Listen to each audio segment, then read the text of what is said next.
got goosebumps. I got goosebumps. Baby. We are back. The roast is back. Good morning to everybody out there getting off their graveyard shift. Hopefully everybody had a great Labor Day weekend. Oh, I'm so fired up. What a weekend in college football. Good morning to everybody out there getting off the graveyard shift. If you're getting ready for work, what is happening? If you're at work, what is happening? Good morning to all the strippers. I know you had a hell of a weekend. I wasn't in town, but I'm sure there were some tourists in town who were spending big dollars this weekend in the Bay Area. Good morning to everybody on YouTube and Twitch, powered by First NorCal Credit Union. Good morning to the Xfinity Mobile text line. Football is finally back. We got Spadoni in the saddle. We got Sam Lubman with the Shark shirt on. He's in a good mood. He watched 7 at-bats of baseball this weekend. I'm proud of him. He didn't waste his time on that team playing down at 3rd and King. And Joe Shasky, the butcher. What's up, my man? What's going on? You know, B, Christmas is supposed to be December 25th, right? Yep. Not for you and me. Christmas is this week.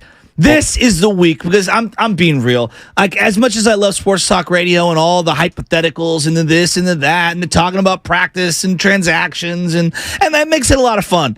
Really, when it boils down to my favorite things to do in this industry, and this is why I love this job, is talking about games. And the games start up this week. I can't wait. Pittsburgh, Sunday, September 10th, and maybe 97 will be there. Maybe he will not be, and we'll get all into it because – you know, I was out in the Big Easy this week and kind of checked out. And when I did get back online and kind of checked back in, I'm seeing a lot of people saying, you know what?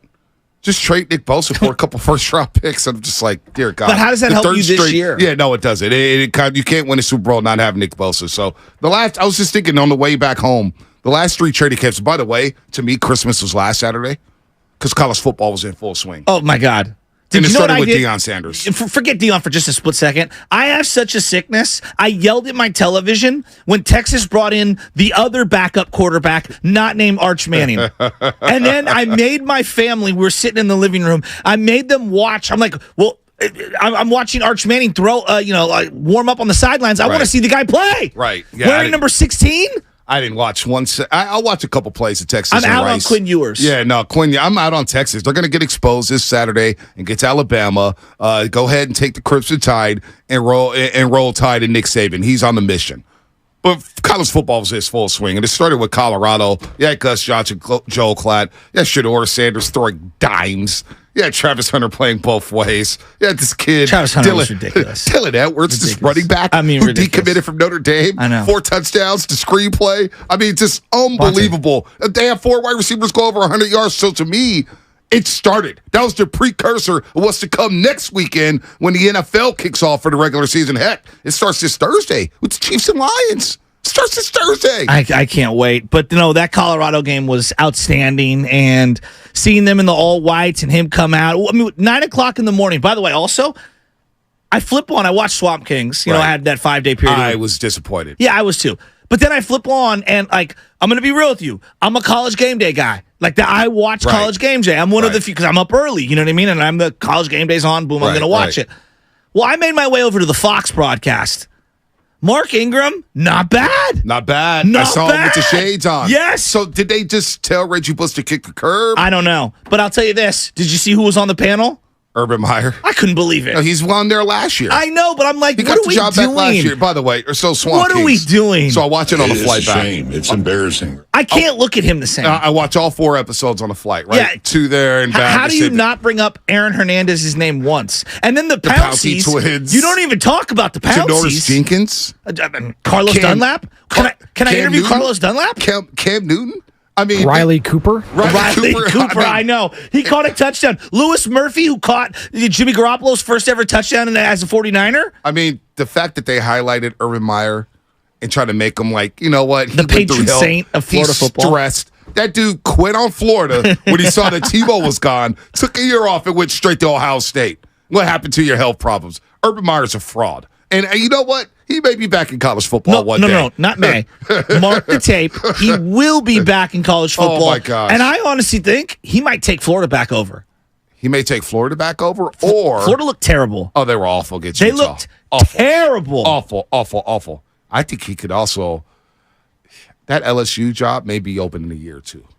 Brian Kelly, I'm not Interesting. sure. Yeah. I'm not sure about Brian Kelly. I told you he's a mid-major guy. He's got to be like SEC is too big-time football for him, and he's what's about fake? It is. I mean, when you come out with a twang, when you've been talking, right? Like Notre Dame style, you're from Connecticut. I mean, get out of here, dude. I mean, give me a break. It was great to see my Seminoles roll with them. LSU garbage, but they don't know how to use. They don't know how to use their personnel. That's I don't like Jalen Davis or Jaden Davis or Daniels, whatever his name is. They've got talent all across the defense. They got talent all on offense. They just don't know how to coach them up. They don't know what they're doing. And Norvell's got Florida State humming right now. Humming. They actually got some, for the first time in many, many years, maybe since Jameis Winston, they've got guys in the trenches. Well, who's number 13? But they've always had guys. Outside skill position players. It's been the trenches that have killed Florida State. They've now got a D-line that's 8 deep. They've got an offensive line that can protect the quarterback and run the football when they want to. And now the ACC runs through Tallahassee, Florida once again. Well, I thought it ran through Stanford. You mean Cal? Strawberry Hill? Unbelievable. Cal Berkeley beat North Texas, the Mean Green. When I close my eyes and I think of ACC, I think of Tobacco Road and Stanford. But you know what, though? It would be cool to see Duke come out here to the West Coast. It would be cool to see North Carolina come out here to the West Coast. Of course. I'll go to those games. But it's weird. It's very weird, but you know what? I was talking to the page over the weekend at Big Dog City's wedding. And actually, Candace's wedding. The bride she was absolutely stunning. An unbelievable wedding. But he was like, Cal's going to Durham, North Carolina. We're going to Coach K Court. I'm like, that's a damn good idea. Going to see the Cal Bears or Stafford Cardinal, go to Duke University. But aren't you a Duke fan? Smith. Who? I'm not a Duke fan.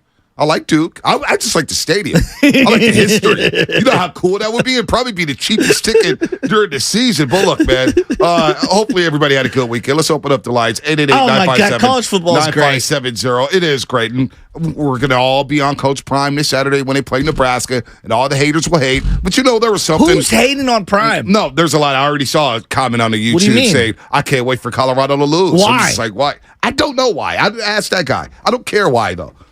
Listen.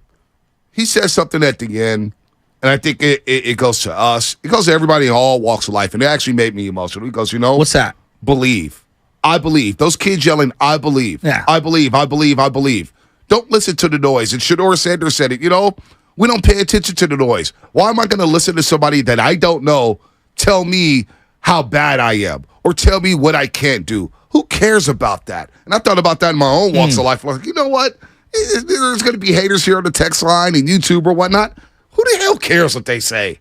Who the hell cares? I know who I am. I believe in what I do. I believe in how good I am. You believe in how good you are. Spinoni does. Love it as well. So I thought that was just really, really cool to see Dion and Shedeur Sanders and Travis Hunter, Shiloh, and the rest of that Colorado team. Well, man, they do believe. How about Jay Feely's son, the kicker? He's got the D on his jersey. Dog. That's pretty gangster. With the L's for leaders. Yeah, it's really cool. I think it's different. Cool. It's different. Yep. And I appreciate it. Here's the thing, though. Like, when it comes to his son at quarterback, I just didn't know it was going to translate so well. I didn't know he was that accurate. I didn't know the ball came out as fluid as it did. Now, I don't know what he ends up being. Like it's 1 week, right? And it's TCU. They lost a lot of players. Right. I'm not the biggest Sonny Dykes fan. Never have been. I know he had a great year last year. I think they qualified for that national championship game. Looking back, maybe they shouldn't have been there. I don't know. But I will say this. I was so impressed with the quarterback play because I can't think of one throw from that game. He dropped back 40-something times where I was like, oh, he's throwing into the wrong coverage. Right. Or he's throwing to the wrong guy. He looked fluid. He looked calm. He looked like he just had it. I don't know what do you like, I'm not trying to project for like the next level. I'm just talking about what I saw on 1 week. I was very impressed with this son. I mean, quarterback play all over the country was Caleb was doing his thing, Penix was doing his thing. Those are 3 quarterbacks in the Pac-12 alone. How about May for North Carolina? Not bad.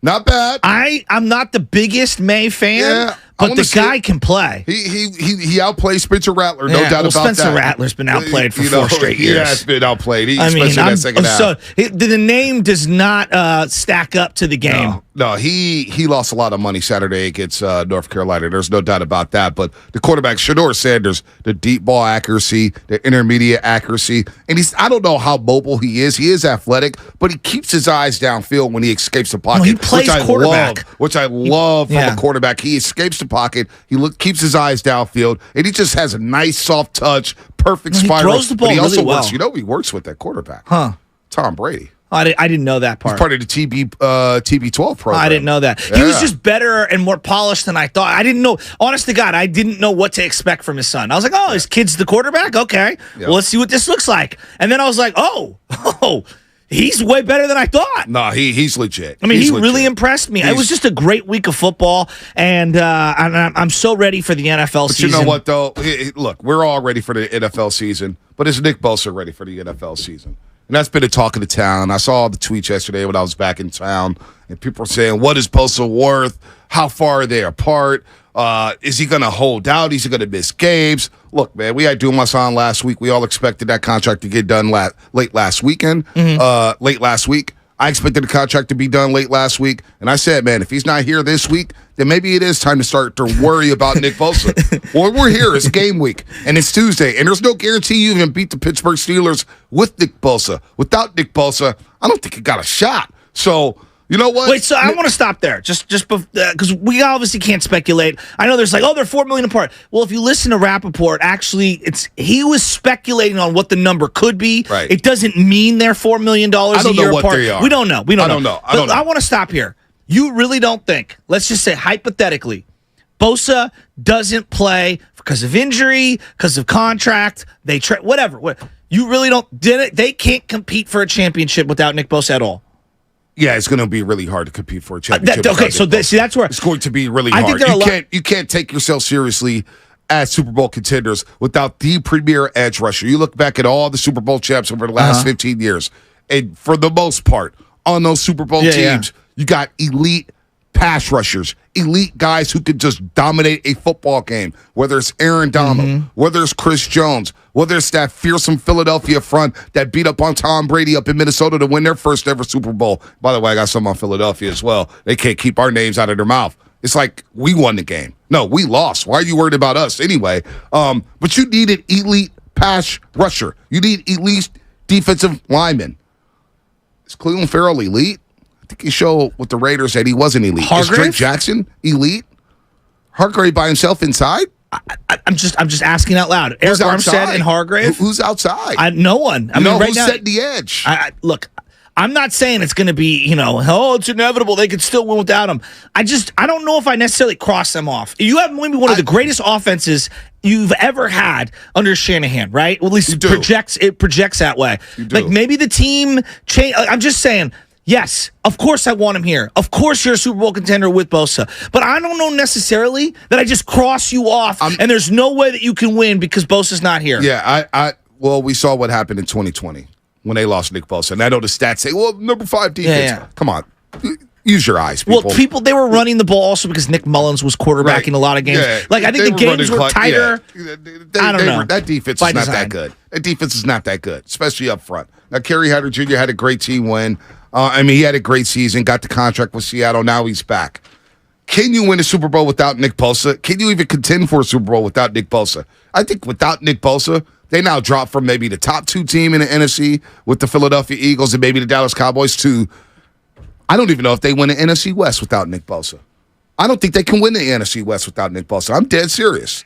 Seattle's coming, very folks. good. Seattle's very good. I still think you can. Like, there's a pathway to it. It's obviously much harder, but like, you're still a playoff team without Nick Bosa. To me, you are on paper, given how bad the NFC is. On paper, but like, boy, the margin for error without Nick Bosa. That I agree with. There's none. No, there's none. I won't argue on that. And so I'm with you on that. As we get here on Tuesday, and look, we're trying to find this guy who sent this tweet out. We don't think he's real. Lutman's been doing a deep dive on this guy that you sent the tweet. Is this something I saw? Albert Elrod. We have no idea who he is, but Albert Elrod, Elrod SSPN. We try to look up for this site. We're trying to reach him to get him on the airways because we have no idea who this kid is. It says he's a Jets beat writer, but I mean, we've been fooled by the internet before. Yeah, I went to the website and his Twitter bio, and the website doesn't work. So there's some for you there, too, to work with. Yeah, and so this guy... Well, now I feel really foolish. The Jets checked in on the 49ers on a potential trade to acquire 3-time Pro Bowler Nick Bosa. Although a trade may seem unlikely, talks have been had.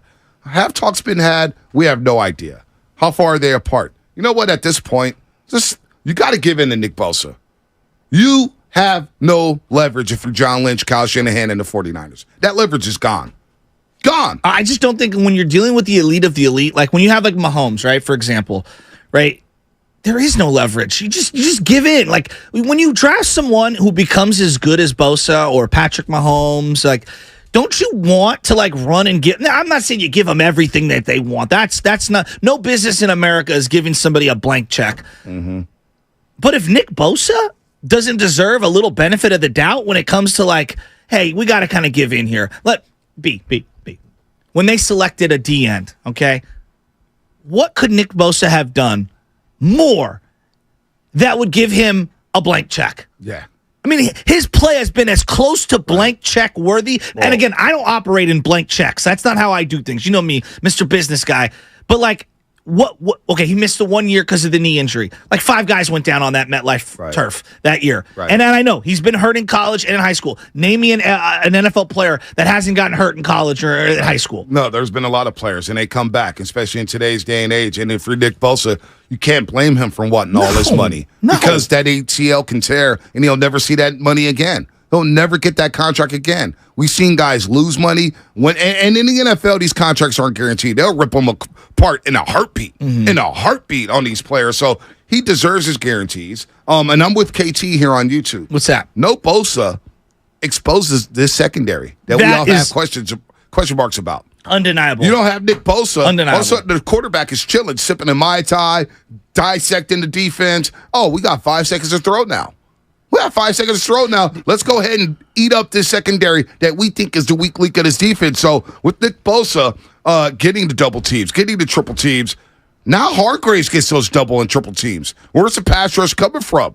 Where is it coming from? We know Eric Armstead, that's not his strength. He'll get the good bull rush, but he's not a sack guy. No. He's a gap. He's a space eater. He's going to shut down the run. He'll get at the quarterback at some point, but for the most part, he's not that guy. So personally, I put this on the front office. I put this on Lynch. I put this on Shanahan. I put this on Parag. I put it on the 49ers for not getting this deal done and risking missing Nick Bosa for at least week 1, maybe week 2. You can ill afford to get off to another start. And I was just thinking about this before we go to break.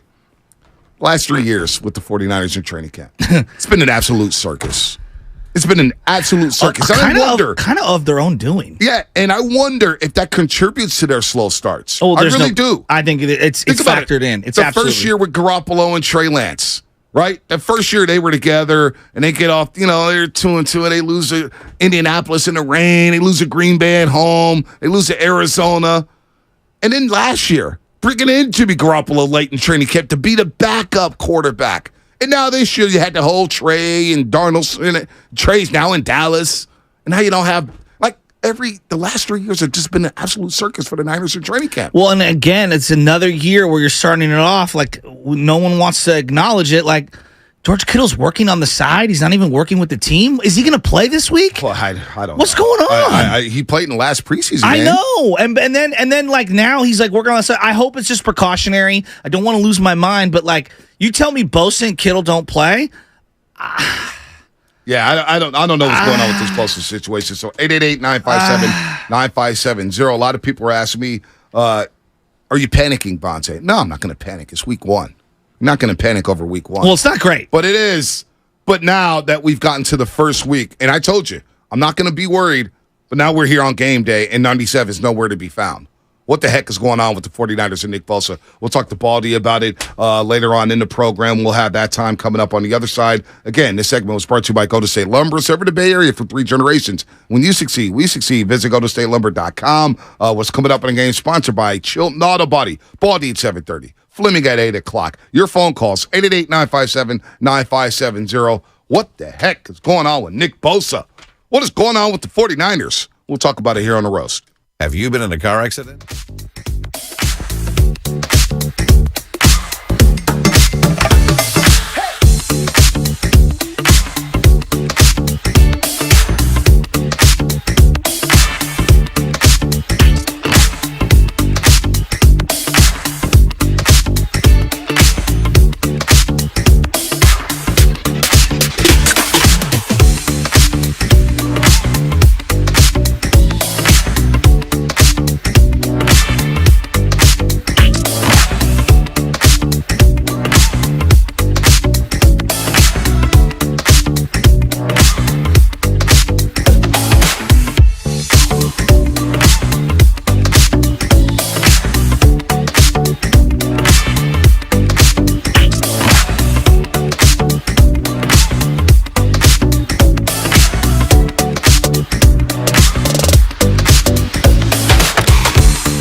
listening to the Morning Roast on 95.7 The Game. We are back. We are back, and I'm refreshed. Hopefully, everybody had a great weekend. Hopefully, everybody had a good holiday. The Joe Montana interview was really, really good. Shout out to Alan Stiles and Larry Krueger for that one. We missed out on that one. We knew it was coming, but we had to get our time off, man. We had things booked for late last week, I should say. So Montana was good talking about Trey Lance and Brock Purdy, but right now it's all about Nick Bosa. Nick Bosa, Nick Bosa, Nick Bosa. Where are you, Nick Bosa? Where are you at? Where are you at? Where have you gone, Where'd you Joe gone? DiMaggio? Where have you gone? I mean, what is going on? You have no idea what that's a reference to. No, Joe DiMaggio? It's Simon and Garfunkel. Nah, Ken. Wouldn't know nothing about that. Our nation turns their lonely eyes. Are you a sausage guy? Is that how the song goes? It's okay. Can you sing us more? That's all right. But honestly, I heard some great music in New Orleans, man. Did you? Live bands was on fire. Did they have a DJ or a live band at the wedding? They had both. Both? They had the live band early on, and they were in the wedding. Really? Yeah, Both? and then the DJ during they got a little swag surf in. Dude, it was. I'm telling you, man, New Orleans is something else, man. What was the weather like? Hot and humid. Hot and humid. So we were standing up there as the best man, right? So the wedding, Yeah. right? It was. They did a phenomenal job, Candace and Big Dog. I had no idea what to expect. So we're sitting up there. We're sweating bullets. We're in all black. We're like sweat. We're like, all right, let's go, man. Okay. It is hot. And Candace comes out, and they had this old Rolls Royce drive her up. Oh, wow. And she gets out, and the lights go do do do do do. Oh, and I was really? like, whoa, what's going on here? And it was just like the live bands hitting. Like I mean, Bruce it was Wayne unbelievable. showing up to a red carpet event. I mean, it was unbelievable. Unbelievable. That is cool. No, it was really cool, man. They did it right, man. They had the Cafe Du Monde truck outside with the coffee and the beignets. That's cool. The food there, I mean, you like seafood. You like gumbo. Yes. Sure. They had seafood egg rolls. I mean, it was just, the food is always, and I hadn't been there in 10 years. So I already know I gained about 20 pounds. It's all good. It's SOTA. Sorry about you. But I was the state of New York this weekend. When it came to eating. But it was a lot of fun. State of New York this weekend. Talking about drinking. I mean, everybody's drunk. I think I'm a detox for the rest of 2023. But, just kind of being out the way was kind of cool. And then, you get away from the Bosa stuff. You get away from the Niners. You get away from the sorry-ass Giants. I mean, they can't hit anything. Bosa, we all expected him to sign. Well, a lot of us expected him to sign late last week, and I know a lot of people I see here getting on Dumas. I was told basically the same thing. He was going to sign a massive, massive deal late last week. They're getting closer and closer and closer. Now, I don't know where they're at right now. I don't know where Nick Bosa is living at right now. I know he was in New York City 2 weeks ago, but he's not here right now. And the time is ticking. If he's not here by Wednesday, he's not playing in week 1. And that is a massive disappointment if you're a 49er fan and if you're a member of the 49ers. Well, it just, to me, part of running a business at any level is knowing your personnel, like knowing who you have on staff and then understanding what motivates them. And when I look at, there are certain families and like certain players in particular that have done this over the course of years. Everyone's going to point to the Mannings, right? Oh, the Mannings decided where they wanted to play before they did it. Eric Dickerson did that. Marshall Faulk did that. Jeff George did that. I mean, John Elway has done that. This is not new. The Bosas are not some like phenomenon when it comes to demanding a lot of money and being Right. about their business. There have been many different people throughout the history of the NFL that have been this way. But you have to know that heading into the situation. And so to miscalculate this far off, to me,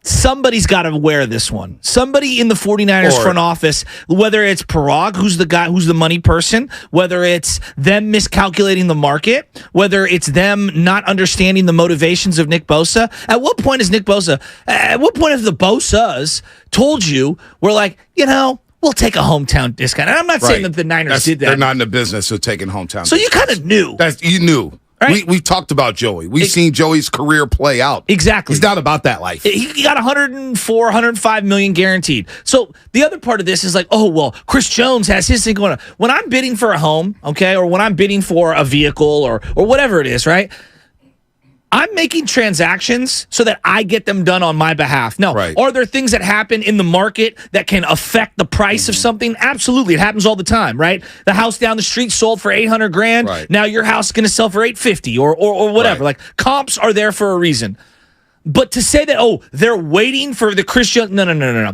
This is about you and the Niners, Right. and you need to focus on what makes you a Super Bowl contender. If you're over there, and I don't think the Niners are doing this, but if you're over there waiting for the Chris Jones shoe to drop, well, that's bad business on your behalf because now you're kind of ruining your own season. Well, and not only that, Chris Jones probably out week 1 for the Kansas City Chiefs. He's nowhere near signing. And you think they're the happy? Kansas City Chiefs. Oh, they're not happy at all. I mean, Travis Kelce was begging on his podcast, begging that, come on, Chris, just come, man. We need you. We need you back. Because do you know what? The Detroit Lions are coming. They have a top 5 offensive line. They got this new back Gibbs out of Alabama by way of Georgia Tech. They've got plenty of weapons on the outside. Jared Goff is feeling himself. That's a tough game for Kansas City. And now you're talking about playing without Chris Jones, your run stuffer, and your elite pass rusher. I mean, this is bad business. Did you see? Not to have Bosa opposite of TJ Watt would just be nasty. Episode 8, we watched episode 8 again of Quarterback on the Netflix doc, and we were watching with the family, and Chris Jones, after they win the Super Bowl, goes up to Mahomes, and Mahomes is like, we're going to win more of these. Only 2. And Chris Jones is like, there's 2 of these bad boys. He's like, no, we're going to win more of these. You know how Mahomes says it? Yeah. And I was just thinking about that interaction, and it was like right then and there, I could see it on Chris Jones's face, like I need to get mine now because this guy's going to play another 20 years. Right. I'm a defensive player.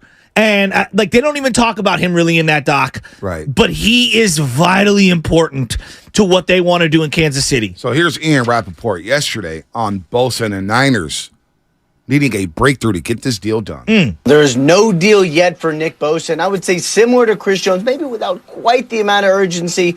Until there is a significant breakthrough, I do not expect Nick Bosa on the field for the San Francisco 49ers. And it really isn't a question of, is it going to be the NFL's highest paid pass rusher? It sounds to me like they're already there, already past TJ Watt. That's not really what this is about. TJ Watt, of course, is $28 million on an average per year basis. This is about how close to Aaron Donald's $31 million in change does he get, or does he get over that? It is a Monday today, tomorrow's Tuesday, and then Wednesday starts the game week. I believe I'd have to consult the calendar on that one, but that's what I think it is. And if he is not there Wednesday, obviously would not bode well for him being able to participate in this week's game. If there is anyone whose resolve you should never doubt, it is someone with the last name of Bosa. We will see if the 49ers and Bosa, who all want this done, we'll see if they're able to make it happen. So I'm looking at a text right here from YouTube, and that was Rap Sheet on NFL Network, of course, talking about the Niners and Bosa. They need a breakthrough. He said Luis that yesterday? Yeah, yesterday. Gotcha. Luis Flores, trade Bosa, please. Nobody is above the team. Get 2 1s and build to continue to contend in the future. Now, I'm not going to rip Luis Flores for that. That's his opinion. And he's not the only one with that opinion. I would love to hear from 49er fans who are on that same train with Luis Flores. Would you trade Bosa for 2 number 1s right now before the season to get a draft compensation package that won't help you this year? That's the problem. Like, if you're going to make a move like this, you do it before the NFL draft. When Tyreek was traded, when did they do that trade? They did it before the NFL draft. So that they could execute those 2 first round, or whatever, the first round pick. And yes, they're going to have another one in their back pocket. But if you're going to make a trade like that, you do it in April, right? Mm-hmm. You do it in April so that you can draft the players who are going to help you for this year. And here's the thing, okay, let's say I gave him 4 first round picks. 4, let's just say. The Niners got 4 first round picks for Nick Bosa.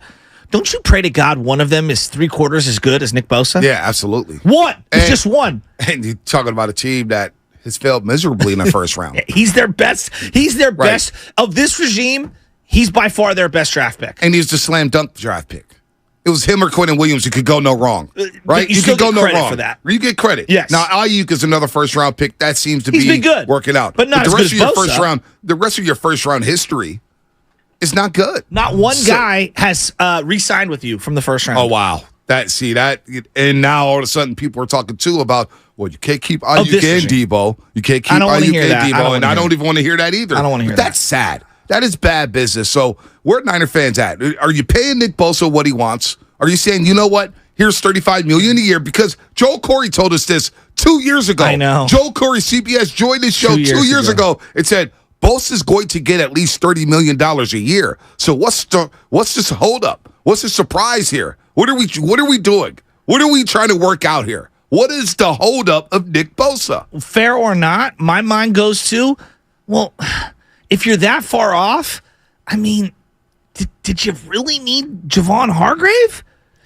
Could his money impact Nick? I'm just asking out loud. Could you restructure Eric Armstead? These are just things that I think of in my head, and I thought that. See, I thought the beauty of bringing in Javon Hargrave, which came out of left field, was to pair him with Nick Bosa. Yeah, and now he hasn't even practiced with Nick Bosa yet. Hasn't even practiced with him yet. So hopefully Drake Jackson's ready to roll. Hopefully Khalil Farrell's ready to roll. What a drop off. I mean, and I'm rooting for Drake Jackson, but from Bosa to a guy with, what does he have, half of a career sack? I mean, oh boy, it's not going to be an easy game with Nick Bosa. I mean, Nick averages a sack a game. That's basically what he averages. Rich and Hayward gets you on the other side. 888-957-9570. What do you do about Nick Bosa? And I would love to hear from people who are in the camp of, you know what? Go ahead and trade Nick Bosa because he's not above the team. You willing to trade Nick Bosa? Really? Really? Come on. 888-957-9570. That's coming up. Sponsored by Fremont Bank. Full service banking. No compromises.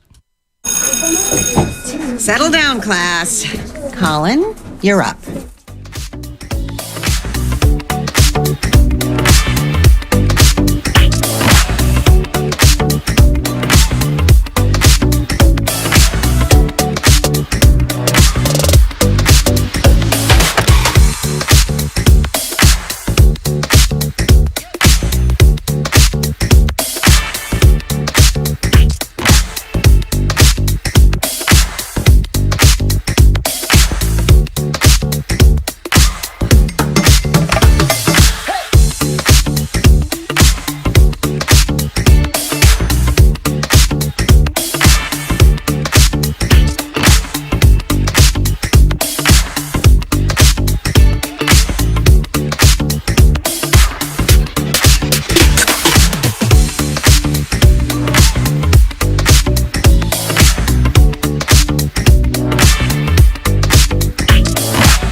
Tay and the Butcher on 95.7 The Game.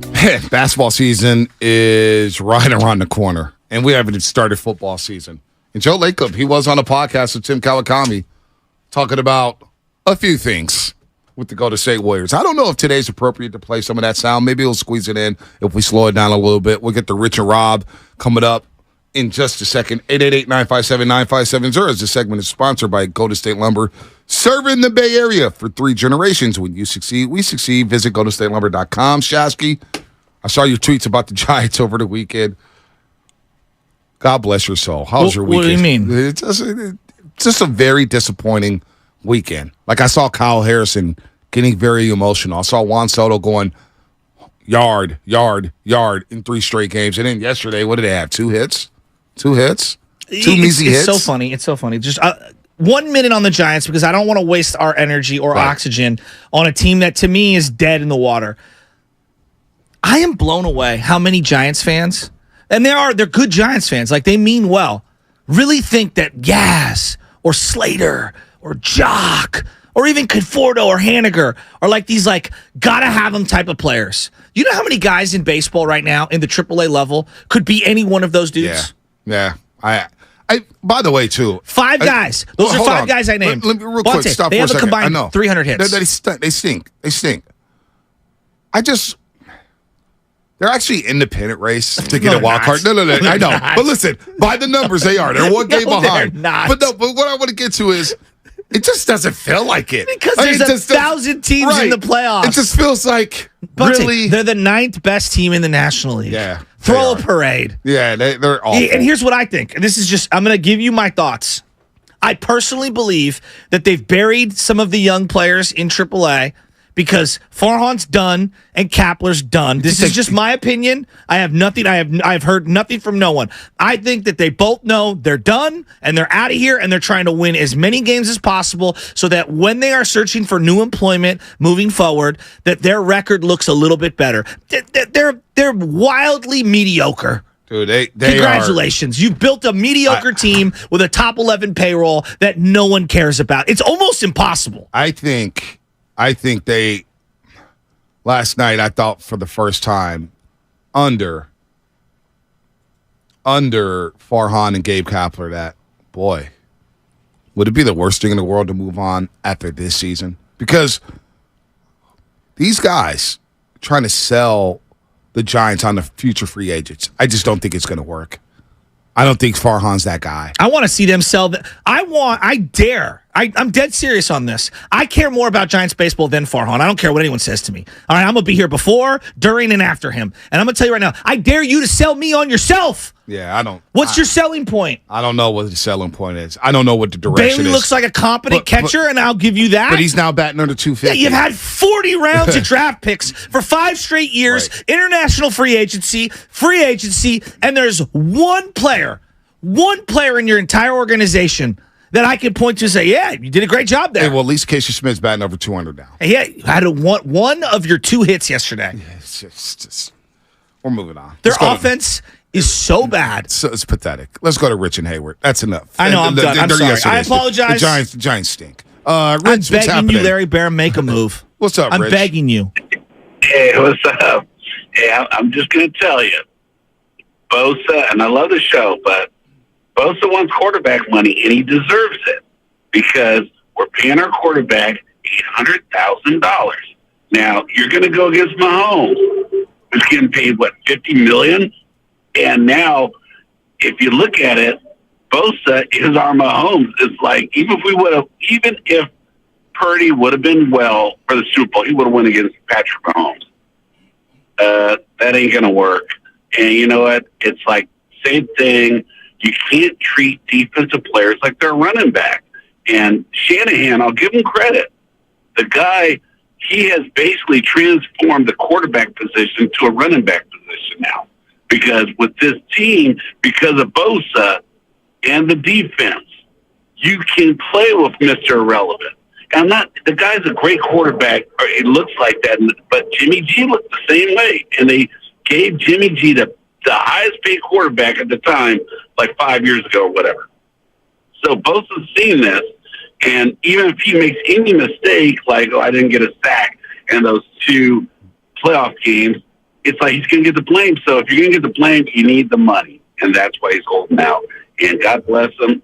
Don't trade him because you can't now because it's either trade Debo or somebody. But you got to pay this guy. Well, I don't know. I don't know if I agree with that, but this is what I'll say about Nick Bosa getting the bag. He's coming off a Defensive Player of the Year award. His value will never be higher winning that award and being that dominant as he was last regular season. Now, the playoffs are one thing. That was his first dud in the playoffs. The first 2 playoff runs for Nick Bosa were all-time elite. They were. Let's not get it twisted. 2019 to 2021, Nick Bosa was really, really good in the playoffs. All right, last year he took a step back. But in the regular season, he did wrap up the DPOY award. So when you know you have that leverage of winning basically the defensive MVP of the league, knowing that I am a game changer on defense, I make our secondary better, I make our linebackers better, I make my D-line better. You got to cash in the NFL. This is your one window. This is your one window to cash in. You may never have another opportunity to get a massive contract like this. Go get your money. But I don't think it has anything to do with getting the blame or anything like that. He just wants to be compensated. He wants Aaron Donald money, and you know what? He deserves Aaron Donald money. He deserves it. So get it done. The Niners knew this. You really want to go into Pittsburgh without number 97? That's what we're doing here? Come on. I don't care what the number is. Look, like Buckner, here's the crazy part, Shasky. Buckner wanted, I think they were like $4 million apart per year. Mm-hmm. And the Niners just said, basically, you know what? We're going to trade you. We're going to trade you to the Colts. Now, that deal hasn't worked out. Javon Kinlaw's been a massive blunder. But you messed around and didn't pay Buckner, and now you're paying for it because you had to go out and pay Hargrave because Kinlaw hasn't worked out. You really want to mess around with Bosa and play hardball? No. The Bosas have showed you. Joey has shown you, I will sit out games if you don't pay me. I will sit out practices if you don't pay me. This is what I'm doing. Chris Jones doing it in Kansas City. You don't think you really want to call Nick Bosa's bluff? No. But I will say this. So it's interesting because I've seen a lot of people point to, well, we made, because the coach said it the week before, we made Jimmy Garoppolo the highest paid player in the NFL at the time. And let's go back to that. You also paid like Malcolm Smith, and you paid Jerick McKinnon, and you paid Vance McDonald, guys. Guys, they weren't even at the bottom. Like, they were at a different spot in their life cycle as an organization. Right. They were so below the cap, and there were so few players to pay at that time. You could afford to go way over the top with Jimmy Garoppolo. And because he had, basically the franchise tag in his back pocket, you wanted to start everything off the right way. Like, I just think the situations around the player were so different than where we're at now. Yep. Here's the big issue with right now. The big issue with right now is that you're paying Eric Armstead $24 million this year in terms of his cap hit.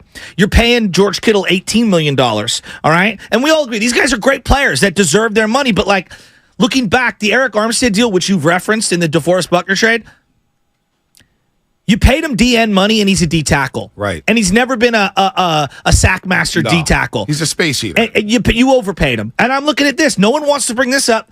You like paying Kyle Juszczyk almost $7 million as a fullback?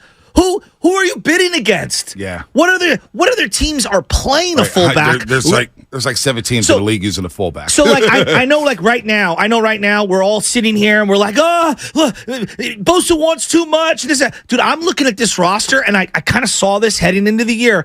There's a lot of bloated contracts on this team right now, where you had to pay the piper at some point. You're paying $8 million for D Ford. Yeah. You restructured him multiple times. Right. His body's done, and now you got to pay the piper. The rent is due. The bill is in. The invoice needs to be paid. All right? Javon Hargraves, he has a dead cap number of $36 million this year. That's the price of having to overspend when you whiff on Javon Kinlaw, making $6 million this year.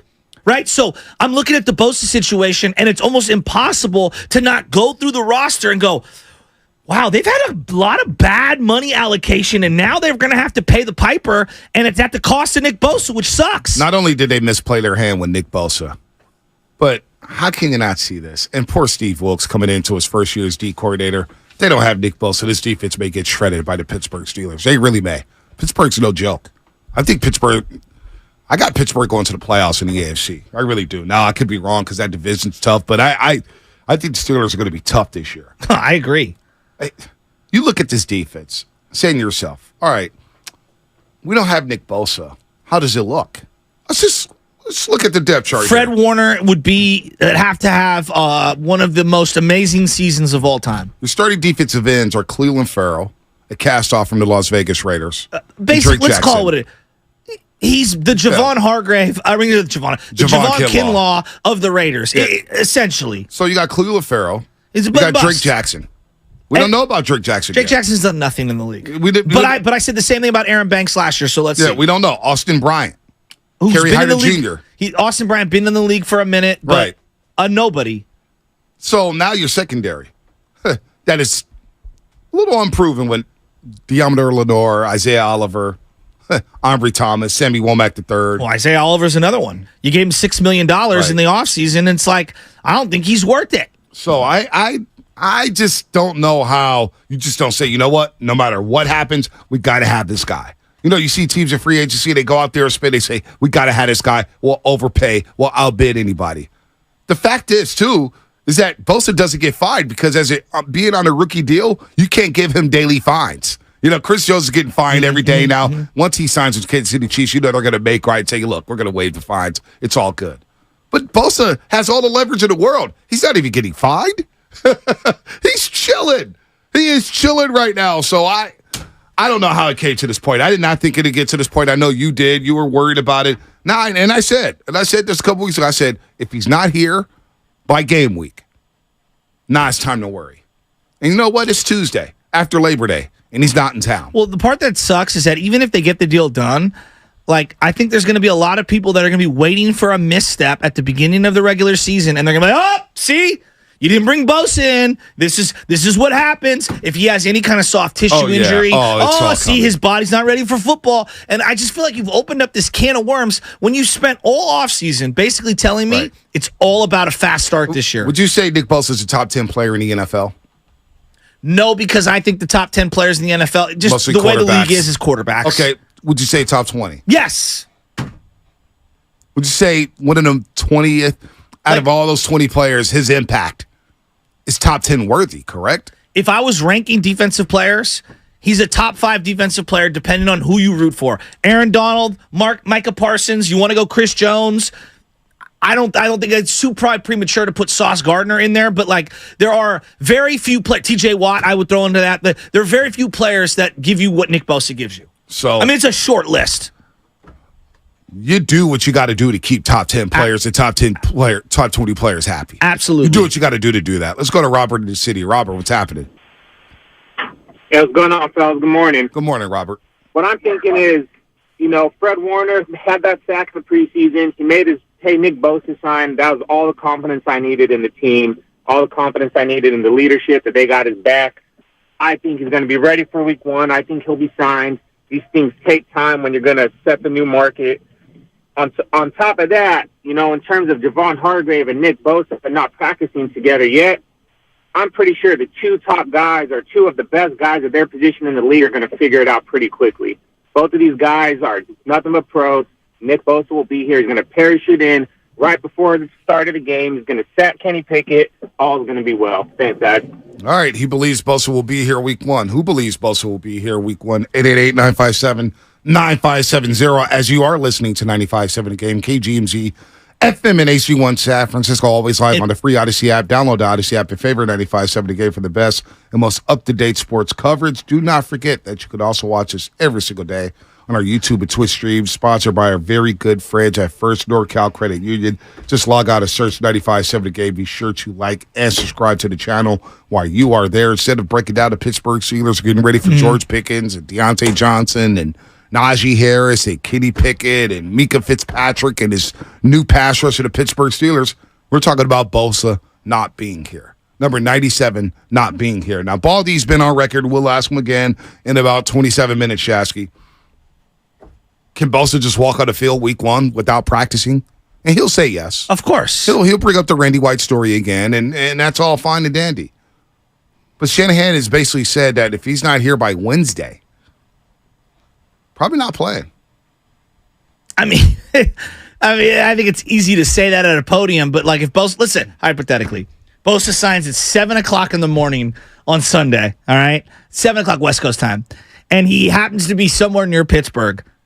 You're not driving him right to the game, and I mean, he's literally running from the tunnel to go. I mean, come on. It'd be like Little League. Hop in the car, kid. Put on your uniform in the car. Let's go. We're going to the game. Like, come give me a break. And then he suffers a soft tissue injury, and all hell breaks loose. Well, look, I'll tell you this right now. When it comes to fan fervor, not getting a Bosa deal done, or, and I don't even want to speak this into existence, trading him away, I think it would be one of the most unpopular things that this 49er franchise has ever done.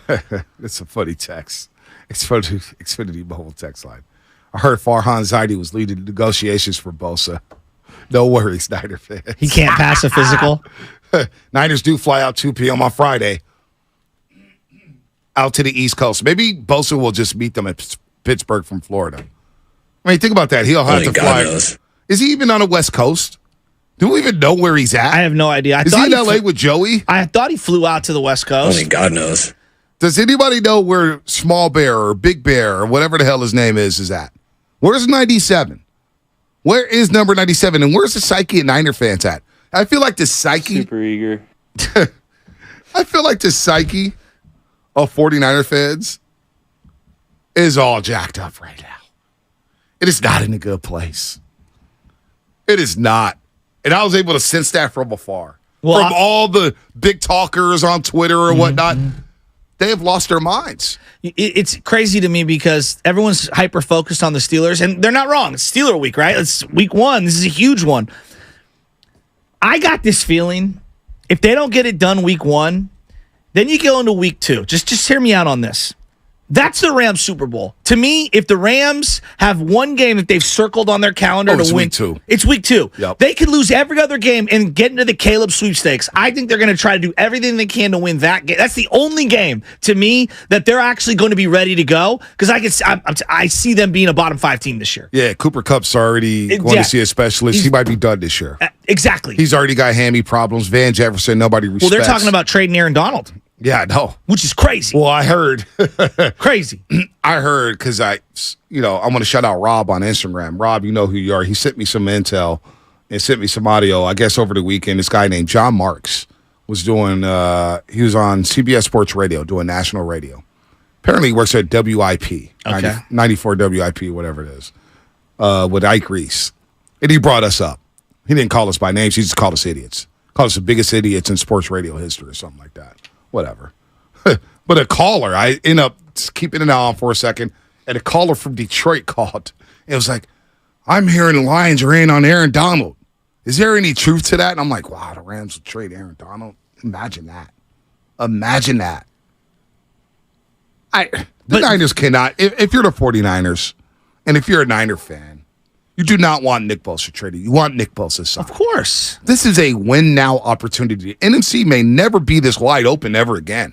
We don't know what next season looks like. Seattle's coming. Arizona's going to retool. The Detroit's dynasty. Coming. The Detroit dynasty with Dan Campbell. I think Green Bay is going to be a lot better than what people think. Okay. Dallas is Dallas. Philly's Philly. I think Dallas the Giants are coming. Away. Yeah, the New York Giants with Brian Daboll, they're coming. Yeah. And who the hell knows what happens with the Commanders? The Commanders with new ownership. They want to get into the mix. I'm going to tell you right now, I'm the one dismissing the Commanders. For this year? Yeah. I'm talking about for the future. Oh, for the future. Okay. This window, this wide open window for the NFC, next year it could look completely different. You have to take advantage. Quarterbacks move around. Players move around. And not having Nick Bosa and wasted the season by let's go ahead and trade Nick Bosa for picks for next year. You already don't trust these guys to make draft picks high in the draft anyway. Don't you think that Michael Crabtree had never, before he even played a snap, he held out 5 weeks? Don't you think that kind of stuck around him for his entire career? I don't think he was ever fully embraced by 49er fans because of that holdout. Yes. Okay. Now, this is different because Bosa played for 5 years, but what happens in this negotiation, whether he stays, whether he goes, whether they pay him, whether he misses a game, the ramifications will be felt. Either the Niners are going to feel it from the fans, the front office is going to feel it. Bosa himself, if he misses a game or two and they lose, he'll feel it. If they misses a game or two and they win, I think that we look at him a little different. I don't know, man. I feel like what's going on right now is going to linger for a long time. And I think it's going to be very unpopular for the Niners if they end up screwing this up somehow. Either, not paying him, trading him away, he misses time, and they lose some games, and then he comes back and he's awesome. And oh my God, if they were one game better, had he been there week 1, they could have had the number 1 seed. Like, I'm seeing where this is going, and I'm just projecting down the line. They've set themselves up for lots of criticism, which sucks because this year was supposed to be all about optimism. It's supposed to be all about Brock Purdy and optimism and this offense that could be the greatest that they've had in 20 years. Optimism. There hasn't been no optimism. Remember Trey Lance?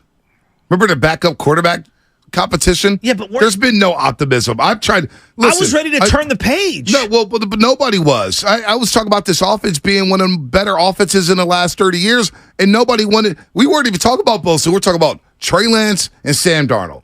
We haven't talked much about McCaffrey. Other than the first day of training camp, we really haven't talked about this dynamic duel between Deebo Samuel and Brandon Ayuk at the wide receiver spot. We talked about anything except for Trey Lance, Sam Darnold, and now Nick Bosa's holdout.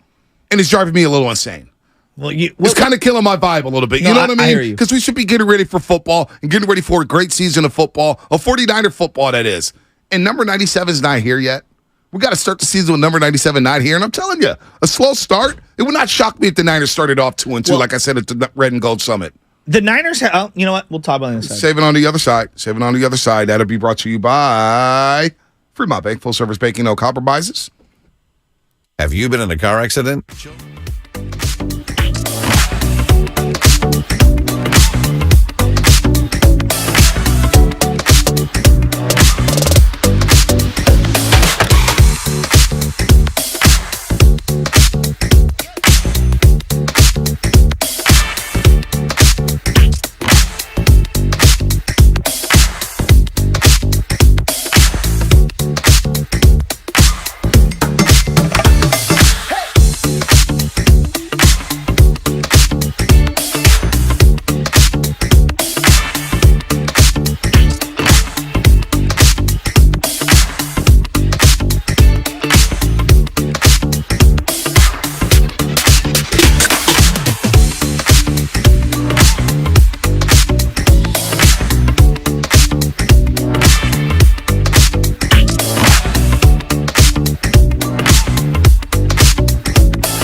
Take it away, Bonte. All right, Baldy's going to join us in 13 minutes. See you soon, Steph. See you soon. Baldy will join us, and he'll be fired up about week one. He'll be fired up about Thursday. It all starts. But how fired up are 49er fans? Can they allow themselves to be fired up right now without number 97, Nick Bosa? With all the noise in training camp about the backup quarterback job. Seriously, where are we at, Niner fans? I would love 888-957-9570 because I'm fired up. Last weekend of college football was great. Great. They set the tone. They really did. Colorado, Florida State, Bama looked good. Ohio State, But seriously, where are we at, Niner? Like, what? Because I'm telling you, Niner fans on the trip to New Orleans, the big dog city, and Candace's wedding, kind of like, the vibe is a little off right now. I can feel the vibe being a little off right now. And it shouldn't be. It's undeniable. This team is loaded. Loaded. What? But yet I still feel like Niner fans are just like, it's just been a tumultuous offseason, a tumultuous training camp for this fan base. And it just feels like this drama with the Bosa stuff and with the backup quarterback job. We can't look at the season. Pittsburgh's staring us in the face. You think they're worried about anything? They got the Niners circled. They know we can set the tone for the season. Baldy said this is the number one game on the schedule this week. Where's the vibes at, Niner fans? Where you at? Where's your head at right now? Because I feel like the psyche's been shattered. Yeah, it feels that way. I mean, there's no question about it. You know, B, I think about all these different week ones for the 49ers in years past. Weird things happen in week one. Weird things. Like teams that have no business being good end up having monster week ones. For example. As a gambler, I never bet on week one in the NFL. It's rare. Really? Yeah, because you just don't know what's going to happen. So I remember in like 2000, I want to say it was 2003, the final year of T.O., Dennis Erickson takes over, and the Niners beat the Bears like 50-7 or something. Right. I forget what the exact score was, but it was like, oh my God, could this be the greatest Niner offense of all time? Like, this is going to be amazing. And they ended up having just a lackluster, crappy year, and it was the end of everything. Garcia, Hurst, T.O., it was never the same. You know, years where they had high expectations. 1997, I'll never forget it. Opening against the Tampa Bay Bucks. What happened that game, B? Jerry Rice tore his ACL. Steve Young got concussed. It just was. And they lost 13-6 to Tampa Bay, Tony Dungy and company. The new Tampa Bay Buccaneers. With their new uniforms. Yep. And it felt like, you know, that team had huge hopes, huge high expectations. Everything crashed week one. 2020, when the Niners come out after losing the Super Bowl, it's like, this is the year, COVID, everything's weird. Week one, they play a young Arizona team. They have no wide receivers that are healthy. George Kittle gets hurt early in that game. Like, week ones are weird. They're so weird. Last year in Chicago. The last thing that you need is, and I thought this was like part of the removing of Trey Lance from the situation was, we're going to remove all of the stuff that's not week one, get ready to play NFL games. Right. And so, like, getting rid of Trey Lance, I was here for it. Like, hey, let's unify behind Brock Purdy. Let's do this. And yet you still got this Bosa thing just lingering over everything. And to me, it's a bad omen. Yeah, I'm not going to go there yet. Because week one's going to be tough anyway, and week one doesn't determine the season. Week no one, doubt. there's a long. This isn't college football where you lose the first week and you may be out of the championship hunt. You're not. There's a long way away. There's no reason to freak out like that. This offense is still going to be really, really good. It will be. You still have Christian McCaffrey. Did anybody forget? You still have Deebo Samuel. Anybody forget that? I mean, look, we'll see. But I'm not gonna sit here and say, man, it's a bad omen because you don't have Bosa. Once Bosa comes back, we're on and popping again. But if Team X, if I just said to you, yeah, of course you'll be on and popping. But if I said to you, Team X had a player of Nick Bosa's current, just forget the names, current defensive player of the year, the number 2 overall pick, who's been an All-Pro 4 out of the 5 years that he's played. Holdouts happen. But wouldn't you say, like, that team, I can't take them serious if they're not ready to pay that guy. Who are you paying? How do you not have money allocated for that guy? Well, it sounds like they do. It sounds like they don't want to budge, but I don't know. Let's go to we're going to go to a mall up in Detroit. Yes, this is a Charlie Ward, Florida State jersey. Charlie Ward. It's not a Washington Redskin Doug Williams, although that's a nice jersey. But Florida State putting a beat down on LSU, smoking them, smoked them. My Noles are back, folks. The ACC runs through Tallahassee, Got like Florida. 7 wide receivers that I would draft. Yes. Who's They've that got tall everything. guy? They've got everything. With the white sleeve Oh, undershirt. yeah. He dropped a couple passes He's early. but humongous. He's humongous. They got ballers. My boy Keon with 3 touchdowns. Woo-wee. I do love their uniforms. And they went back to the numbers on the side. Yeah, it Old looks school good. Florida State. They look really good. Mo, what's happening? You're on a roast. Hey, good morning, Bonte, Shasky. How are you What's guys? up, Mo? I'm doing great, man. Doing awesome. Good. Hey, we need to calm the brakes down, man.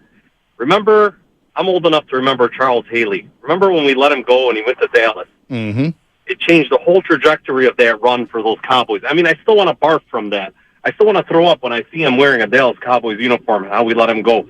I really do think they learned their lesson from that. I know it's a different regime, different coaching, but history repeats itself. They're not trading Nick Bosa. He's not going anywhere. He will sign by today or tomorrow. Dude, this division is so winnable, and the NFC is so winnable. We can't afford to lose games because we don't want to go back to Philly. They know the ramifications of having the number 1 seed is going to be so important this year. It's, I think, the easiest road to the Super Bowl we will ever have. It's going to be this year right now. I'm with you. This season. Yep. I'm with you. And it's going to get done, guys. Pump the brakes, man. Don't worry. It's a business. It's going to get done. He knows it. They know it. And it's going to be okay. Yeah, I'm not worried about whether or not Nick Bosa is going to play for the 49ers this season. He will play football. I think Nick Bosa is really going to sit out a season. Come on. No. He's not sitting out a season.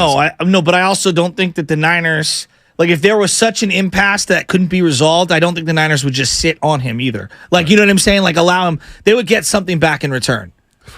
I would not trade Nick Bosa. I don't want them to. That would be silly. That would just do not trade Nick Bosa. You don't trade premium players like this. Gene, Oakland, what's happening? Hey guys, actually up, I'm kind of with you today, Joe. I'm nervous about this. That's what I'm saying. I mean, I heard the difference at the end of last week was like $4 million, right? I mean, this starts to look more and more like it's Prorog's ego kind of getting in the way. And here's my fear: the longer we wait, before this gets settled, the more we jeopardize Bosa's chance of playing in this first game. We're only 2-point favorites or 2.5-point favorites, all right? Without him, we're more likely to lose than win. 100%. We lose this game. That can have ramifications all the way to the end. No doubt. No, we got to get this done.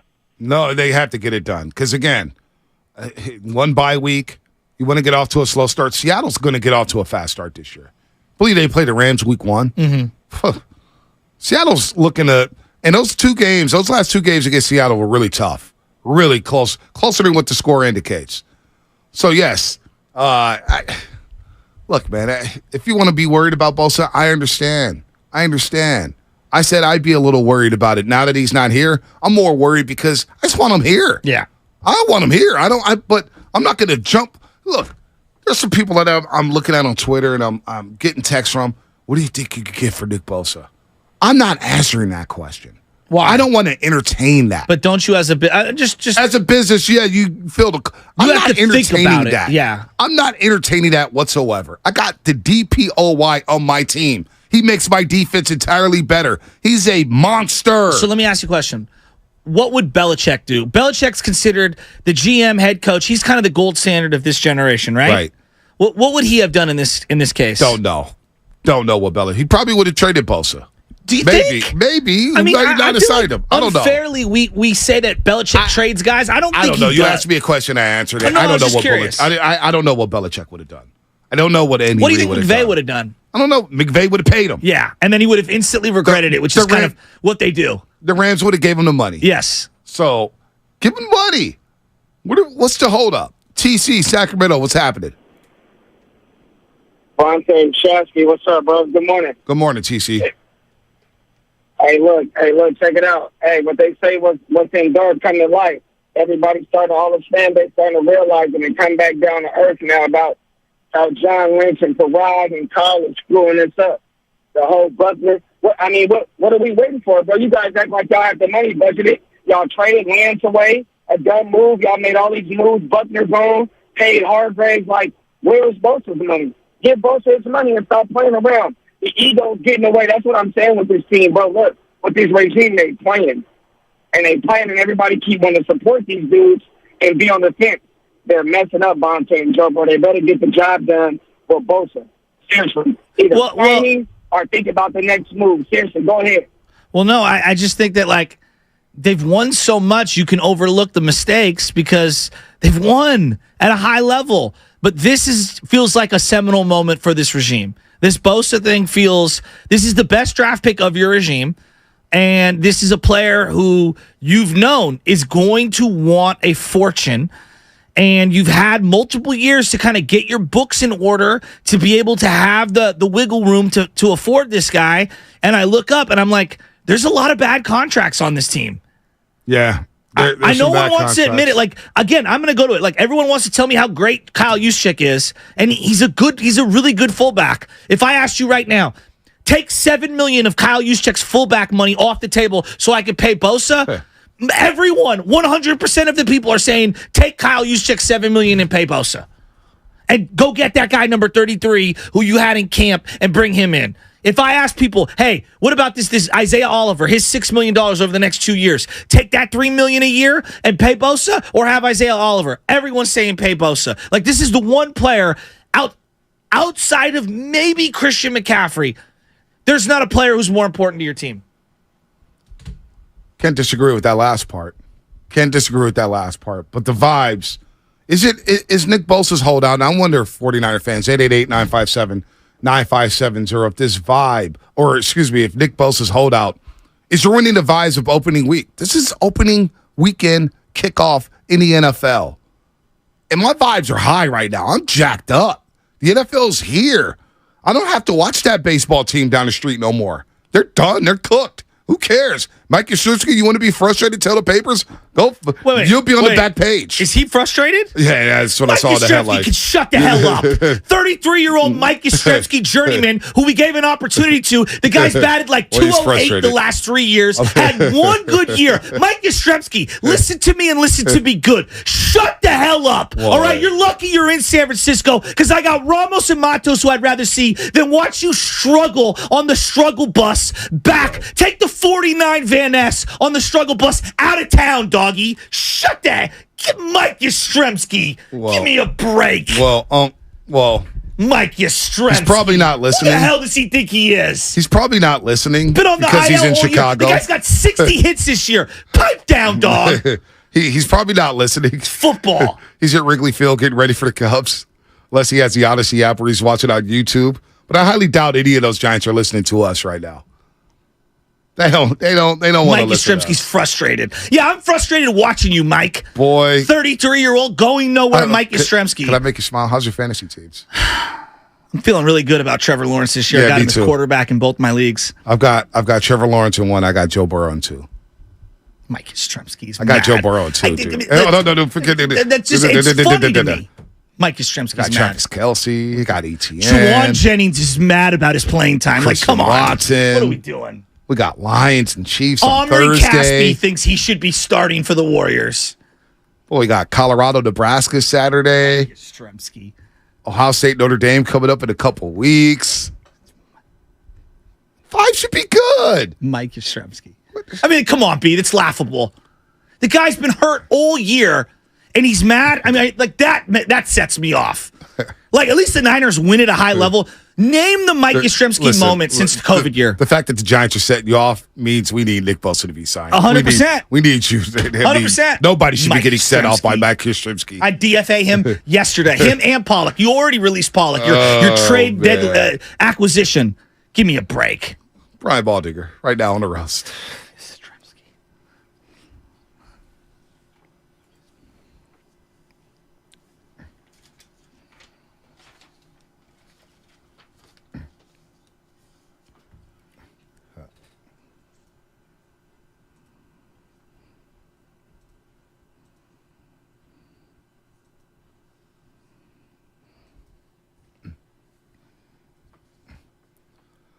we got our main man, Brian Baldinger, presented by our partner, Golden State Lumber, serving the Bay Area for 3 generations. Building better starts with Golden State. When you succeed, we succeed. Visit GoldenStateLumber.com. It is Shark Week. It is football week. We got a little precursor of what's to happen this football season with college football. Oh, I can't get enough of primetime, Baldy. I can't get enough of my Florida State Seminoles. I can't get enough of college football. And now we get Thursday night with the Chiefs and the Lions, and they're without Chris Jones, and the Lions with this massive offensive line. And oh, by the way, you're heading to the Steel City to watch our Niners take on the Steelers. However, the time is ticking on number 97. How you doing, Baldy? What's going on with you? Bonte, Joe, it's good to be with you guys. I'm good, man. I'm literally here in Fort Lauderdale watching the Dukies beat Clemson last night. Wow. You know, I feel like going down, like literally right down the beach and knocking on Nick's door just to see what's up. You know, like what like are you going to put a helmet on Sunday? You're going to show up in Pittsburgh? I kind of feel like I want to go get the inside information, but business is business. They got to take care of it. Here's what I don't understand, Bonte, honestly, and I'm not here to sit and pound the table for Nick, but obviously, the 49ers just don't look like the same team without him. They don't. But, they went and paid Trent Williams, highest paid left tackle. They paid Fred. He was highest paid linebacker for a brief little moment there. They paid Kittle. He was the highest paid tight end until Kelsey beat him out. I mean, you just look, they've got Christian McCaffrey's the highest paid running back by a wide margin. Like, they have agreed that when you are a great player in this organization, they pay you and they take care of you. And I'm sure Nick is sitting back going, wait a second, I just seen all these guys get paid. I just won the Defensive Player of the Year award. We're the number 1 defense in football. At some point, you just go, what's the fight over? You know what I mean, I don't know. Like, is it only Aaron Donald money? Is that what's holding it back? And is that, that much different than TJ Watt money? We know it's pretty easy to slot him. I just don't think it should be that difficult right now. Hypothetically, let's say he doesn't play this weekend. What do they look like as a defense without Nick Bosa? I just think Pittsburgh and Kenny Pickett, who had a great preseason, okay.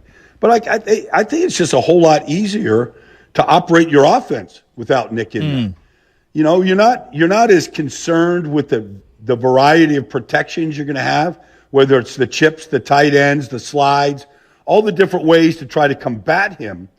Look, now maybe Drake Jackson breaks out and, he could do it, but nobody is going to be better with Nick Bosa not in there. We believe that Javon Hargrave is going to be a factor. We believe Eric Armstead is going to be a factor, but Nick makes everybody on that group and the linebackers that line up behind him, he makes them all better. No doubt. Maybe, Baldy, you knock on that door and say, hey, Nick, I'm heading to Pittsburgh to call the game for Westwood 1. Right on the Baldy private jet. Let's go. I mean, let's make that happen, Baldy. Just meet the Niners Friday night in Pittsburgh. You bring number 97. Maybe the Niners slip you some dough under the table because this is going to be a tough game to win without Nick Bosa. All right, I know offensive line talk doesn't get ratings in sports radio, but I want to know about the Pittsburgh offensive line. What have they improved from last season? Can they protect Kenny Pickett? Can they open up holes for Najee Harris? Tell us about this Pittsburgh offensive line, Baldy. Well, they signed Isaac Seumalo to be their left guard from the Philadelphia Eagles. They paid him a pretty good chunk of money. He's a rock. He's just a rock. He makes your center and your tackle better. He was there between Jason Kelsey and Lane Johnson for the last 4 years at right guard. He's really smart. He doesn't make mental errors. And then Dan Moore beat out Broderick Jones. Broderick Jones was the 16th player taken in the draft out of Georgia, and he was expected to, come in and win the job. But Dan Moore just said, I saw him training in Dallas this year. He looked fantastic, and he held him off. And I believe Dan Moore is going to start. And so I think they probably have upgraded the left side of their line, and I think the competition, Nate Herbig coming in competing at right guard, center, they're going to use him as kind of a swing center guard right now. So I think through competition and through the addition of Seumalo, I feel like they're going to be a lot better than they were. And they got a quarterback, I think, that really, he's your Brock Purdy. He knows what he's looking at. It's hard to fool him. He goes through his progressions very quickly. He makes good decisions, and he's been very accurate, and he's got a lot of really good targets to throw the ball to.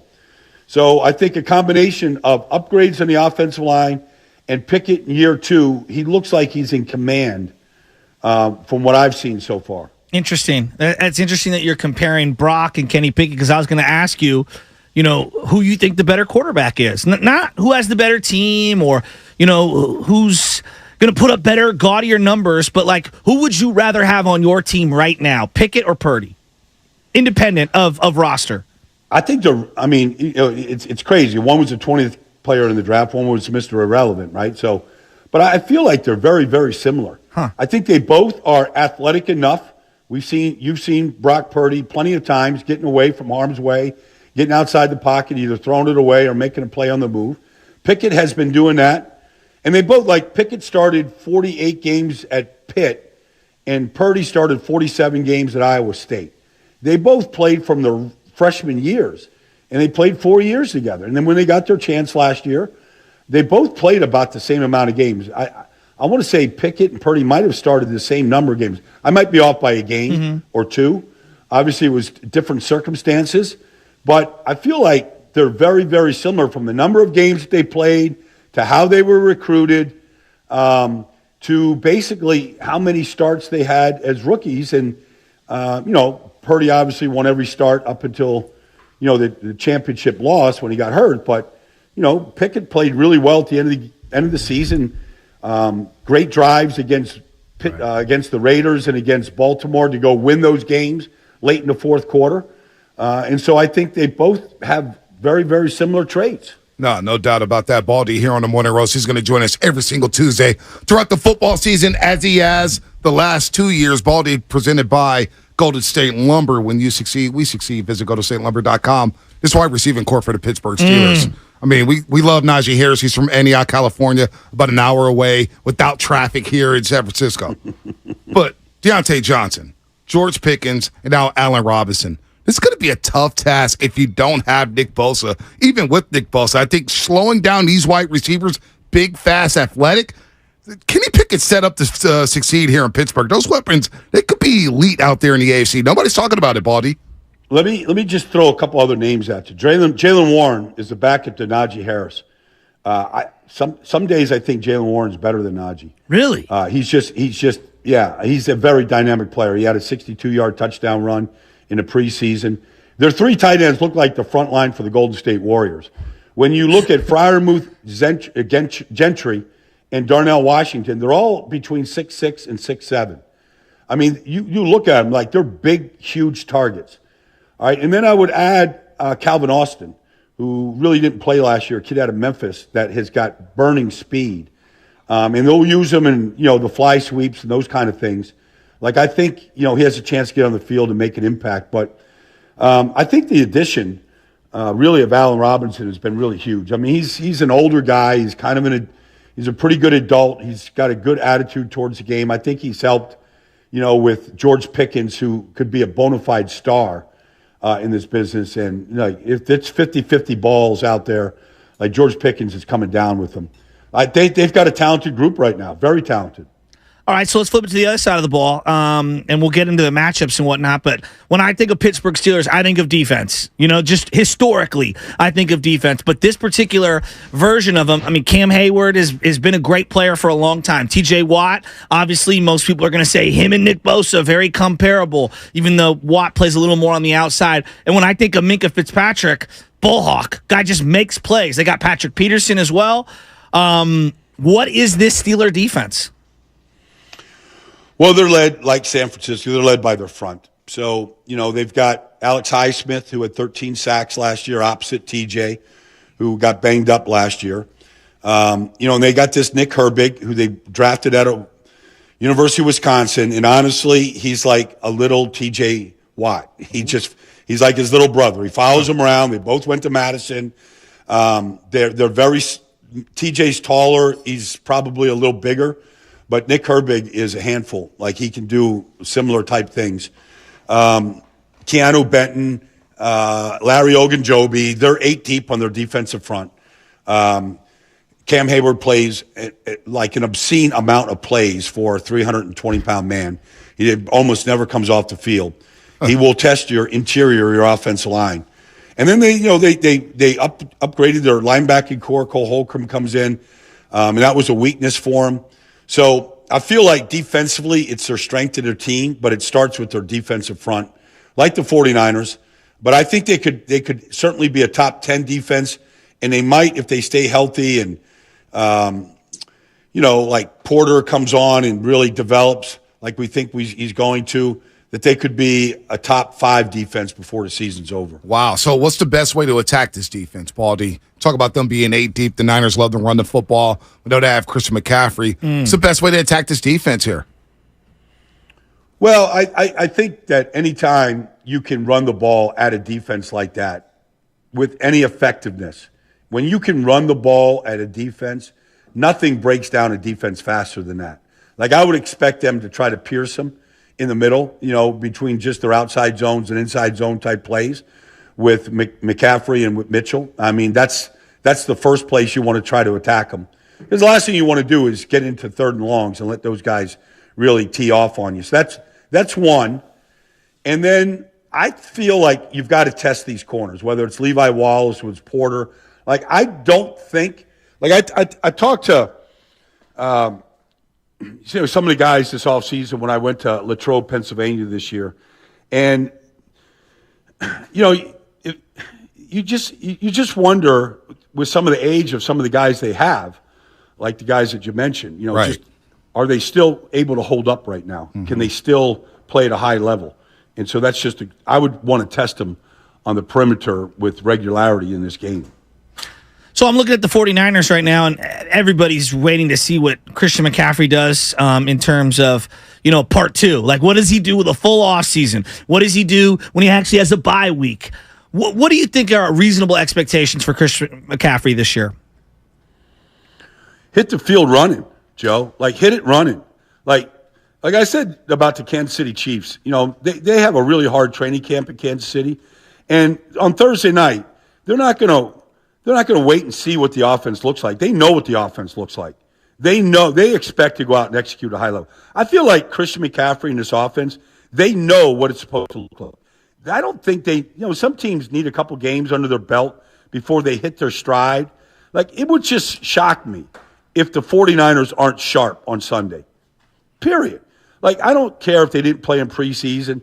Like, I just feel like when you have Trent Williams and Christian McCaffrey and Debo and these guys and Kittle, we'll see what Kittle's, status is and how healthy he is. But, I expect this group to go out there and execute. It doesn't really matter who's playing for Pittsburgh and what their names in the back of the jersey are. This offense should execute at a high level. And I expect McCaffrey, I don't know if there's numbers, Joe, that, back this up, 5 yards a carry, 14 touchdowns. I don't know what the numbers are, but I expect him to play at a very high level right away. You talk about this defense, Ball, possibly being top 5 for the Pittsburgh Steelers, and we look at that loaded AFC, Kansas City that you're talking about, Buffalo, the Jets, the Dolphins are going to have something to say. I think Baltimore may be really good with this revamped passing game. We'll see. Of course, Joe Burrow and the Bengals. But when it's all said and done, are the Pittsburgh Steelers going to be that team maybe in the Final Four where, boy, we didn't talk about them in the preseason because I feel like they are really flying under the radar. I really like this roster. And, of course, we all remember who Mike Tomlin is. He's a hell of a coach. Yeah, but, he hasn't won a playoff game in a long time. 2016. I think 2016, right, Joe? Yep, yeah, 7 years. That's wow. a long time. 7 years. You would say, okay, never losing season, great coach. There's people in Pittsburgh that are like, all right, this is it. Like, we don't go to the playoffs this year. We don't win a playoff game this year. Like, we got to make a change. And so, we know how stable the Steelers are. But, there's a lot of chatter in Pittsburgh about, we're not winning playoff games. Like, okay, so we're the Steelers, but we're not doing anything. And it's true. And so I feel like Cincinnati's still the class of the division. Nobody knows what Cleveland's going to look like completely. New defensive coordinator. How long does it take for Deshaun to get in gear and go? I don't like Baltimore's defense at all right now. Their corners were all beat up in preseason. I don't see the pass rush right now. I just don't see a great Ravens defense. Maybe Lamar makes up for it. Maybe Lamar's all world. We got to see. They're relying on, a young player in Zay Flowers and the health of an Odell Beckham Jr. That's a lot to rely on. But I feel like Pittsburgh is that team second to Cincinnati in that division right now. And I feel like it's going to be between Pittsburgh and Cincinnati to see who brings home the bacon and who represents the AFC North right now. Who's the guy on the 49ers that we aren't talking about that maybe we should or will be as the season progresses? I don't know. I think maybe Drake Jackson. Usually most defensive linemen, if they're going to make a jump, the biggest jump they make between their freshman season and the rookie year, it's between the rookie year and their second year. And we saw flashes of Drake last year. We recognize he's got really good athletic ability. He can bend. He's got good effort. I just think if Drake Jackson is going to be a player that is going to be that next guy in line with the 49ers to really affect this, this group, I think that's the guy. I think that's got to take off. Brandon Ayuk. I thought you would go with that one, Baldy. Brandon Ayuk in this weaponry here, he's looking to get paid, Baldy. I don't know. Do we still have Baldy? Did he cut off? I'm here. I'm here, guys. I hear you. I just lost the picture. Oh, okay, all good. Brandon Ayuk, what about him offensively for the 49ers? Because I feel like that's the guy. Well, Debo looks like he's in great shape, and we know the attention he's going to attract, the gravity that McCaffrey has there on the offense, and we know who Kittle is. But Brandon Ayuk, what about him, Baldy? Well, I thought Ayuk, I didn't think that would be a surprise guy. I thought what we saw from Brandon Ayuk second half of the season last year was what he is, a great route runner, dependable player, could be a number one if you take certain things away, a guy that you have to game plan for. I just think Brandon Ayuk has arrived. And so, I just think that's a guy that I think we're all counting on right now in San Francisco to put up numbers, to change games, to, whether it's the second corner that's trying to take care of him or cover him or whatever. He's a guy that can beat just your number one corner the way that he plays. Week 1. Opening kickoff, opening weekend in the NFL. Baldy, you played in this league at a high level. You've been calling games for a long, long time. You've been around this league for, over 40 years, it feels like. Tell us about week 1 preparation, going into the opening weekend of the NFL season. I don't know if there's any week all year where players and coaches have more butterflies. Do we do enough? Are we prepared? Are we prepared for all these situations that can arise? I feel like everybody, I don't care if you're Andy Reid, I think everybody, and Patrick Mahomes, I think everybody has more butterflies this week, this game, than in any other game all year. A lot of teams haven't played their players in preseason. Nobody's played 4 quarters of football. The conditioning. Are we in condition enough? Do we have the right depth? Is our roster complete? You won't know some of those things until you get into the fourth quarter of some of these games. I don't know what the temperature is going to be like in Pittsburgh this weekend, or if you're playing, in the South this weekend. The temperature is going to be a factor. It always is in September. And so I think all those parameters out there make people, and then just the emphasis everybody puts on the first week. The sky isn't falling no matter what happens. We've seen plenty of teams rebound. Yep. But there's so much put on this first game that I feel like this is the week that everybody has the most just uncertainty about who they are. All right. So when I think of football in September, I think of the smells. And the reason why I go that way is you go into that parking lot, and for us, Levi's Candlestick, you start walking through, and there's just a smell. There's a football smell, barbecue, and just the beer, and just there's a smell. You know what I mean? And I have this feeling of me waltzing through tailgates, checking out what everyone's cooking. I've never been to Pittsburgh. I know you have. Walk me through what a Pittsburgh tailgate feels like, smells like, tastes like.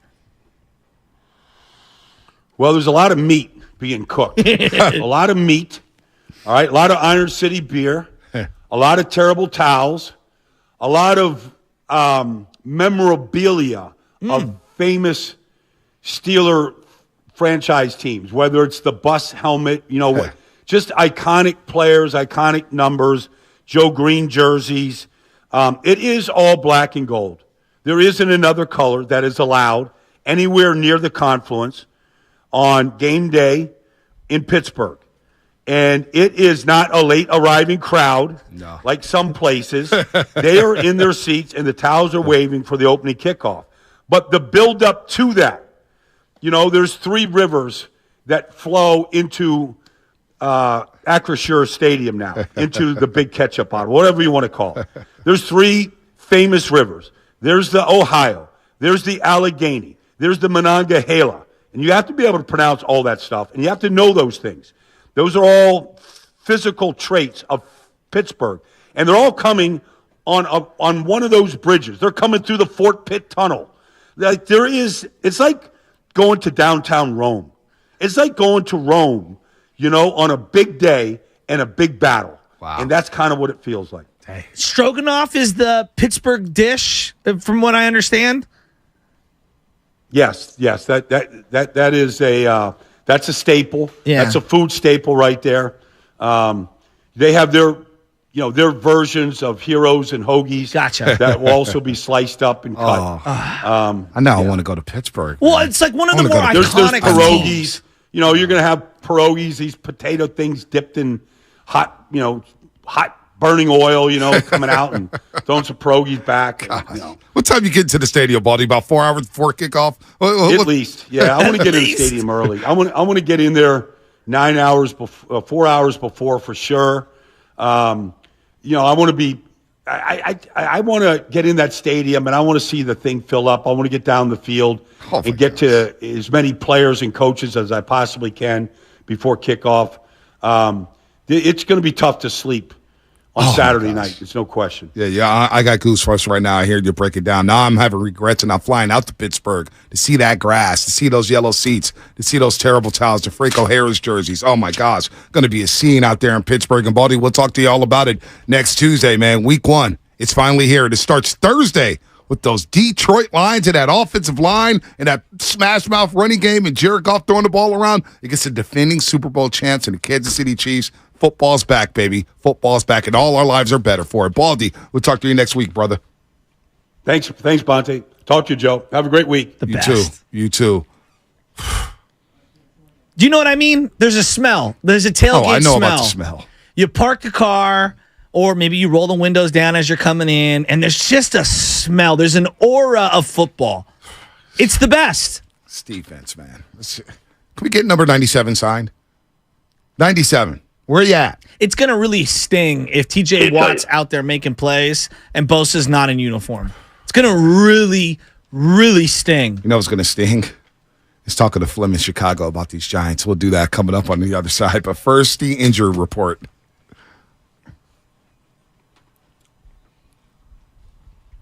Ow!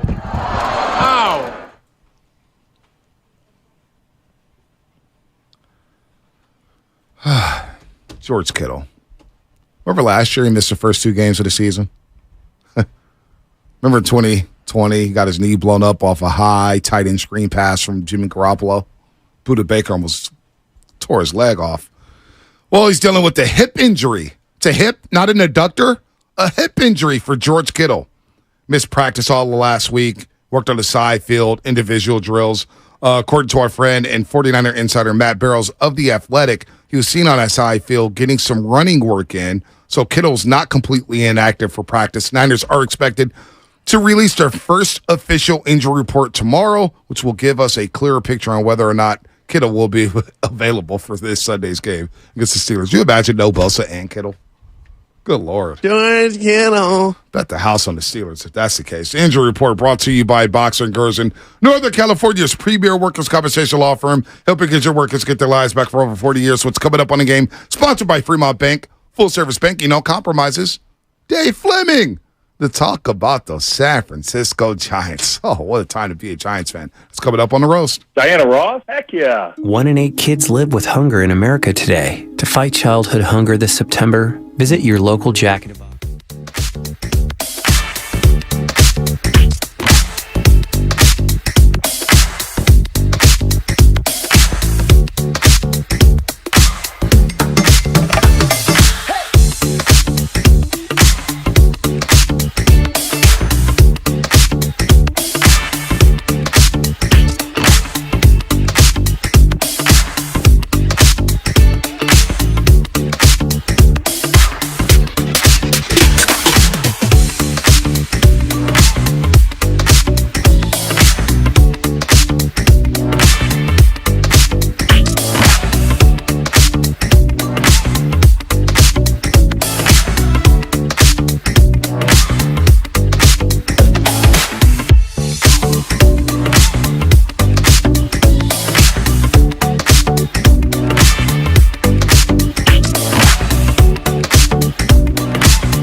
I just want to see if I had that in me after a long weekend in New Orleans. Wow.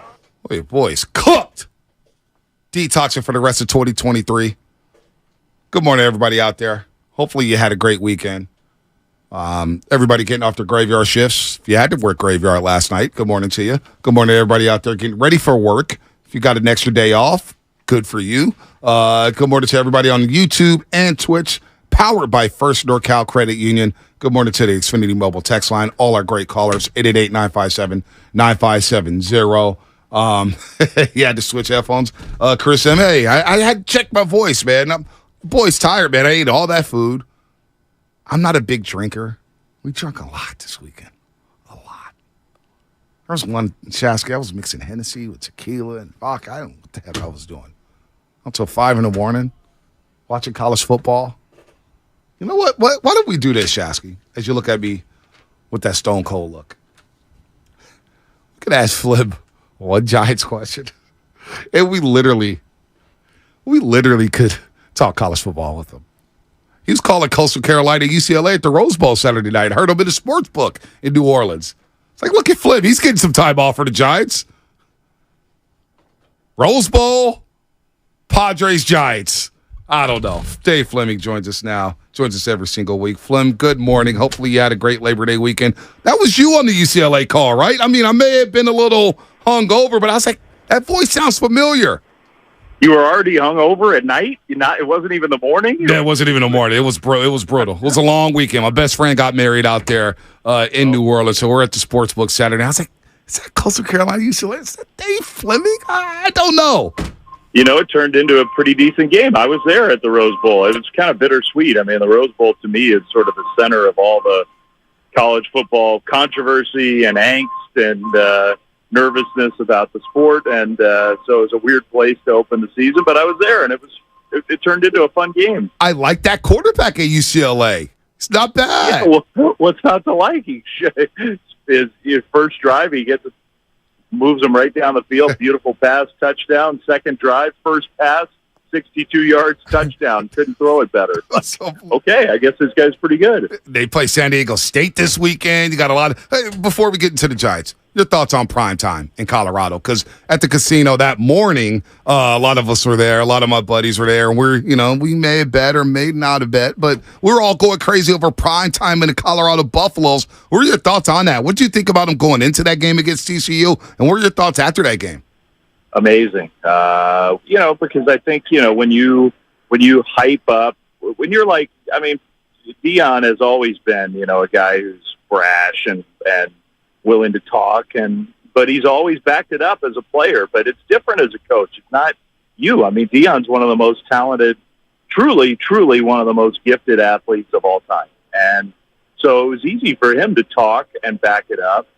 And as a coach, you just don't have as much to do with it. And so as brash as he was, I mean, it's amazing that his team played that well. TCU, I don't care whether TCU is good, not good, whatever. Just an incredible performance. They look like, I mean, I'm not going to say one of the best teams in the country because they're probably not quite that, but right. Just remarkable transformation by him. He's a heck of a coach, Yep. All right, let's get into these Giants. No, because honestly, I was so frustrated over this weekend. Like the lack of hitting it's alarming. Like it really is alarming. And we talk so much about starting pitching this year. To me, it's the veterans. Like I'm looking at these 5 guys in the outfield. Okay, Slater, Jock, Haniger, Conforto, and who's the other one that I'm misremembering? But you're looking at guys that combined they have 300 hits. Mitch Haniger's the other guy. 300 hits total for 5 guys in the outfield. I mean, Acuna has 185 hits by himself. Now, that's the MVP of the league, so it's probably an unfair exercise. But outside of Estrada and a little bit of J.D. Davis for the first half and a little bit of Lamont Wade, it has been excruciating to watch this team try to execute offensively. And I just throw my hands up. Yesterday, 2 hits. One of them was Casey Schmidt, who's been in a deep abyss. I feel bad for Logan Webb. I guess that's where I'm going. This guy is reliving the Matt Cain existence these last 2 years, and I don't know how he hasn't broken a water cooler. Yeah, well, maybe he has. and we haven't seen it. And it's not just him. He's the one who really is getting victimized because he's got the lowest run support of any pitcher in baseball. So he's been the one who's been picked on over and over again. But I think at this point it's hard to single one guy out because they're just not scoring, period. So now what? The last 4 games, they've scored 4 runs total and had, 42 strikeouts. 4 runs, 42 strikeouts last 4 games. They're not hitting for power, and they're not putting the ball in play. Like, that is a lethal combination. And I don't know how you explain it. I really don't. I mean, the injuries for a while were the explanation, but they're not anymore. The Conforto's, they miss Conforto, and he's one of their better hitters, but they have plenty of established veteran guys with track records who are still in the lineup and healthy, and they're not hitting at all. And it's like a total system failure on the offensive side, and it's just inexplicable to me. I don't get it. I don't know what buttons Gabe Kapler can push. I don't know how you can flip the lineup order, but nobody's hitting. So who cares? Like, one guy basically for the last 2 months has been reasonably hot. And I understand your frustration. We're all frustrated. The team is really frustrated. And I think the pitchers are getting more and more frustrated. And I do not blame them. No, I don't either. And you're asking like what a solution is. Like I understand that Mike Yastrzemski and even Austin Slater to a degree, like there's some equity that these guys have built up. I'm over it. I'm over the platooning. Like I referenced 5 guys in the outfield. Jock has played way too much defensive left field for my liking. And I'm watching Ramos and Matos, and they're in AAA. And I get it. They haven't blown you away at the big league level. But I'm at the point of waving the white flag, and I just want to see what the young guys have. Like I know that there's a merit, and I understand wanting to compete for this second wild card spot. You're the 9th best team in the National League. Like, I want to see the young guys. I want to see these guys play. And simultaneously, I don't think it's that precipitous of a drop-off playing some of these young guys, but I don't think they're ready to bite the bullet on the old guys. And I'm very frustrated for these guys. And I don't know what Ramos hitting a home run in AAA has to do with his confidence, because he needs to do it at the big league level. And I don't think he's going to get an opportunity with 3 weeks to go. Yeah, I hear you. I think there's some validity to what you're saying. My guess would have been even a couple days ago, like as long as they are not mathematically eliminated, you're going to see them lean on the veterans. That's my guess, but I think we could get to a point where that could change. I do. So it might be that you won't have to wait too long to get what you're asking for, but gosh, the default is always like, wait, we're paying these guys. These are our guys we're counting on. We're in it. We owe it to them. We owe it to the group to just keep pushing, and hopefully something changes. But we could get to a point where that might not be the case anymore. I don't know. I mean, I wish I had more concrete. No, I hear you.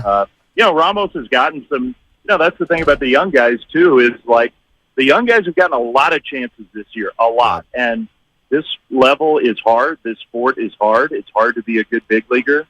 And we're seeing that across the board. I mean, look at Ellie De La Cruz. Ellie De La Cruz is the most physically gifted player, one of the most physically gifted players I've ever seen. And even he now is struggling to get the bat on the ball. He's striking out a ton. It's just been hard for him to adjust. So, it's a good reminder that this is hard for everybody. Everybody has a hard time at this level at first. And so that I try to remind myself that all the time. But the young guys have gotten a good opportunity. Like almost all these guys have gotten a lot of at-bats, and they haven't done enough to force the issue. I mean, the only guy is Patrick Bailey, who's sort of just established himself as, I'm going to be a big part of this team going forward. And, part of it is on the young guys to whether it's hits and home runs, or whether it's defense or hustle or energy or whatever. Do something to prove that you need to be in there more often. And I think that's, across the board. You heard Yastrzemski really frustrated after the game yesterday. And I think part of the solution is, I don't care what the bottom line results are. do something different than what you've been doing. So force the issue in some way, be more aggressive at the plate, whatever it is, try something else. And it doesn't get easier for the Giants here in September, Fleming. Their second half has been dismal, to say the least. But looking at Kyle Harrison, I want to get your take on this. While you're at the Rose Bowl Saturday night calling UCLA and Coastal Carolina, Kyle Harrison was on the bump, and he gave up 4 home runs in 6 runs. And look, he's a young pitcher, and I don't want to crush the guy. But I think I was impressed with his emotion after the game, but a lot of guys in the clubhouse was consoling him. Now, I didn't know he had that type of emotion. Pitchers are usually even kill, and you give up, you have a rough day. But he was despondent. It was like guys had to pick him up. What did you take from that Saturday night as you met up with the team and you heard about it, or I'm sure you saw the clips of it? What'd you take of that of Kyle Harrison beating himself up like that? Two things I would say, Bonte, is number one, it's a reminder of how young the guy is. Mm-hmm. He just turned 22, and his pro career, he came right out of high school, didn't go to college. His pro career was pandemic year and then slow ramp up where, he just has hardly pitched as a pro. Right. So he's just so young, and he's almost never had failure. And so I think it's a great reminder of how young and inexperienced this guy is. Number two, I love it. I love the fact that he cares so much. Yep.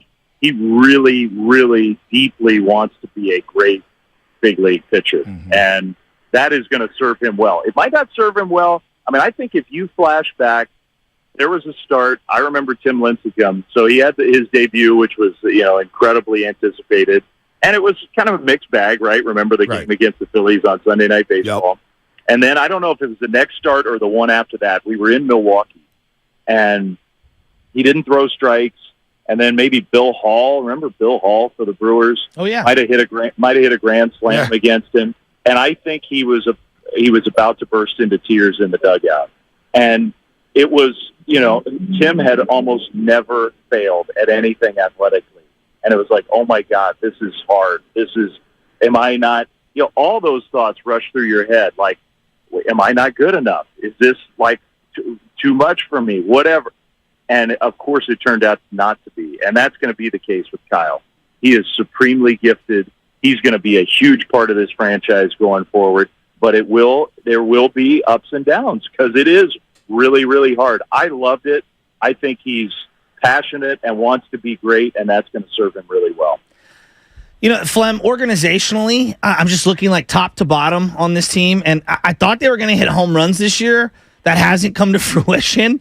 I know Flores got to 20 this week, which was, I guess, to some level of success. They haven't had a 30 home run guy since Barry Bonds. They're one of the last teams when it comes to home runs over the last 15, 20 years. They've been wildly successful before this recent regime when it comes to finding enough pitching to offset the lack of hitting.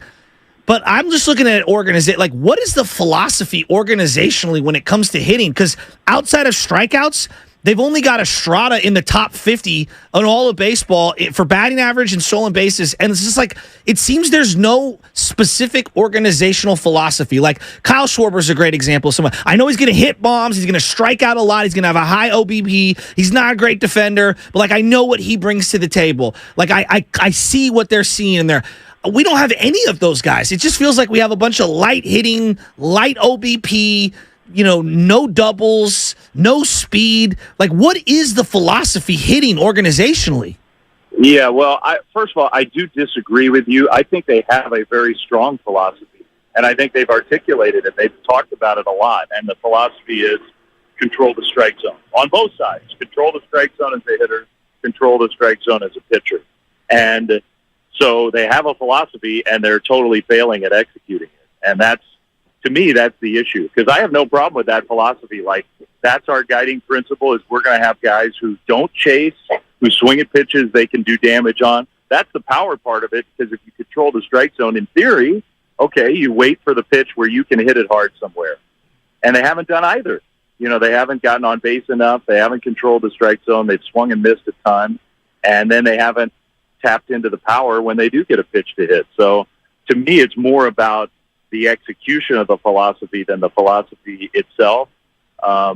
There's no defending the results. There isn't. And if if at the end of this year there aren't massive questions about why that is, and frankly changes to what they're doing, then you will be perfectly within your right to ask some tough questions and be unhappy about it, because you can't have a year like this offensively and not rethink what you're doing, because it just nothing has worked. And I mean, look, I think to go along with the strike zone stuff, the power that you're talking about, that's supposed to be what this team hangs its hat on, power up and down the lineup, and they just haven't done it. That's well said, Flem. That is well said. And let's see how this September shakes out for the Giants. Let's see what it looks like after they come back home. They play Colorado, Cleveland, and then Colorado again. They could get right, but then the last 10, 11 games, you're playing Arizona, the Dodgers, the Padres, and the Dodgers again. So we'll see how this ends. Where are you at this weekend when it comes to college football?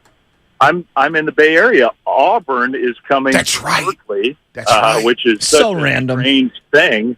I guess we should get used to that in college football now. Although the Auburn coach the other day said, "I don't know why we're going out there." It's like, oh, there's a good attitude for bringing your team on the road. But I think it's the fourth time Auburn will ever have played in the state of California. They've been playing football for 100 years. They played once. I know Florida State in the Rose Bowl for the national championship when Jameis won it, I think 2013. That's crazy. That may be the only time, though.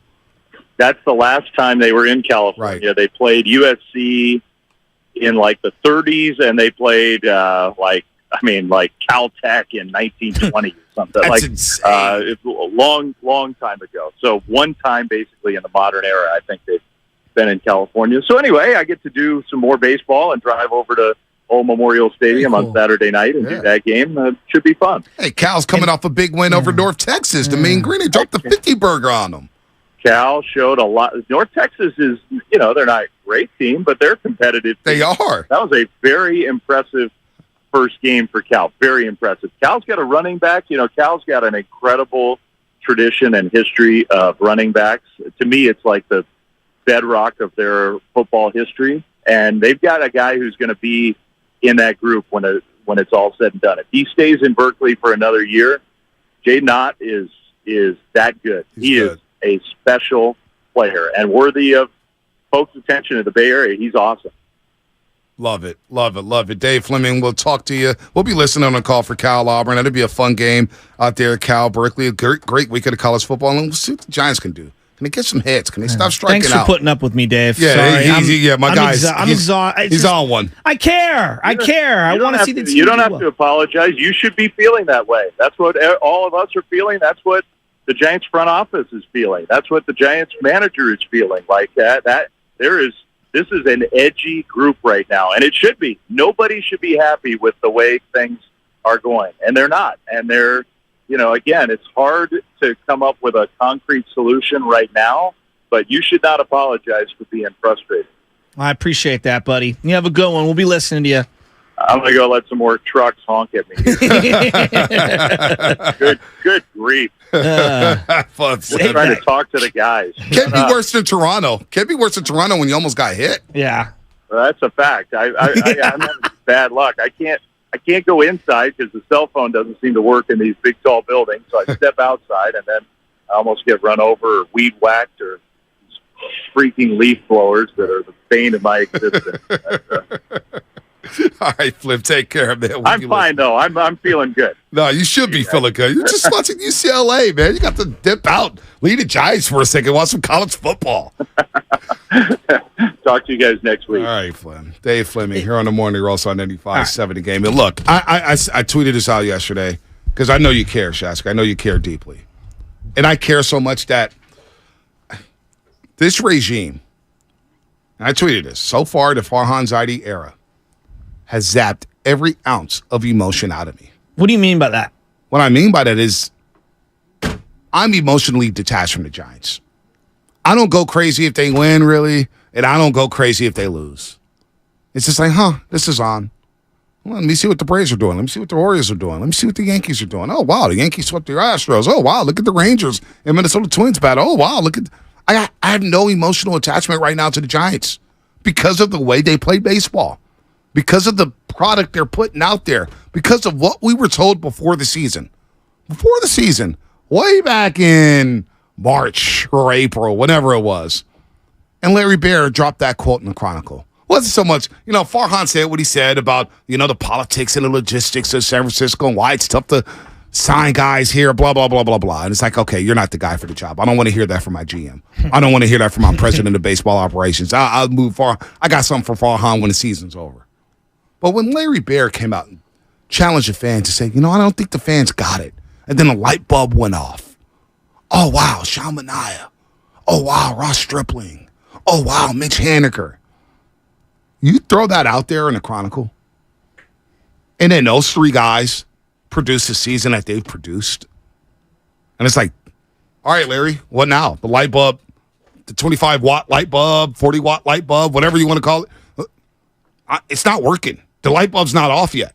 It never went on. So then you make all these excuses, and you play this style of baseball. It's not engaging. It's not entertaining. There's a lot of people who've tweeted me and texted me. I haven't gotten to one game this year. A lot of people haven't gotten to one game this year where they go to 15 and 20 a year.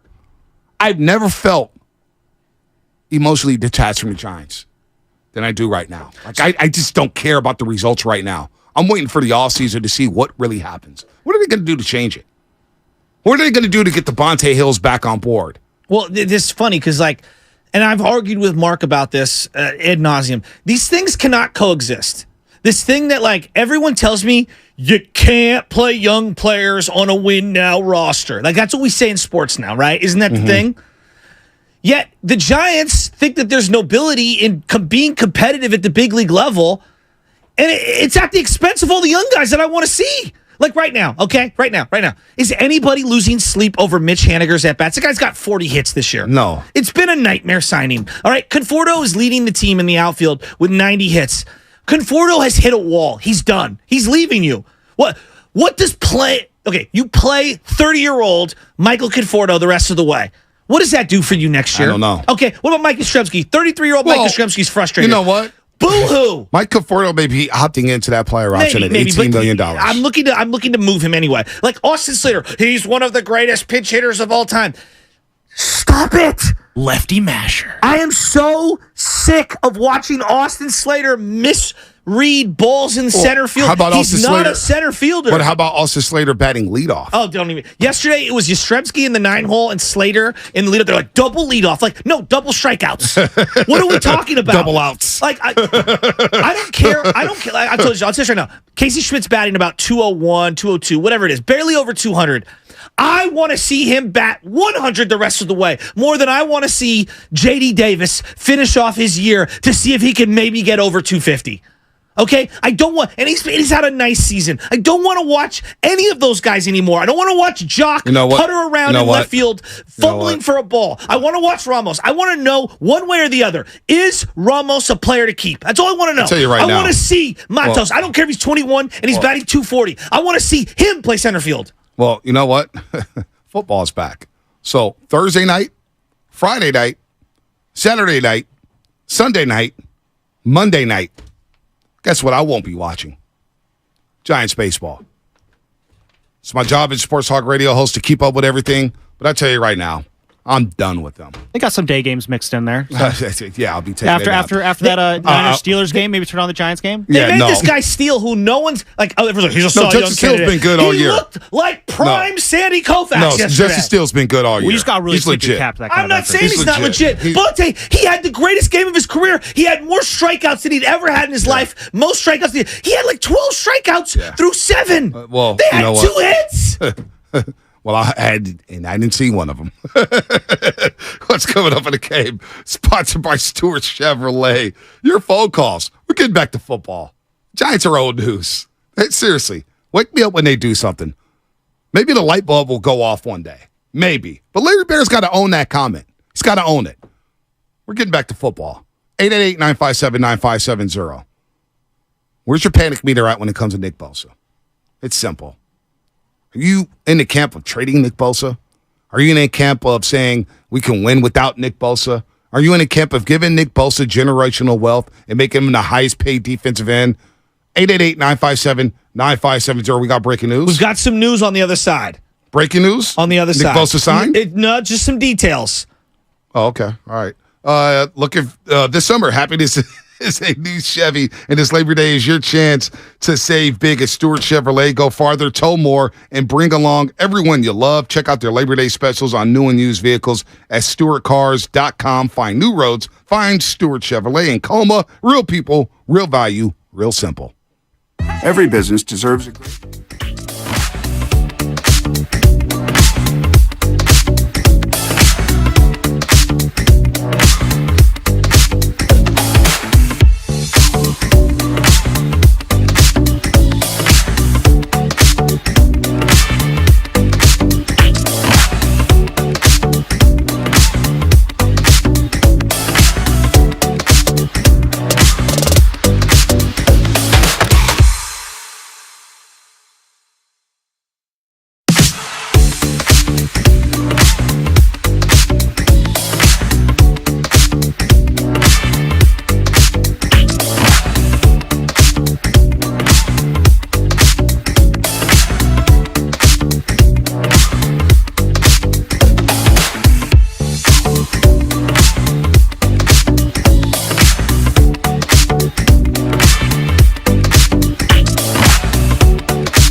Wow, did you see Loondog and Klay Thompson out there in China having the time of their life? I'm loving the vibes from the Golden State Warriors. I am. I can't wait till Media Day, October 2nd, Chase Center. Maybe we'll do our show from there. Kevon Looney looks like he's in great shape. Klay Thompson having fun. Also threw up the 5. Said, I'll be back here next summer with my 5th championship ring. I love those. I like that confidence. Let's go. Let's go, Klay Thompson. Breaking news. Oh, wait, we don't have any. 888-957-9570. We'll get to the calls, but you tease something before the break, Shasta. You got something good? Come on, enlighten me. It's not. I don't know if it's considered breaking news. That's why I said don't play the breaking news sounder. But Diana Rossini, who's been pretty tapped in when it comes to reporting in the NFL, the 49ers reportedly offered a contract extension on the table that is a record deal. That's what she's saying. So they're giving him record deal money. I don't know what that means. Ian Rappaport said the same thing. Ian Rappaport literally said the same thing. I'm just monitoring the situation. I know. They're all saying the same thing. All right. Well, record money. We all know it's going to be record money. She said it for a couple of weeks. Schefter said it. I'm just telling you what she said recently. She's saying it. She's not, oh, man, you got my hopes up for nothing. Well, I thought she was going to say, like, details. I was like, man, 7 years, 6 years, 130, 115, guarantees, opt-outs, no trade clauses. No. Thanks, Diana Rossini. Thank you. I mean, she's usually pretty spot on. Well, Rap Sheet said the same thing. Here's what Rap Sheet said yesterday. There's no deal yet for Nick Bosa, and I would say similar to Chris Jones, maybe without quite the amount of urgency. Until there is a significant breakthrough, I do not expect Nick Bosa on the field for the San Francisco 49ers. And it really isn't a question of, is it going to be the NFL's highest paid pass rusher? It sounds to me like they're already there, already past T.J. Watt. That's not really what this is about. T.J. Watt, of course, is $28 million on an average per year basis. This is about how close to Aaron Donald's $31 million and change does he get, or does he get over that? It is a Monday today, tomorrow's Tuesday, and then Wednesday starts the game week. I believe I'd have to consult the calendar on that one, but that's what I think it is. And if he is not there Wednesday, obviously would not bode well for him being able to participate in this week's game. If there is anyone whose resolve you should never doubt, it is someone with the last name of Bosa. We will see if the 49ers and Bosa, who all want this done, we'll see if they're able to make it happen. So that's Rap Sheet yesterday on NFL Network. Diana Rossini just tweeted that same thing. So he's going to get generational money. Something we all know. Do you even care what the money numbers are? Because I don't think most fans truly care about the money. I think they just want him there week one. No, I would disagree with that. I think a lot of people are pocket watchers. I think a lot of people are looking at this contract saying, well, how much is left for Brandon Ayuk next season? How much is left for Kirk Cousins if he becomes a free agent? You know what I mean? I think a lot of fans care about the money. They want to see the money because then they will set their expectations to what that money is. If he gets Aaron Donald money, the fans are going to expect Aaron Donald production. They're going to expect Aaron Donald dominance. Hasn't he given you similar Aaron Donald production? I think he has, but then you get some fans who say, well, you know what? He didn't do it in the playoffs last year. I mean, it was the one playoffs where he didn't show up, but which 3 is games. fun. He was MIA. A lot of fans are talking about that. Okay. Well, are they going to talk about his rookie year when he dominated? No, they're not. They're talking about what happened. His third year when he dominated? What have you done for me lately? No, I understand that. And I would say look into the playoff, 49er history and look at who leads the entire organization in playoff sacks. Let me clear something up. Let me clear something up with some of our roasters on YouTube because it's starting to bother me. What's that? Powered by First NorCal Credit Union. This is a Charlie Ward Florida State jersey. Why the heck would I be wearing a Jason Campbell jersey? Why the heck would I be wearing a Washington Redskin jersey? Why? I've never worn Jason Campbell. I've never worn a jersey outside of a 49ers football jersey. All right? Ever. Well, you've worn Florida State jerseys. But NFL jerseys. Oh, NFL. NFL jerseys. NFL. I've never worn another NFL jersey. This is a college football Charlie Ward National Championship jersey. Okay? Florida State is coming. They're back. They're back in the title contention. College football is better when Florida State is humming. Florida State. And this is good vibes. I'm trying to give all you Niner fans, see the 17? You see this guy? National champion? You see what Florida State did to LSU? Good vibes all around. Come on now. Let's go. It's week 1. Guys are all, the fan base is fractured right now, man. We are rattled. We are rattled. Come on, folks. Let's go. Football's back. I do think it's fun time. Your point on the money is an interesting one because, like, Debo held out and got crazy money last year, and nobody really said anything during the year, did they? Oh, yes, they did. What'd they say? Oh, he was out of shape. Well, he was out of shape. He should have been working. He was. We overpaid him. I mean, he admitted that. He's not a great receiver. We should trade him. Blah, blah, blah. Don't misremember what people were saying about Debo. A lot of people want to trade Debo. Want to get him out of here. Wouldn't you agree that Nick Bosa is way better than Debo in terms of what he does? Debo's a very impactful player. He is. I mean, I don't want to disrespect Debo Samuel. Very impactful player. Some good laughs back there. What's so funny? Let's go to Will and Marin. Will, what's happening? Hey, what's up, guys? Thanks for taking my call. Yeah, it's always kind of a very unsettling feeling when the best defensive NFL player is not showing up to practice, but there's been a lot of talk about Kinlaw, looking superior, not to Bosa, but just he's looking great. So I think it's time for him to put up or shut up because he's been talking about how you're going to see something, you're going to do it. Well, hey, I'm the type of guy that's next man up, so let's go. And then I'm not really too worried about it because I think Kittle and Williams are going to pump Watt on the edge, and then I think that Purdy is going to definitely outplay Pickett. So I think that the Niners are going to go in and handle business, and I think that Bosa is going to see the Niners flying around. He's going to see his homie Fred Warner flying around on defense, making plays, and he's going to want to come back because, yes, it is about a money thing, but Joey, Bosa wants to play. He wants to play football. He wants to play football. He wants to be back, so he's gonna play. And I think that he's seeing their success is going to make him play. And then last thing, Shasky, I feel your pain about the Giants. One of my best friends that I played rugby with for 4 years at UCSB is a Detroit Tiger fan. And he said he's having so much fun watching Kerry Carpenter, Reese Olson, Matt Manning, Spencer Torkelson. Like, they're not amazing, but he said he's having so much more fun watching them play and get better than watching Miguel Cabrera and everybody just, giving him his flowers because he used to be the best thing. He's like batting 8th or 7th in their lineup.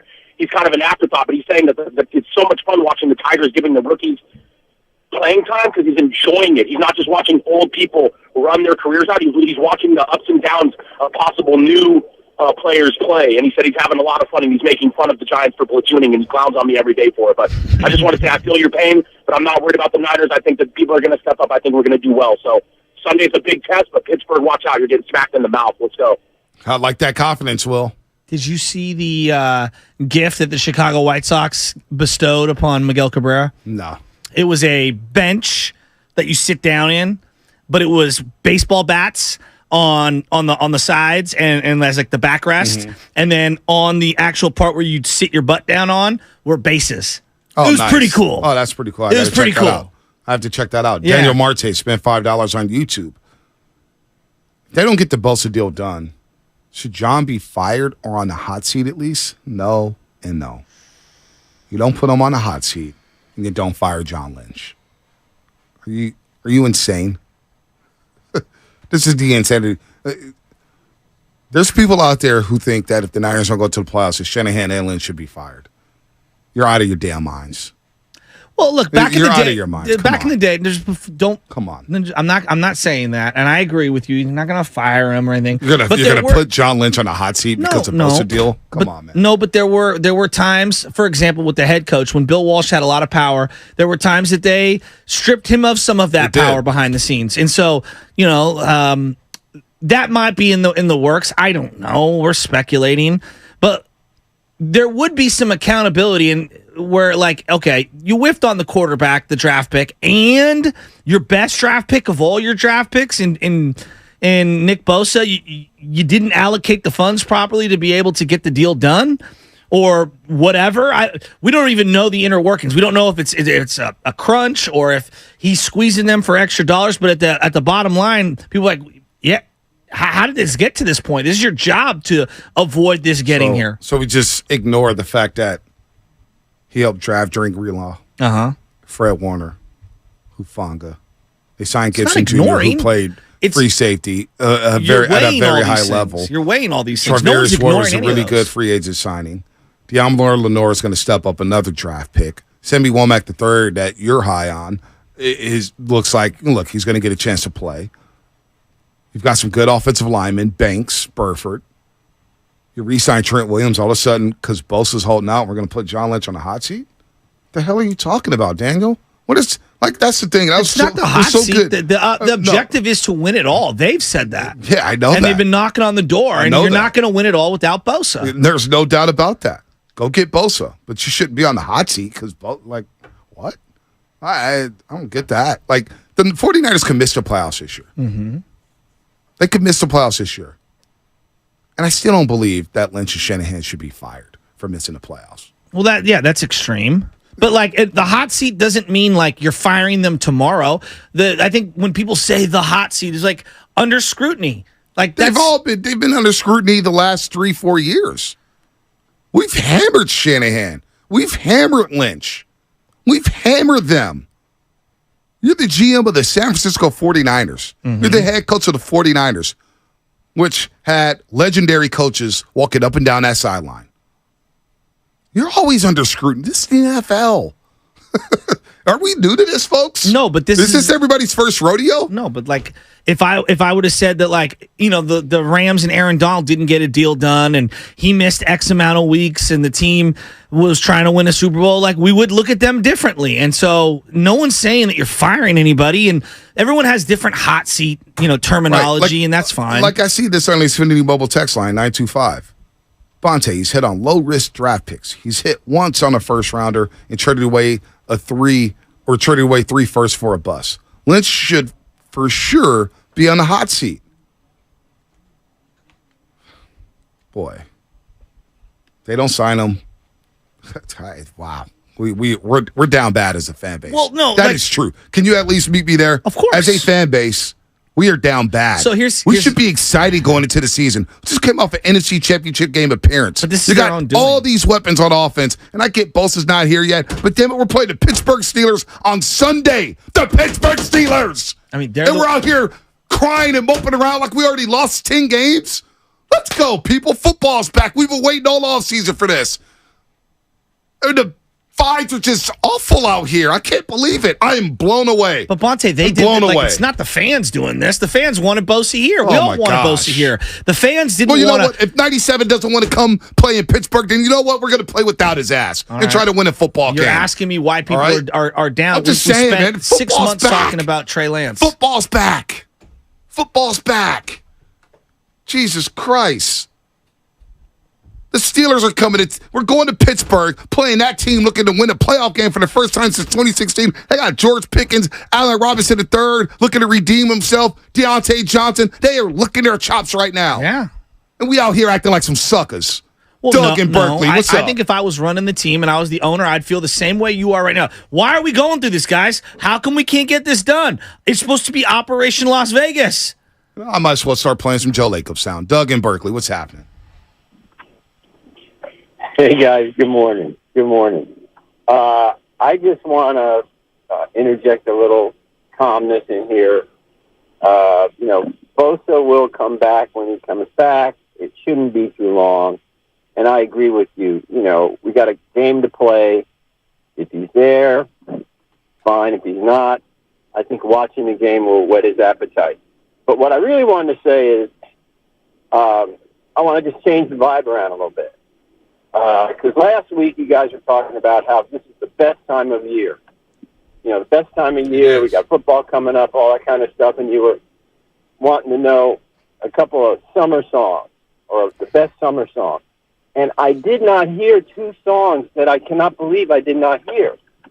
One is Hot Fun in the Summertime by Sly and the Family Stone.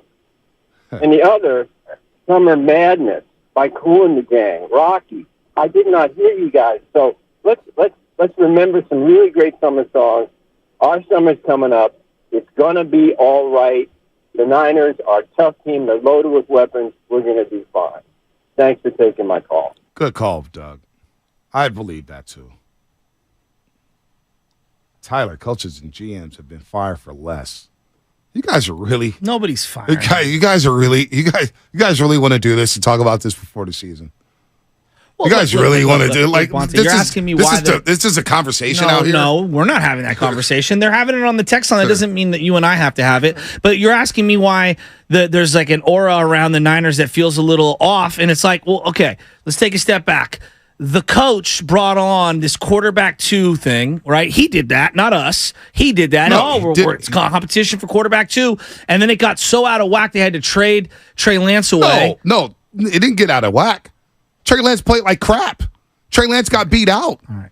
He brought in a quarterback to bring in competition. This is what good teams do. I know, you bring in players to compete, and you're saying, "Hey, Trey Lance, let's compete." It wasn't out of whack. He didn't trade. Trey Lance has to be traded.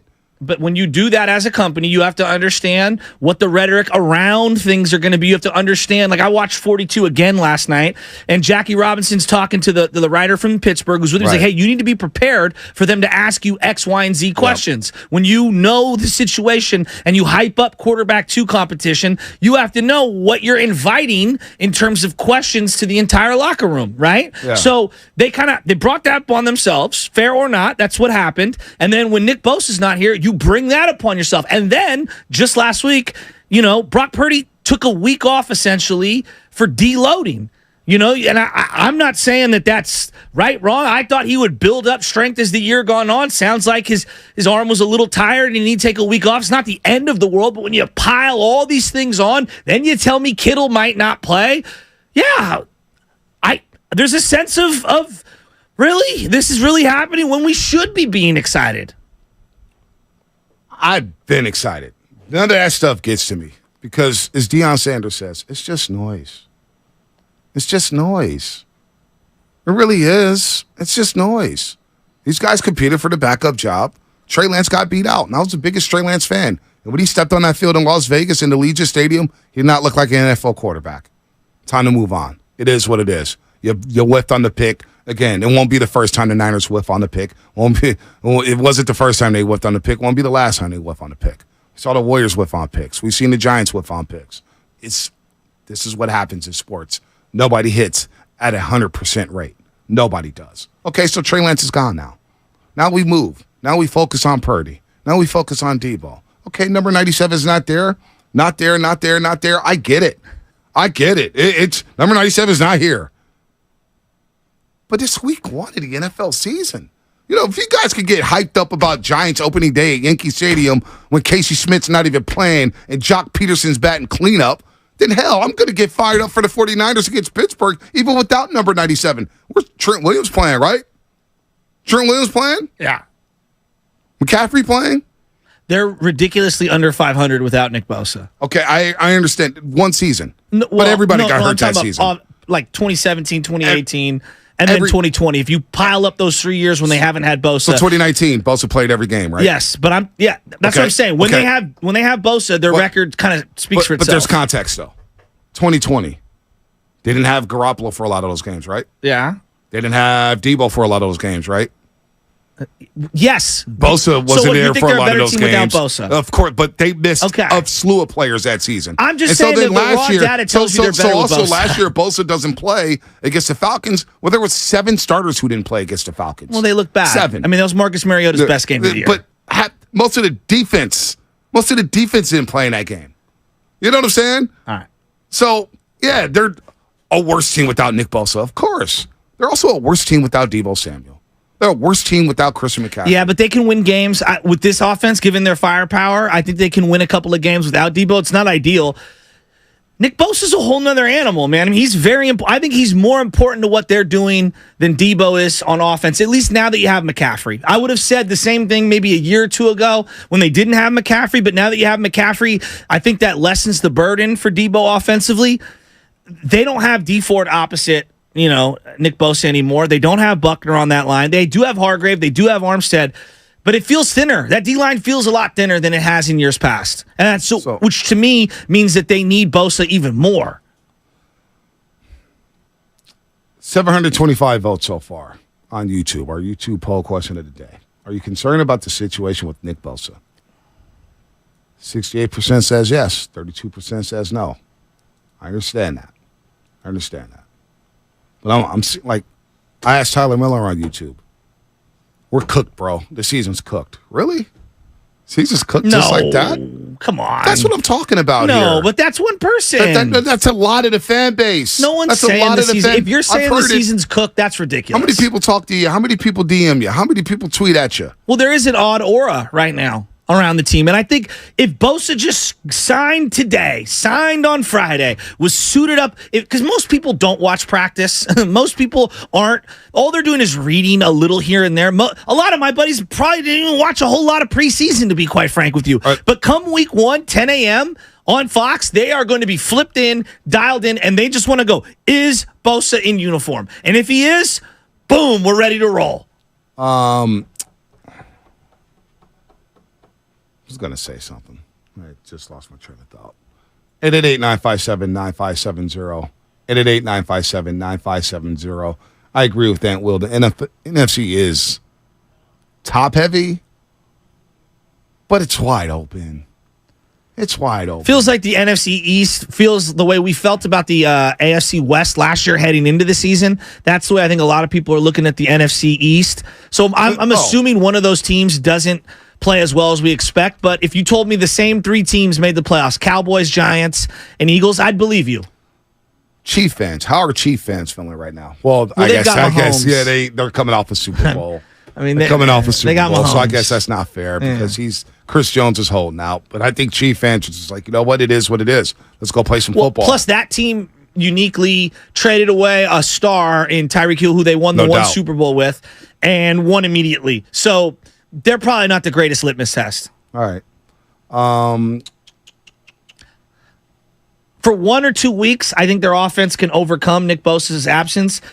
If you go, a season, months, that's where I think it becomes very difficult. A lot of people believing a deal will get done today. 888-957-9570. 888-957-9570. Here is what Ian Rappaport said yesterday about Nick Bosa. There is no deal yet for Nick Bosa, and I would say similar to Chris Jones, maybe without quite the amount of urgency. Until there is a significant breakthrough, I do not expect Nick Bosa on the field for the San Francisco 49ers. And it really isn't a question of, is it going to be the NFL's highest paid pass rusher? It sounds to me like they're already there, already past T.J. Watt. That's not really what this is about. T.J. Watt, of course, is $28 million on an average per year basis. This is about how close to Aaron Donald's $31 million and change does he get, or does he get over that? It is a Monday today, tomorrow's Tuesday, and then Wednesday starts the game week. I believe I'd have to consult the calendar on that one, but that's what I think it is. And if he is not there Wednesday, obviously would not bode well for him being able to participate in this week's game. If there is anyone whose resolve you should never doubt, it is someone with the last name of Bosa. We will see if the 49ers and Bosa, who all want this done, we'll see if they're able to make it happen. 888-957-9570. Is Bosa worth being paid as the highest paid non-quarterback in the NFL? Highest non-paid quarterback in the NFL. Highest paid non-quarterback in the NFL. And what does that even look like? Well, given that he's the next up for an extension and his age and his production, I think that's a fair amount. I do. I think that's his market value. He's 25. If he was like 28, or if this was the third contract, I'd be a little more worried. Like Devontae and Tyreek Hill, part of why they got what they got, and the teams traded off those guys, they wanted to leave and they wanted to make record money, but it's like this is their third contract. Like this is Bosa's. He got the one contract, the rookie deal, which was a massive deal. I don't want to diminish that. This is the first big-time deal. I think it is fair. Is there any trade? There's no trade that makes them better today. Even if you're getting players. I agree. There's no trade that makes them better for this year. I've thought about this long and hard. Yeah, like, for example, hypothetical. You get Sauce Gardner and a first-round pick for Nick Bosa. I don't think they're doing it, number one. But number two, like, I would love to have Sauce Gardner. But I still don't think you have enough defensive line help to be able to get through the NFC. What's the overall vibe of Niner fans right now? Because I'm just telling you through personal interactions, being around this fan base, and you look at social media and you look at Instagram, you look at our text line, the Xfinity Mobile text line, you look at our YouTube chat for a while. It just feels like it's doom and gloom. And I'm thinking to myself, boy, coming off of that weekend of football, that weekend in college football. And I'm thinking to myself, boy, the Niners get to open up in Pittsburgh. Like, just think about Bay Area fans. Think about how lucky we are. Our teams are playing big boys to open up the season. Giants open up at Yankee Stadium. Right now, the lineup they threw out there stunk, and we knew that was going to end. We knew how that was going to end. Well, they pitched to Aaron Judge, and he hit a home run on the first at-bat. They, had no business doing that. Didn't they that. trade for Matt Beatty that day, an hour before the game? Did he even have an at-bat for the Giants this year? A week later, he had an at-bat. He had a pitching appearance this year. Oh, wow. He did. Mop-up duty. Wow. So, you got that. You got the Warriors opened up against the Lakers 2 straight years. You get the Niners opened up at Soldier Field last year in Chicago. That was the Blue fun. Bloods. That was a fun. lot of fun. It was a great weekend because you had Horrible the Giants playing at Wrigley Field, and you had the Niners in town at the same time. And then this year you get the Niners open up in Pittsburgh. Come on, folks. Why were you already thinking about the season being cooked? Why? Why is a new sports fan like this? It's frustrating to me. Like, I'm jacked up. You play the Steelers. Got McCaffrey coming out here. Bosa don't want to sign yet, or the Niners don't want to budge, then that stuff will take care of itself. Can they beat Pittsburgh without Bosa this weekend? I don't know. I think it was going to be tough to beat them with Bosa. I think they can find a way to win. It would be very difficult, but their offense would have to score, 30 in a game like that? I think this offense can average 30. I do too. But this defense is going to be really good. You talking about Pittsburgh? Yeah, you heard Baldinger. I agree. They have the potential to be a top 5 quarterback. Well, and I worry about, when you play those 3-4 teams, that edge pressure, when they're going to attack the opposite side of Trent Williams. And if you don't have Kittle, that makes the offense even a little more difficult, because Kittle just gives you a schematic advantage in terms of blocking and being open downfield over the middle of the field. I don't know if they necessarily have a guy who can stay with George Kittle. Yeah. So I think this is a big George Kittle game if he plays in this Pittsburgh game. Yeah, no doubt. Mika Fitzpatrick is a problem, though. And you heard Baldy attack him on the perimeter now. Can Brock Purdy do that with his right arm? Can he do that with the elbow, with the torn UCL that he's coming back from? Going to be very interesting to see how they attack the Pittsburgh Steelers. It's a big game, but it's not the end-all, be-all. This is going to be a tough game with Bosa, without Bosa. It just is. But it's not the end-all, be-all. Like last year, we freaked out over week 1. We learned our lesson. It wasn't a great omen. It wasn't a great... It wasn't, but they ended up going to the NFC Championship game. Yeah, but I mean... You were in the Final Four. What? Well, you can't say one day that it's really hard to win a Super Bowl and it's really hard to get that far, and then one day be like, well, they dug themselves a hole. Had they maybe hosted that game, maybe the outcomes are different. Maybe if you don't play that first wild card weekend game, again, it's a woulda, coulda, shoulda. But you got to start the year off well. And that's the thing that everybody was all fired up for when we talk about all offseason. Like, hey, we got to hit the ground running. We got to hit the ground running. We got to hit the ground running. Right. And it's like, all right, yeah, I'm ready. Let's hit the ground running. And we don't have our number 97. It's tough to feel optimistic about hitting the ground running in a game that we already thought was kind of a difficult game. It is going to be difficult. I mean, but I'm seeing too much. And I'm seeing it from media members in this market. And I'm seeing it from fans. We're talking about if they don't go to the Super Bowl, Shanahan and Lynch got to go. No. What? What are you talking about? You're listening to 95.7 The Game, KGMZ FM and AC1 San Francisco, always live on the free Odyssey app. Download the Odyssey app and favorite 95.7 The Game for the best and most up-to-date sports coverage. And do not forget, you can also watch us every day on YouTube and Twitch. Sponsored by our very good friends at First NorCal Credit Union. Just log out and search 95.7 The Game. Be sure to like and subscribe to the channel while you are there. Let's go to Joey in the city. Joey, what's happening? Yo, what's up, guys? Thank y'all Joey? for having me on. What up? Just want to ask a quick question. So, I know it wasn't a big sample size with Brock in the preseason, but one thing that I did notice is he missed a couple of really easy throws. Do y'all think that Brock is really ready, and or do you guys think that the injury still might be bothering him a little bit? And how do you guys think he's going to play throughout this season? It was undeniable that he looked really crisp on the short stuff, but then some of the intermediate throws, they were slightly off. I don't think his arm is the number one thing on his, if we were going to rank in his top 5 attributes, I don't even think arm is on there. It's just not. So that's not something that he's going to excel at. The thing that worried me more than anything was last week him deloading. I've never heard of deloading. Resting, I don't know what the secondary term was or what the synonym was for deloading. That was like, okay, that was a little worrisome because they made it out like at least leading into it. No setbacks. He's only going to get stronger as the year goes on.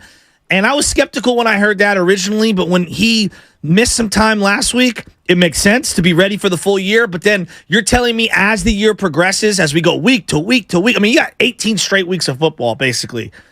He's going to be stronger week 8, week 9 than he is right now, and he's not going to have to deload again those weeks. Like that is a little worrying. It's not the end-all, be-all. The sky isn't falling, but it's not great.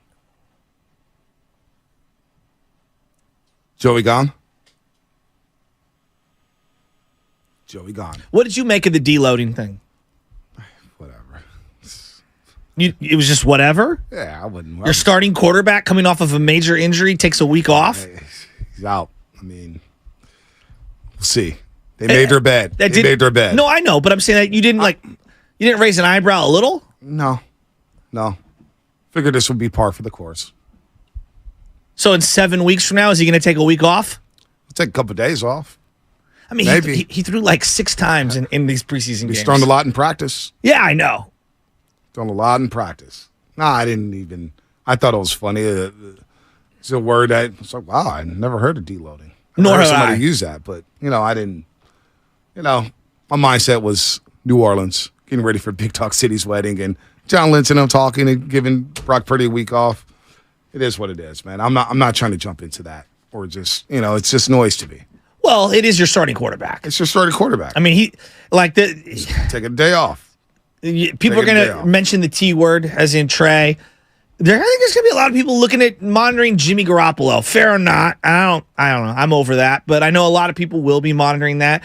And then you got Sam Darnold there sitting on the sidelines. He got all them first team reps last week. I wonder where he's at. So I don't know.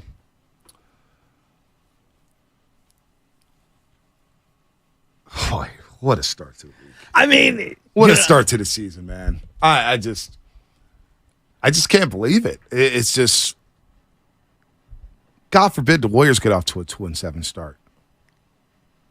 God forbid the Niners go 2-2. Well, the Warriors did get off to a really bad start on the road last year, and the sky was falling. But the sky was falling at the end of the championship season. Just worry. We're just worried. Worried. Now, Philadelphia fans are worried about us. And they can lie to themselves and say, oh, the Niners are soft and you fan bases are soft. But check out John Marks. He's from 94 WIP. And I guess he was doing an overnight show or a late night show on CBS Sports Radio. And for some reason, he wanted to bring us up. If you're going to go to an Eagles game as an opposing fan and you're going to wear your jersey, the likelihood is that you're going to get a lot of people that mess with you and it's not going to be fun. There's a station out in San Francisco and the morning show hosts, they came to Philadelphia for the NFC Championship game, and they came with the attitude of, I'm wearing, like one of our hosts told him they wouldn't advise wearing the jersey, and he's like, I'm wearing my jersey. He gave his section number and seat where they were sitting. Gave his section number. I don't know about the seat. Move. Right. So what do you think happened? They got heckled the entire game. Right. These two guys are the dumbest guys in the history of radio. They instigated something with Eagle Fan, and then Eagle Fan lived up to reputation because they wanted to be tough guy. You're not going to tell me not to wear a 49ers jersey in Lincoln Financial Field in the NFC Championship game, and he got beer and hot dogs thrown at him. Yeah, I know he did. It doesn't make it right. But what did you think was going to happen, idiot? Right? That's the reputation for a reason, and you know that now. I didn't know who John Marks was until my boy Rob on Instagram sent me that audio. I didn't know who he was. Now we're the biggest idiots in the history of radio. I've been called worse. Now, here's what happened in Philadelphia. And they keep saying, well, you guys are going to die, and you gave out your section number. I gave out my section number and my seat number. That wasn't even, I was safe there. Nobody heckled me at my seat. Nothing happened while I sat in my seat. Nothing at all. Nobody threw anything at me when I was in my seat. Nobody swore at me when I was in my seat. The guy touched me from behind me. I turned around and said, don't touch me again the rest of the game. He tried to yell in my ear. I said, don't do that again. And didn't do him. And that was that. And we enjoyed the game. Well, we didn't really enjoy the game because the Niners were getting their ass kicked. But you know what? Nothing happened. Everything happened outside the stadium or in the bathrooms or walking on the concourse. But no, I gave them my section number, and they said, boy, you got some balls. You told people, and you're really sitting here. So that's what happened. Now, maybe I'll give John Marks a call later today because I didn't know who he was. But now we're the biggest idiots in radio, and it's, we just love our sports, so it's okay. You know what? Philadelphia, man. You talk about living rent-free. The Niners lost 31-7. You would think the Niners won 31-7 with the way they're coming down our roads. We lost 2 quarterbacks in that game. Boy. In like 3 quarters. Boy. Biggest idiots in sports radio history. John Marks is so soft. I'm telling you, man. Oh. So I got Philadelphia. Now, this is interesting. So Pittsburgh and Philly, out of curiosity, they seem to be completely opposite ends of the spectrum in terms of fan bases. Because whenever I've seen Pittsburgh show up to Candlestick, I've never been to Pittsburgh. Very respectful. They roll deep, and I have a lot of respect for their fans. Yep. They're really good fans. It seems like they roll real deep. Remember, what was it? I think it was week 3, but it was our home opener, 2019. Yep. That was the last time we played the Steelers? Yep. There were a lot of Steelers We were there. fans. We broadcasted from that game. There were a lot. They were nice. Of Steelers We fans. brought the that's right. The young ladies on from Pittsburgh. Right. We brought them onto the airwaves. They were really cool. Was that when Mike Tomlin went across the field and told Kyle Shanahan, you got a quarterback? Yep. He said, your quarterback's a gangster. How many times did the Niners turn the ball over in the red zone in that game? They turned the ball over, I think, 4 or 5 times that game. Then Dante Pettis caught the game-winning touchdown. That Dante Pettis, that's right, near the sidelines. Yep. Wow. Dante Pettis. Is he still in the NFL? I do not know. 925, don't worry. We're going to break this game down. It's only Tuesday. Bosa talk is big. We'll start to break this game down. It's Wednesday, Thursday, Friday, and we know who the main players are for the Pittsburgh Steelers. It starts with Kenny Pickett, but they got weapons galore. Warren, that backup running back, is good. Baldy was right. He is good.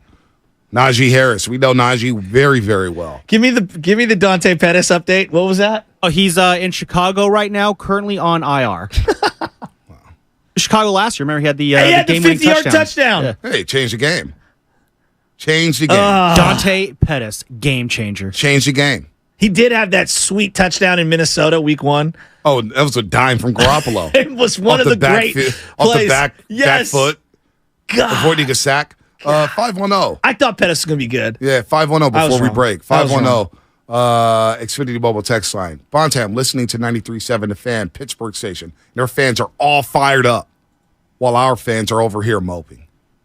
Who is fired up for this game, man? Set the tone for the week. Bosa's not here, fine. You know what? If you can't get his ass to camp, or Niners don't want to pay him, and I get it, you can't win a Super Bowl without him, but you know what? We got to get ready for a game. It's time to buckle up. I'm now moving forward as if Bosa's not playing on Sunday. I can't worry over him no more. I did it for 2 hours today. I did it for 2 hours. That's it. That's all I'm allowed to worry about Nick Bosa. If he's not here, he's not here. I got to proceed forward with the guys who are on the roster. How are we going to win a damn game in Pittsburgh to open up the season? Where the Niner fans at? 888-957-9570. That's coming up, brought to you by Chilton Auto Body. Have you been in a car accident? Chilton Auto Body has 15 convenient Bay Area locations to help restore your vehicle to pre-accident condition. Chilton Auto Body is also actively...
Nick Bosa is saying it right now.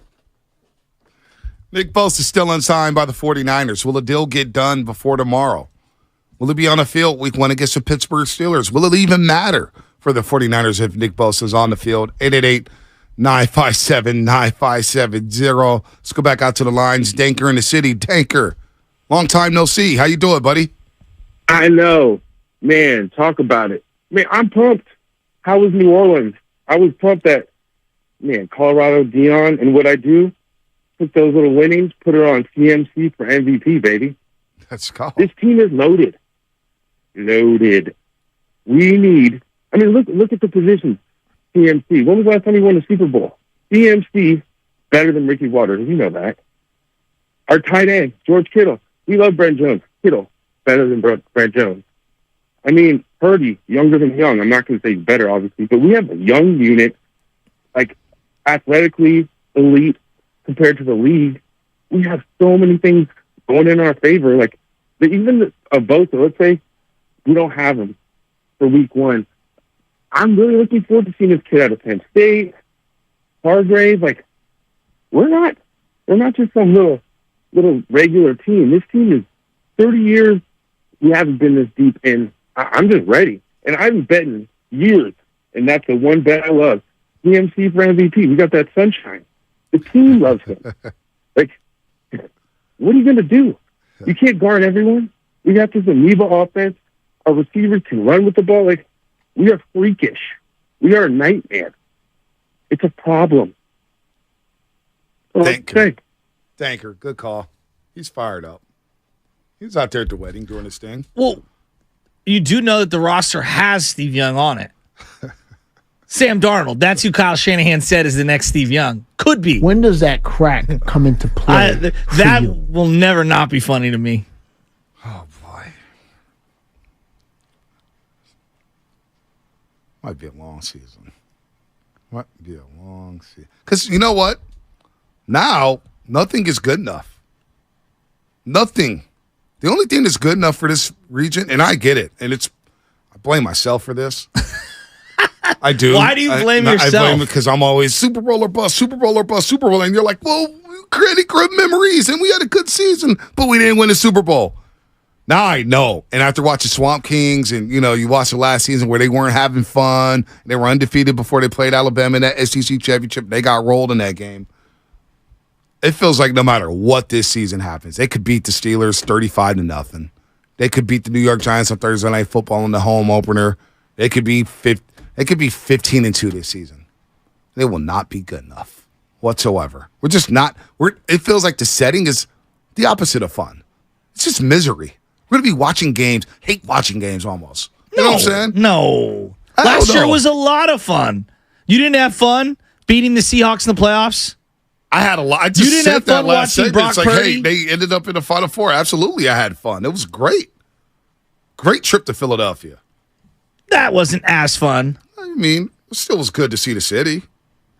Just because you have a great movie and the ending, not as great. Like Lost is a great example. TV show, I spent a lot of years watching Lost. The ending wasn't great. I enjoyed the show. Rappaport, the latest on Nick Bosa. Here we go. I would say this, and I know it's been said on social media, and this point has been made, but I will still make it. The Bosas take their value extremely seriously. From the top, from the father, to Joey Bosa, to Nick Bosa. If there was one family that could ever hold out into the season, this would be it. I don't know that that's going to happen, but I'm just saying this is one family that believes what they believe and will take that stance like essentially Nick Bosa have done. This is a hard contract to do. My understanding is they are already over, the 49ers are already over $30 million per year. They're already over TJ Watt. He is going to be the highest paid pass rusher in the NFL. That is not the question. The question is, does he beat Aaron Donald's contract of 31, either 0.4 or 0.7 million? I can't remember right now, but somewhere in there. 0.7. So that's the biggest question, 0.7. There you go. But that's not just it. There was a $5 million roster bonus that Aaron Donald got when he decided not to retire. So how to account for that, which is spread out over the years, it's extremely complicated, and trying to figure out where Aaron Donald came in will help get this deal done, but the two sides obviously have a disconnect in how it's configured. So Aaron Donald got a $5 million bonus for not retiring. There had to be more nuance than just not retire. If he doesn't retire, he gets $5 million bonus. Because if that's part of the negotiations, Bonte, you've been right all along. It is complicated. It's very complicated. If that is written into the language, if you don't retire after your 26-year age season, you get $5 million. I'd have a hard time inking that deal. What is taking so long? I don't know. I've been asking that all offseason. If they're the 49ers, don't you just give them the bag and say the hell, well, I know it's going to impact the cap in one way or another, but you figure out the rest later. But that's been kind of my stance throughout the offseason. But I told you, I've been looking forward into the future when it comes to all these. There's going to be major moves. Paying Bosa comes with major ramifications, which I'm willing to do. I don't know if they're willing to do. People say, paying Bosa costs you maybe 2 players. It might cost you 4. Might. Right? Don't. But he's so good, I think it's worth it. Because I'm not. Here's where I think they really screwed themselves. Are there people out there really considering trading Nick Bosa? I wouldn't. I just want to know. 888-957-9570. As sports fans, these are conversations that are happening in barbershops. Yeah. These are conversations that are happening at bars, at bar stools, down there at the old ship. We're having these conversations. Anybody out there that's actually thinking about trading Nick Bosa? We had Luis Flores earlier said trade him for 2 ones. Well, I think where the Niners have gotten themselves in trouble is overpaying for really good, not great. Eric Armstead, really good. I don't think he's great. You know what I mean? Exceptional. Right. I think they've overpaid for him. I just think that they have. And if you look at what they've gotten in return since signing, they signed him to be a D end, and he's a D tackle. They overpaid. It's inarguable at this point. They've overpaid for him. D Ford, he's a good player when healthy. Mm-hmm. They gave him and kept restructuring the money, thinking that he would come back and it would be great for them. It has not worked out. They're paying him more money this year than you want to admit. It's $8-9 million, okay, in the dead cap money. They've done this over and over. I think we can have we all agree. Man, Kittle is great. He's a great player. He is hurt a lot. Well, this may be his last year with the 49ers. He makes a lot of money. He makes a lot of at that position. This may be his last year. So, you got Trent Williams making great money. I have no problem paying Trent, though, because to me, when Trent plays, Trent's worth it. He's excellent. He's the standard at the position. Trent, you take him off the offensive line, and it's a problem. You paid Charvarius Ward a lot of money, and I think it was good money spent, but I could listen to the argument when you go into free agency, I don't care who that cornerback is, unless they are Dion in their prime, you're overpaying. And he makes a lot of money. But you needed him because that's how bad the defensive backs have been. And you really need him this year. Big time. No Jimmy Ward. Which goes back to that's why Emmanuel Mosley. This is why Hufanga is such a great value for them. You're paying him 5th round money, and you got basically Pro Bowl level safety play. See, I don't think you're mortgaging a future if you give Nick Bosa the bag. I don't think it impacts the future like that. Maybe some of the old guard leaves. Maybe somebody you try to restructure. Eric Armstead. Maybe something happens with Kittle. Maybe use check. But I don't think it really impacts your future. And also Trent Williams. How much time does he have left in the 49er uniform? He said he had to think long and hard about retiring this year in the offseason. But that's where I look at someone again, no one wants to say this out loud, Kyle Juszczyk, making almost $8 million a year. Who is paying their fullback? Running backs don't even. Josh Jacobs what is he getting? $11 million? And you're paying a fullback, and I get it. Look, I know how important he is to the offense, but no one is sitting here saying that Saquon Barkley is less important to the Giants' offense than Kyle Juszczyk is to the 49ers. That's ridiculous. No doubt about that. Right? So, I go up and down the roster. 12 picks next year the for Niners, the 49ers? Yeah, they're going to have to go young. The future's fine. Gotta sign Bosa. He's the anchor of your organization. He's the face of your franchise for future years. Nick Bosa's important. Get the deal done. The next 5 years, the only guy that I would trade player in the league trade Bosa for is one of the top 6 or 7 quarterbacks. That's it. So here's a good text. This is an interesting text. Xfinity Mobile text line. I asked you the question. 415 says, I'd rather pay Nick Bosa and be wrong than trade him. Yeah, I agree. Now, there's also injury concerns with Nick Bosa. I get all that. But I'd rather invest in Nick Bosa knowing what he's done on the football field a proven commodity, a DPOY, then trade him or say, you know what, I'm going to nickel and I'm going to lowball him and play hardball with Nick Bosa. No, that doesn't make sense to me. You pay him, I'm with you. and I live with the results. If he breaks down like J.J. Watt, then so be it. It is what it is. It's football. It could happen. It could happen with any one of these players. It could happen to Trent. It could happen to Debo. It could happen to anybody. But I'd rather invest in Nick Bosa and say, you know what, I'm going to live with the results. Well, and clearly he has the respect of that locker room and all those players. This is not like paying Aldon Smith, right? Because Aldon had a lot of questionable things in terms of his psyche, his character, his substance abuse. Like there were Bosa. Oh yeah, the knee got hurt that year. Right. He's been an Iron Man for them. He's been great. I mean, he's been a stud. He missed a game last year with the groin injury. Got hurt in the Carolina game, but you know what? Came back sluggish against Kansas City. Patrick Mahomes told him in the quarterback, "Hey, go get healthy, big dog." And Nick Bosa got healthy, and he dominated down the stretch. Now in the playoffs, look, he got shut down in the playoffs. Yep, he did. But the defense overall in that Dallas game was really, really good. Fred Warner was really, really good. It didn't hurt you. No. And I thought the defense was very solid against Philadelphia up until that drive before halftime where they got called for 3 defensive holding penalties. Defense is holding up fine.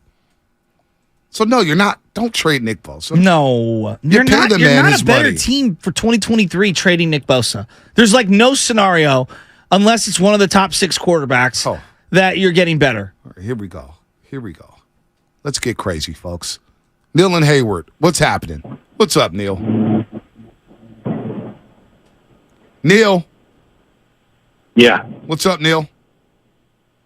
Hey, they trying to get them draft picks back. They messed up on Trey Lance, man.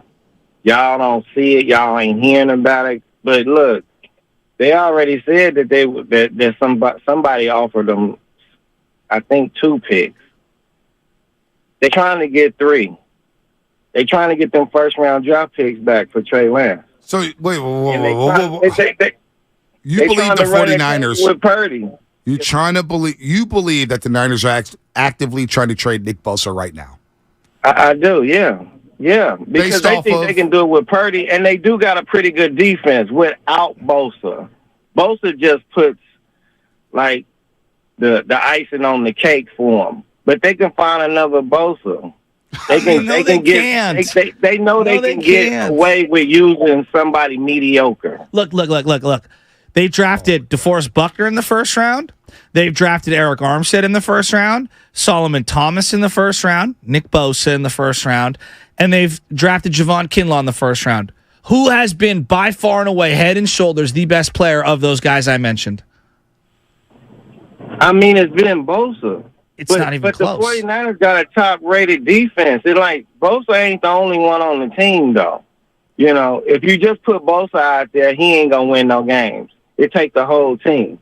So, yeah, he's good. I mean, but you think Artie Key... you think Artie Key just had a bounce-back season without... come on. Finish the call. I want to hear it. I need to laugh. Go, Neil. Yeah. Go ahead. Finish strong. Well, the thing about it is, man, like I said, they messed up. And Shanahan is trying to redeem himself, and the only way he can redeem himself is if Purdy take them all the way to the Super Bowl and win that. All right, Neil, can I ask you a question, Neil? Can I ask you a question? Is your last name Armstrong? Because you're as high as an astronaut right now. They are not better without Nick Bosa. I mean, seriously. No, I don't want to hear it anymore. No, I want to finish. Neil, go ahead. No. Neil, go ahead. My man is floating in gravity. I need a laugh. Neil, keep Salary going. cap, man. They don't want to go like that. They're going to tie the team up if they pay Bosa max money. All right, Neil. Have a good day. Call us back. Are we getting a call from Buzz next? Buzz Aldrin? Is he going to call in? High as a kite? We got to trade CMC. Like, no. What are we doing? You draft generational players hoping that you could sign them to a mega deal like they're going to do, hopefully. Like, when you draft someone in the first round, you pray to God they're as good as Nick Bosa. Listen. What are we, like, honest to God, and that now they're going to try to chase more draft picks? I don't even trust them to execute 3 or 4 draft picks. No, I just think the best part of the call. Nick Bosa one. I just think the best part of the call was We just find another Nick Bosa. Well, that's what the Raiders did, right? They traded Khalil Mack and just went and found another Khalil Mack. And then, what did John Gruden say, Spadoni? What was the exact line? Hard to find a good pass rusher. It was after trading Khalil Mack, he said word for word what? It's hard to find a good pass rusher. They got Max Crosby, but he's not Khalil Mack. It's really good. Come on, Niner fans. Kevin. I'm getting ready to face T.J. Watt, Minkah Fitzpatrick. I'm ready for a homecoming with Najee Harris, even though we're going there. I'm ready to see Kenny Pickett versus Purdy. I'm ready to see George Pickens versus this secondary. I want to see Hufanga. I want to see him light somebody up. Fred Warner shaking his dreads. And we're talking about trading Nick Bosa? Come on. Kevin, San Francisco. Hey, guys. Nobody wants to trade Bosa. Thank you. The two people, the two players that are holding out is Kansas City Chiefs defensive tackle and Bosa. Both of them wants to be the highest paid, especially the gentleman from Kansas City because he helped them win the Super Bowl. So they both holding out for each other who's going to be the highest paid. That is the game. That is the holdout. All right, Kevin. I just hold on. Let's keep going. Oh my God. Just gets better. JC Sacramento. What's happening, my man? What's going on with my guys Crockett and Tubbs? What's going on, baby? What's up, JC? Man, I called in last time, man. I tried to tell y'all. Of course, it's too late to trade Bosa now, right? It's just too late in the season. But they should have gotten his number. They should have found out what his number was. And they should have said, hey, if it's anything above 30, like really, I'm not giving you Aaron Donald money because he got that basically on a Lifetime Achievement Award for winning 3 Defensive Player of the Years in 4 years, right? We know why he got that money. You're not better than Aaron Donald. So I'm saying, hey, once you knew what his number was, you should have made some moves, got your 2 first-round draft picks or a 1 and a player and maybe a second round. It was a lot of deals you could have made to help out your offensive line, then draft another defensive lineman, and then got some of those big-time, well, not big-time, but some of those free agent pass rushers like an Ngakoue or like a Clowney or like some of those other guys that were available in the offseason, and you wouldn't possibly have to break up your team in the future because now this becomes a salary cap issue in the future. Also, you know the season is a war of attrition. You need depth, and sometimes it's who has the best depth and who's the most healthiest, you know what I'm saying, come playoff time. So I just feel like trying to pay Bosa all this money, it can come back to haunt you. And I know there's no triangle theory, but, man, look what happened with his brother. They got the same agent. He held out. And if San Diego could go back right now and get their money back, they would. Well, that simply has not worked out. He didn't hold out. He actually got signed July 29th or something like that. Then he injured his hamstring. Yeah, but here's the other thing. They literally tried to do this exact same philosophy with DeForest Buckner, and it didn't work out at all. And it took him 4 years to find his replacement. And then they had to overpay in free agency for a 31-year-old who's actually older than what DeForest Buckner is now. Exactly. It took it 4 years to replace DeForest Buckner with Javon Hargrave. And Philly fans, I'm telling you, Philly fans are laughing at us because they're saying, God, Jalen Carter. Hargrave is only good because he played next to Fletcher Cox. I swear to God, that's what they're saying. We'll see. Because I know that when he was in Pittsburgh, he was a better run stuffer. And then when he went to Philly, he became more of a pass rusher. Here's the other thing. But Philly fans are saying, we're 8 deep on a D-line. We just got Jalen Carter. Look, who could be a 10, 15-year pro, looks like a Hall of Famer on day one. This is the other thing that we need to stop doing, just as a fan base and as football fans. Stop saying that 2 players are equivalent, okay? Eli Manning is not as good as Peyton Manning.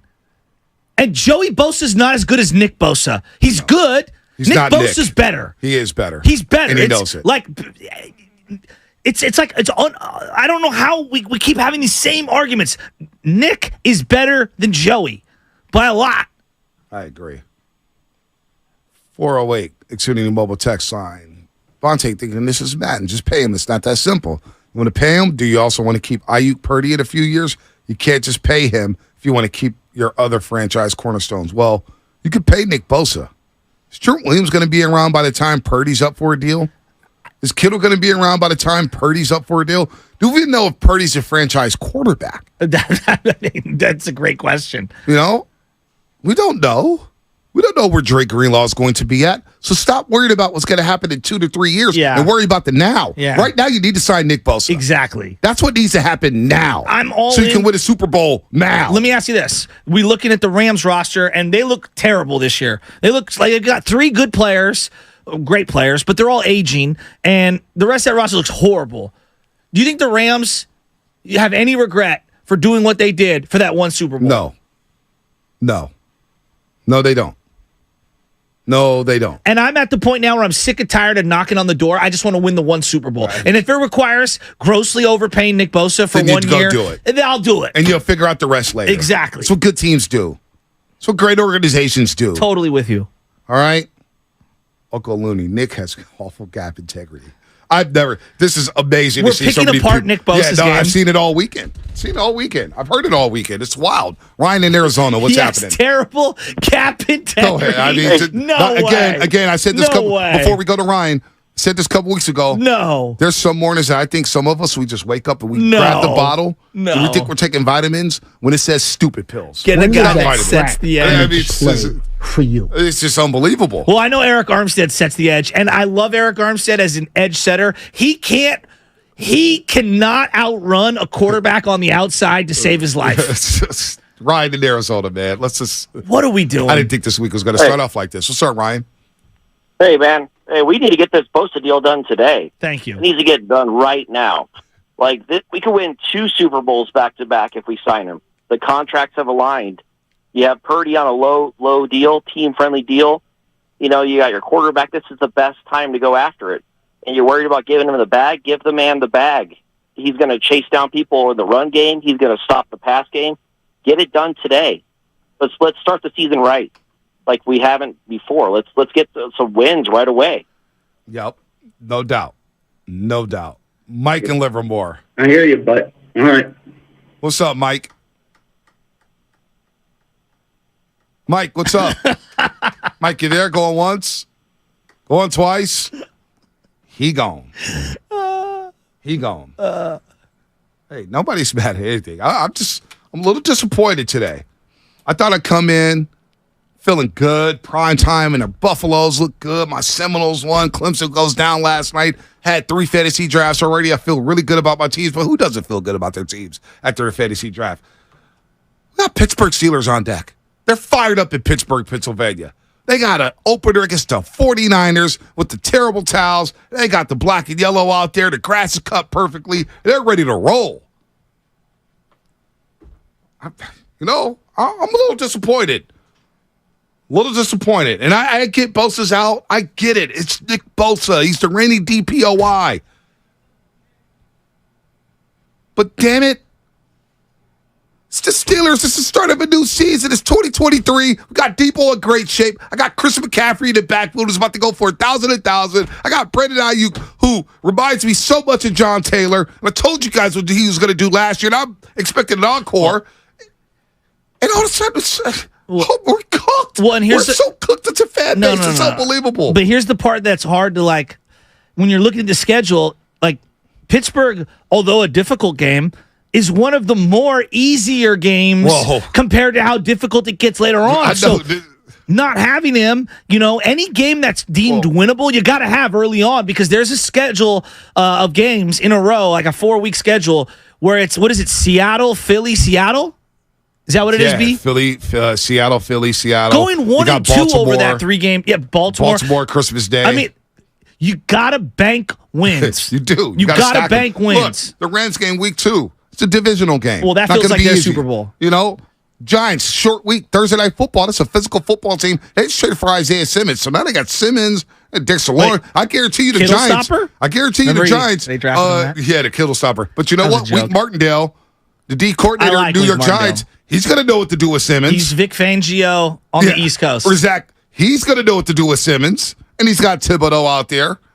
He's got a great look, too, when he wears the hoodie with the cut sleeves. I love him. I love Wink Martindale. He's got exotic blitzes. I mean, Cincinnati's coming to town with Joe Burrow and those studs.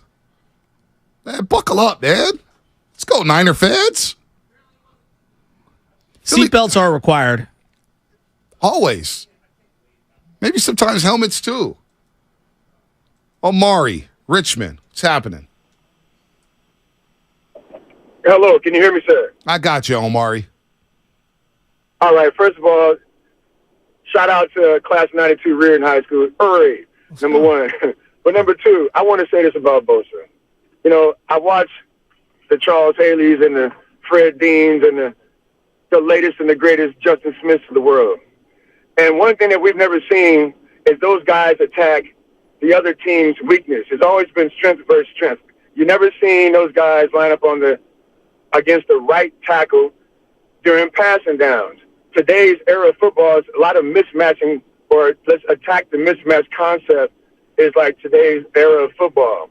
And so what I want to say is I feel like we shouldn't overpay somebody that has the ability to attack just the weakness. I mean, if you look at the games, Bosa has lined up on the other side of the ball, or on the left side, I'm saying, on passing downs half of the time of his career with the Niners.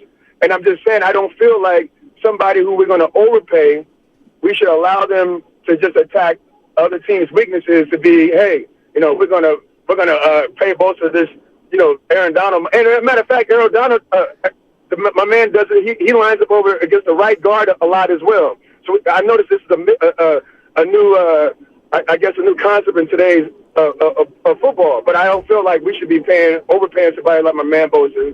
I'm not gonna call him a tiki torch leader. I'm just saying I feel like we should focus on, you know, not overpaying somebody who's lined up on the opposite side of the field.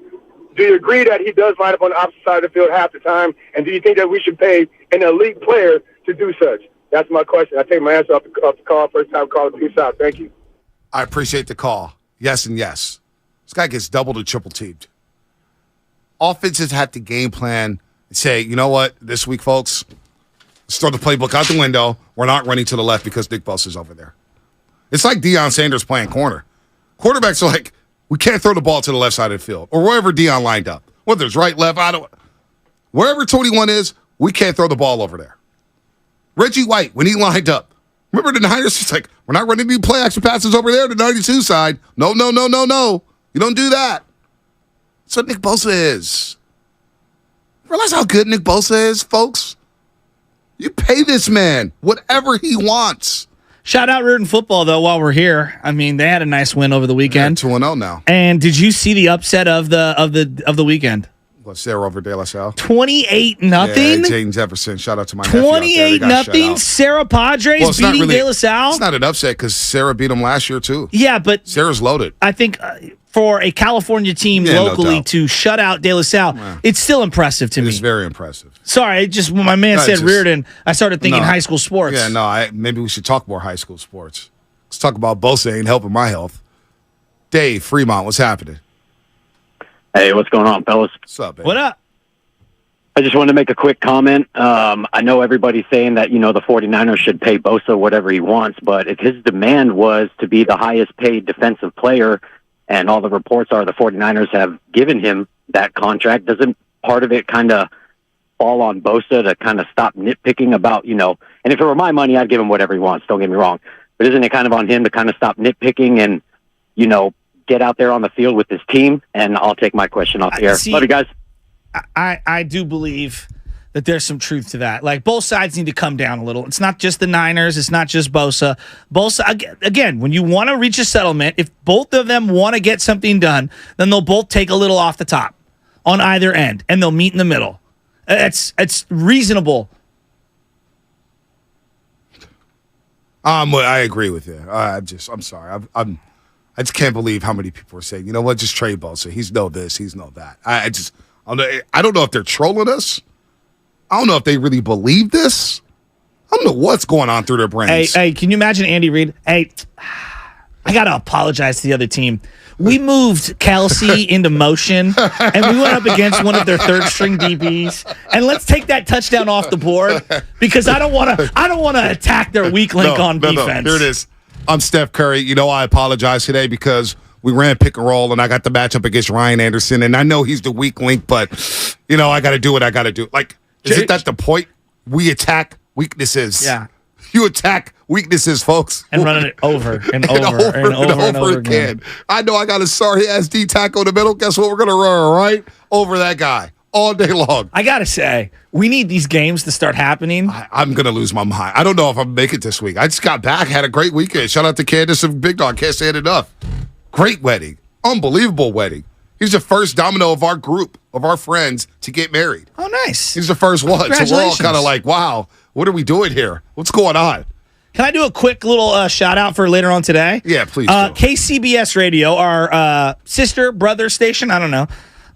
They are doing a youth sports town hall. It's a free event and a great chance to hear inside perspective from experts and leaders who champion safe and fun youth sports participation. Mm-hmm. It'll be tonight at St. Mary's. Oh, that's cool. 1928 St. Mary's Road, and I will be part of the panel. It's 6:30 to 8 o'clock. I'll be there at 6 o'clock. So I'm Nice. looking forward to it. I believe Doc Pandia is going to be there, and I don't know who's running things. I got a whole spreadsheet of stuff that I'm going to have to lock That's in awesome, on. man. So That I'll should be be out there fun. tonight talking about youth sports. That's awesome. It'll be running all around the country at our that's different big Odyssey time. stations. Oh, that's big time. Yeah. That's big time. Yeah. Good for you, man.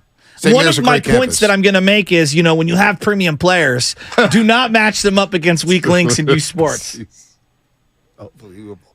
I'm not going to say who, but I remember I was a Pop Warner coach told me, he was like, hey, so they called them MPRs, minimum play rule. Guys who weren't stars, but you had to play them in youth sports. You had to play them at least 4 plays a game. So I remember coach goes, I'm not going to say who. Hey, let me know when the NPRs are in the game for the other team. So I let him know when the NPRs got in. Your boy sent the all-out blitz, got a safety turnover, changed the game. Got to do what you got to do to win games, right? Exactly. Attack the weaknesses. Exactly. Attack the weaknesses, man. Oh, my gosh. So, I'm seeing people like, he did nothing in the NFC Championship game. Okay, I believe that he had a hurt groin, and he's playing all throughout the year with that injury, and he was excellent in the final month of the season, and then when he got to the playoffs, he did. Yeah. He had bad. But, what about the playoff run before that? Do we remember what he did in Green Bay? Do we remember 2019? Do we remember what he did against Dallas? What about Super Bowl 54? How about against the Rams? He was unstoppable. This is unbelievable. Stafford was running for his life. It's unbelievable. You want to trade that guy? Go ahead, trade that guy. See what happens to your franchise. Rat-a-tat-tat. We got a final call coming up. We got 4 calls. I want to get to everybody. Not 30 seconds or less, 20 seconds or less. 20 seconds or less. Starting off with Diego in San Jose. 20 seconds or less. What you got? Yo, what's up, Bonte? What's up, Chef? What's up, baby? Let's go, man. Hey, I'm tired that we're living up to our derogatory nickname, the 49ers. It's week 1. Let's go. I'm ready. I'll fly out to Pittsburgh if I have to. If both ain't ready to ride, then it's whatever, man. We still gonna get this done. I like that. Let's go. I like that energy All right. right. There. That's what I'm looking for. That's what I'm talking about. Mo and San Ramon, what's happening? Good morning. What's going on, my brothers? What's up, baby? What's up? Guys, let me tell you something. You know how long it takes to build a team like this with so much firepower? Look what the Warriors did with the firepower they had once they built it. Now we got that team. Next 5 years, I promise you, once they sign Bosa, 3 out of 5 Super Bowls is ours. Let's go, Mo. deal. I like that. I don't know if that's going to happen, but damn it, I like the optimism. Mike in Livermore, what's happening? Hey, Mike. What's happened? Question for everyone. Is it more important to protect the one quarterback who instantly made this offense click? Or is it more important to keep Bosa when his stock is at its highest and we need an O-line? But you can't sign anyone. See, this is Right. the problem.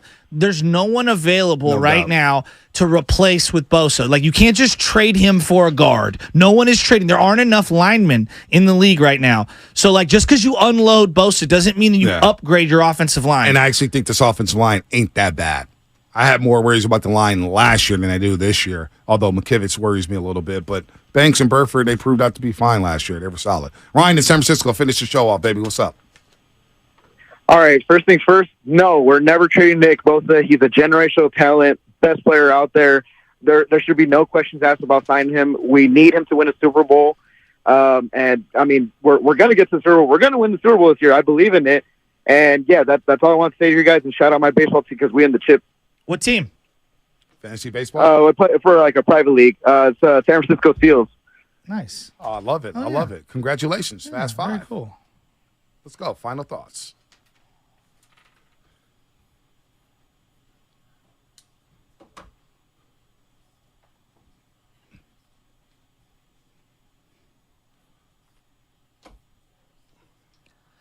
All right, I'm going to give a shout-out here. It's not the final thought, just a shout-out. My boy Ralph at Coyote Creek. What up, Ralph? He was out there last week giving us big love for the 49er Red and Gold, whatever the heck it was called. What was it called?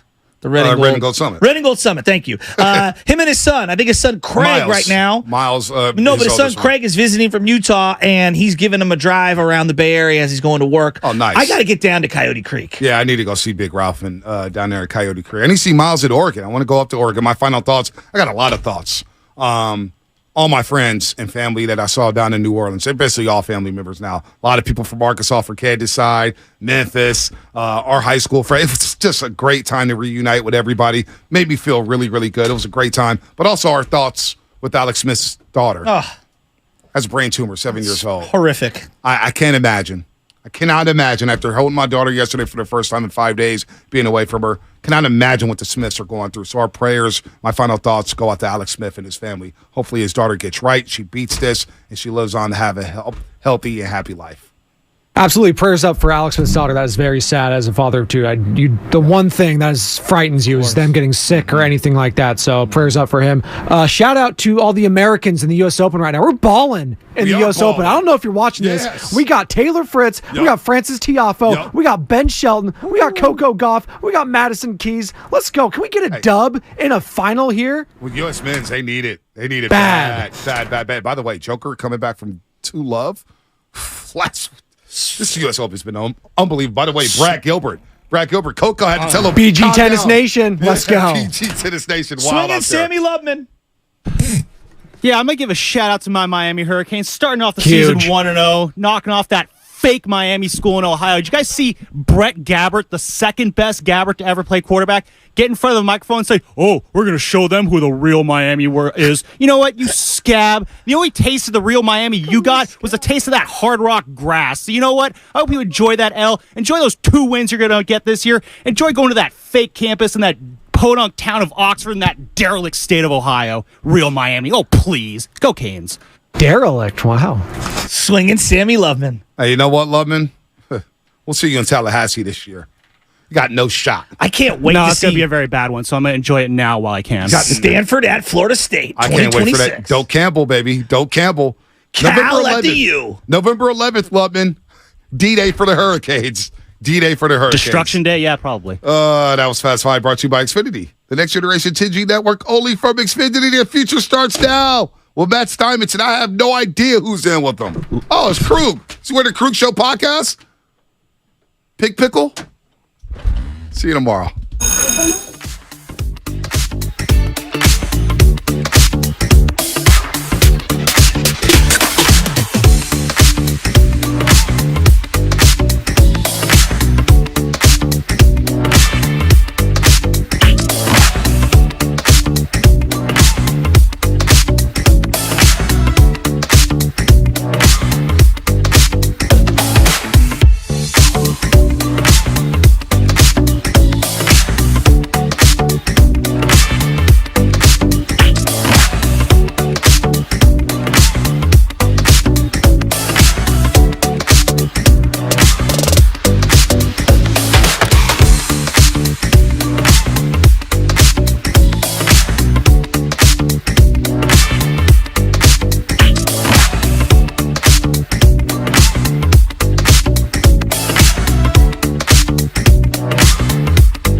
Credit Union.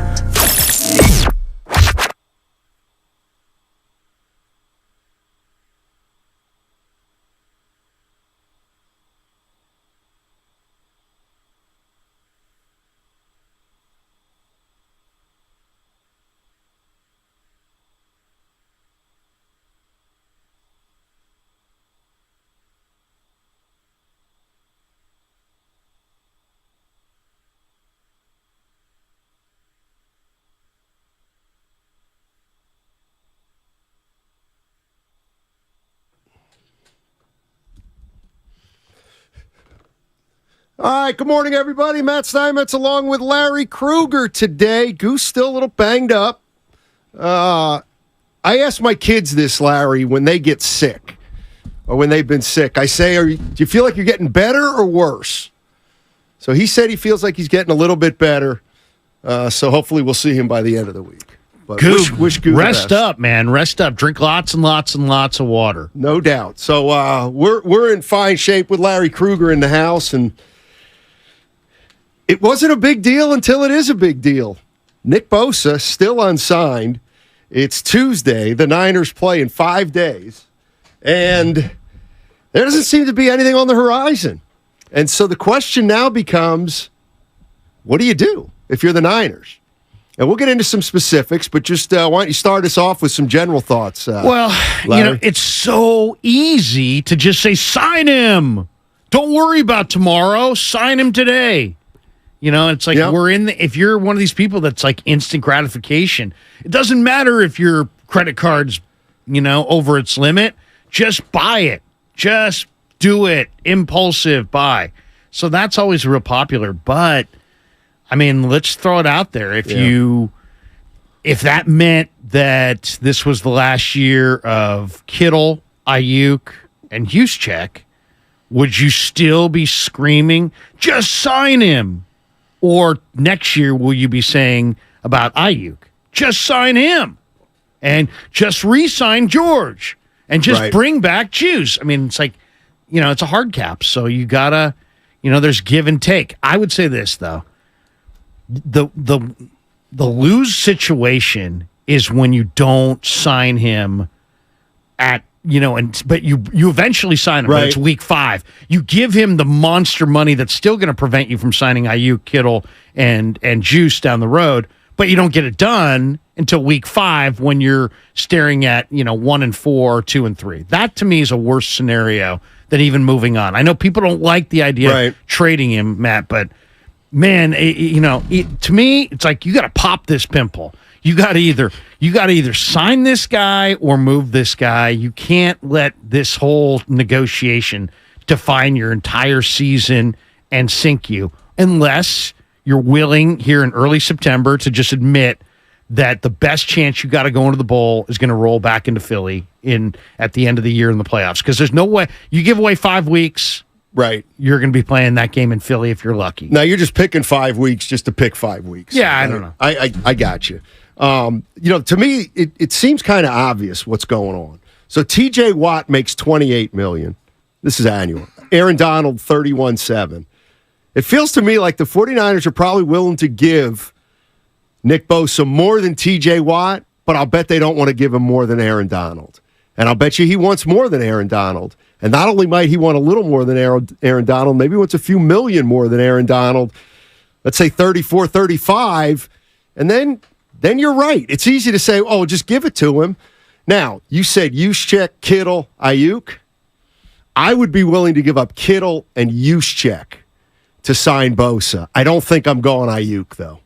I hear you. That would be me. But Kittle, for example, I think is the Niners' kind of swagger identity on offense. Like, you can tell when he's out there and when he's not out there. Yeah. So, and some people feel like he's at the end of the rope anyway, so it's not that painful. But who are you going to turn that position over to? Cameron Latou, who couldn't make your roster, Ross Dwelly, Charlie Warner, Braden Willis. They're decent players, but they're not Kittle. So they haven't been able to draft his replacement despite picking a guy in the 3rd round. So I don't know. That's a tough one. I agree with you, though. Ayuk is the guy, like, come on, man. I think Ayuk might be their best weapon right now. Yeah, you brought up a great point I'm going to bring up in a second. 888-957-9570 is the number. Matt Steinmetz in with Larry Krueger today. Guru will hopefully be back this week. A little under the weather. Nick Bosa is the big story for the San Francisco 49ers. We're 5 days away from the opener. He's still unsigned. Where are you on Nick Bosa? Is it getting to the point where too much is too much? Or are you one of these people that say you got to sign him at all costs? Because this is, I mean, that's the other thing, Larry, the timing of this. We look at it as though, hey, Nick, we need you in here. We got a shot to win the Super Bowl. And Bosa looks at it like, yeah, I know. That's why I'm going for the jugular right now, is because I have leverage, and I think the 49ers know they're in trouble without him. I mean, no doubt. We had this discussion about who can the 49ers least afford to lose, and to me, it's Bosa.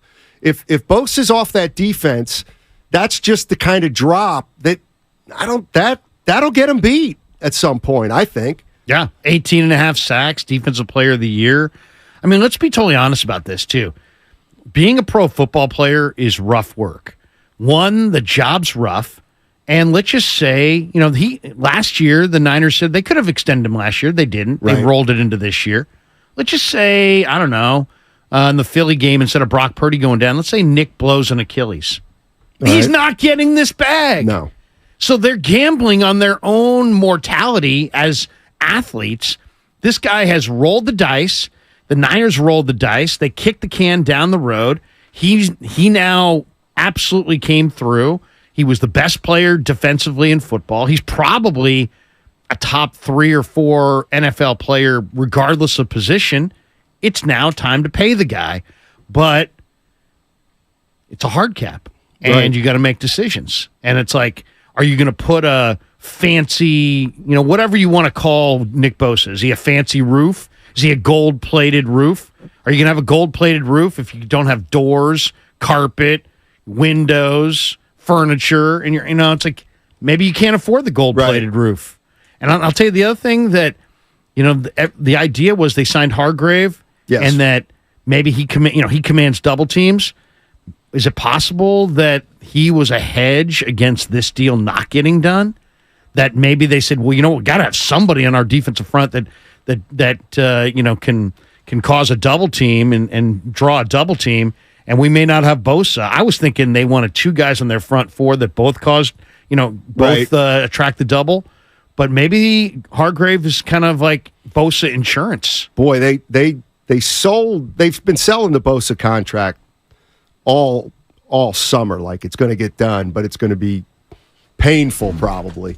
But again, now we're 5 days out. You brought up a good point, and I'm walking in here and I'm saying, you got to be kidding me. They're going to trade Nick Bosa. Like, come on now. It's 6 months ago where he's one of the most important players on this team. You brought up an interesting point about if they were to do that, that means they would trade. Are they willing to trade their number 2 pick and number 3 pick essentially a week apart in Bosa and Trey Lance? Right. And the PR that goes with that. I didn't put that together, but that is one way of looking at it. And boy, what an admission of you can't keep your guys if it's back to back like that. Well, and the other angle on that is, okay, so they didn't keep Trey. Right. They moved off of Trey, but they have Purdy. Okay. But who's to say that Bosa's agent, who's, obviously about playing hardball, what if he just said, hey, Nick, the Niners just traded Trey Lance. We got him right where we want him. They cannot trade you. So now they had 2 options before, pay you or trade you. Now they can't trade you because it's a PR nightmare. So now guess what? We're going to call him and we're going to demand even more. I mean, because it doesn't seem like there's momentum towards the finish line here. It seems like, if anything, like a couple weeks ago, Shanahan was like, yeah, this is exactly where we expected it to be. Like, hey, everything's going according to plan. And now suddenly this can't be the plan, right? I mean, there's 5 days until the opener. This could not be what they envisioned. No way. Is it possible the agent saw the Lance trade and said, hey, by the way, whatever we wanted guaranteed the other day, oh, by the way, we want $10 million more guaranteed right now. I mean, and that's what we want. I mean, my question is, and this is, again, this is kind of, it's hardball, it's but hitting me today. Like, they're not going to trade Bosa. But I keep thinking, well, is there a point where sentiment goes from, we got to sign Bosa under any circumstances, to, you know what, Bosa, he's going to walk away from $30 million. You know what, the hell with him. We'll go ahead and move him, and we'll get some depth in his place. I want to know, it sounds to me like 49er fans right now are all in on paying him whatever he wants. Here's the other thing I was thinking about. Parag Marate.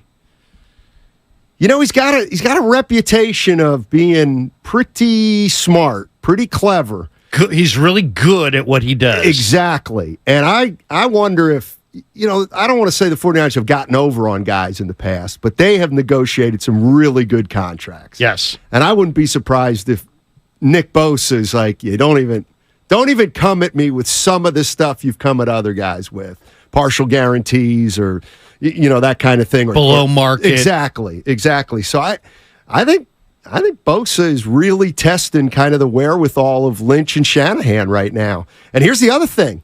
You know, say what you want. Shanahan is in charge of the 53-man roster. So does this fall on him in your mind, or John Lynch? I mean, I don't think Shanahan's in on the negotiations, but he's got to know that he's got less of a chance without him. They're locked together, right? They're locked together, which is the way they wanted it and the way it is. So I think they're locked together on this too. But here's the question I was thinking about driving in. Is there any good move for the Niners? Is there any move here for the Niners? Because I'll give you an example. Let's just say he signs, and it's only a couple of $1 million more than what they were offering. Then they look awful. Right. You grinded your best guy for a couple $1 million. You look cheap. And then if you trade him, man, you've been talking about you had a budget for this guy for the last 2 years. That's not a good solution. The caller who was calling Devontae and Shasky earlier kind of made a great point, which is it's too freaking late to really make a trade. I mean, even if you got great value back, those guys don't know your system. You're playing on Sunday. So the trade's not a win for you. And caving to him at his price, if it's a monumental price, isn't good for you long term.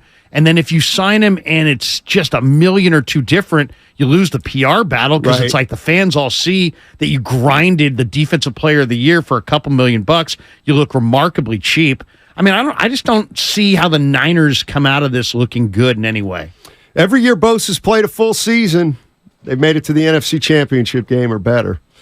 This is another thing, and you can speak to this as our guy Rotzi. Chris Jones' holdout isn't helping getting a deal done with Bosa. It's like they're both waiting to blink for the highest. There's probably something to that.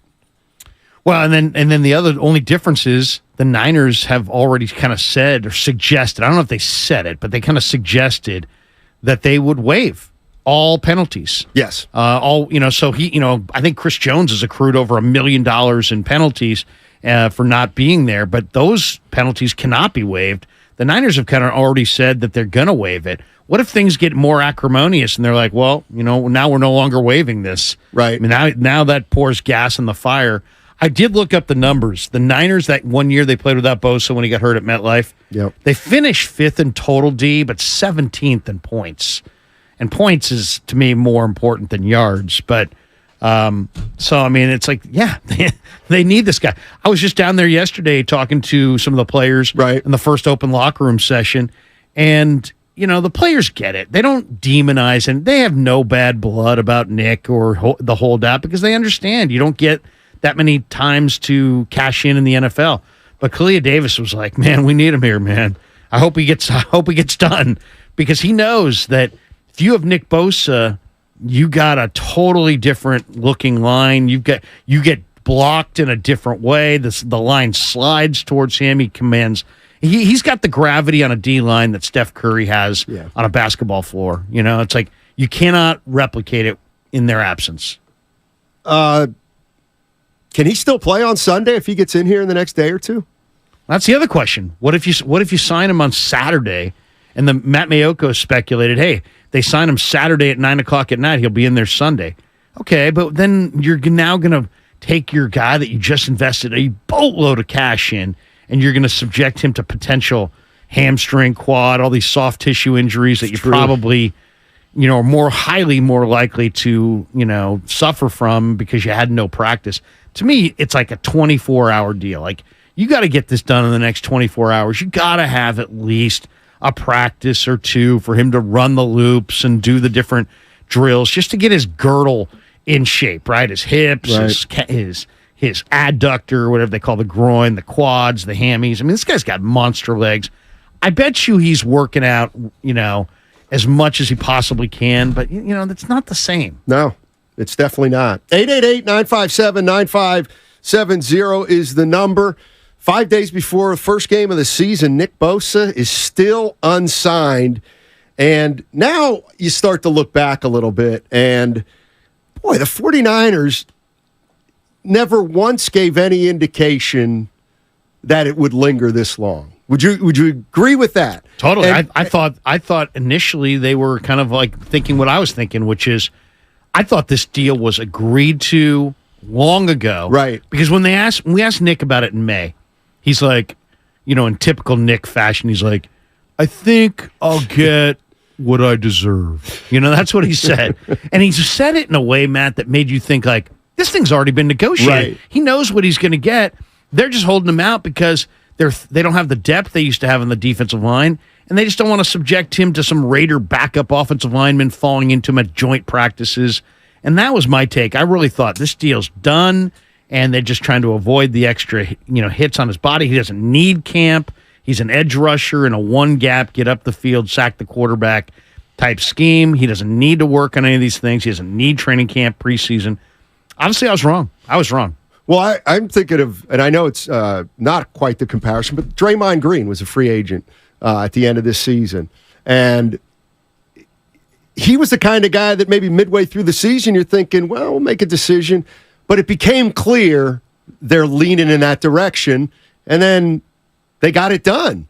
And Joe Lacob, toward the end of the or toward the beginning of free agency, he was always optimistic. We want him here, da-da-da. So usually when a GM says that, they're very certain that they can re-sign this guy. So I'm wondering. I think you're kind of right. Something changed, I think, in the last couple months, and maybe even more recent than that. But clearly, maybe post Lance. Well, I was going to say maybe, but certainly since the end of the season, obviously, and that's the safest thing to say, obviously. But maybe Lance did affect the dynamic somehow. I don't know. Maybe it just emboldened the agent to say, hey, look, man, they cannot trade two guys who were drafted in the top 3 within weeks of each other without taking a major PR hit. Let's up our ask. And you know what? I never fault any of these football players for going for the cash because, come on, man. I mean, the sport is brutal. They kick you to the curb. Everybody outside of the quarterbacks has no guarantees. You got to go after the bag when it's your turn. So I don't fault Bosa at all for demanding top shelf money. He's a top shelf player. He deserves top shelf money. But this is the problem with sports being a business. And it's kind of unfair to Bosa. But if you're a 49er fan, you got a shot this year. The window's open. If you're a 49er executive, the window's open. And Nick Bosa knows the window's open. So that works in his favor because they need him to keep the window open wide.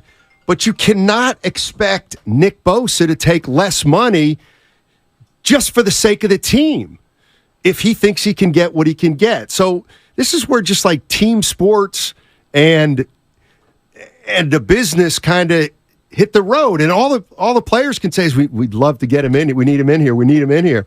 But just because the timing is such, that shouldn't mean anything to Nick Bosa. He'll use that as leverage, not as a negative. You see what I mean? Like fans may look at it, hey, Bosa, just get in here for 28. We're going to win it all. He's like, I'm not getting in there for 28. Winning it all has nothing to do with it. Right. I mean, I think everybody knows that he's all about winning, but he's also in a contract situation. They moved this thing, they kicked this into the future. They gambled on his season. He gambled on himself, and then he delivered. So, I mean, the one thing is, this isn't basketball. So, in basketball, you get KD in his prime. There's no replacing KD. No. It's not like you can say, well, you know what, we'll move KD. But this is football. And I know Bosa's special, but there have been internet reports in the last 24 hours that the Jets have interest. You going to do it? Well, I'm just. Are you going to say it out loud? I'm just saying. Depth matters. I mean, I asked Chris Kocurek 3 weeks ago to his face. I said, Chris, you got an awesome number one line, but you've lost a lot of the quality depth that you had a year ago. Are you going to run your ones a little bit more than you have in the past? He's like, no, I'm not. I'm going to run my twos and my threes, and I'm going to run my guys out there. Otherwise, I can't play Bosa and Hargrave and Armstead and Jackson. I can't play those guys 70 snaps a game. They won't even make it to the playoffs.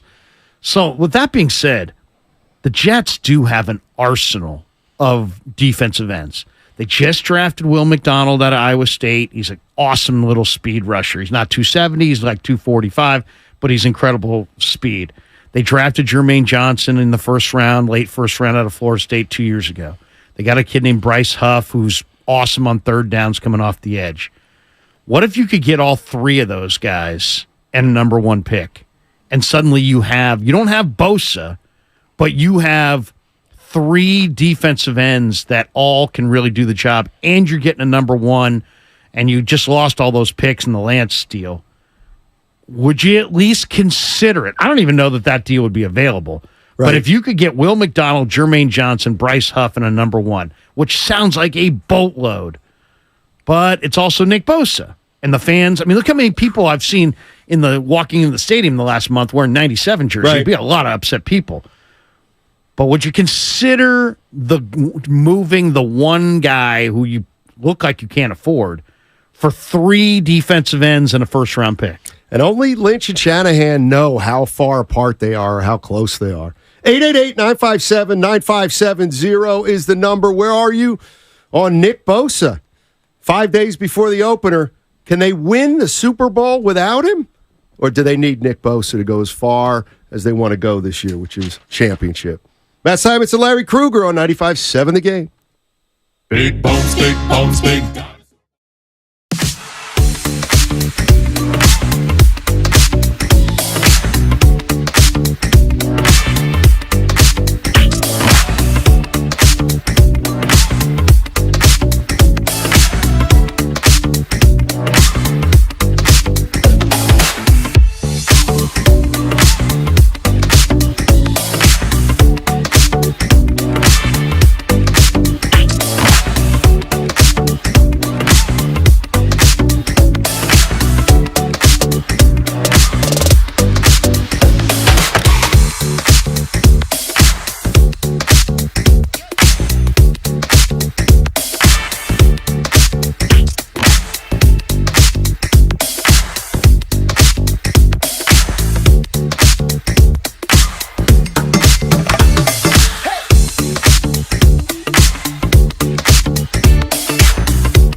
Steiny, are you ever in a good mood? I'm in the best mood of my life right now.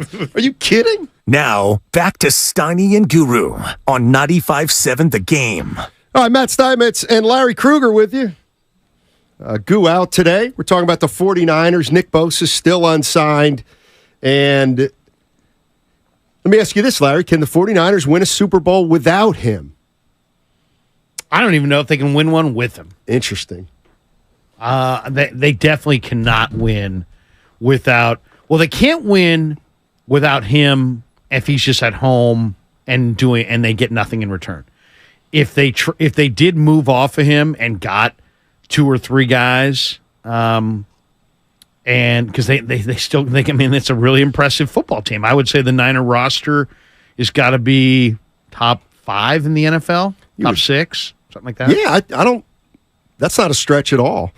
That's not a stretch at all, and I think that's why this is really disappointing to 49er fans, is because they've been thinking Super Bowl since the loss to Philadelphia last year, and this takes a big chunk of the optimism away. Larry, I'm a kind of a believer, not karma, but I do believe sometimes there are signs that when you look back on them, you see that they may have been a factor.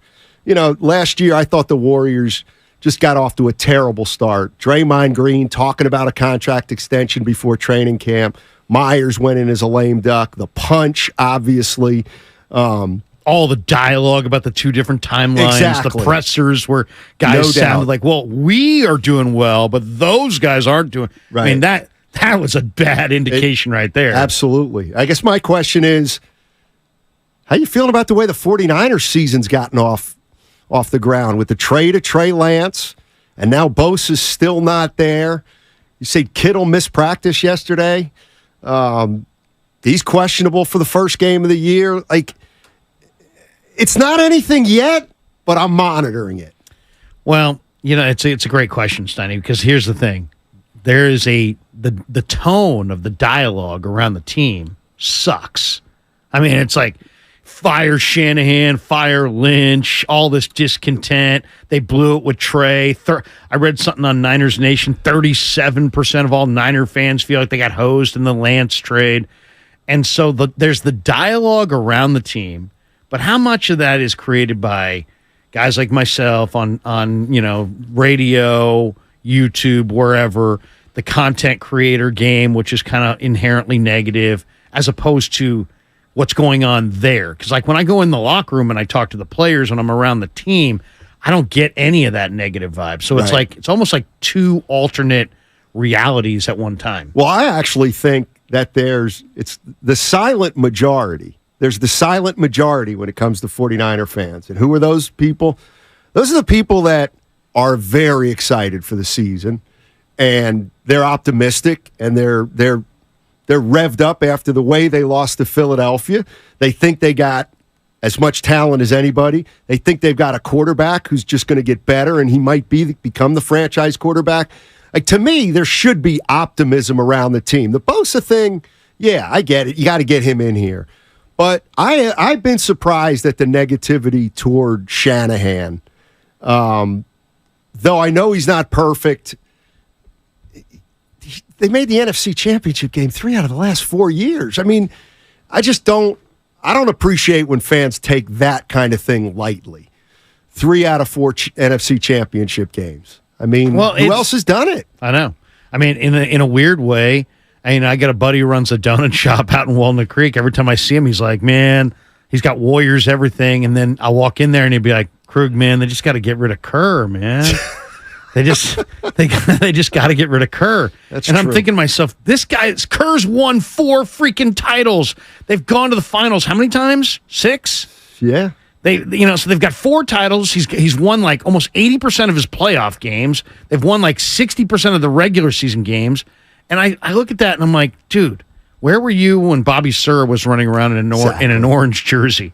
Where were you when Chris Porter was our hope, or Larry Hughes was our hope? Porter. It's like, come on. I just kind of think that maybe we hear the negative more than the positive. I think the rank and file fans probably more positive.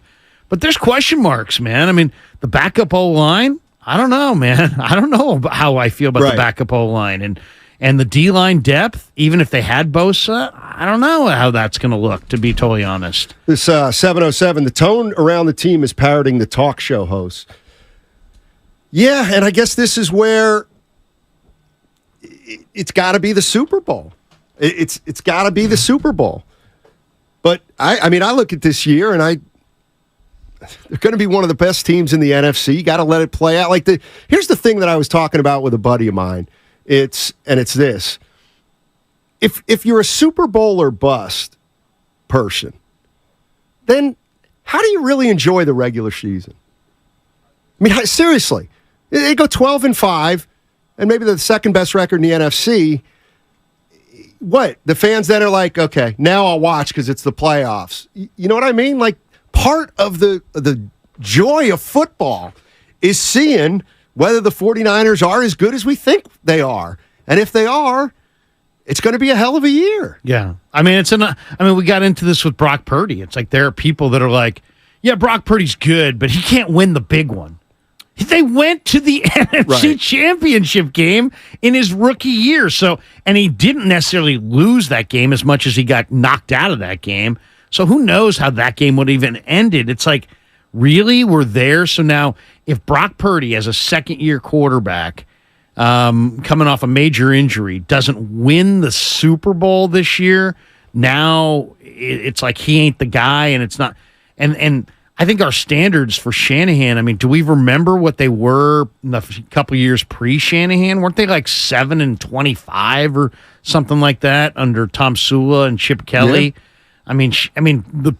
I understand high standards, and everybody's got a realistic standard. You know, that year the Warriors had KD, it was like, they got to win the title. They got to win the title, and the regular season didn't really matter. But, man, when you get to the point where you're getting super critical of wins, and it's like, we won by 20. Yeah, but you should have won by 30. You won by 14. Yeah, but you should have won by 21.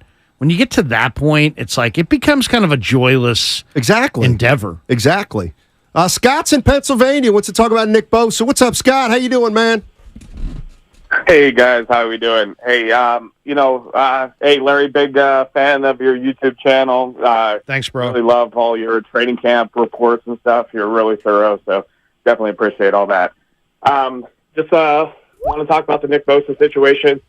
You know, we made that Trey Lance trade in 2021 with the idea of building a team around a rookie contract. I just say stick to the plan. Build that team around Nick Bosa. Nick Bosa is the best, not just the best player at his position, but the best player on defense, period.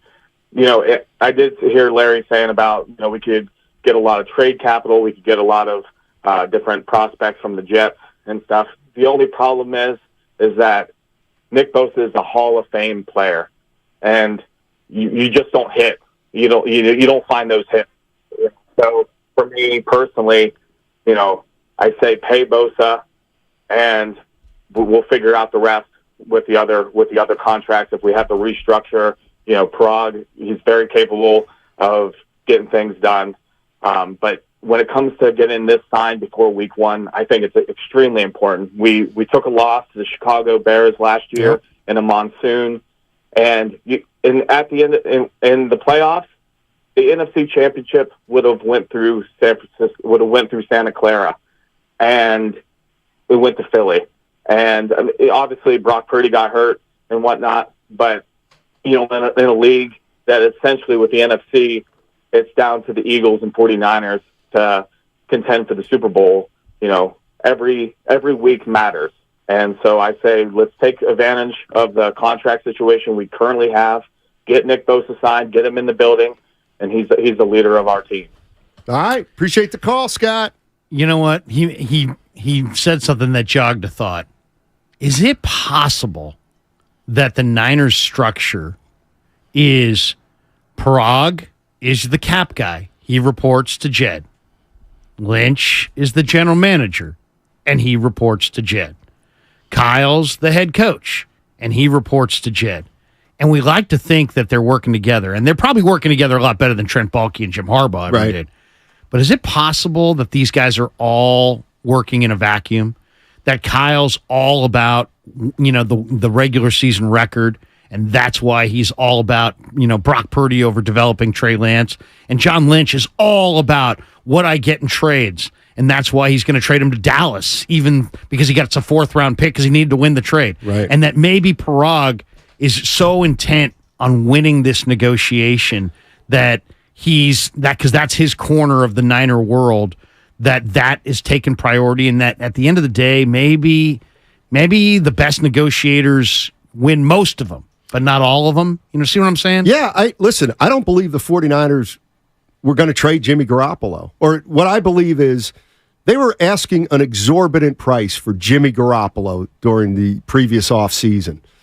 And nobody was going to give him that. So did they try to move Garoppolo? Yeah, they tried to move him for 2 seconds. Well, nobody was going to give him 2 seconds. They had to win the deal. Exactly. That's John's job, is to win the deal. Exactly. And, that may come at a price. My question to 49er fans, I just mentioned the silent majority. I still think there's a silent majority out there of 49er fans that are very positive about this season, that are looking forward to it, that think this team's going to be pretty good, and they hope a Super Bowl appearance is there. But they do seem to get drowned out a little bit by the fans that just doubt that they can get it done for whatever reason. And you're right. They're the victims of their own success, because they've set a standard here where a lot of people aren't going to be happy unless they win the Super Bowl. And negative it's just sells. really hard. Yeah, it's really hard to climb the top of the mountain. That's why they have these, multi-million-dollar parades that cost all this money in the midst of trying economic times, because it's rare. But there is a tone that maybe the positive person gets drowned out by the negative, because negative really sells. Like if you say, hey, you put up a headline, hey, you know what, Nick Bosa is, going to he's going to sign and he's going to have a great year. And then right next to it on some web page, there's Bosa's, not going to sign and Lynch needs to go. Right. Which story are you more likely to click on first? And it's probably the Lynch needs to go, Bosa's not going to sign, the negativity, right? Over the Bosa's going to sign, he's going to have a monster year, and he's going to lead the Niners to the Super Bowl. So I think it's just, maybe that's human nature. I don't know. Or maybe it's just the sign of media in 2020, 2023. I mean, I don't know. No, I don't know either. 925, when was Trey traded? That's when I lost faith in the 49ers organization. That's Jeff N on the YouTube chat. I'm interested to know what kind of fan you are. Are you optimistic about this season if you're a 49er fan? But I think there's another group of fans that just they just don't think this thing's going to get done. I'm talking about going to the Super Bowl, not Nick Bosa's contract. But at what point is he going to miss? I'm with you. Even if he gets in tomorrow or the next day, if that guy signed a multi-year contract for big money, I'm actually not playing him for the first couple weeks. You know what I mean? Protect your investment until I know he's in the same condition that he would have been had he gotten to camp. Well, and then the other thing is this. What's so frustrating, and I'm sure it's frustrating. It's frustrating to me. It's frustrating, I'm sure, to all Niner fans. This whole offseason, the reason that you went with Brandon Allen over Trey Lance is because, you heard the announcer say, hey, you know what? Well, if you get into a situation where you got to win a game in the fourth quarter, who do you trust more, Brandon Allen or Trey Lance? Well, if you're now trusting Brandon Allen over Trey Lance, despite his obviously lower upside, then you're it's a loud statement that we're in this thing for today and screw tomorrow. Well, how can you have that as your mindset and then not get your best defensive players signed before week one? The thing that's puzzling to me is the confidence that they seem to show all off season. And I just didn't think it would get to this point. I thought it would be, I didn't think he'd be there on time. I thought he'd be here a week or so ago, just to get in and get some reps. But this is one of those things where, to me, it tells me they're more than More than a million or two off. According to some reports, it might be as much as $4 or $5 million per year. Yeah, I mean, I could see over a 5-year period. So we're talking about $20 to $25 million of a gap. Exactly. And the other thing, Steiny, is that we've gotten two different messages. You talk to Steve Wilkes and Kyle Shanahan. Wilkes is like, "Hey, man, I don't even deal with that. It's above my pay grade." Shanahan, the other day, I mean, like 5 days ago, was like, "Yeah, it's pretty much where I expected it to be." So on.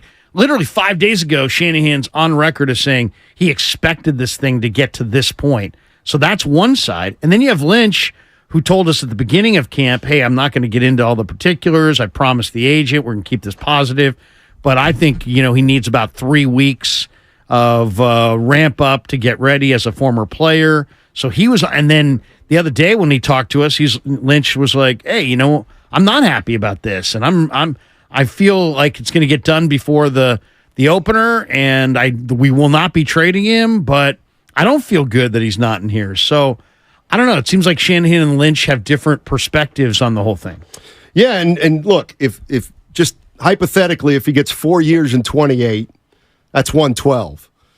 If he's asking for 32, that's 128. That's a difference of $16 million. If he's asking for 130, or if he's asking for 35, that's 140.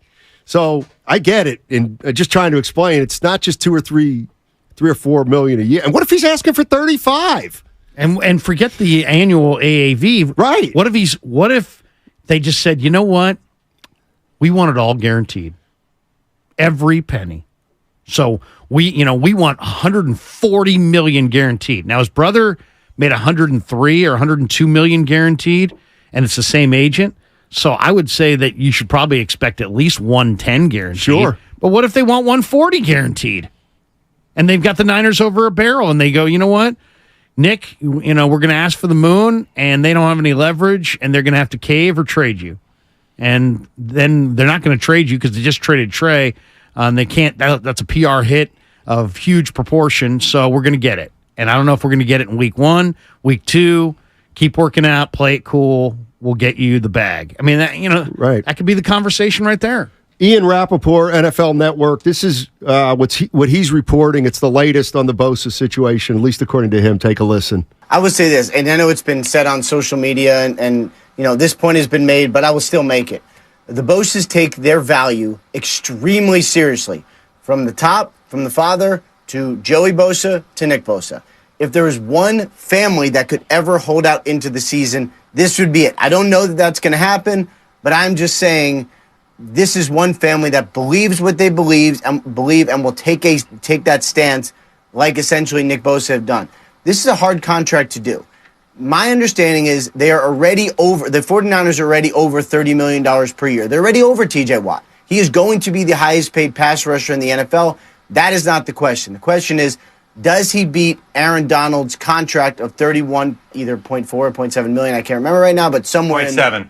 So that's the biggest question, 0.7. There you go. But that's not just it. There was a $5 million roster bonus that Aaron Donald got when he decided not to retire. So how to account for that, which is spread out over the years, it's extremely complicated, and trying to figure out where Aaron Donald came in will help get this deal done.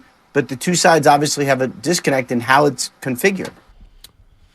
It's Ian Rappaport, NFL Network. It's about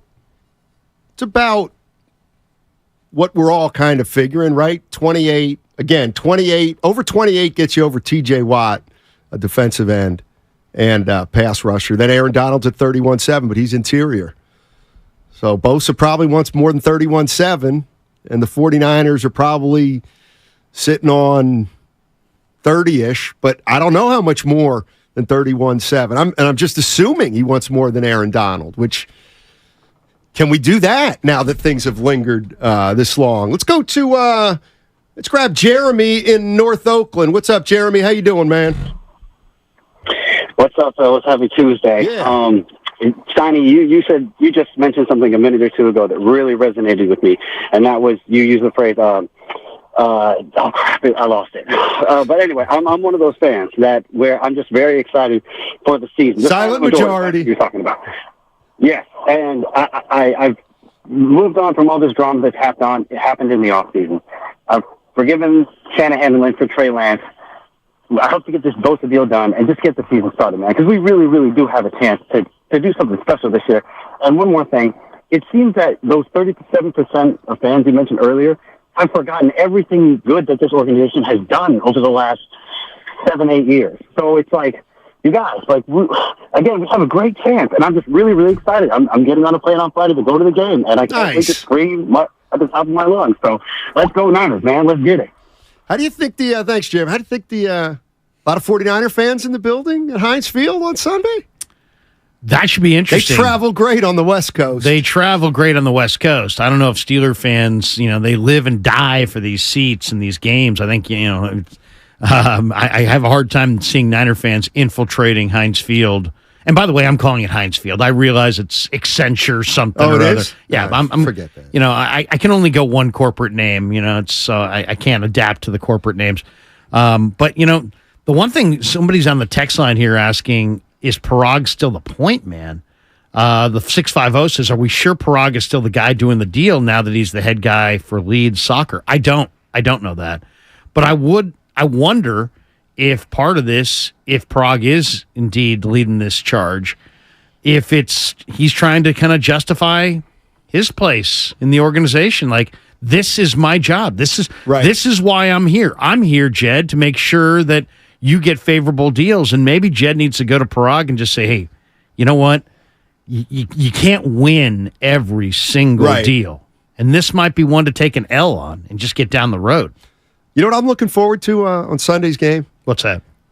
When you turn on an NFL game and you see two teams playing each other in their uniforms and they don't often play each other. So the Steelers and Niners, they don't play each other very often. So in just Madden, when you they do. see, but when you see just a play from scrimmage, it's like, oh, it's cool.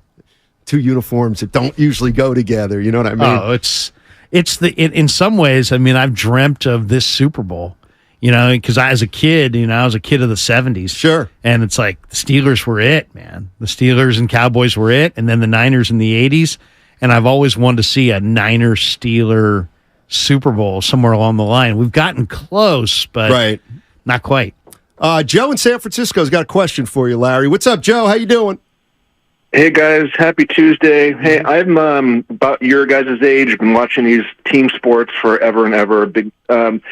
In baseball, a center fielder could be the highest paid guy on the team. The catcher could be the highest paid guy on the team.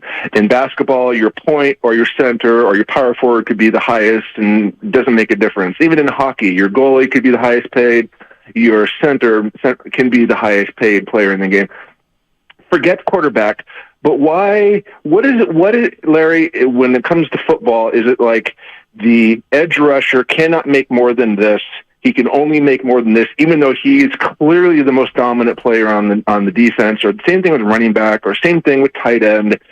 You could be the baddest dude making the most impact on the team, but they say, no, you can't. We're not going to pay you more than this. What is the deal about football this mentality when it comes to paying people? Well, I mean, there are certain positions. Defensive end's not one of them, by the way.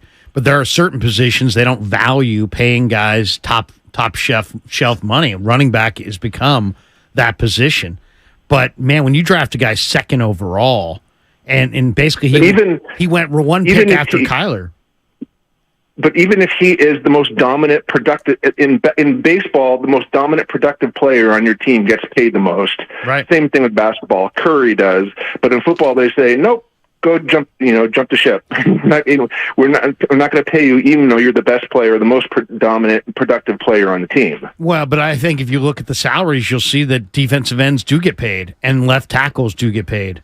I mean, those are the guys that get paid the most in free agency. Is that the left tackle and the star edge rusher, and the D tackles. I think he meant quarterbacks, and I was just going to say, well, quarterback's different than any other position in any other sport. It is more important. And it's more important than a pitcher, as far as I'm concerned, because a quarterback got to play every game.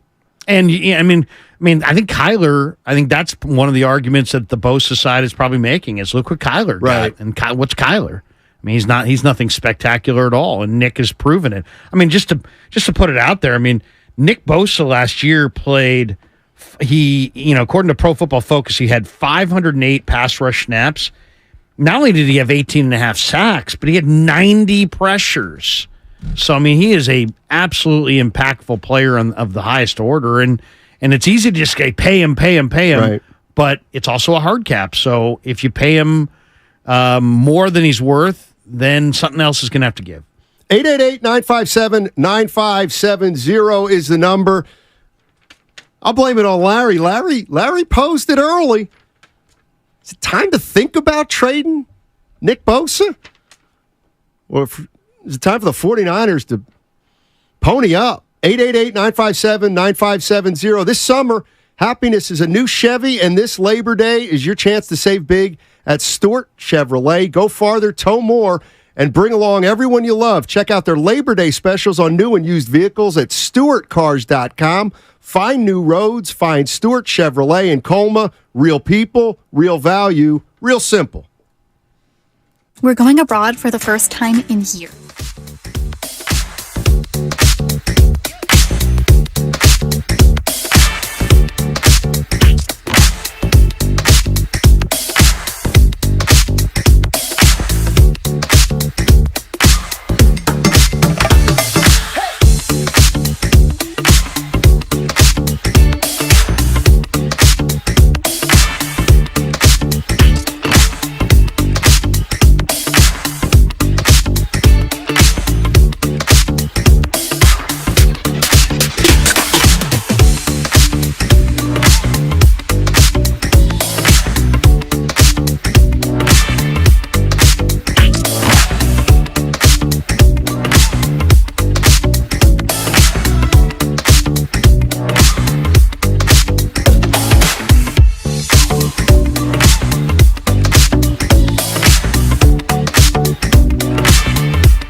first I was on Guru's team, and then I was on Steiny's team, and now I don't know which way I'm going. Now, back to Steiny and Guru on 95.7 The Game. All right, Matt Steinmetz in with Larry Krueger today.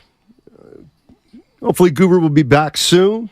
A little under the weather, but he's getting better.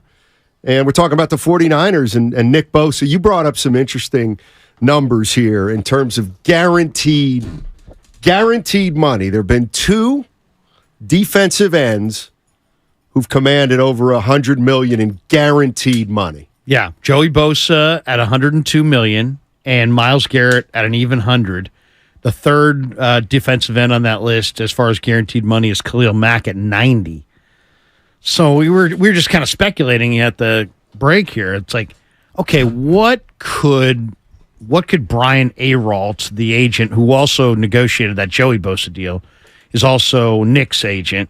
What could he possibly want in guaranteed? Well, I would say if you're the Niners, you should have expected he wanted at least 110. Yeah.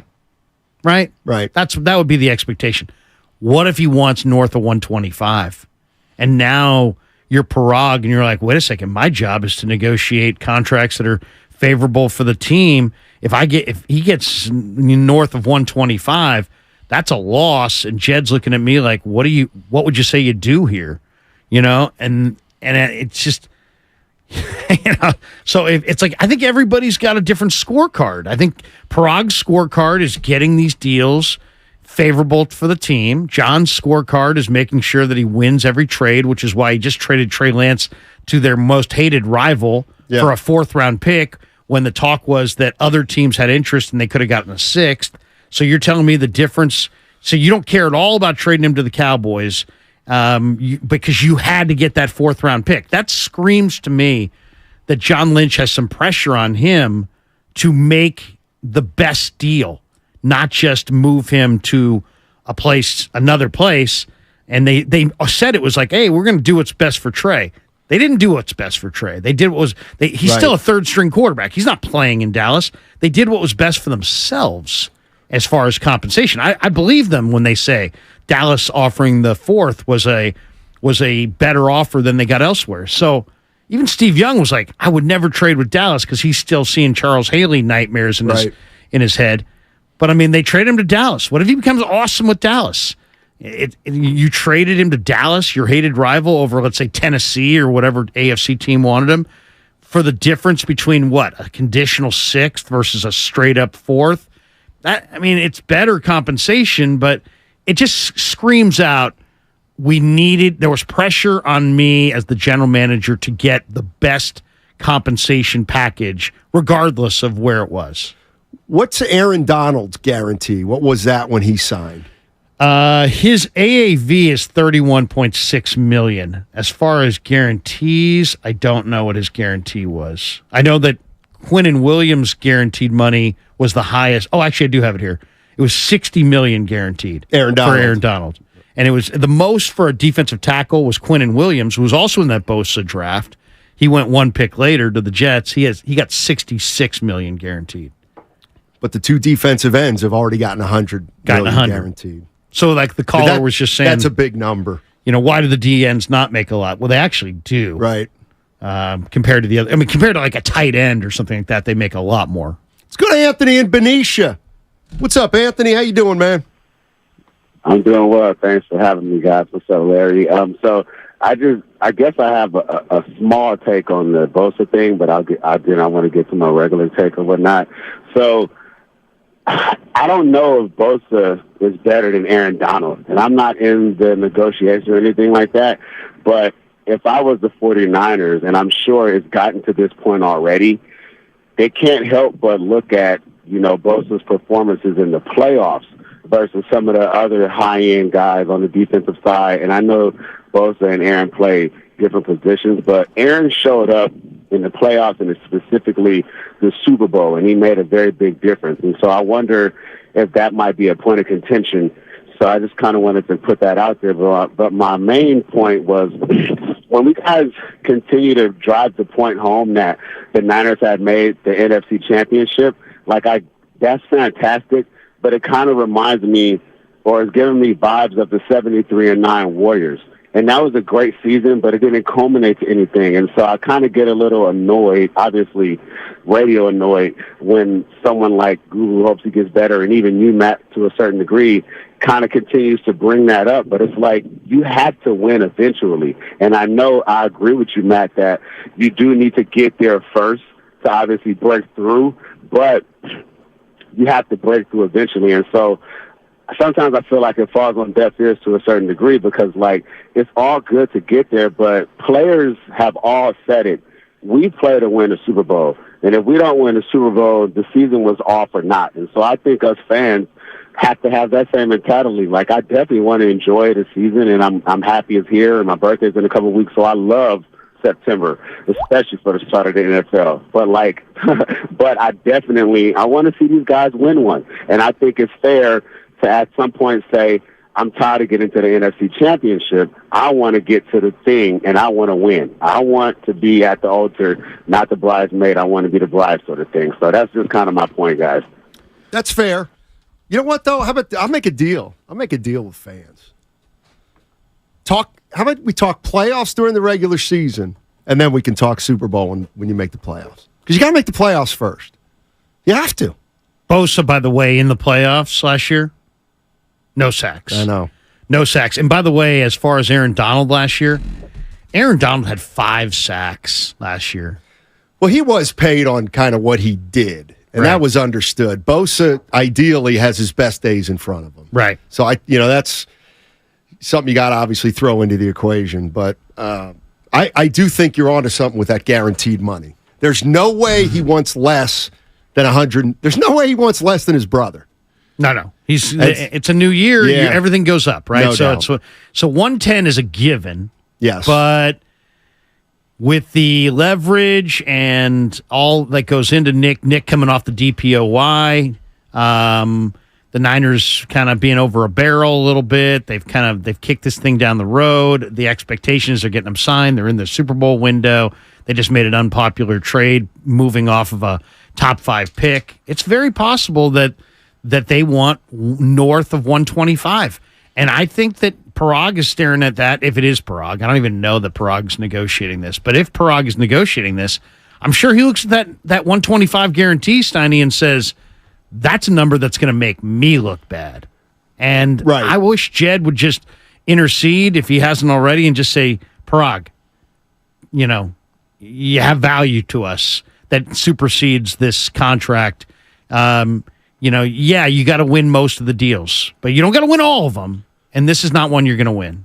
They have no leverage. I seem to remember when the news came out about Parag and the Leeds soccer team, he made a point to say, I'm still going to be very involved with the 49ers. So until I hear differently, I'm going to assume it's him. Let's go to Michael in Lemoore. What's up, Michael? How you doing, man? Stunny, Larry, love you guys both. The Guru, I hope you feel better. I'm the type of fan where my allegiance is pledged to name on the front, not the name on the back. To say sign Bosa are emotionally attached to Bosa. And I'm all about ROI and strike while the iron's hot. If you can get high draft picks for Nick Bosa right now, just do it, because it sounds to me like they're not on agreement on price right now, and it's deja vu all over again with the force. Appreciate it, Mike. You're breaking up a little bit, but he's talking about trade. I'll say this though. The other we're talking about how there's no real win situations. If you trade Nick Bosa for a draft pick haul, you're still losing. Yeah, this year. How do you look at Trent Williams in the eye and say, yeah, and all those guys who've just been grinding through camp every day, all about this year. You just moved off of Trey Lance for Brandon Allen, all in the name of this year. Yep. And then suddenly you're going to be like, yeah, we took 2 number ones next year and a number 1 down the road. I don't think that works.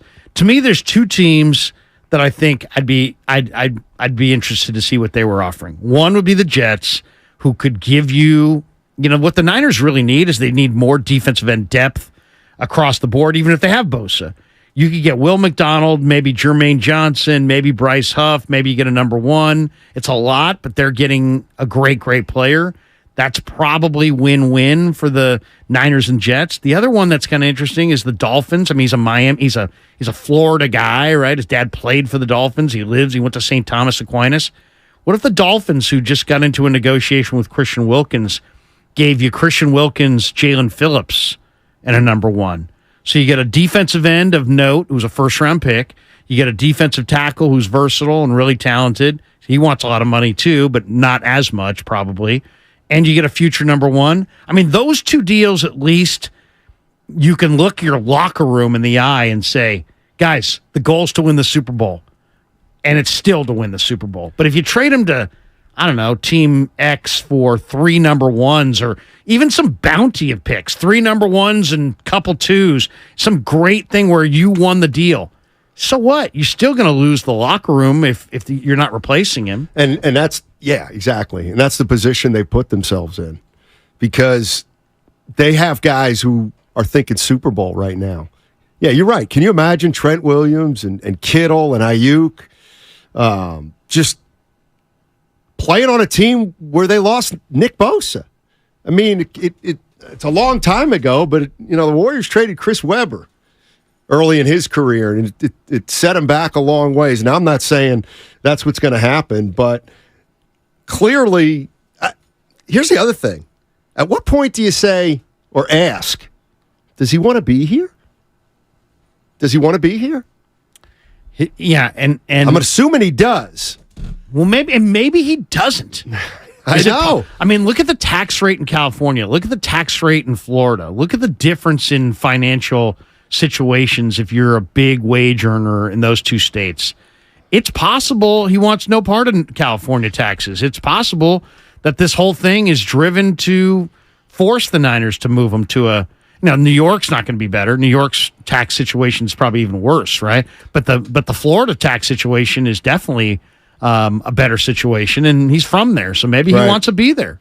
888-957-9570 is the number. Nick Bosa still holding out. Season opener 5 days away, and I guess what I want to ask 49er fans is, are you optimistic about this team, knowing that last year they were in the NFC Championship and lost Brock Purdy, lost the chance to beat the Eagles? You excited to get back to the NFC Championship and leapfrog them if they're the team there? Or are you starting to feel a little bit pessimistic about this team, this regime, after trading Trey Lance a week ago to the Dallas Cowboys? Now Nick Bosa holding out. Is he going to be there week one? I think we're getting up against at least a certain deadline of whether or not he can play week one, but are we really in the realm now of possibly trading Nick Bosa? And how long are both sides willing to play this game? Now, once the season starts, Bosa's not going to get the paychecks. He's not going to get paid once the games start if he holds out. So maybe that'll be an impetus for him to do something. To me, you have to the weight is as bad as a loss. So, like, in other words, you sign him now, you got him for Pittsburgh. The whole goal of the season was get the NFC Championship game at Levi's. Right. Yep. That was the whole goal of the season.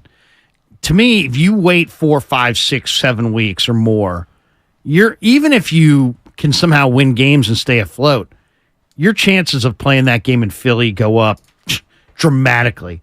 So to me, it's like, if you sign him now, obviously win Niners. If you trade him now and you get a good trade haul, I think it's still win Niners. If you hold on to him for 5 weeks and then pay him, I think that's a major loss for the 49ers. I really do. I think it hurts their chances of winning the Super Bowl, because I think it hurts probably eliminates their chances of hosting that NFC Championship game. And what was their one goal this year? What was the one goal Kyle Shanahan talked about? Is getting off to a good start, because last year and the year before, their starts put them in a little bit of a hole. What were they, 3-5 last year at one point? Yeah. I mean, they might have been 3-5 the last 2 years, 3-5 or 2-4, or 2-4 and 3-5. So we'll find out what's going on with Nick Bosa as the week lingers on, but it's getting to a point now where 3-4 last year, 3-4 out of the chute, and the year before that, I think they were 3-5. Yeah, in 2021, the Niners won just 3 of their first 8 games. They went 3-5. And they needed to win in Week 18 against the Rams to even qualify for the playoffs. That's right. 510, Larry, after the Trey Lance fiasco, losing Bosa would be a tremendous blunder. How much you brought that up? I mean, it's funny because you look at it, who are the most talked about Niners? Trey Lance was certainly one of them, obviously.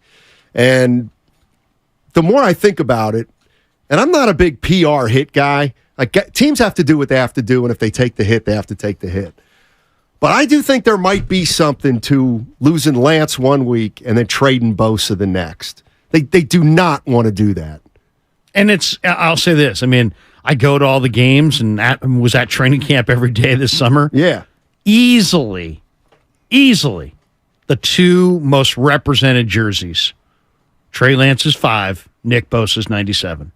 So that means every individual Niner fan who bought those jerseys, I don't want to say feels betrayed because that's a little dramatic. I don't want to be that melodramatic, but you know what I'm saying. It's like when you buy a jersey of a player, you're upping your individual investment in the team, but also in that individual player. And if literally within a 10-day period, you divest yourself of both these guys and basically, I don't want to say flip the bird, but you're basically telling your fans, hey, you know what? Sell your jersey. Get rid of your Lance jersey. Get rid of your Bosa jersey. It's I don't know.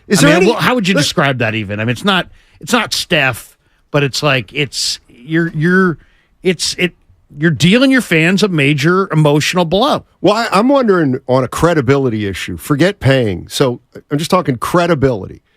Over the last 2 or 3 years, the 49ers have been steadfast. We're not trying to trade Trey Lance, even though there have been reports saying they're taking calls. We like Trey. Trey's getting better. He's got a chance to play. Trey Lance. And then, boom, traded. Bosa. Now Bosa comes up. We're going to get it done.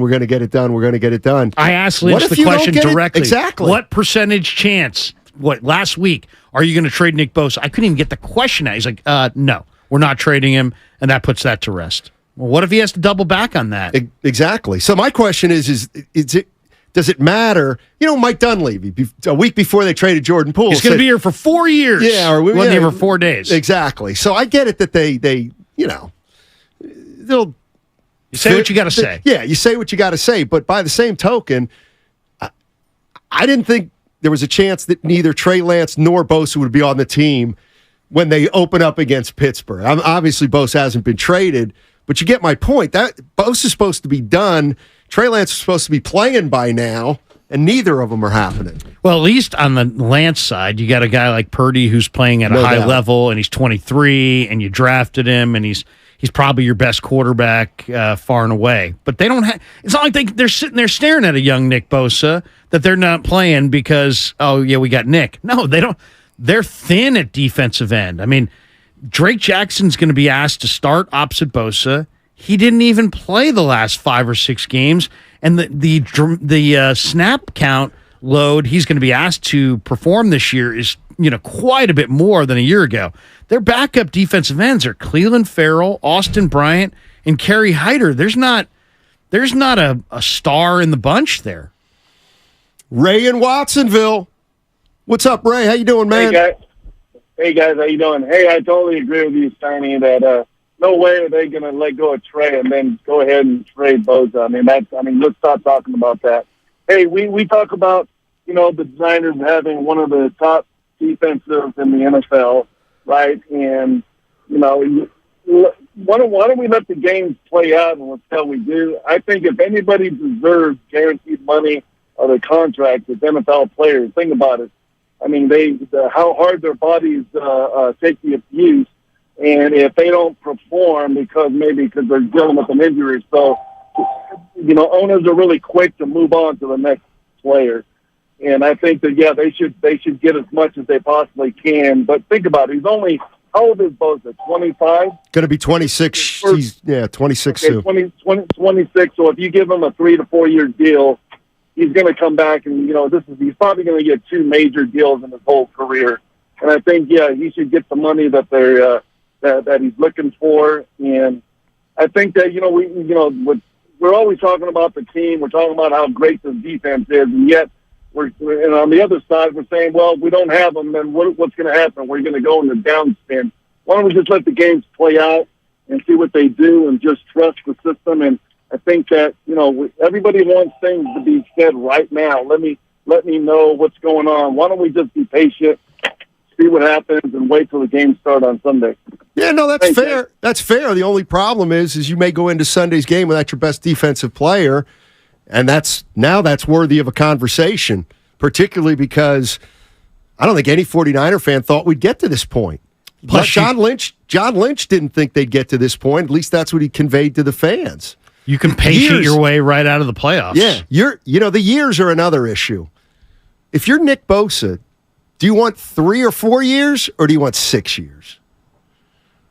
If you go 3 or 4, you got a chance at a second major payday. Exactly. So I wonder if that's part of it, too. The 49ers are saying, look, if we're going to pay you big money, it's got to be over 6 years. And he says, no, big money over 3, and then we'll do it again. Here's the other thing. Is it possible, because we're talking about what happened in this negotiation where they were, hey, things are, trending in the right direction. Suddenly it seems like something's happened.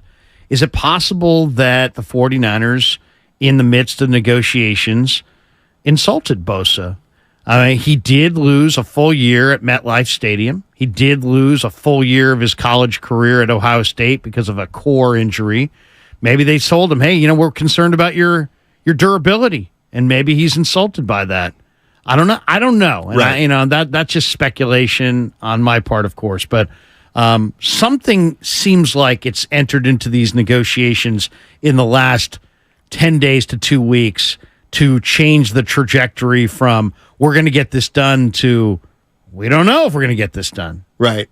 Eric, real quick, Eric in Pacifica. You want to talk a little jerseys? What's going on? Hey, guy, I think that you're continuing to go back to who's wearing what jerseys and what fans are going to be disappointed is completely misses the mark. I mean, if a fan is going to training camp, they probably have, 20 to 25 team jerseys and maybe even more from past teams. And they choose which one to wear what day. Someone gets traded, someone gets cut, that happens, and they put that jersey up in the closet and wait for it to gain value. These are fans that are fans of the team. They may have a favorite player, but they aren't going to be disappointed in the 49ers because of a specific player. Well, you know how much those jerseys cost? Eric, but thanks for the call. You know what those jerseys cost? I think they cost like $225. Authentic if ones you had cost a lot. If you had 20 to 25 of those, that means you have $5,600 in 49er jerseys in your closet.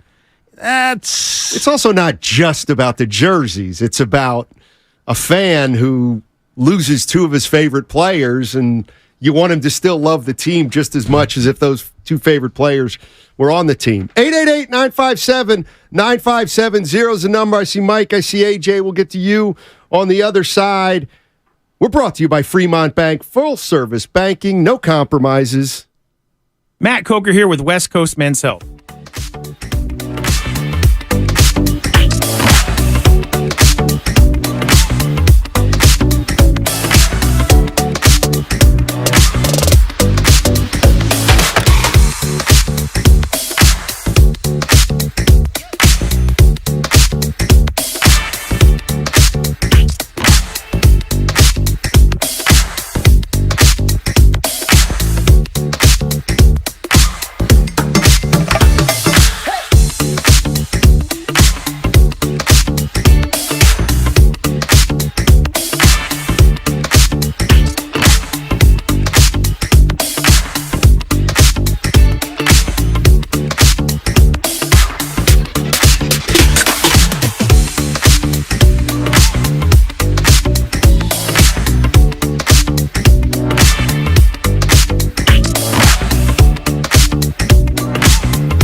I won't tell a kid that Santa Claus doesn't exist until he tells me Santa Claus exists. Oh, wow. Then I'm going to correct him. Now, back to Steiny and Guru on 95.7 The Game.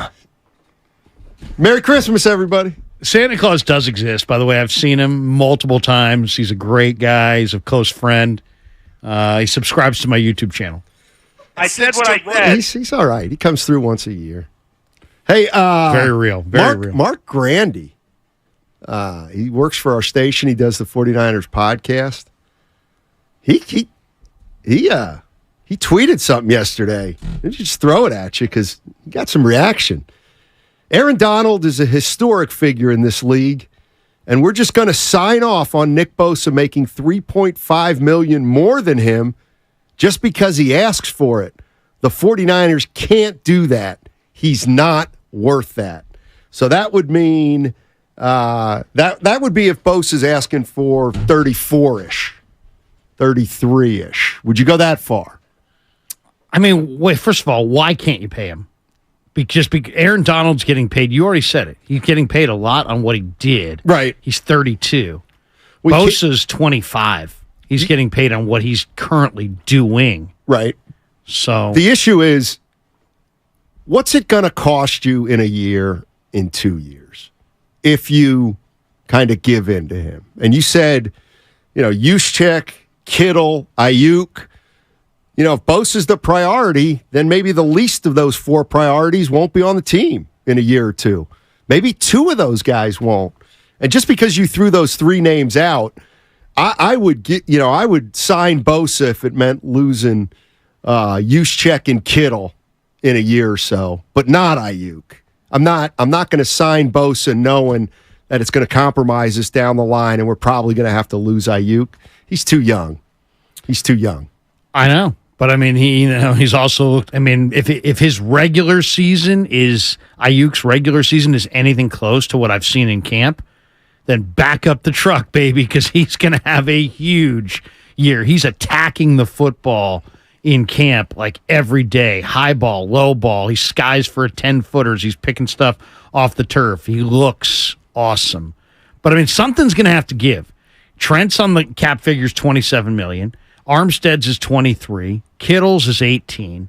Fred Warner's is 9. Debo's is 8. Javon Hargrave's 6. I mean, maybe you could structure a deal that was advantageous in the first couple years and more punitive on the back end to try to keep the roster together. But sans that, there's going to be some offletting of talent in the offseason. And they already have an $840,000 starting quarterback in a league where starting quarterbacks make $20+ million. 888-957-9570 is the number. Matt Steinmetz along with Larry Krueger. And if you're Jed York, do you make Nick Bosa the highest paid player in NFL history? That's essentially what we're talking about. $102 million his brother Joey Bosa got in guaranteed money. Nick's probably asking for $110 at least. Question is, are you making Nick Bosa the highest paid defensive player in the history of the game? And if you do, are you willing to compromise down the line with your roster? Let's go to Mike. That's 888-957-9570. Let's go to Mike. Mike's in San Jose. What's up, Mike? How you doing? What's up, fellas? Great conversation. Long time Larry listener, so always happy when Larry's on. Thank you, man. Appreciate you. I come in a little bit different. I'm 66. I've been a management negotiator most of my life, which is not usually the popular side. But I would, first of all, when you say what Kyle and John say, you'll get more accurate information from the checker at Safeway than you'll get from them. They're going to say whatever it is they need to say. Right. There is no chance, as someone who's done this his whole life, that they did not expect this. The Bosas are the toughest negotiators in football. 49ers have put themselves in this spot. And I believe the minimum he wants from talking, just people I know and outside sources, is $34 million. And he wants every penny guaranteed for a simple reason. He's had 2 torn ACLs. I believe the holdup in the contract is what are you doing with the last 3 years? because I don't believe he plays past 28. So those are the things in management side you have to mitigate the risk on. 2 torn ACLs is a big deal. Bosa's will not. I believe they're already past the highest defensive player in the NFL, but he wants mega more, and I don't believe he'll take less than $120 million guaranteed. So what do you do? My opinion, been doing it 40 years. So just throwing that out there. But I can assure you the 49ers expected it to be this hard. Let me ask you. I wanted to ask Mike a question. That's all right. But and Evan, I was going to ask him kind of what you brought up in the break, and we do this all the time. Oh, Bosa's unbelievable. He's great. You got to pay him. He's one of the best defensive ends ever. And then it comes time to pay him, and you're like, well, he didn't have a great playoff season. Right. He hasn't had great playoffs. He's been a little injury. He's got some injury history. You know, it's funny. The 49ers probably use those 2 injuries as a way to want to depress his market, and he probably is trying to use 2 injuries to inflate it, meaning, like, urgency. Urgency. That's the word. That's the absolute word. So, and maybe there was, when you feel insulted, that's when things sometimes get off the rails. Is it possible that in the midst of the negotiation, when the Niners were explaining why they were at where they're at, if they insulted the player indirectly, not intentionally, just indirectly, and maybe it's a personal nature at this point. As far as guaranteed money, of course, the quarterbacks in this league always make the most, right? They have the most money guaranteed, are the most money. Highest 3-year average annual is Justin Herbert, $53.3 million. So the quarterbacks are on a different stratosphere, and then the highest guaranteed is Deshaun Watson, who amazingly, after his happy ending rubdown situation, still got $230 million guaranteed. I don't know what the Browns were thinking there, but as far as defensive players, yeah, I think the last caller probably was spot on. As far as the Niners probably feel like they're in a good spot because they probably already offered him a record guaranteed amount of money. I bet you they've already willing to give him more than Joey Bosa's $102 million, maybe as much as $110. But he might be right that he may want all of it guaranteed, and that would blow the structure out of the water. It would be a surefire loss for Parag. That might be what is holding this thing up. And if you're there, do you at least then open up the idea of moving him? Or is it like, you know what? You either got to kowtow to him, because here's the other thing, Steiny. Yep. They're probably going to, if they don't have Bosa, they could be a very rough September. They could easily lose to Pittsburgh. Yeah. The Rams are not a good football team, but guess what? The Rams are not good because they have no depth. But it's week 2, and they'll play this game in L.A. Who knows? The Rams could easily win that game. Then you got the New York Giants, who are, I think, one of the upstart teams. They're very much improved. That's a Thursday nighter. Who knows? Weird stuff happens on Thursday night. You could be staring at an 0-3 record very, very easily with no leverage, and then you're screwed because now you've blown your chance at the NFC Championship game being at Levi's, and you got to pay Bosa every penny. 888-957-9570 is the number if you want to jump into the conversation. You know what I've written down here? There does seem to be a little bit of a similarity. You said maybe something happened during the negotiation. Maybe somebody was insulted. Maybe it's more acrimonious than we know. You know, Bob Myers was offered a contract early in the season, and obviously didn't take it. And then Joe Lacob came out and said, you know, we've given Bob 2 contract offers, neither of which he's signed yet. I don't see it, Bob. That's what Joe Lacob said on Tim Kawakami's podcast. I think it was in February or March. Joe also said that he was surprised that Bob left until the morning. He didn't. Exactly. Joe didn't know he was leaving, Steiny, until the morning of the presser that Bob. Yeah, right. But maybe something happened where, you know, Myers got an offer and he's like, come on. Gets another offer, and then but by that time he's kind of out of, like, he's done in a way. Like maybe he got insulted with the first offer, and he's like, you got to be kidding me. This is your starting point? Please. And there's a way to do these deals, Steiny, where you can say that you've got plausible deniability. You can say that you were in the ballpark. I feel like Farhan Zaidi is an expert at this. Be in the deal flow without ever really being in the deal flow. Like, we were right there. Yeah, you offered just enough to make sure he didn't sign here. Exactly. Pete's in Santa Clara. What's going on, Pete? How you doing? Hey, guys. Just want to weigh in, get your thoughts on a thought here. Could it be that Nick is waiting for some of the other deals to be done, Burns and Chris Jones, so that maybe he understands what they get? And if he wants to be the highest paid defensive player, and maybe he signs and they sign the deal tomorrow, and then Jones signs in 3 days later and trumps Bosa, does he have that kind of ego? What do you guys think? That's a great question. That is a good question. I don't think he does, but some of these things are out of the players. Like, you're paying your guy, in this Brian Aralt, big coin to get it done for you. Right. And it's like, I don't know that Bosa is that hands-on these negotiations. I don't think he's that petty, but maybe the agent is. And maybe it's got nothing to do with those other guys. Maybe Bosa's team wants the Niners to hit a number, plain and simple. And if they hit that number, they'll sign on the dotted line, and then they don't care what Chris Jones gets because they'll have gotten what they want. Because, otherwise you can play that game of what's he get this offseason. But, this is an interesting text. 510, the Niners knew what they were getting into drafting a Bosa. If they're shocked, then that is incompetence on their part. The Bosa family cares about money and themselves only, and the team and their teammates are not any part of their consideration. That feels a little strong, but it might be accurate as far as the Bosas are known to get every dollar and be really tough, ruthless in the way they go about it. And Parag is known on the other end as the same kind of really, really tough negotiator who gets really favorable deals. The Niners moved off of DeForest Buckner.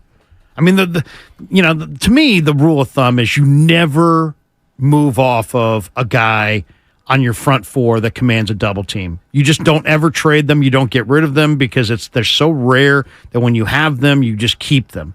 But they moved off of DeForest for a pick for Kinlaw and decided to get a bargain basement deal with Eric Armstead. Not bargain basement, but get a more reasonable deal that allowed them to keep Armstead and Jimmy Ward and get the pick, and they viewed it as a positive. But unfortunately, Kinlaw is nowhere close to DeForest Buckner, and that didn't really work out. Now they had to go get Hargrave to kind of correct that mistake. Yeah, I also think the reason this is becoming such an issue is because of the other players in that locker room. I was just thinking of Javon Hargrave.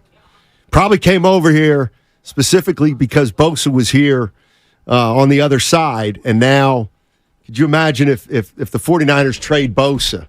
I think if the 49ers trade Bosa, it's going to have an impact in that locker room that some of the fallout we can't even envision. I really believe it because it does seem like this team is on a mission this year. And without Bosa, there's going to be, I think there's just going to be questions internally about what this organization wants and how they're moving forward. It's a terrible message. It's a terrible message, whether you're talking about your business or, in this case, the 49ers. Here's a guy that's produced at absurd levels, and he can't get compensated. And I think it kills morale. It also tells everybody, you know what? At their core, man, the Niners are about the Niners, so I got to be about me. And I don't know that not that anybody's sitting, they're not putting their arms around each other singing Kumbaya, but I'm just saying there's hey, it's a team. The team, as Harbaugh used to say. Well, when a guy produces and you still don't compensate him, or he produces and you still move off of him, it's like, well, wait a second, what's going on here? Right. Brian Baldinger on the 49ers negotiations with Nick Bosa. They have agreed that when you are a great player in this organization, they pay you and they take care of you. And I'm sure Nick is sitting back going, wait a second, I just seen all these guys get paid. I just won the Defensive Player of the Year award. We're the number one defense in football. At some point, you just go, What's the fight over? Is it only Aaron Donald money? Is that what's holding it back? And is that, that much different than TJ Watt money? We know it's pretty easy to slot him. I just don't think it should be that difficult right now. I mean, logic would tell you that if TJ Watt's making 28 and Donald's making 31.7 annual average, you could find a number somewhere, even if it's a little more than Donald, a little more than Watt. I kind of agree. Unless this is one of those things where I don't know what's going on, but how can you not assume they're not pretty far apart? Exactly. And the other thing, I think, the final numbers, Steiny, are going to tell us an awful lot and shape the public's opinion. Right. The guaranteed record for defensive ends, we already stated, is $102 million. If this deal gets done, let's say, in a month, and it's $105 million, the Niners have a major PR problem on their hands. I would agree. You screwed with your best player for $3 million of guaranteed money. I mean, that's a bigger loss. In some ways, they'd be better off if the guarantee ask is in the stratosphere. At least then they could say, hey, man, I mean, it was 100 and then 102, and we were willing to go to 110, but they wanted 140. And then you can potentially win in the court of public opinion. But if it's a guaranteed money's 105, I mean, there's no coming back from that. Right. I kind of agree with that. Danker from the Xfinity Mobile text line, nickel and diming a generational talent will be the second time Parag ruined the Super Bowl window. First Brady, now Bosa. He's Parag-lamatic when it comes to understanding some of these players' impact once they step on the field. The only thing I'll say about the Brady thing, if we go back and examine that was, are you going to move off of 29-year-old Jimmy Garoppolo, who had just been to the Super Bowl and was very popular in your locker room, for 42-year-old Tom Brady? Now, hindsight's 20/20. Brady played at 45 and he won another ring, and he was damn good at 43 and 44. But let's be honest, when a player gets to that advanced age, you're all just kind of crossing your fingers. Right. I mean, the bottom's going to fall out. It didn't fall out till 45, but it could have fallen out at 43, right? No doubt. It's uncharted territory at that point. Exactly. I mean, I remember at that time, I was not crazy about it, bringing him in. I wanted it just because he's a local guy, and I was never a big Garoppolo fan. But I don't know that it would have been a slam dunk in the locker room as far as how about you just moved off of a very popular Jimmy Garoppolo for a 43-year-old quarterback? I hear you. You honestly believe the Niners would quibble over $110 million guaranteed? He wants his entire contract guaranteed. He might. That would explain why the deal hasn't gotten done. Right. Because that would be an unprecedented ask, and it's like, hey, man, the going rate's $8, $10, $12. I want $50. Right. Okay, whoa. I mean, they'd almost be better off if the ask is exorbitant than if it's reasonable. If it's reasonable and they're really playing these games, I think their players and everybody around the league is going to notice. I agree. Remember. I agree. I think you're right. To me, 110 would be a fair number to start, guaranteed, considering 102's the highest defensive player right now. That's reasonable. Offhand, are there any players, and if so, how many, that have totally guaranteed contracts right now? You said Bosa's brother does. Does Bosa's brother? No, he doesn't. Because he's over 100 in guaranteed. He's got $102 million guaranteed. I don't know what his deal fully was. I could go look that up. That's all right. But how much money does Nick Bosa want? How much are you going to pay him? And that's what the San Francisco 49ers have to figure out. Ideally, they'll do this before Sunday's game against these Steelers. Joey Bosa signed a 5-year deal for $135 million, 102 guaranteed, $35 million signing bonus, $102 million guaranteed, average AAV of $27 million. Yeah, he's going to want more than that. Scott's in Pleasant Hill. What's up, Scott? Yeah, I wanted to know, are the Niners still paying off Trey Lance? That's a good question.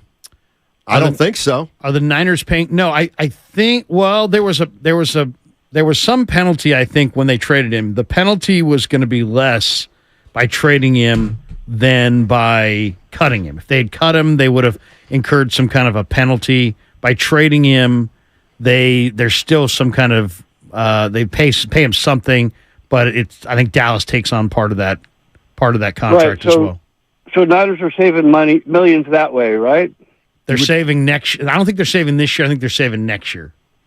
Okay, and I understand that Brock Purdy's still for NFL wages. He's still making pretty minimum wage, isn't he? He doesn't. He makes so little that he doesn't count against the cap at all. Brock Purdy's making 800 something, 840,000, something like that.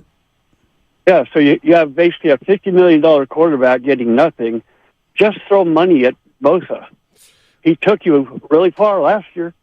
The only issue is what if it costs you guys in the future? Would you sign Bosa now and give up Juszczyk and Kittle down the road? Well, Super Bowl's now. No doubt. So fair enough. No, and the fan base too. So thanks, Scott. Appreciate it.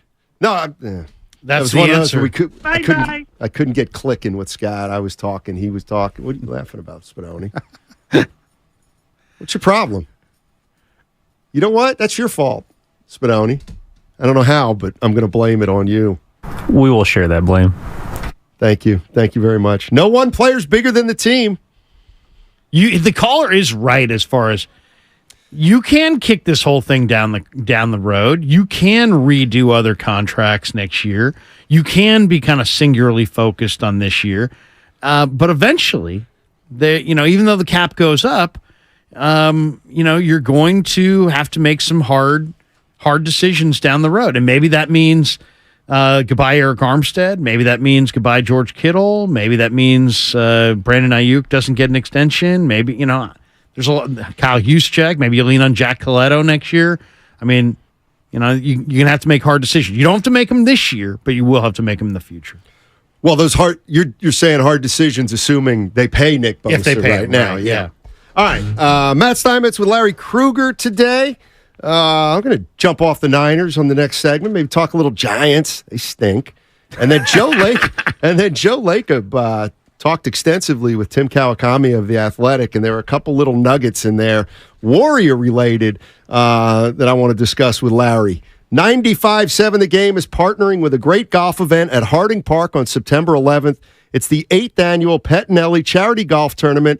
100% of the proceeds from this event benefit the San Francisco Autism Society. The Autism Society is a complete resource for families of autistic kids and adults, providing activities, information, and education. A few of our personalities are going to be out there golfing, and we'd love your company to join us. There'll be a $10,000 hole-in-one contest, an auction with some great memorabilia, and a chance to hit some golf balls at the iconic TPC Harding Park with some of us from 95.7 The Game. Go to 957thegame.com's events page for more details. We'll see you on the other side on 95.7 The Game. Things are percolating. We're going abroad for the first.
I'm a football guy. Now, back to Steiny and Guru on 95.7 The Game. All right, Matt Simons along with Larry Krueger today.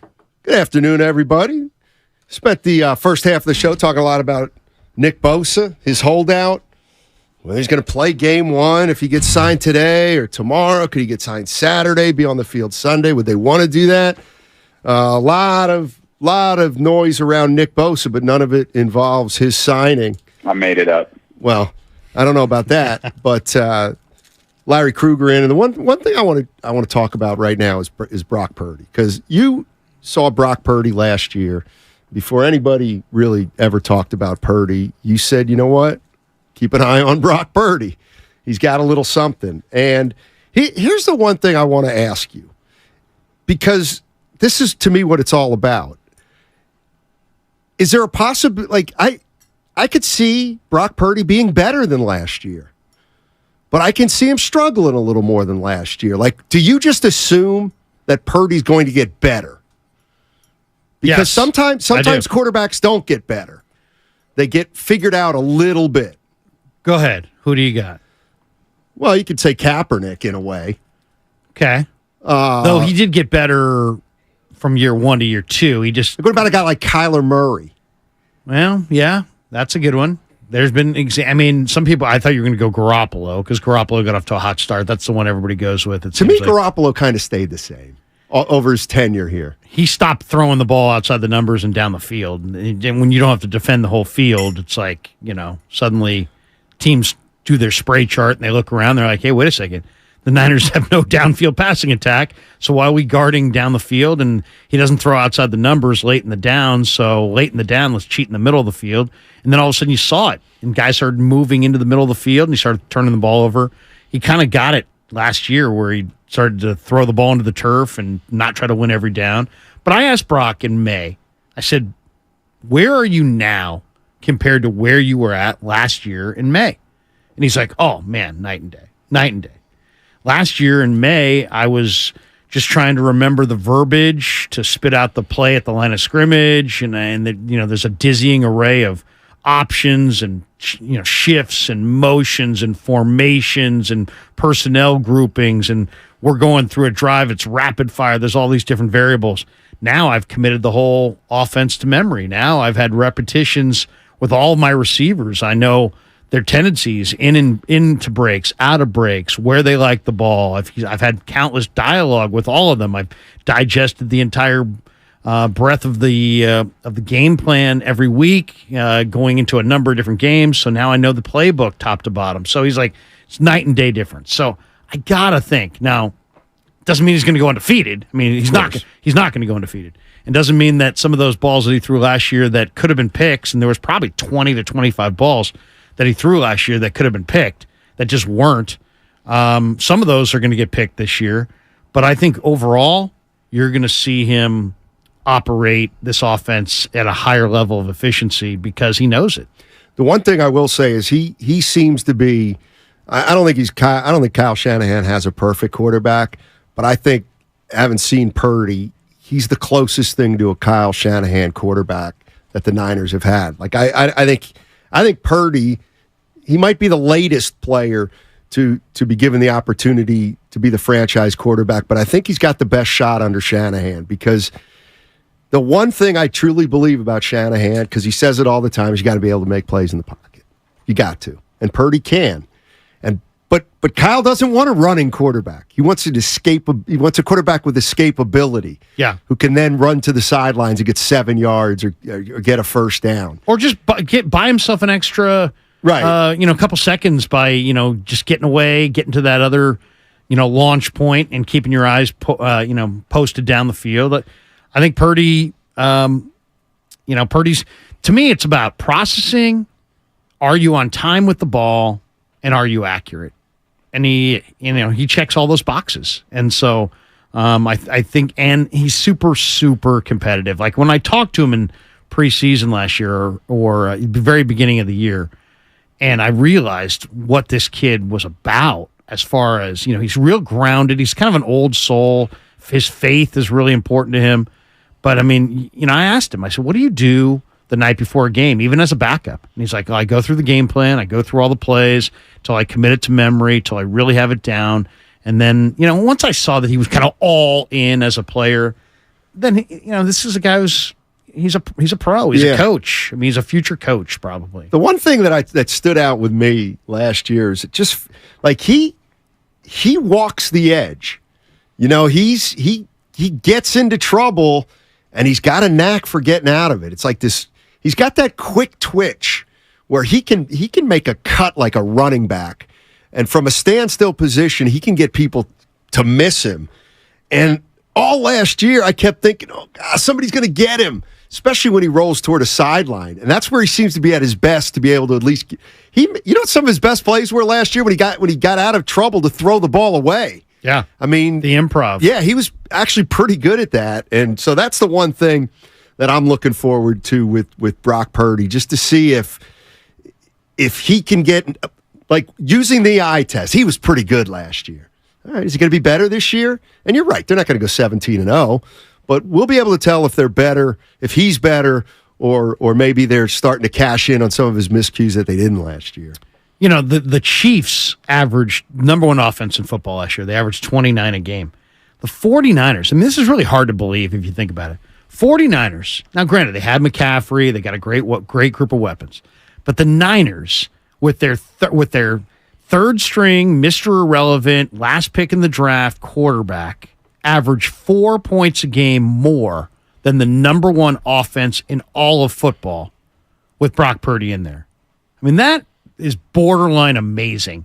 And all these people that sit there and go, well, yeah, but can he do it outside the numbers? He led the NFL in passer rating outside the numbers. So, we'll see. We'll see. He does thread the needle. He does take some chances. He didn't have arm strength to lose. I'll say that. His arm strength, I thought at Iowa State, was not really NFL, but then he went to Jacksonville, worked on his mechanics, picked up 4 or 5 miles an hour. Suddenly he's got a slightly above average NFL fastball. And now who knows? Did he lose anything? I mean, I watch practice every day. I didn't see any loss of accuracy, velocity. He still seemed to have the same ballpark throwing arm that he had a year ago. I mean, the one thing he's not going to lose is his poise. That's the one thing he has. He's got poise. You can't tell me playing 55 college games doesn't matter in a conference where you're playing some pretty good teams. You know what I mean? No doubt. And also look what he did. Look what his college team did without him last year. They went 1-8 in the conference. So I mean, and it's still Matt Campbell, still the head coach there, and they still got other players, and so Iowa State wasn't any good before he got there. Iowa State went to the Fiesta Bowl when he was there. He set like 32 school records. They went 1-8 without him. The Niners with him ran the table, won a couple playoff games. The guy's the real deal, and that's why Shanahan said it, because there were so many people that were like, yeah, he was good last year, but man, it's not sustainable. And when Shanahan said, hey, this guy's the real deal, that was his pushback through the media on all you people saying this ain't sustainable and this guy's not real. And that was his way of saying, no, this is sustainable and this guy is real. Well, I mean, when he said that, like, that meant something. Like a lot of people ran with it too. Well, you can't say that. Like, there's a difference between saying, we're going to get something done with Bosa and it lingers. When you call a guy the real deal, that means you think he's the number one quarterback. And I think that's the one thing that we kind of lost sight of in the whole Trey Lance thing is it's kind of clear. It kind of became clear that Purdy was the one, and Trey Lance wasn't even close to him. No. Like, if they had gone with anybody but Brock as the number one guy, there would have been a mutiny in the room. And I don't know that. I haven't had players say that to me. But I just understand how the players view these players, and there's no question what Brock did last year was spectacular. I mean, Juwan Jennings called him the other day at a press conference. He's like, he's a Brock star. That's what he called him, a Brock star. But I mean, there's a belief. They have a belief in this player. It sure seems that way, and it feels like they were all. And this is the other thing about the Niners is their team it's got a bunch of grown-ups on it. These guys are NFL veterans. So I'm sure they knew in their heart that, you know what, this poor kid Lance is struggling a little bit, and we gave up a lot to get him, and he's not going to be that good. But we're gonna keep saying he's improving, because he is, even if it was from a lower level. But like, just the 49ers through this quarterback grayness, like the team has no players ever said the wrong thing. You know what I mean? Like, they know what's going on in terms of the quarterback position. We might not, but they knew when he brought Darnold in, that Trey was probably in a little trouble. The team knew. And I watched it all summer. I thought Trey and Darnold were very comparable. Very comparable. But Trey was very popular with his teammates. I mean, Trey's everything that they said about Trey as a person is spot on. The guy's high character. I mean, there's these 75-pound bags that the quarterbacks kind of, move around almost like they're people, and the things weigh a ton. And the guys who are out there, after the drills have to drag those bags. The drill would end, all the quarterbacks would run towards the next drill, and Trey would literally help the camp guys move the bags. I mean, his character was fantastic, and he was beloved in the room by the players. But if the Niners had said, "Oh, Trey's the starter and Brock's on the bench," there would have been many, many guys going, "What in the hell's going on here?" One of the things that Guru and I have always gotten into is, okay, a year ago today, I guess we probably knew Trey Lance was starting the opener, right? Right. So how did we get to here when Trey Lance isn't even on the team? Like, you remember the meeting that Kyle Shanahan called with the team before the season? I think he told the team they were going to start with Trey Lance, give the kid a chance. They wouldn't. And if it didn't go well, then they would move to Garoppolo, because they had Jimmy at that point. I think the team was like, all right, we'll try it. And then Trey got hurt. They went to Garoppolo. But, like, again, I think Kyle's communication with the team was, we're going to give this young guy a chance. If it works out, we're going to keep rolling with him. If not, like, I'm not going to sabotage the season or compromise the season because we're too good.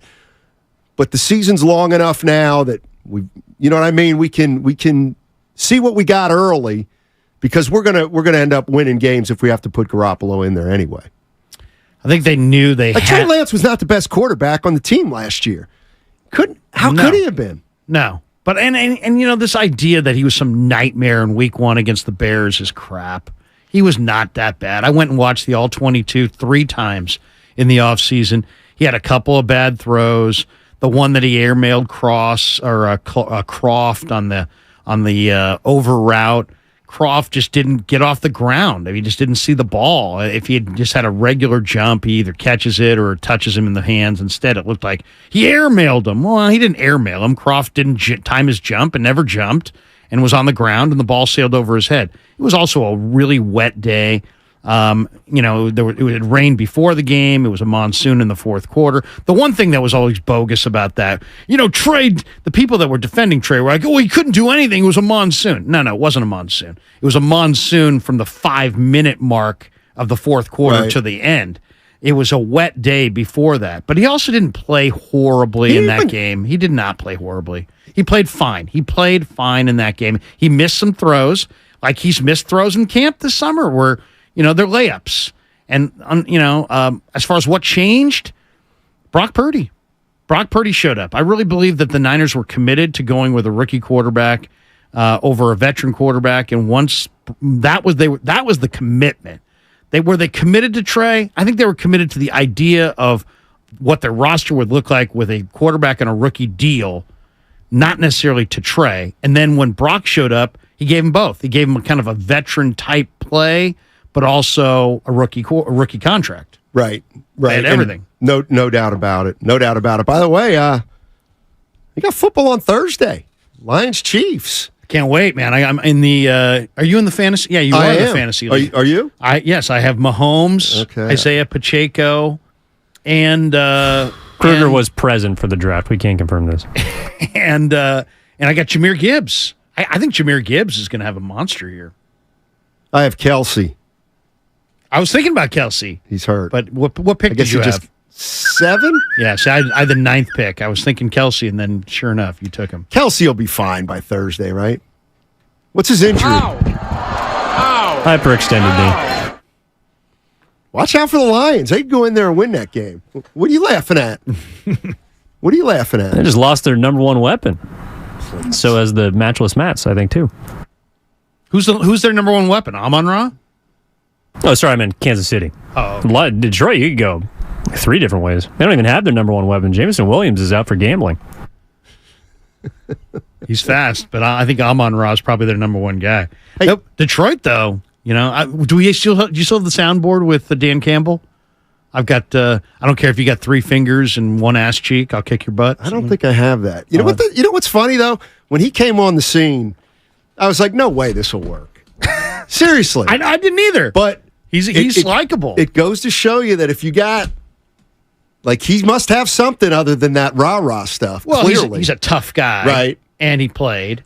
We're going to bite a kneecap off. We're going to take your other kneecap. I love that guy, man. I loved him with Hard Knocks, too, a couple years ago, and he's you got to be a leader.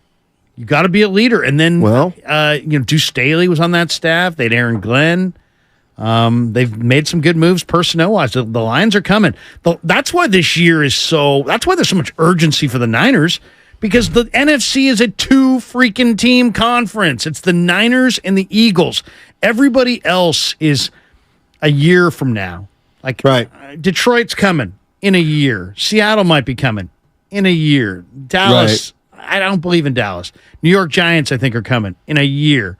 But right now, it's Niners-Eagles. That's why there's so much urgency. Yeah, and one of the things, like, I love talking about Shanahan because I do think he's very interesting as a head coach. And the one thing that you can acknowledge that Kyle Shanahan is a really good coach. He's a really good. There's no doubt he's a great football mind. There's no doubt that any and all football people clearly respect his knowledge of the game. Yep. So he's got that. But is it fair to ask he's probably not Dan Campbell as a leader. You know what I mean? You know what I mean? He's not a motivator. How is he but how it he might different have personality. He might have weaknesses in other areas. His offense produces points. No doubt. Okay, so I mean that's proven. He's gotten to a Super Bowl with Jimmy Garoppolo. He's gotten to an NFC Championship game with Brock Purdy. So I think in that way, a lot of people feel like, you know what, his offense can work with a lot of different guys. What I always judge head coaches on is, do I see any dog in as far as their teams? So their teams play hard every single week. And outside of maybe the Saints game last year, maybe 1 or 2 others, I feel like his teams show up and bring energy and play hard. Now, you can question, his run-pass decisions, his clock management, not going for the challenge early in Philly, last year. Some of those kinds of things you could question with him. They haven't climbed the mountain. Some people call him a choker. I just think to me, I didn't like the fact in the Super Bowl against Kansas City that at halftime, Debo was probably the favorite to win the MVP. In the second half, he got 2 touches. So I'd like to see, somehow the 49ers get their best players, touches in close games with the season on the line. But I think his teams play hard. I think they play hard. I think he's likable. And believe me, I've been in the locker room there. If there was some discontent, it would bubble to the surface. It may not, guys would whisper it. They wouldn't scream it, but they're not whispering it in the corners of the room. We don't believe in this guy. They believe in him. I think but I would disagree with on he's likable. He might not likable from a media standpoint, but the players like him. Well, I think the players respect him. I think they respect his football knowledge. I think they also respect the fact that he's got the hammer. You know what I mean? I think they like him because he shoots them straight. And I've had guys say that to me. That's what I like about him. Yeah, because like Jimmy Ward. Take Jimmy Ward last year. Jimmy Ward, they needed him to play the nickel. They had Tayshaun to play the free safety. They told Jimmy, hey, you're going to play the nickel. And Jimmy's like, hey, man, I want to play the nickel. Why? Because free safeties make more in free agency than nickel corners. And he said, hey, do you want to play? And that's kind of harsh, right? Basically saying, like, you're not good enough to play. We're going with Tayshaun Gibson. But at least he shot Jimmy straight. He's like, and he's not saying one thing over here, another thing over there. I feel like most of the players feel like, and this is just my sense of it, so don't take it too far, but I just get the sense that he tells you good and bad, and they can live with it. Yeah, I just look at, I think Jimmy Garoppolo would tell you, he's not a stand-up guy. Don't you think? I mean, Jimmy, I'm sure, Jimmy had that thing the other day where he's like, a lot of weird stuff happening in San Francisco. But, I mean, maybe Jimmy wasn't as wed to, being a, 24/7 quarterback and wasn't reachable in the offseason. And when he was out of the facility, he was in a different world. Maybe he wasn't all in the way coaches are typically all in, and that probably bothered Kyle. That would be my guess. Jimmy also got hurt a lot. I think, so I don't know. I mean, guys, that's Jimmy's perspective, but is that Jimmy's perspective to protect himself from criticism? Possibly. Yeah, I do think that Kyle Shanahan is a very difficult coach to quarterback for. He's got high expectations. And he's got I worry that his expectations sometimes are too high for the talent level or execution level of the quarterback. You know what I mean? He needs a big boy. Like Mahomes, everybody would love a big boy, but I'm not sure he wants a guy who just gets up to that big boy category so that he can coach him the way he wants to coach him. Because I do think there are quarterbacks in this league that he probably doesn't want to coach. I don't think he wants to coach Aaron Rodgers. Is it possible that Kyle's the reason they passed on Brady?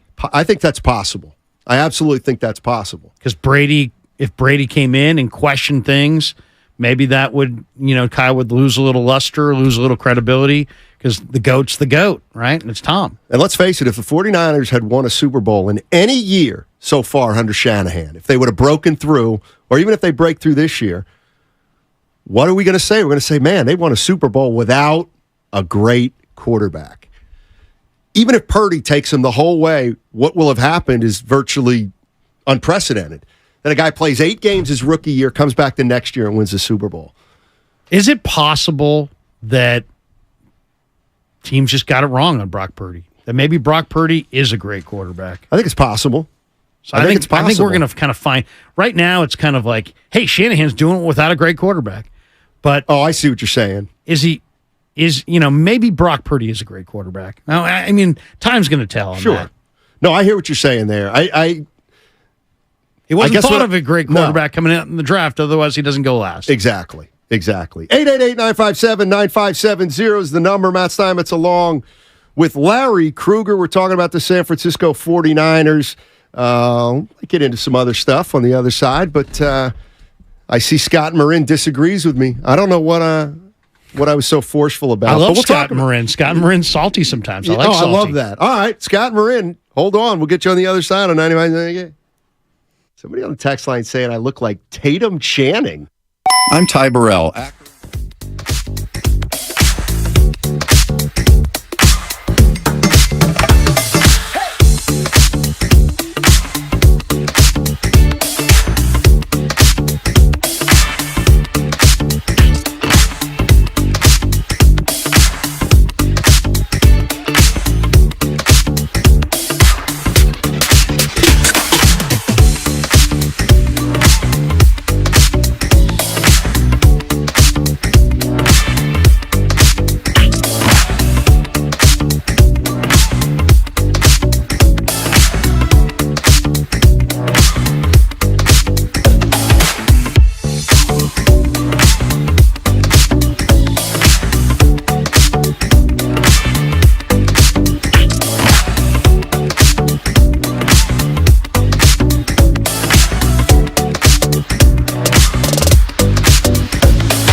I'm not a leader. Now, back to Steiny and Guru on 95.7 The Game. All right, Larry Krueger in for Darryl the Guru Johnson. And Nick Bosa is still unsigned. Still unsigned. There's a surprise. It is a little bit of a surprise. Come on, John Lynch. We took you at your word. It's complicated, but you get it done. It's time to get it done. That's all. Seriously, I mean, and then, some people said, well, hey, everybody needs to relax. TJ Watt signed 2 days before, before the season, and he came out and had 2 sacks in the game. Yeah, but the one difference is I think TJ Watt was holding in. I think he was there. He was practicing. He just wasn't. He just wanted a new deal. Right. This is a guy who's in Florida. He's not practicing. He's not running the drills. He's maybe staying in shape, but it's not necessarily football shape. We could be. You never know. I mean, maybe he's doing. I don't know what he's doing, but he's probably doing many of the drills that they do in camp. But that's the difference. That's the difference. It's a holdout versus a hold in. Yeah. Let's go to Scott Moran. He's got a problem with me, I guess. Hey, Scott. It's not a big problem. Oh, okay. I just. Hey, Larry, how you doing? Doing great, man. Good to hear from you. Yeah, it's been a while. I would just think this narrative about that Kyle doesn't want a quarter. He didn't want Brady because if they win it, then he's not going to get the credit and all this. It's just ridiculous, and that would be a narrative.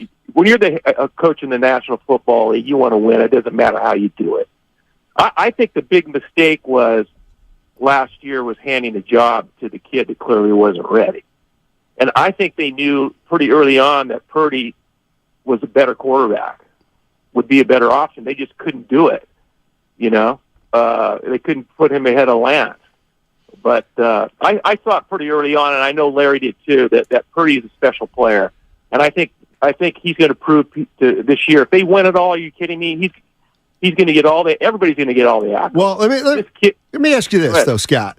I do think there are quarterbacks that Kyle forget their style, forget the style of play. I don't think he wants a veteran quarterback in here other than Kirk Cousins, because I don't know if he thinks he can coach someone like that, especially if they've had a little success. Well, I wouldn't have mind seeing him sign Brady for the same reasons that Larry did. But, I understand why they didn't. But believe me, Brock Purdy is a guy you're going to be able to coach hard. And he commands, even the players said it last year, that he commands the locker room and the team. Who, Kai? They know he's a player. Brock. Oh, Brock Purdy. What's that? Oh, you're talking. Go ahead. You're talking about Brock commands the room, I'm just right? saying. I think Brock Purdy is the type of guy that you can coach hard, but I think that's right. He's not. He is not. But he is not a shrinking violet. He's not. But thanks a lot for the call, Scott. I think you're right. I think Kyle coaches quarterbacks hard, but he's also smart enough to know the kind of quarterback he can't coach hard, and that's where Garoppolo was. I think Garoppolo thought he was, I don't want to say a made man, but I think Garoppolo sometimes looked at Kyle Shanahan and said, hey, dude, I played behind Brady and I played for Bill Belichick. So stop trying to coach me like a 23-year-old who needs to learn the system. I'm not saying I side with Garoppolo, but there's a fine line, I think, between the kind of quarterback Kyle wants to coach and the kind he would rather do without, and it has something to do with malleability, if that's a word. Well, I think you have to have supreme confidence to play quarterback for Kyle Shanahan, because he's going to be critical, right? And he's going to drive you hard. What I saw, and I remember talking to Tim Ryan after the first preseason game, and we didn't even talk about like what we were going to talk about. I'm like, Tim, did you see what I saw? And he's like, the play clock? And I'm like, yeah, bro, that's the play clock.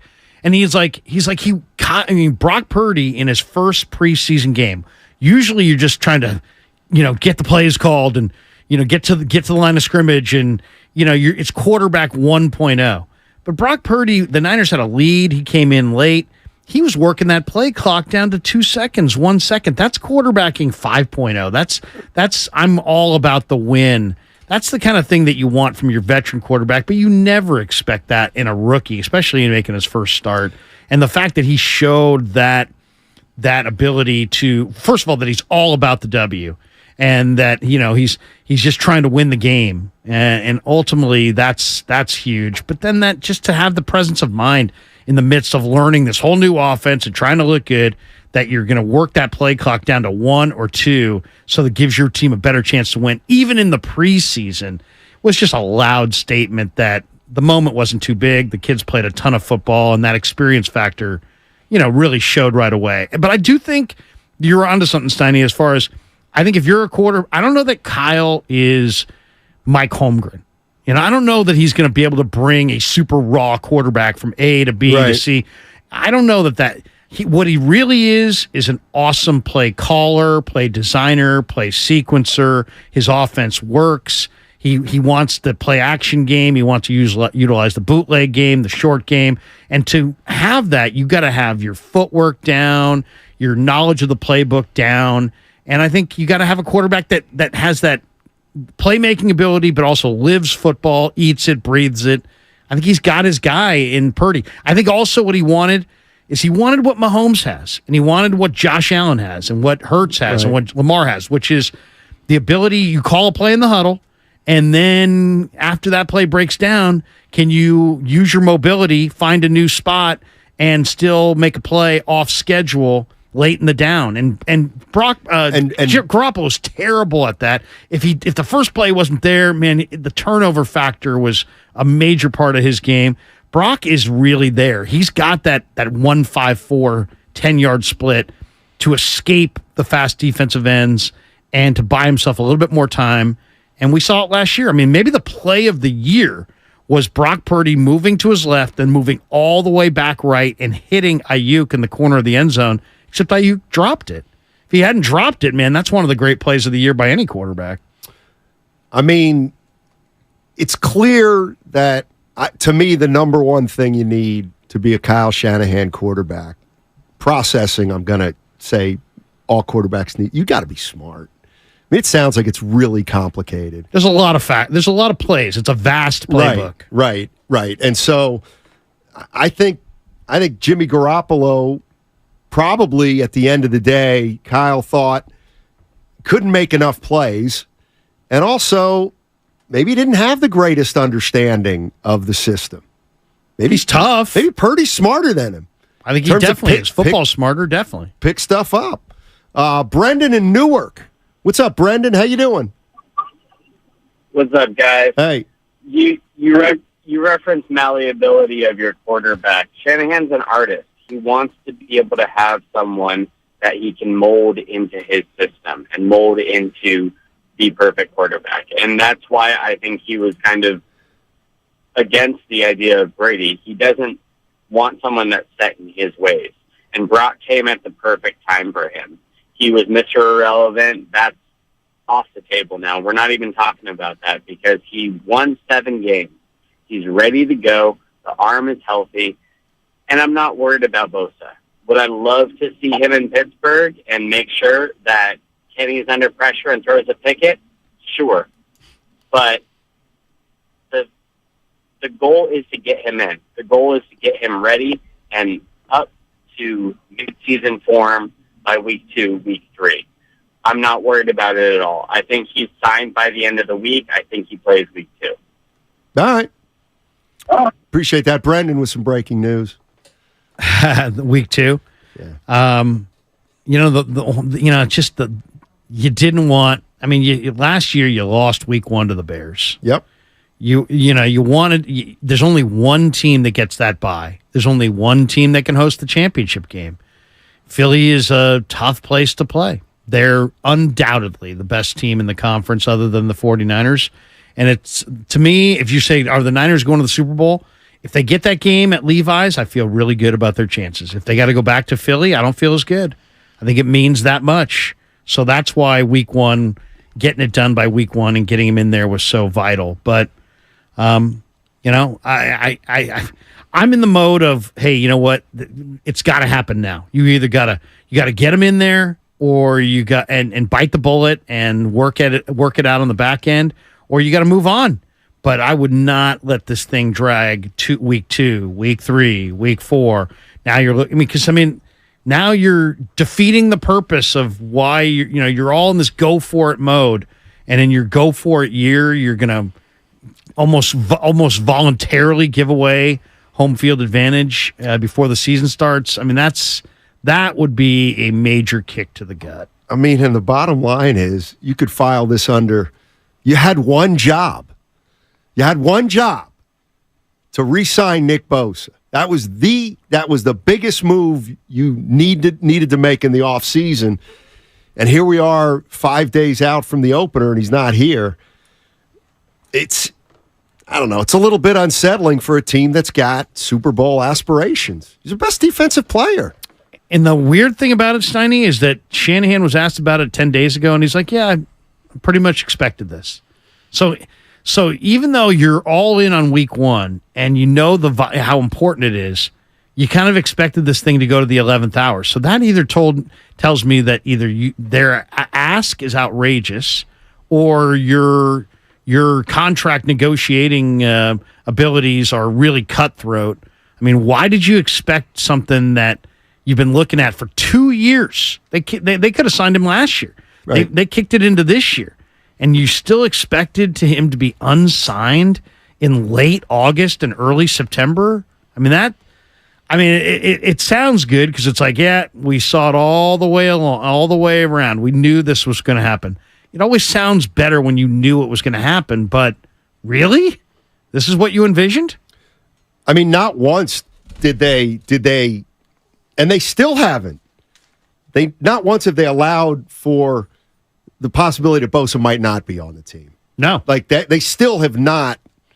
Like, they can still come to the podium and say, we're fine, we're just negotiating. If it lingers a little bit, what's 2-3 games when we're talking about 4 or 5 years? They can still play that game. I guess, but I mean, what's 2 or 3 games? The difference between going to Philly or having Philly here? Well, that's the one thing So the NFL added an extra playoff team, which I can't stand. They did it, last year, the year before? But at least they took away the home field for the second. You know what I mean? Like the top 2 seeds used to get home field, used to have the bye. Right. This has to me really made the regular. It's made more important the regular season. Yeah. The fact that there's only one team in each conference that is going to get that game there, or has home field throughout. And you know what? And they can't see. That's the other thing. They can't really sugarcoat it. They're kind of on record as saying the starts of the last couple seasons have really hurt us. We're going to focus on the start. We're going to try to get off to a good start. Well, this is not the way to do it. No, and you don't know. I mean, a lot of factors can happen here. I mean, Philly's got 2 new coordinators. They got new players, and there's new safeties. They got new linebackers. It's not like they're a lock to just run the table. There's going to be nobody runs a table. You're going to lose some games. Right. So maybe this week 1 emphasis is putting too much into week 1. But if you want to put your best foot forward, I mean, and you just moved off of the upside of Trey Lance for a certainty of Brandon Allen. That kind of reeks of you're all about this year. And then to be all about this year and to be here on the 5th of September, days before the opener, and your best defensive player is still at home. I mean, these things don't jive, right? They just don't. It's like something, there's a disconnect there. So it makes me wonder if something unforeseen happened in these negotiations. Somebody insulted somebody's price tag went up, somebody felt like they had more leverage, and in the 11th hour said, you know what, that was yesterday's price, today's price is this. I wonder if something happened in these negotiations dramatic that is the reason that we're at where we're at. Well, the one thing, too, that I think is a possibility is, because I heard, there's a report I heard that they're in touch, but they're not. They really haven't been negotiating. And that tells me that maybe the two sides were far apart like a month ago, 2 months ago. They said, all right, let's just, like if you're $28 million and $35 million apart, at that point you just say, all right, call us when something different. Well, that maybe nobody's blinked yet. That sounds like ultimatums. Like, this is our offer. Okay, Right. This is our ask. All right, we're not moving off of our offer. We're not moving off of our ask. You know, then if you were Lynch and you knew that was the situation, why would you be so absolutely like? And I asked him, is there any percentage chance you trade Nick Bosa? He could have said, hey, from my perspective, no. This guy is 25. He's the defensive player of the year in the league. We love him here. We want him here. But he also could have hedged and said, but that's just my perspective, and it takes two to tango, and we're just going to have to see how this goes. Right. At least then you open yourself up for different things and different avenues. But he was very adamant. No, we are not trading him. And he even said, hey, it's that simple. All right, well, there you go. You know, the other thing that's kind of interesting is, and I do believe this, they've kept this negotiation or discussion pretty much under wraps. Yeah. Like, there's not a lot of information out there, and I wonder if any kind of tangible information got out there, whether that would sway someone in the court of public opinion if we find out Bosa is asking for 35. Well, you say there's nothing out there. Diana Rossini from ESPN has gone on record multiple times as saying that the 49ers are offering record money for a defensive player. So did that come from the 49ers? Where did she get that information? So that would be more than Donald. Right. Not just a defensive end, defensive player. Right. Well, so that means that... So are they... And maybe that's the thing that's rankled the other side. Who knows? Maybe they... Because, Lynch maintained a couple times to us, when asked about this. He's like, hey, the agent and I have agreed that we are not going to go public. And usually when you see trade rumors, right, that's the agent on the other end talking to other teams going, hey, well, what about this trade? What about that? You haven't heard... you've heard a couple of whispers of teams interested in trades, but nothing real concrete. So maybe Bosa's side's being quiet, and maybe the Niners side was being quiet, but now Diana Rossini is saying, hey, the 49ers are offering record-setting money. Who knows? Maybe that little revelation, upset the Bosa camp. I don't know. And that reminds me of when Joe Lacob made it clear later in the season that he'd offered Bob Myers the highest contract of any GM. Well, right. What were the first offer? What were the first two offers? Right. In fact, I got a little cell phone buzz from my favorite PR man saying, hey, Joe has offered record-setting money. Right. You do realize this. And I'm Right. like, yeah, but my read is that Joe wants to hand this thing over to his kids and go in a different direction, and that Bob's moving on. And he's like, well, I just want you to know. Right. I just want you to know Bob's getting record-setting money offers here. Yeah, but there's ways to do these things. There's ways to hold guys' feet to the fire. There's ways to appreciate people. Bob could have gotten a record-setting offer and had several indications that Joe was done with him. Right. I thought the best question in that whole presser was when they threw out the timeline, and then Kawakami jumped in with his, so you're saying that Bob's going to be under contract through the draft. Does that mean Bob's going to be running the draft? And Joe's like, well, Bob, are you? Yeah. And it was like the most awkward moment because everybody knew that there was no chance in hell that Bob was going to be running that draft. But apparently Bob did have to stick around through June. But I don't think he was probably his pick. No, I don't think so either. Yeah. Jeff in Berkeley. Hey, Jeff, what's going on, man?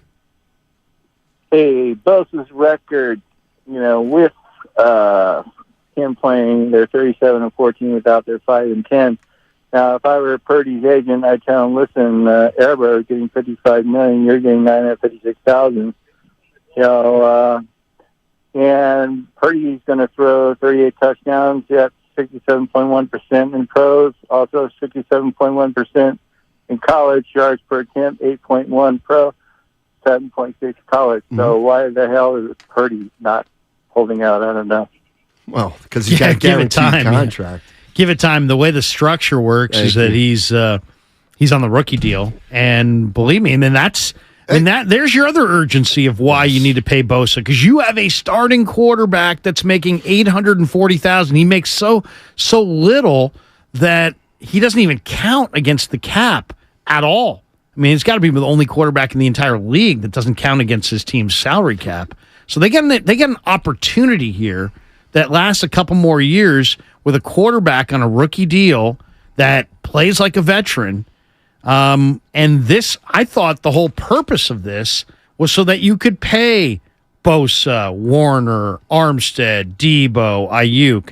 And now you've got the quarterback on the rookie deal, and you're having a hard time getting your top defensive gun signed. So, I don't know if it's a strategy of the Niners, but I do think there's something to. Now, Kyle does think that he can coach the quarterback position and bring out the best in a quarterback like Purdy.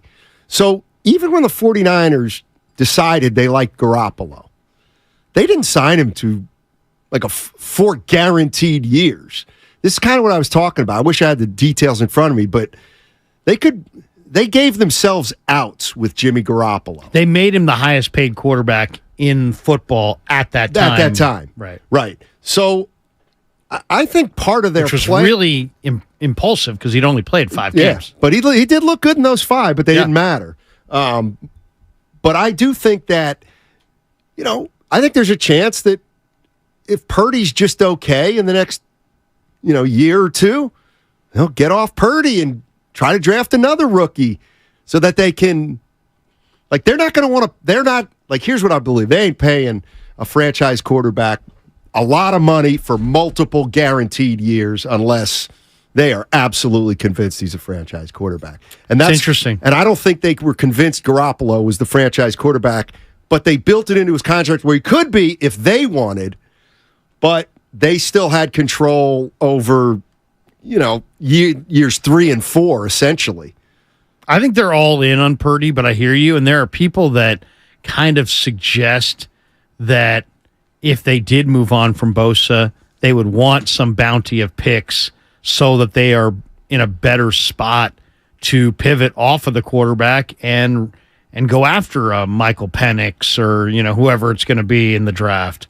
I don't know. To me, it seems like you're now so far down the road in the regime. This is year 7 that if Purdy doesn't work, it sounds like it's more like Kirk Cousins' time.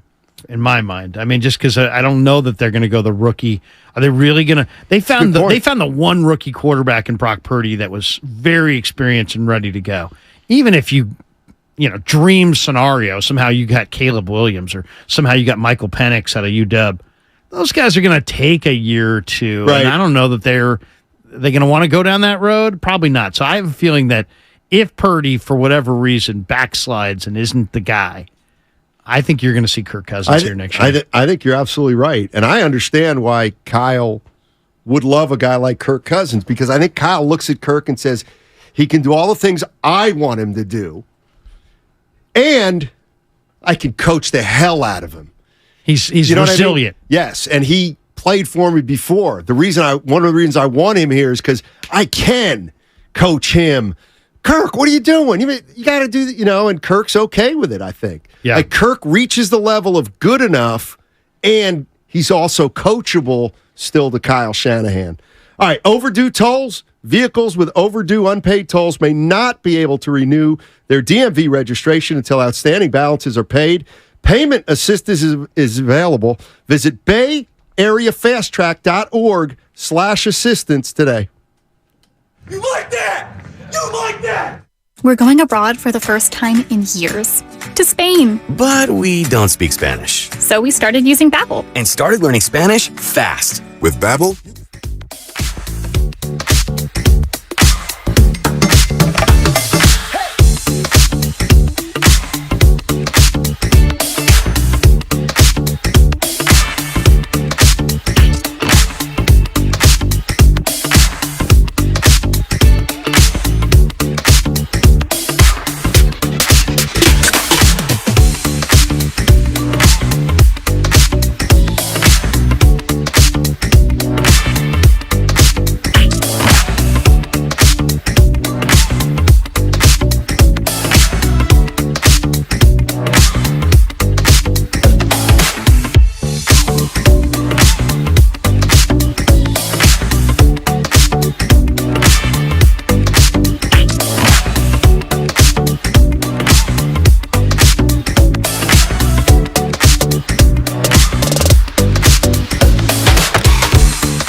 Cal Credit Union.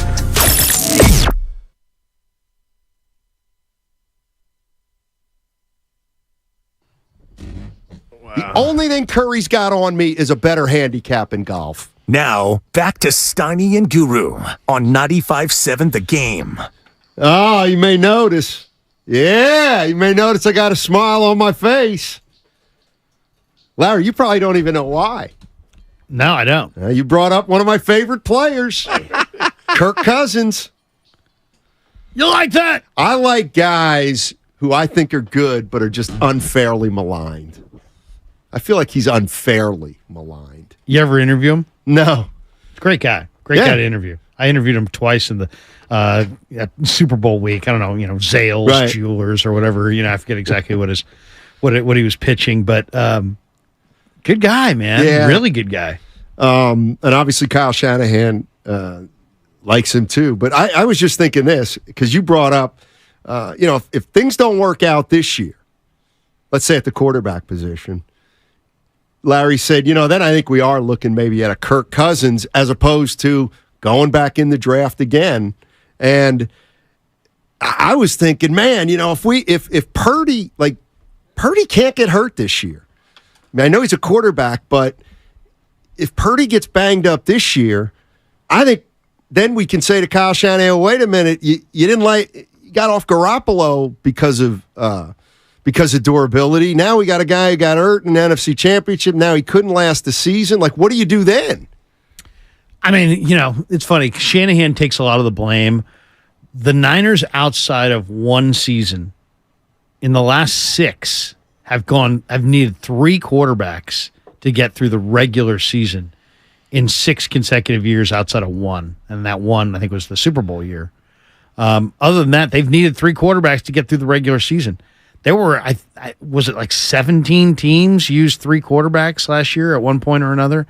So, I mean, it's a violent game, man. These NFL defensive linemen are tough guys, and it's any one hit. I mean, you see it. There's a myriad of ways to go down. I mean, you could be super healthy, and suddenly on your follow through, your thumb hits another helmet, and all of a sudden now you got a chipped bone, and it's just like there's any number of things that could go on. I don't know how much people say, well, it's Shanahan's quarterbacks get hurt. I don't know. I haven't done the deep dive on that to be able to say one way or another if Kyle does more to put his quarterbacks in harm's way than the average NFL coach. I'm not ready to say that either. By the same token, if I'm a Niner fan, I want 3 quarterbacks on the roster who, the best 3 quarterbacks that they can possibly have. And I don't know if we'll see Brandon Allen or not, but the hope is not. Well, exactly. But to me, like, here's the other thing with Kyle. And it's hard to explain other than it's like a gut feeling. But if Purdy weren't to succeed this year, be it because of injury or performance, like, that kind of doesn't get Kyle off the hook if their season goes south. You know what I mean? Like, I get it. If Aaron Rodgers gets hurt, that's fine. But there's something about Kyle not only being the coach, but being the man responsible for getting a quarterback on the team. Then I do think it's fair to say, well, now it's been 7 years, and Kyle has gone through 3 or 4 quarterbacks, and we're still nowhere closer to a franchise. Like, that'll resonate with me in terms of, no, I'm not giving you a break because the quarterback got hurt. Because quarterbacks have been getting hurt a lot under you, Kyle, and you're in charge. You still haven't found the right one. Yeah. I really believe that Jed probably has had a conversation, and maybe that's the reason there's such urgency around this year. But I really get the sense that Jed had some dialogue with Kyle and John and just said, hey, look, quarterback injuries, quarterback anything is not going to be an acceptable excuse for why this doesn't get done. I mean, you've lost too many seasons to quarterback this or that. That's no longer going to be an excuse. So get the deepest quarterback room you can come up with, put together whatever you think is best, but the quarterback will not be an acceptable excuse for why you failed. And I don't have any proof of that. I just have a sense of it, but that's my belief. And that's kind of the way I'm looking at it. If you said it, they've used 3 quarterbacks in 5 of the last 6 seasons? 6 of the last, 6 years outside of 1. Yeah, 5 of 6. So I get it. It's tough luck, but at some point you gotta get somebody in there who can play, who gives that position some stability. Let's go to Joe. Joe's in the Redlands. What's up, Joe? How you doing? What's up, fellas? Good afternoon. Yes. How you Good doing? afternoon to you. Hey, just wanted to give a shout out to Larry. Love watching your show, bro. I love what you bring to the table. Thank you, man. Appreciate wanted you. to give you that. I do have a question, though. I don't know what you guys take. If Kyle and Lynch don't win the Super Bowl, does Jed have the "We Don't Raise NFC Championship" banners around here talk? Do heads roll? If this Bosa thing gets out of hand, do heads roll? And if so, whose? I don't believe that. I really don't. I mean, there's a lot of pressure to win, and I think some of that comes from Jed and maybe above Jed, maybe Denise DeBartolo York, maybe Dr. John York. I think they do judge themselves by Lombardi trophies, but they're not idiots. I mean, they're literally, you're going to run off Kyle Shanahan. Literally, if you fired Kyle Shanahan tonight, there'd be like 3 other coaches that are fired within 24 hours. There'd be like 7 different college jobs that would suddenly open, all kinds of people. And as far as Lynch, I think Lynch was an unproven entity coming out of the broadcast booth. John Lynch has got to be one of the, I don't know, I would say top 10 general managers in the sport. Look how loaded their roster has been. I mean, they whiffed on the quarterback in Trey Lance and gave 3 number 1s, and they still have one of the most loaded rosters in football. So I don't know. I think the Niners have done, I think Lynch and Peters have done such a good job on day 3 of the draft and after the draft, and I think they get the right game plan in free agency. I think they'll be unhappy. They'll regroup, but I think we're 3 years before those guys, 3 years of failing before those guys are going to be called on the carpet by the ownership. That would be my guess. Yeah, I mean, I'm just if and I always do this, and people don't like it, but I imagine what a successful season looks like, and I imagine what a non-successful season looks like. And if the 49ers, no matter what happens, they go 7-10 and miss the playoffs, I don't think Kyle and John Lynch are getting fired. But I think at that point, it becomes, hey, we got to get back on the winning track right away. And then we'll find out, what happens from there. But here's the other reason they're not getting fired. Because the reason Jim Harbaugh got fired wasn't so much the wins and losses. It was because he could not get along with Jed York. Or Parag. Exactly. Harbaugh had no respect for anybody. John Lynch and Kyle Shanahan's a little bit bristle. He bristles a little bit. He can get defensive. But John Lynch especially, those guys are smart enough to know how to deal with Jed York. And it's clear Harbaugh made Jed York very uncomfortable. And I think Jed York is really comfortable around Lynch and Shanahan. So that also, to me, he'll give him the benefit of the doubt, in addition to the fact that if you take out the first 2 years, which I know you can't, but the NFC Championship 3 out of 4 years.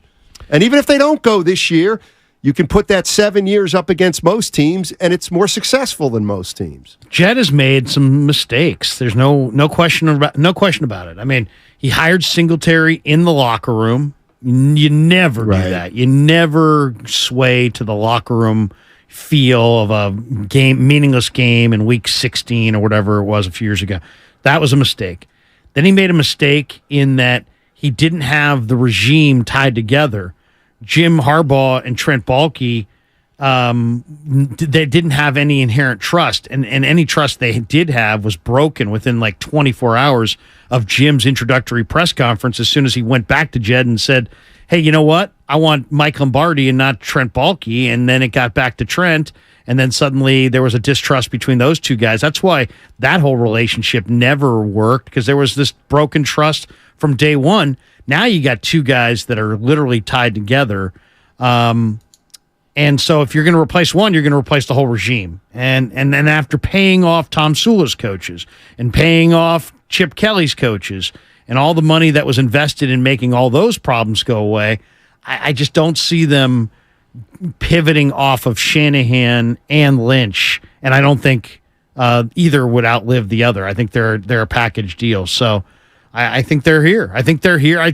Now, if it doesn't get done in the next 3 years, if there's backsliding, if there's not progress being made, I could see 3 years from now that being like, hey, man, it's go time or it's goodbye time, but we're not there yet.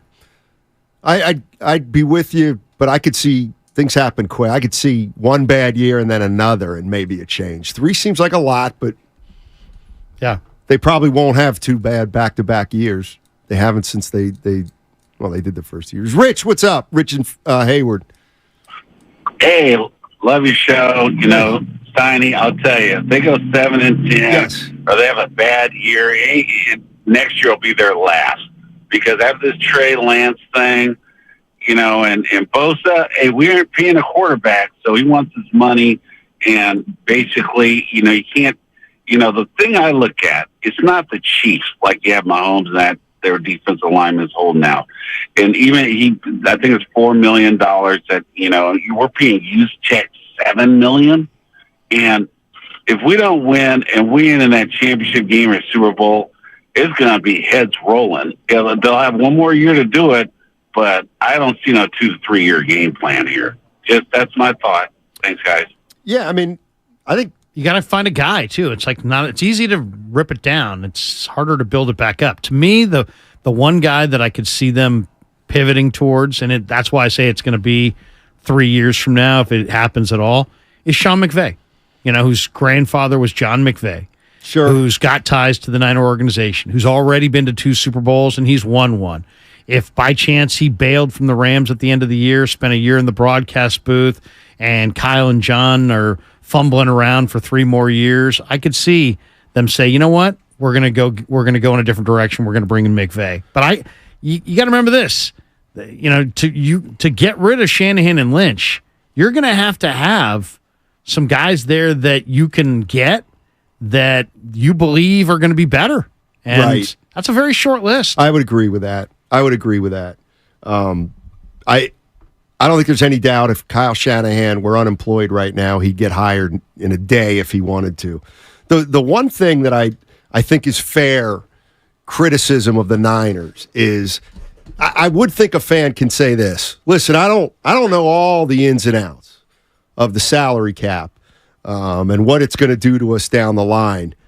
But how do you explain we have a quarterback on his rookie deal, which every team desires, and we can't pay our best defensive player? Like that, those two things do not go hand in hand. If you were sitting here with Josh Allen and you had a decision to make on Bosa, okay, that's one thing. But you're paying your quarterback $840,000. If you're structured to pay Bosa, and you said you budgeted for Bosa, right? Like that's the one that they don't have Joe Montana that they're paying $38 million to. It's like, we could talk. Oh, they built a hell of a roster. They have when they re-sign Bosa, because if they don't re-sign Bosa, all of a sudden they don't maybe have a hell of a roster. And I think you got to remember this: if they don't get Bosa signed, and for some reason this is a fracture, and they have to pivot and trade him, the message that sends to the rest of the locker room is horrible. Yeah, I agree with that. If you do your job at a really, really high level and produce and deliver, and you're in the prime years of your career, we're not going to pay you top of the scale. So, I think there might be something to what I brought up before, where I think Kyle judges himself by his record. I think John is gauged, his success is gauged on trades, and does he win trades? And I think Parag's value is gauged on how favorable to the team these contracts are. And you know what? Parag may have to just take the L on this one. They may have to have a deal. One of the deals may have to not be in the Niners' favor, and this might be the one. Yeah, and I it's funny. I don't the trade of Trey Lance. I'll always, I wonder how that's playing with Jed York. I'm sure right now Jed York is disappointed that Trey Lance didn't work out, but he still sees a heck of a team. He still has a Super Bowl contender on his hands. You wonder, though, if things start to decline, will he revisit that? Or if Trey goes to what if Trey winds up in Dallas and becomes a stud? Exactly. You know what, though? You said this earlier, and here's what I think. I think they know, and maybe they could be wrong, but I think they know Trey's never going to be any good. That's why they were okay with trading him to Dallas. It would be like trading James Wiseman to the Lakers. Yeah. It's man, it was the Warriors moved off of James Wiseman. Well, no big deal. They traded him to the Pistons. Right. Who cares? Nobody will even remember. You trade him to the Lakers. Now it's like, hey, we think we know more basketball personnel than Rob Pelinka does. Right. We think that we know James Wiseman's future better because we would never trade a superstar, once-in-a-generation center to our arch rival, the Lakers. And if they did, and they crapped out, man, there would be an awful lot of pushback from if all of a sudden James Wiseman became Kareem Abdul-Jabbar in L.A. I mean, there would be an awful lot of people saying that, whoever made that trade needs to go. Yeah, and he's gone. Bob Myers gone. Yeah. Dunleavy would be like, I didn't make that trade. I didn't make that trade. Well, Bob was kind of a lame. Bob was a lame duck. Yeah, Bob was kind of a lame duck, though, Mike. Remember? I didn't do that. But no, who made that draft pick? Was that Bob's draft pick or was that Joe's draft pick? Joe Lacob has never been is that Kurt's draft shy about saying he loved James Wiseman. He loved him. And he recently said, Joe Lacob did, people ask who was responsible for it's not important. Wiseman. We are. He said he said not important. Oh, it's important, We Joe. all did. It's all important. did. And, I think it was Lacob. But didn't Bob Myers say at that presser, and we all know how much Joe loves size. Didn't he say something like that? That I don't remember, but he may have. Size matters. But thanks, Fitz. But I do think this thing with Bosa, it gotten so far that you can't help but wonder, maybe. I mean, how could you not be thinking the worst right now, or be concerned if you're a 49er fan? You got to be concerned. I think you do too. But at the end, if you get him signed in the next 24 hours, you can go, hey man, just the way it works with the best players in the game and guys who are setting new precedents as far as salary level and guaranteed levels of money. And it's just because when we kind of knew it, right now, Shanahan's kind of on record as saying, hey, we kind of saw this coming. But if he doesn't get it, if they don't get it done in the next 24 hours, 48 hours, suddenly it's like, so did you see this coming? Right, exactly. Really? And you think about it, a lot of Niners have gotten paid. It's kind of like being late on the radio. It's like if you walk in, I used to work with a guy who used to love to walk in 1 minute before the show, right? And he was cool. Man, you walk in 1 minute before the show, you're cool. You walk in 5 minutes after the show, you're a donkey. No doubt. And you do it more than a couple times, you're probably gone. So it's, what I mean? It's kind of the same thing. You can sit there and say, man, we knew this was going to be like this. You get it done before the deadline, you're still cool. You're still Johnny Cool Guy. You don't get it done, now you're the donkey. The other thing is if you play one game without Bosa. And win? You can play 2 games without Bosa. That's the thing. With this 17-game schedule, it used to be 14 when we were growing up, Larry. Once upon a time, by the way, 12, talk about this was a bad plan. Once upon a time, Steiny, the NFL had 14 regular season games and 6 preseason games. That's right. 6 preseason and 14 regular season. I mean, who was the fool who came up with that plan? Well, as it relates to Bosa, to me, the season's long now. Depending on how you look at it, they got off to a bad start the last 2 years. They still rolled. They didn't get home field. But maybe you do just wait a game and you beat Pittsburgh. And that's the thing. Once this gets into the season, does the leverage change for the guy or the team? Does it matter on whether they win or not? I'll say this. I think you can get him signed and beat the deadline and still be a huge loser. You get him signed, you kowtow to his demands. Oh, and he tears a quad in the first game. He's got big quads. Tears a quad. Now he's out for an extended period of time. And it's like you didn't get it done till the 11th hour. You rushed him onto the field, and now you spent all this money of Jeds, and now you don't have No, him. You're right, and it's funny. You're going to be judged by that. No, you're right. If Bosa gets hurt, that's going to be Kyle and Shannon and Lynch's fault, right? Especially if it's early in the year. I think if it's like after week 10, we probably won't link those two. No, but if it's like in the first game or two, soft tissue injury, tears a hammy. And that would be something that, to me, would also, now that goes on the ledger for Kyle. They couldn't. How do you think this plays out?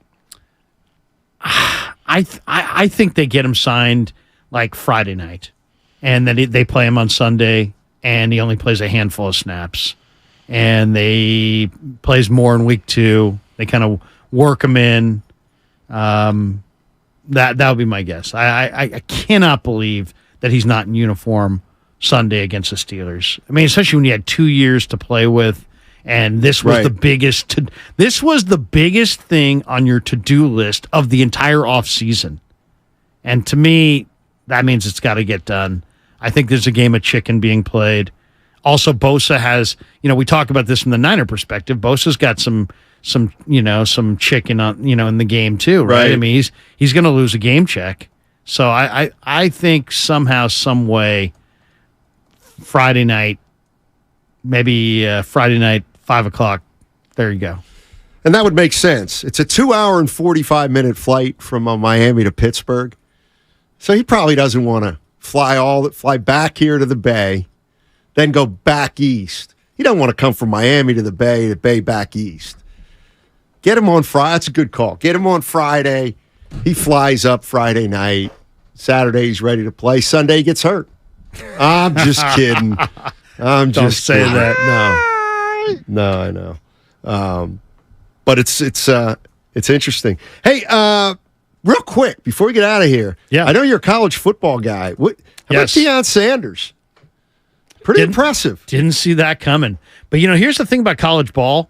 It's like everything's accelerated now because of the transfer portal. So, I mean, like if you watch like a number of these teams, you got to really, it's like free agency has hit college football. So whatever you think you knew about college football, you got to really check those lists of transfer portals. And I'm big on the draft, but I'm not big on recruiting. Like I do not follow anybody's recruiting. I don't care because I've seen too many years in the draft where this team that was this player going first that was a 2-star or a 3-star. So it's like these 4-star, 5-star, things. I just think there's way too much made of that. Yeah, but he can't. Like it feels like Deion Sanders is going 1,000 miles an hour. He just can't keep this up, can he? Like he's just. Well, he's got a lot of talent there. I mean, I know it's not just his enthusiasm; it's his pushing and you can tell he pushes and pushes and pushes. You know what I mean? But great start for him. I watched a few games this weekend. The guy you guys got to watch is Michael Penix, the quarterback for the UW Huskies. Everybody's talking about the kid from USC, Caleb Williams. Michael Penix for UW is got a Mahomes kind of an arm, Josh Allen kind of an arm. He's a lefty, and he's just awesome. He threw for 5 touchdowns against Boise. They look great. Penix looks amazing. Kuiper's got him as like his 6th best quarterback. As sure as I'm standing here, that kid's going in the top 10. I mean, so he forgets 6th best quarterback. He's probably second to Caleb. All right, Matt Simons along with Larry Krueger on the other side. We got to touch on the Giants before we do the crossover with Willard and Dibs. You're listening to 95.7 The Game. Matt Coker here with West Coast Men's Health. In the past 5 years, we've seen thousands of men at our clinics. Most guys tell us the same story.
play to win the game. Now, back to Steiny and Guru on 95.7 The Game. Larry Kruger in for Daryl the Guru Johnson. 10 minutes, we'll have the crossover with Dibley and Willard.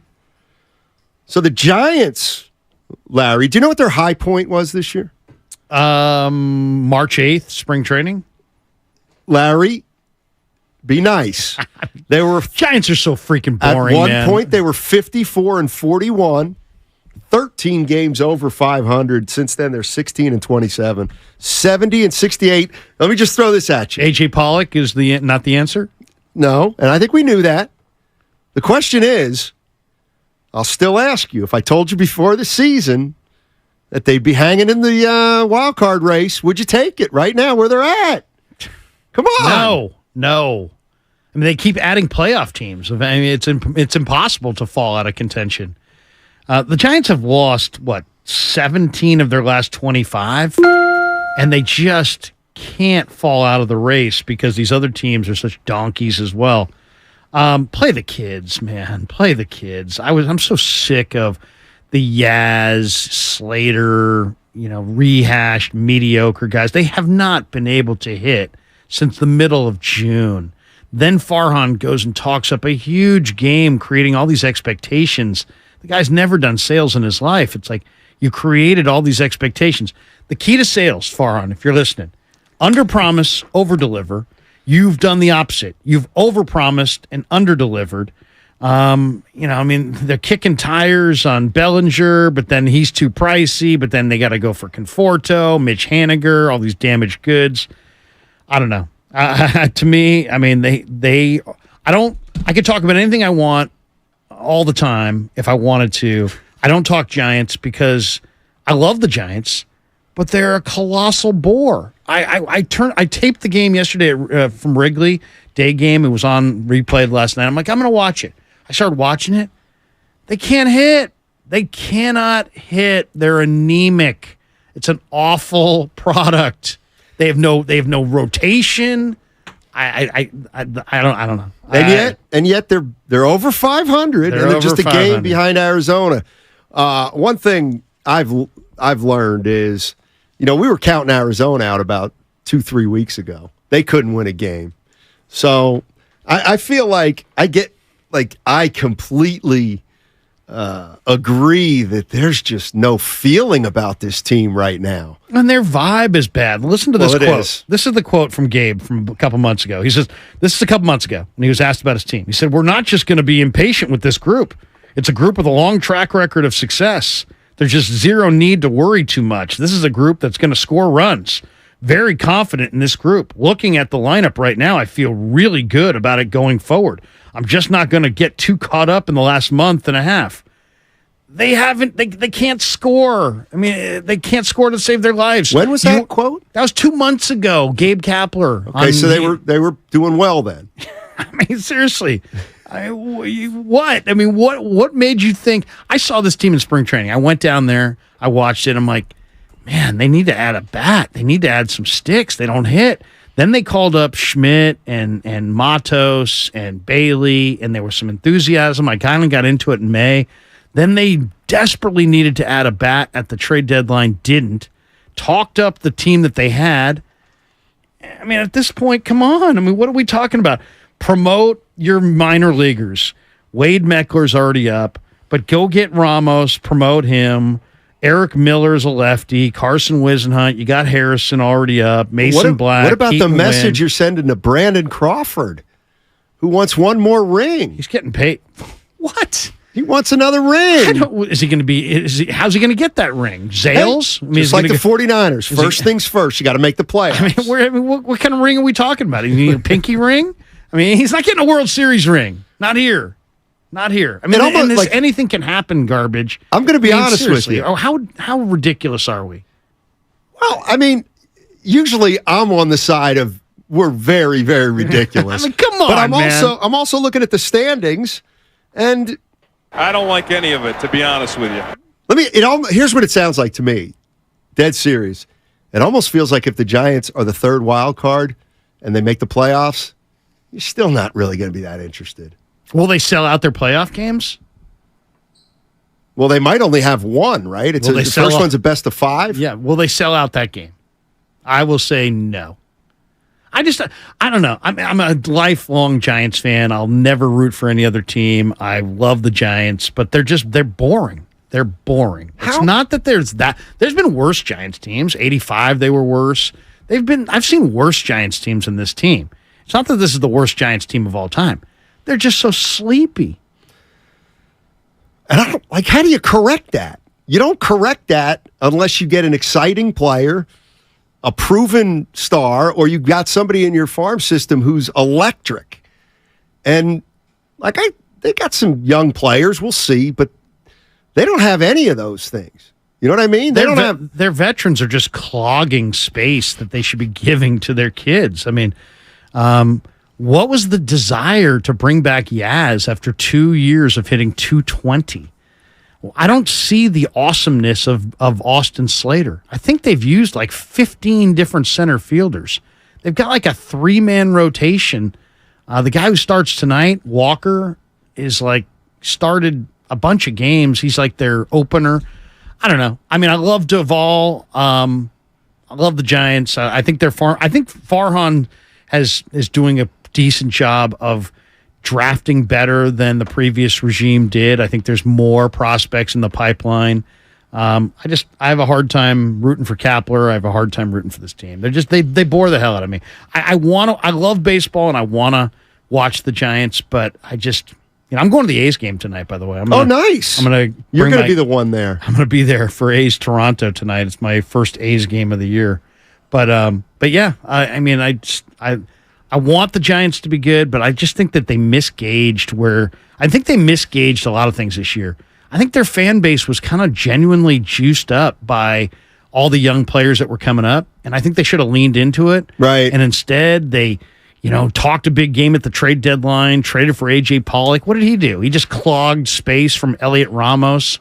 I mean, enough of these veteran, middle of the road clogging players.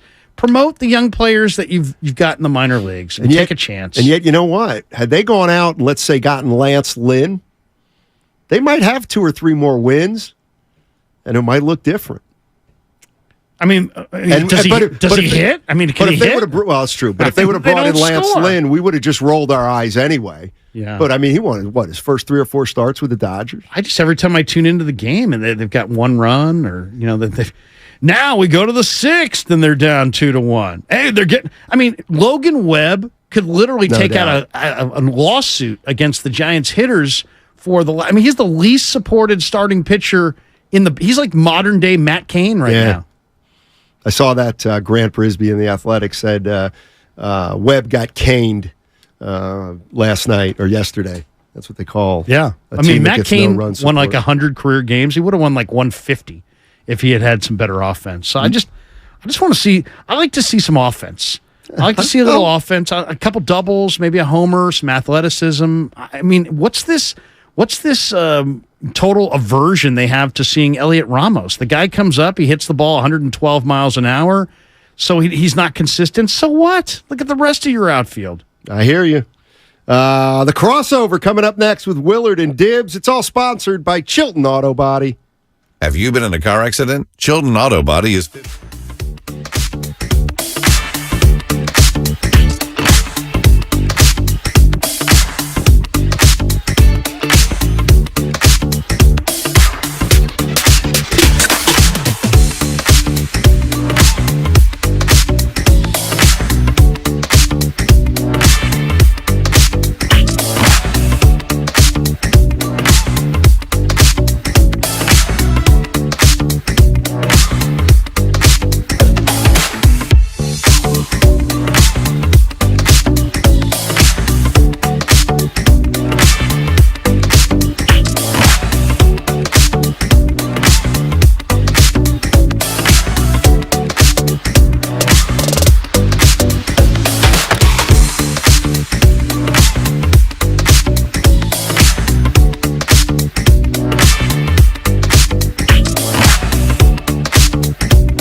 There is no God. That's a fact. I made it up. Now, back to Steiny and Guru on 95.7 The Game.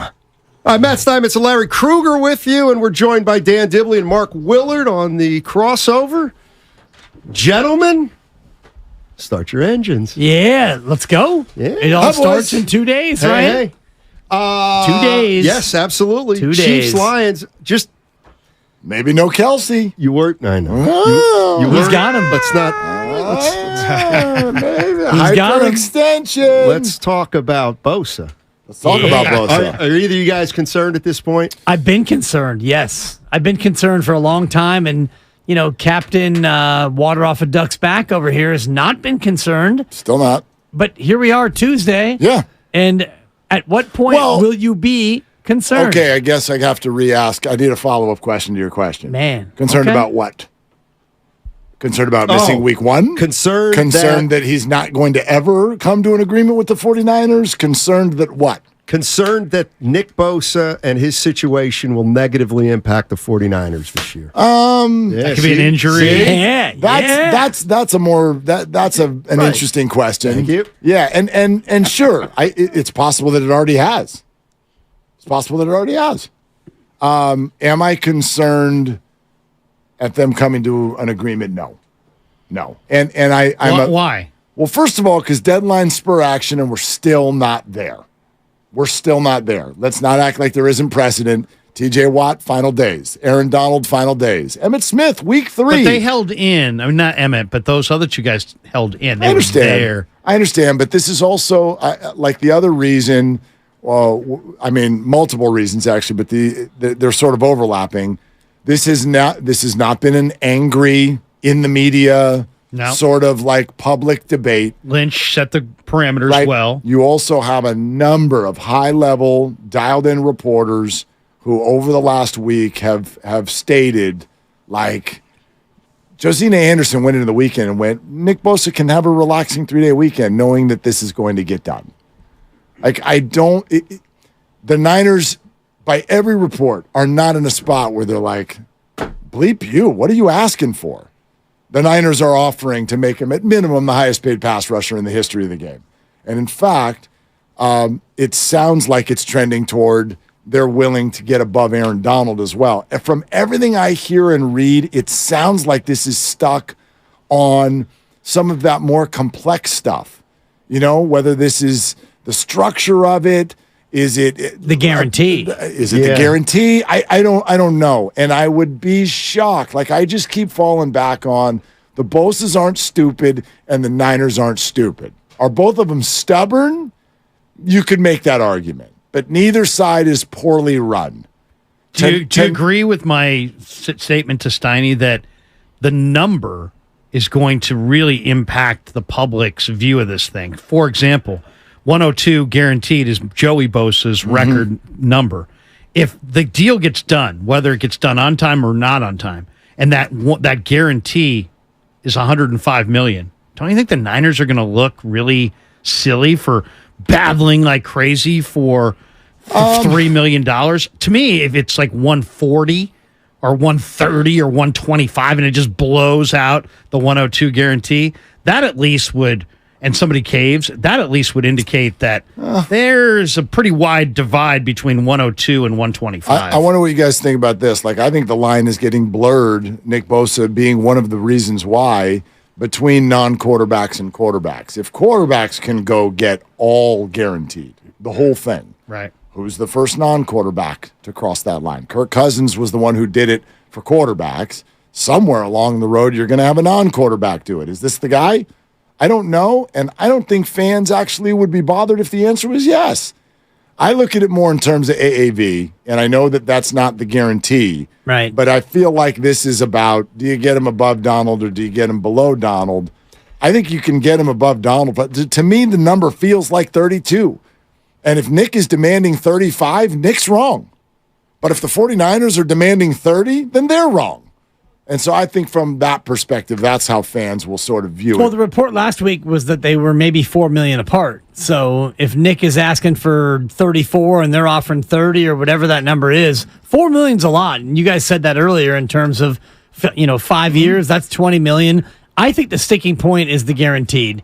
And I think that that's where the Niners are probably blushing, because if you're Nick Bosa and you know that you have multiple ACL tears in your history, forget the fact that you're only 25.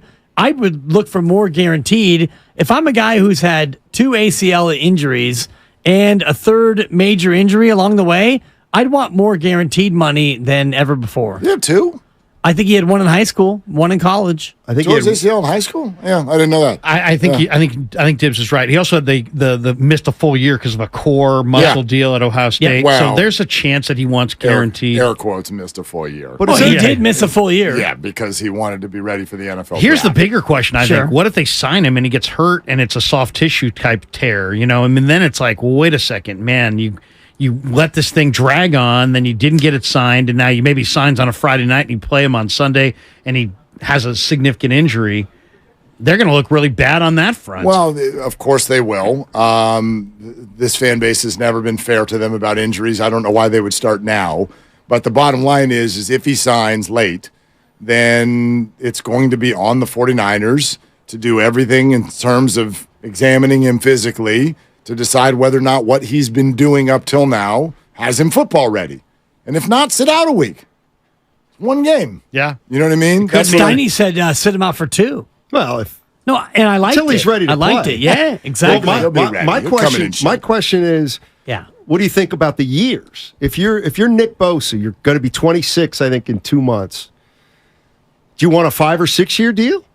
You want 5, yeah. Or do you want a 3-year deal knowing I'm coming back to the table at 28, 29? Probably 5, just because that's what gets that guarantee even higher. Like Aaron Donald did the 3 because he's older. Right. I'd be shocked if he wanted something less than 5. You know, you want as many as you can get in football. You know, I know what you're thinking. Would think. Come back to the table in 3 years, want football. And I want to be the highest paid defensive player I'm again. not planning 3 years ahead in football. You're I'll probably get right. every dollar I can get you may right not now. even be 3 weeks ahead. Yeah, You know, it's yeah. Is your body still intact in 3 years? Here's the other question. Are they a super – I mean, their defensive ends beyond Bosa are all guys that have a question mark attached to them. Can Drake play a full schedule? Is Kerry Hyder too old? What's Austin Bryant? Cleveland Farrell has 10 sacks in 4 seasons. I don't know. I mean, that's why I think he's got them over a barrel, because their collection of defensive ends without him, I don't know, get it done. Right, but what happens if they don't sign him and he goes out and they win in Pittsburgh and they get 4.5 or they get 5 sacks as a team and they go out and they beat the Steelers? Does that hurt his ability to get max money based on 1 week? I would say probably not. Right, I would say probably not. And then John Lynch has made it really clear, and so Shanahan, that they are not entertaining trades, and this is really too late to entertain trades, but. I mean, I wonder if things don't get done, do they revisit that?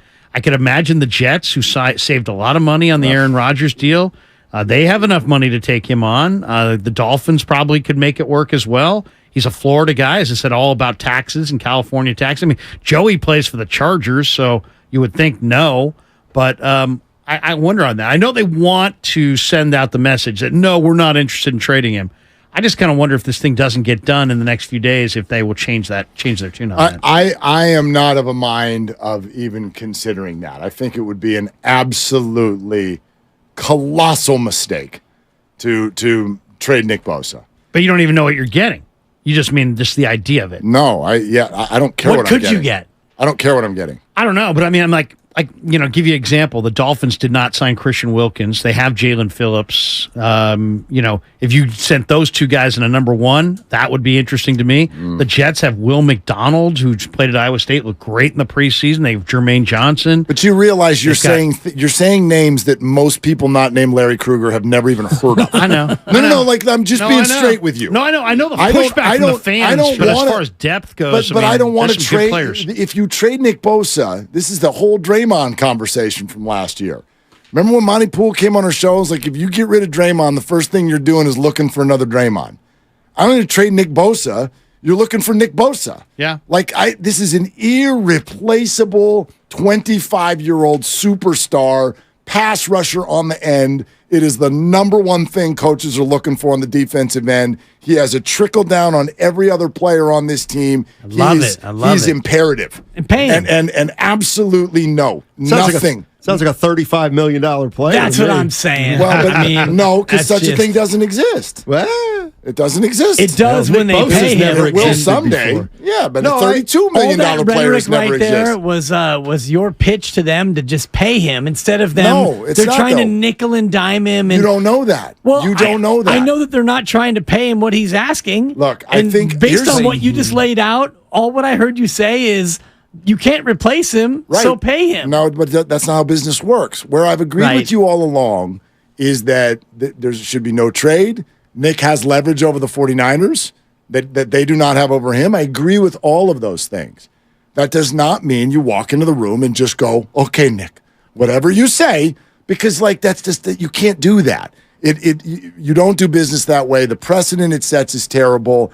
Yes, I heard what you said, Larry. I said the same thing last week in many ways, like asking the question, if this means 3 of your other favorite players now don't get to be on the 49ers, do you still think they should just give him $36 million? I don't think it works that way. 32 would be the highest any non-quarterback has ever gotten. If you're Nick, how can you bend the Niners over for more than that? Is there any chance? I mean, first of all, he had 0 sacks in the playoffs. Yeah, So that's one thing.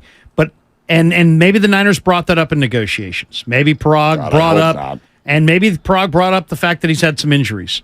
Is there any chance that the agent is playing hyper hardball and as soon as the Lance trade came down, the ask went up? Because it does seem weird. Because 10 days ago, Kyle Shanahan was like, hey, are you surprised this is here? He's like, no, I'm actually really not surprised. Yeah. Well, they went from not surprised to now we're 4 or 5 days away from the opener and he's still not signed. And I'm just kind of wondering, agents play hardball. What if the day they traded Lance, the agent said, you know what, Nick, they're not going to trade 2 guys within 10 days that they drafted in the top 3 of the draft. It's awful PR. So now we're going to ask for more, and they're going to have to give it to us because they're already on the record saying they're not going to trade you. I mean, that level of hardball That feels is sometimes disingenuous, don't you think? It does. And that's what I I don't mean. know the agents. I don't. That's just all business, and the team has already turtled up from day one, saying, "Oh, we're not going to fine him for any missed time." So the team already put themselves in a soft position. Why is that turtle up? Because why is that turtle up? You didn't have to do that. They gave him that. That's a good thing. It's a good thing, but now he's still not signed. Right, So but they like, took that, It's and a they're good using it thing if against they're him. not playing. If the agent's not playing super hardball. I think this would have sounded different if it was like that. You have watched what has looked like a respectful negotiation the whole time. Nobody's tried to negotiate in the media. And and if if someone's doing crap like that behind the scenes, I think you would have. You're listening to 95.7 The Game, KGMZ FM at HD1 San Francisco. Always live on the free Odyssey app, Twitch and YouTube, powered by First NorCal Credit Union. I have a theory on why a lot hasn't gotten out. I don't think they've talked a lot. I think there's been a lot of dead time. I think it feels like they've just kind of re-engaged because, as Larry was saying, it feels like things have just gotten a little more serious or maybe significantly more serious in the last week or so. So I wonder if they haven't been talking because they were far apart and now both sides are getting back into the room and realizing they're far apart and they got to figure it out in a hurry. The other thing I threw out to Steiny, guys, and I kind of really believe this, I think Kyle, John, and Jed, or Kyle, John, and Parag all have different scorecards that are all judged by Jed. And I think Kyle's is about winning games.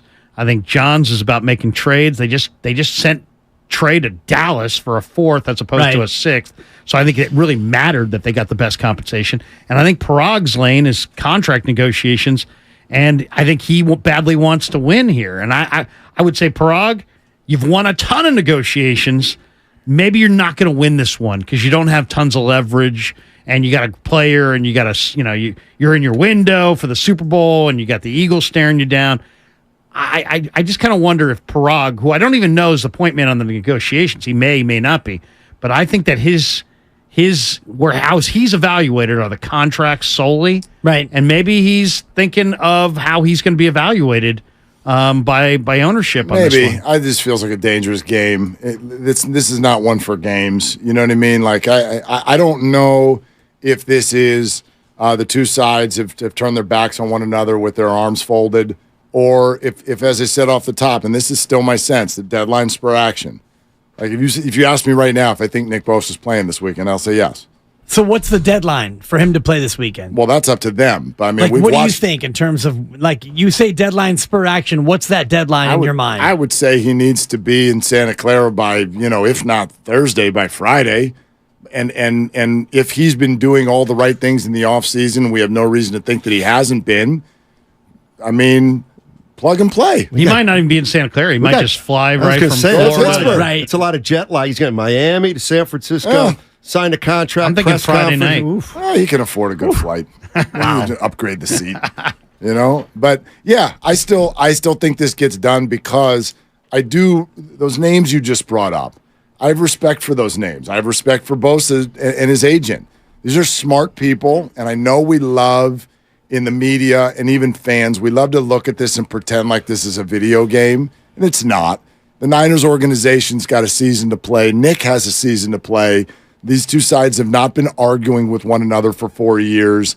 They have a track record here, both sides.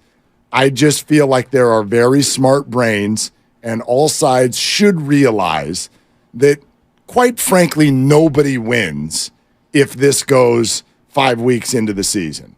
I mean, the amount of money Nick's trying to squeeze for, what does he lose per weekend?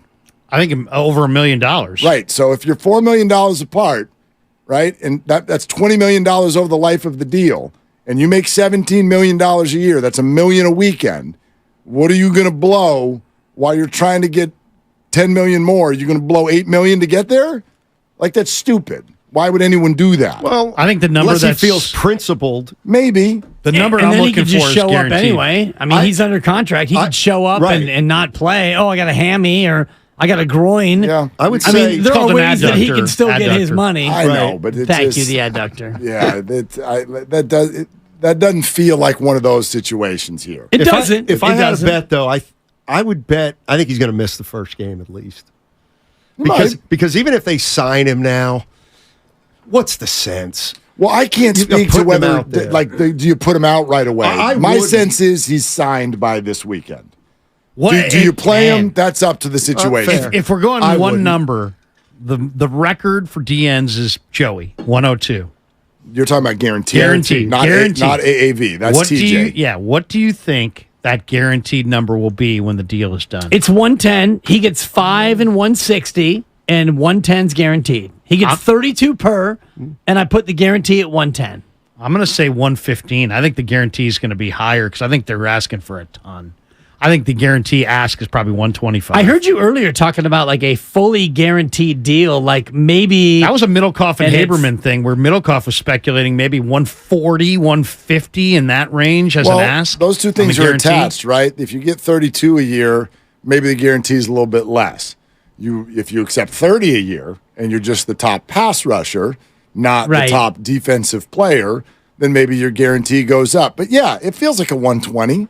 120, a guarantee. Feels like 120. What is the team? That'd be huge. I wonder what the team is more amenable toward: a higher guarantee with a smaller AAV, or a larger AAV with a smaller guarantee. Probably larger AAV and a smaller guarantee. Exactly. If I know the Niners, that's why I think that it would be 5 and 160 with 110 guaranteed, or maybe even 5 and 165. That way, hey, you play all 5 and you hit all your bonuses, you're going to get your 165, but we're on the hook for 110 in case you do break down. And, Nick's got a couple of injuries he's had to work through in his whole career. So maybe that's a thing where the team wants that protection. You know what the thing is interesting there? You always have to protect yourself from injury, right? That could happen to any player. Sure. But the other reason, a la, say, like D Ford, like, you also have to protect yourself against a player getting older and becoming surprisingly ineffective. And I don't think that's any risk here at all. No. Like, you are signing a guy. 25. You're signing a guy only until he is 30 years old, and he is Nick freaking Bosa. Yeah. Could he get hurt? Sure, he could get hurt. But that's why I'm like, if this is about guarantees, do it. Because you're not going to sour on the player. You may get unlucky, but you're not going to get 3 Right. years He's in not and gonna go, fall off a cliff. we'd like to release him. Sure. You're not going to do that. Right. So let's go. Get it done. Let's go. Well, why is it so damn hard? We just I don't worked it know. all out. Well, it's hard because, Call him. Call Parag. As we look at the cap, and I do think the interesting name and all of that, and you guys threw out like all the players in the future. To me, the most interesting one is George Kittle because he drafted 2 tight ends.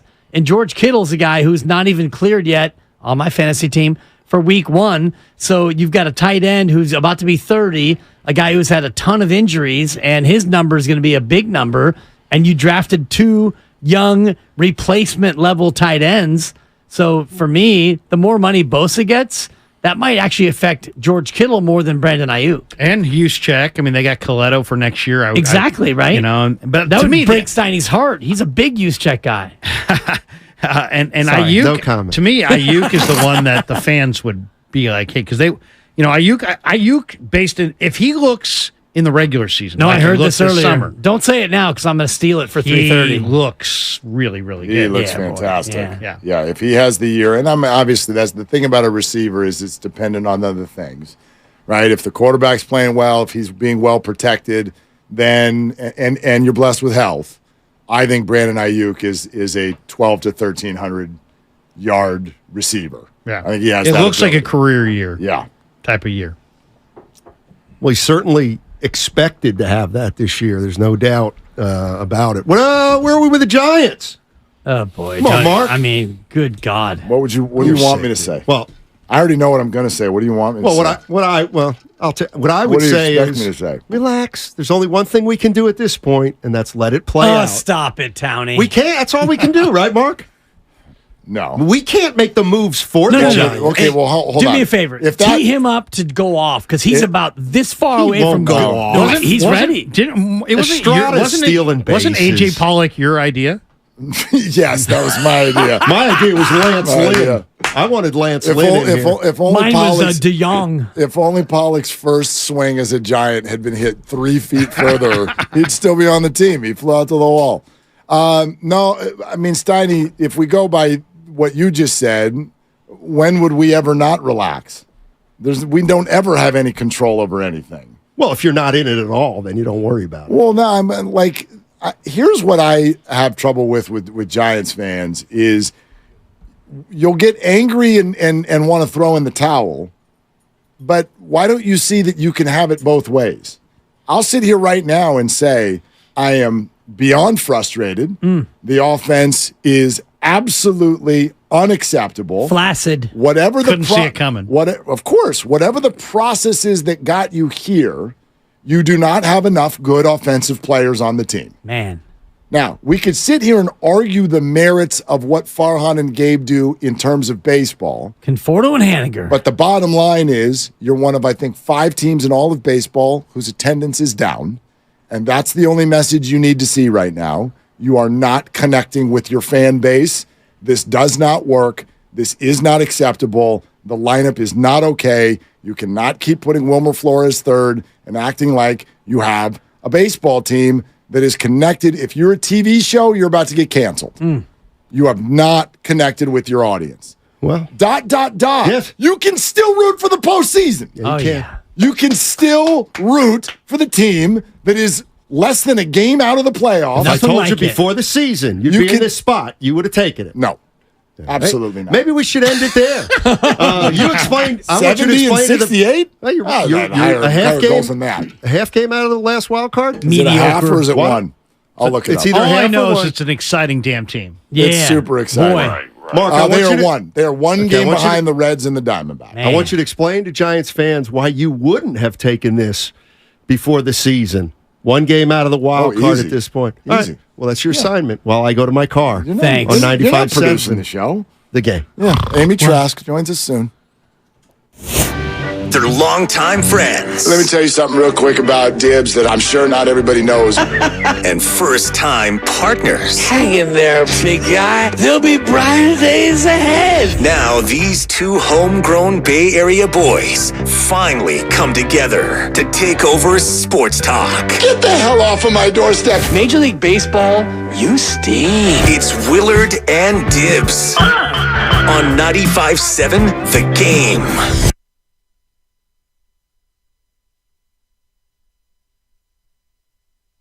Hang on, I got to get my stuff.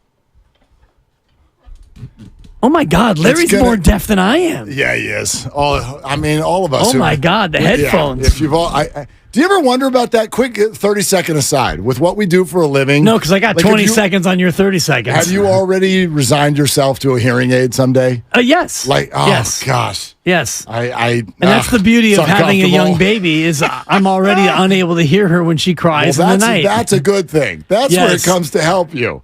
It comes to help you when people are asking you to do chores and things. Yeah, you're watching the game. Hey, could you come do the dishes? Honey, I didn't hear you. Baby needs a diaper change. Right. No, you have, sorry. We have those ears that are only tuned to Fox, CBS, ESPN, and NBC, and only one season out of the year. And that season has arrived. It has. But Nick Bosa hasn't. And obviously that's incredibly uncomfortable for everybody. And I'm not going to sit here and tell you there isn't something off. Something's obviously off. Something that was predicted is off with the 49ers and the Nick Bosa negotiations because everybody's known this was coming for a year. And the whole time, it's fine. It's fine. Right. We know, he knows. We know, he knows. Been budgeted. We're ready. All is good. I won't say that, but I will still say this. Dibs. They're going to get it done. When? I don't know. But they're going to get it done. Okay, great. And I agree with you that they're going to get it done. But A, when, and B, does it affect week one? And C, does he get hurt because he was not in camp? So A, as far as when goes, I thought it would be today before we started our show. You thought it would have been last week. Yeah, I sure did. I thought it would have been 2 weeks ago. You and I are both well past our deadlines. And you're right, deadlines are what spur action. And we're not to the ultimate deadline yet in terms of week one. But I do think that if it doesn't happen in the next, 12 to 24 hours, week one is off the table. And I'm kind of with Steiny in terms of, you know what? Take the week off. Go ahead and don't play week one because if you're going to be not sharp. Why? Because he's not sharp. You don't know that. I do know that. You know why I know that? Because there's a Hall of Famer who happens to be the GM of the team, John Lynch, who said, I think that a player needs 2 or 3 weeks to get the callus and sharpen up and be ready. And he doesn't have that. He hasn't gone through practices. And this is John Lynch. This is not me. If you want to shake your head, you can shake your head at John Lynch because this is what he said. No, but you're putting words in his mouth. No, it's exactly what he said. No, the question was not what does he need to ensure that he is ready and healthy for week one to play in the game. That was not what it was. The question was, what does he need to get ready for the season? And it was he needs 3 weeks of training camp to be able to, sharpen up and get the callus and all the rest of it. In a perfect world, great. That's not a perfect world. Right. Can he play this weekend if he's at practice tomorrow? You're damn right. None of them are practicing today. And we have no idea what Nick has been doing in the meantime. He hasn't been playing tackle football in 11-on-11 against NFL players. We know that. I'm going to be disingenuous for a minute. We actually don't. Does Nick have the money to hire 21 other people and go play 11-on-11? Is this the hill you want to die on? No, it's not. Okay. I literally just said I'm going to be disingenuous. But that is one of the things I would suggest in this whole conversation. Keep in mind and acknowledge what we don't know. We don't know that they're mad at each other. We don't know that someone's demanding X, Y, or Z. We don't know what Nick has been doing to stay healthy. We have, I think, a pretty educated guess that Nick Bosa is probably doing the right things right now to ensure health. We also know that players have gone this long before, this close to week one, then signed, then played. We know this. It has happened many times in the history of the league. So I get how, me too, this is super uncomfortable. I didn't think there's any chance we got to today, and it's still sitting here. And here we are. So I'm fine on all those fronts, but I also understand that we as fans and media are not expected, in fact, to have the stomach for this that Parag Marathe and Brian Arolt have. This is what they do for a living. I don't think anybody is losing their bananas yet. If we get there, believe me, opinions will start to adjust, and it's very uncomfortable. And sure, week 1 sits in the balance, and I think it's already a mistake, even if that's all they miss. If he misses just one game, that is a mistake, and quite frankly, probably on both sides. But I don't know what's being asked for. All I know is that cooler heads should have prevailed by now. And they haven't. So in terms of, who is to blame, ultimately when the contract gets signed, and I believe it will eventually get signed, based on where the amount is that he gets paid, I think we would be able to assign some blame in terms of maybe, where the contract comes down and what the ask was. And, I don't share the same sort of sentiment in terms of cooler heads prevailing because it's week 1. And the first game here in week 1 kicks off in 51 hours. And I know they don't play on Thursday night. They play on Sunday, but you're going to want to fly to Pittsburgh on Friday. And Nick is probably in Florida, and he's not going to practice most likely tomorrow unless the deal gets consummated in the next, couple of minutes and he already flies out and all that happens. And so I actually wouldn't play him in week 1 because he hasn't practiced. And if you're coaching a team, and, I've coached at a little bit of a lower level than the NFL, just a couple of notches down. But when you go into a practice week, you practice for game week with the people that you're going to have. And if you don't have him on the team, you're going to practice with the guys that are going to be available. And whether or not you can plug and play him, I don't know if that does him a disservice because he hasn't played football and he hasn't been going through the rigors of contact and one-on-ones and training camp and all the rest of it. Right, but I still don't know that has anything to do with whether he's more or less protected from injury when he comes in. And I also believe that, especially in football, certain positions are different than others in terms of what needs to be game preparation, planned. Right. Well, think about rookies. Look at what we do with rookies. When you draft a receiver in the first or second round, and I don't mean fantasy, I mean in real life, go to Justin Jefferson, because I actually want to know one of the biggest fantasy L's I ever took. When Justin Jefferson was a rookie, I grabbed him late. I don't know what round it was, 12, something like. Nobody cared, right? Because he's a rookie receiver. Thank you. Undo the drip, because you want to know what I did? I got impatient after about 6 weeks, and snip, snip. You dropped him. There goes Justin Jefferson, only to be picked up by one of my good buddies, who then got to ride the end of the season with him, and now Justin's the best receiver in the game. Why did it a keeper league? No, it was not a keeper league. No, I know. Then I really would have kicked myself in the shin. But that's being a receiver. You don't come in and just go boom. Right. Verbiage, playbook, route tree, timing, all the rest of it. What about running back? Oh, no problem. Here's the ball. Right. Run. It's an off tackle. See that guy over there? Block him. That's it. Yeah. And I think that pass rusher is closer to running back. Especially when you've already been in the system. I get that. And an elite one at that, yes. right? I don't think Nick needs to know where his buddies are this weekend. There's Kenny. Go tackle Kenny. Right. I'm going to go tackle Kenny. I do think, though, that in terms of his body and his shape, he can work out till the cows come home, and I'm sure he has, because that's what Bosas do.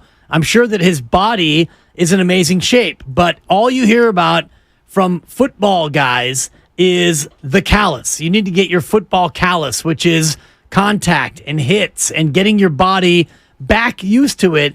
And Nick Bosa hasn't played tackle football, in 8 months. And so that part of it goes away. And so he needs to get that part of it back, whether it's, a glute or an adductor or a hip flexor or a hammy or a quad or a calf or all the rest of it. These are things that he has not put under the level of duress that he normally would. And so I'd be concerned. Listen, it's not ideal. I don't know. No one would argue it's not ideal, but it is what it is. And here we are. And if he signs tomorrow, I think he plays on Sunday. What if he signs Thursday?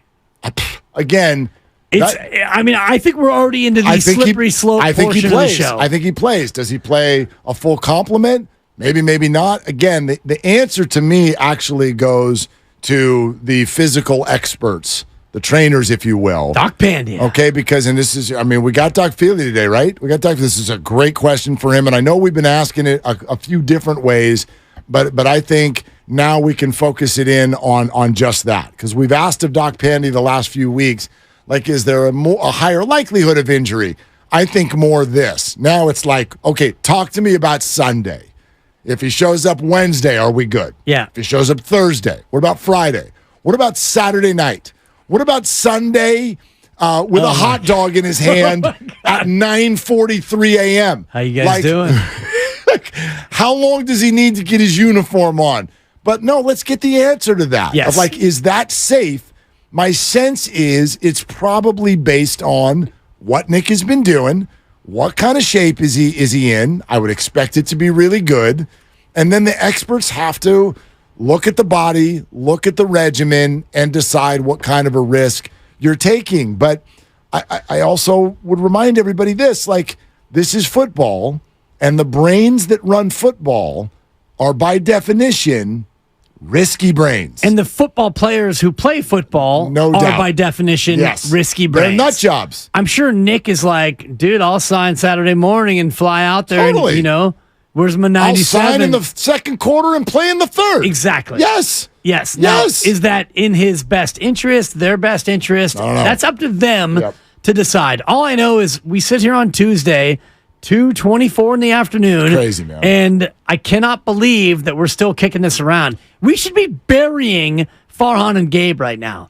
But instead, we're talking about Nick. We can bury Farhan and Gabe if you want. You got time for that? Not yet. We got callers on Nick Bosa. I love callers. Yeah, but when you walked into the green room today, I saw a look on your face that was a little bit unexpected. What? Why? They don't score any runs. I've been saying that for a few weeks. You used the word terrible in our show thread. They are. They're a terrible baseball team right now. Man. It's not like, I know you 70-68. Okay. Oh, they're on a Still bad in the run. mix. No, this has been over 2 months of being the worst offensive team in baseball. That's not an opinion. That's a metric. Worse than It's the a A's, stat. Mark.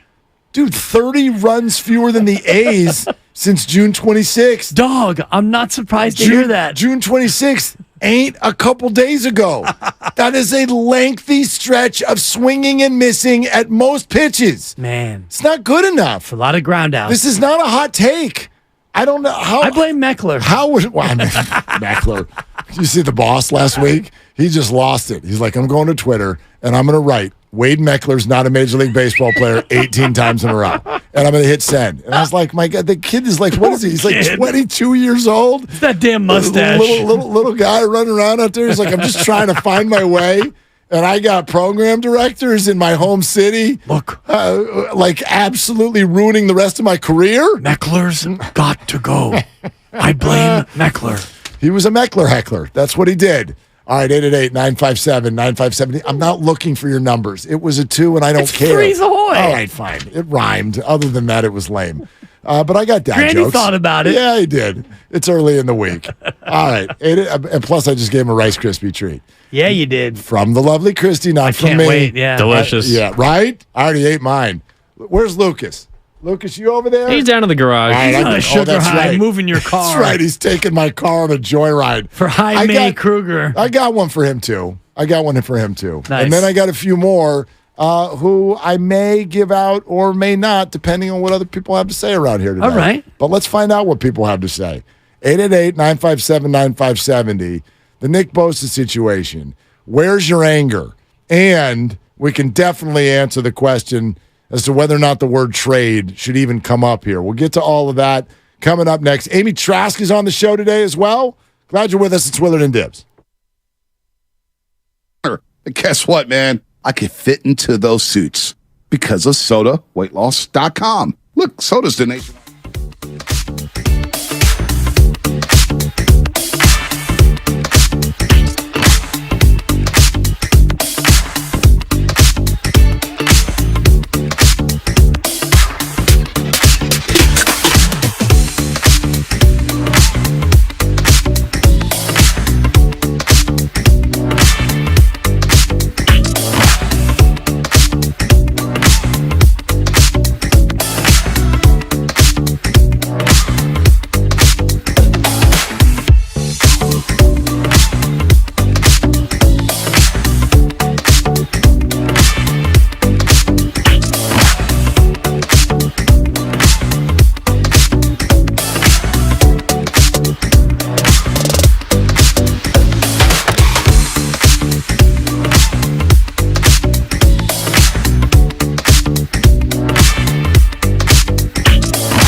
loan rates and super simple online application process.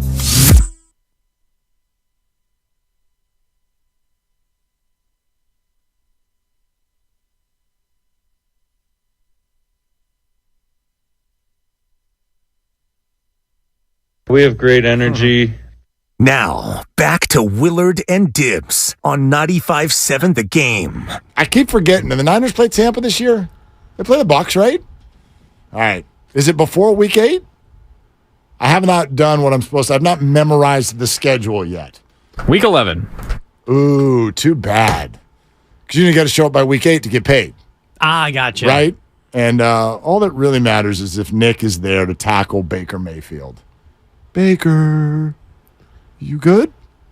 I'm activated on that one. But outside of that, maybe that's what Nick is doing. I don't know, man. I get it. I get it. I'm sort of frustrated with the organization as well. Yeah. But I don't know that I'm in the right to be frustrated with the organization because I still don't know what's being asked for. Sure. So in the end, I sort of get frustrated just with the whole situation. I don't know that that's rational either. For all I know, they've already agreed on the average annual. And there's some other stipulation going. I don't know. I don't know what's going on. And it has gone on way longer than, to me, what is rational.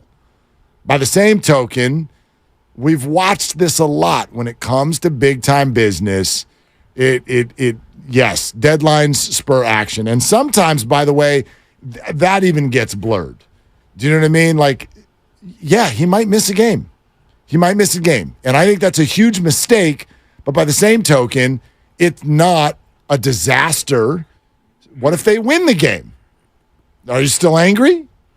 I don't, and by the way, right. Factor that into these negotiations. Emmitt Smith famously held out.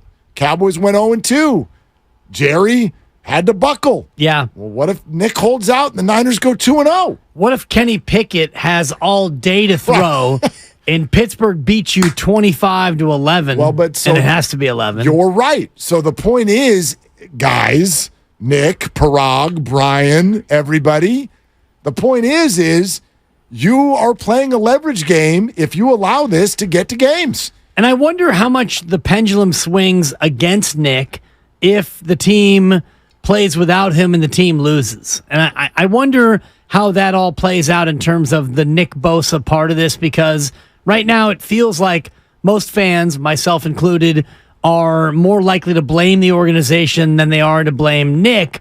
But if the reports come out, and I'm thinking about the Ian Rappaport report from earlier today, talking about how, the team maybe hasn't offered as much as was otherwise reported. Did he say that? I think that he said that the report was that he hadn't gotten an offer as high as Aaron Donald's. It was higher than TJ Watt, but lower than Aaron Donald. Maybe I misheard it. All right, well, let's play it. Here it is. Okay. Ian Rappaport, NFL Network. I would say this, and I know it's been said on social media, and this point has been made, but I will still make it. The Bosas take their value extremely seriously, from the top, from the father to Joey Bosa to Nick Bosa. If there is one family that could ever hold out into the season, this would be it. I don't know that that's going to happen, but I'm just saying this is one family that believes what they believe and will take that stance like essentially Nick Bosa have done. This is a hard contract to do. My understanding is the 49ers are already over $30 million per year. They're already over TJ Watt. He is going to be the highest paid pass rusher in the NFL. That is not the question. The question is, does he beat Aaron Donald's contract of 31, either 0.4 or 0.7 million? I can't remember right now, but somewhere 0.7.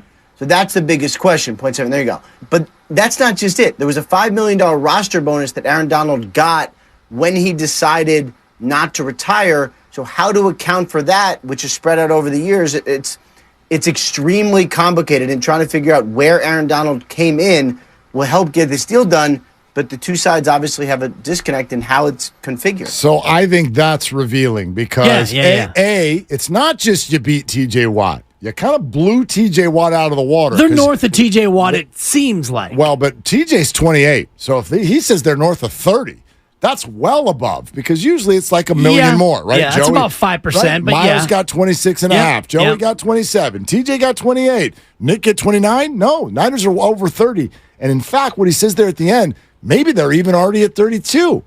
But Nick's agent is like, what about the $5 million roster bonus? So Aaron's at 31.7 plus $1 million per, actually $1.5 million per because it was a 3-year deal. So are they arguing that Aaron has already made north of 33? Right. 33.2 is what it would be. And so now, if Nick is asking for that, I find it maybe understandable why the Niners are like, well, we weren't planning on doing that. Right? Like, I mean, so I don't know. Yeah. I don't know. Yeah. But what's hard for me, though, as a simpleton in this conversation, is I think what it is for most of us. Like, if you're north of 30, why is this so hard? It's a hard contract to do. Is it? Like, it is if he wants 34 and you want to pay 31. But I think to most fans, they go, is that really that hard? Just, right? Like, okay, a few million more. Right. And I know that is not how business works, and I know there's a lot that goes into that. But don't you think most fans sort of, that's how their brain works? Totally. Like, if you're already north of 30, let's go. We got a game on Sunday. Right.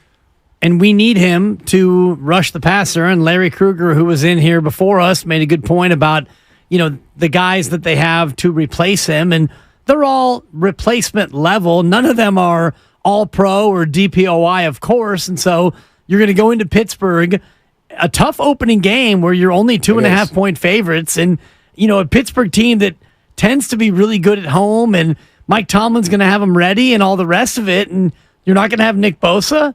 That hurts. I think Pittsburgh's good.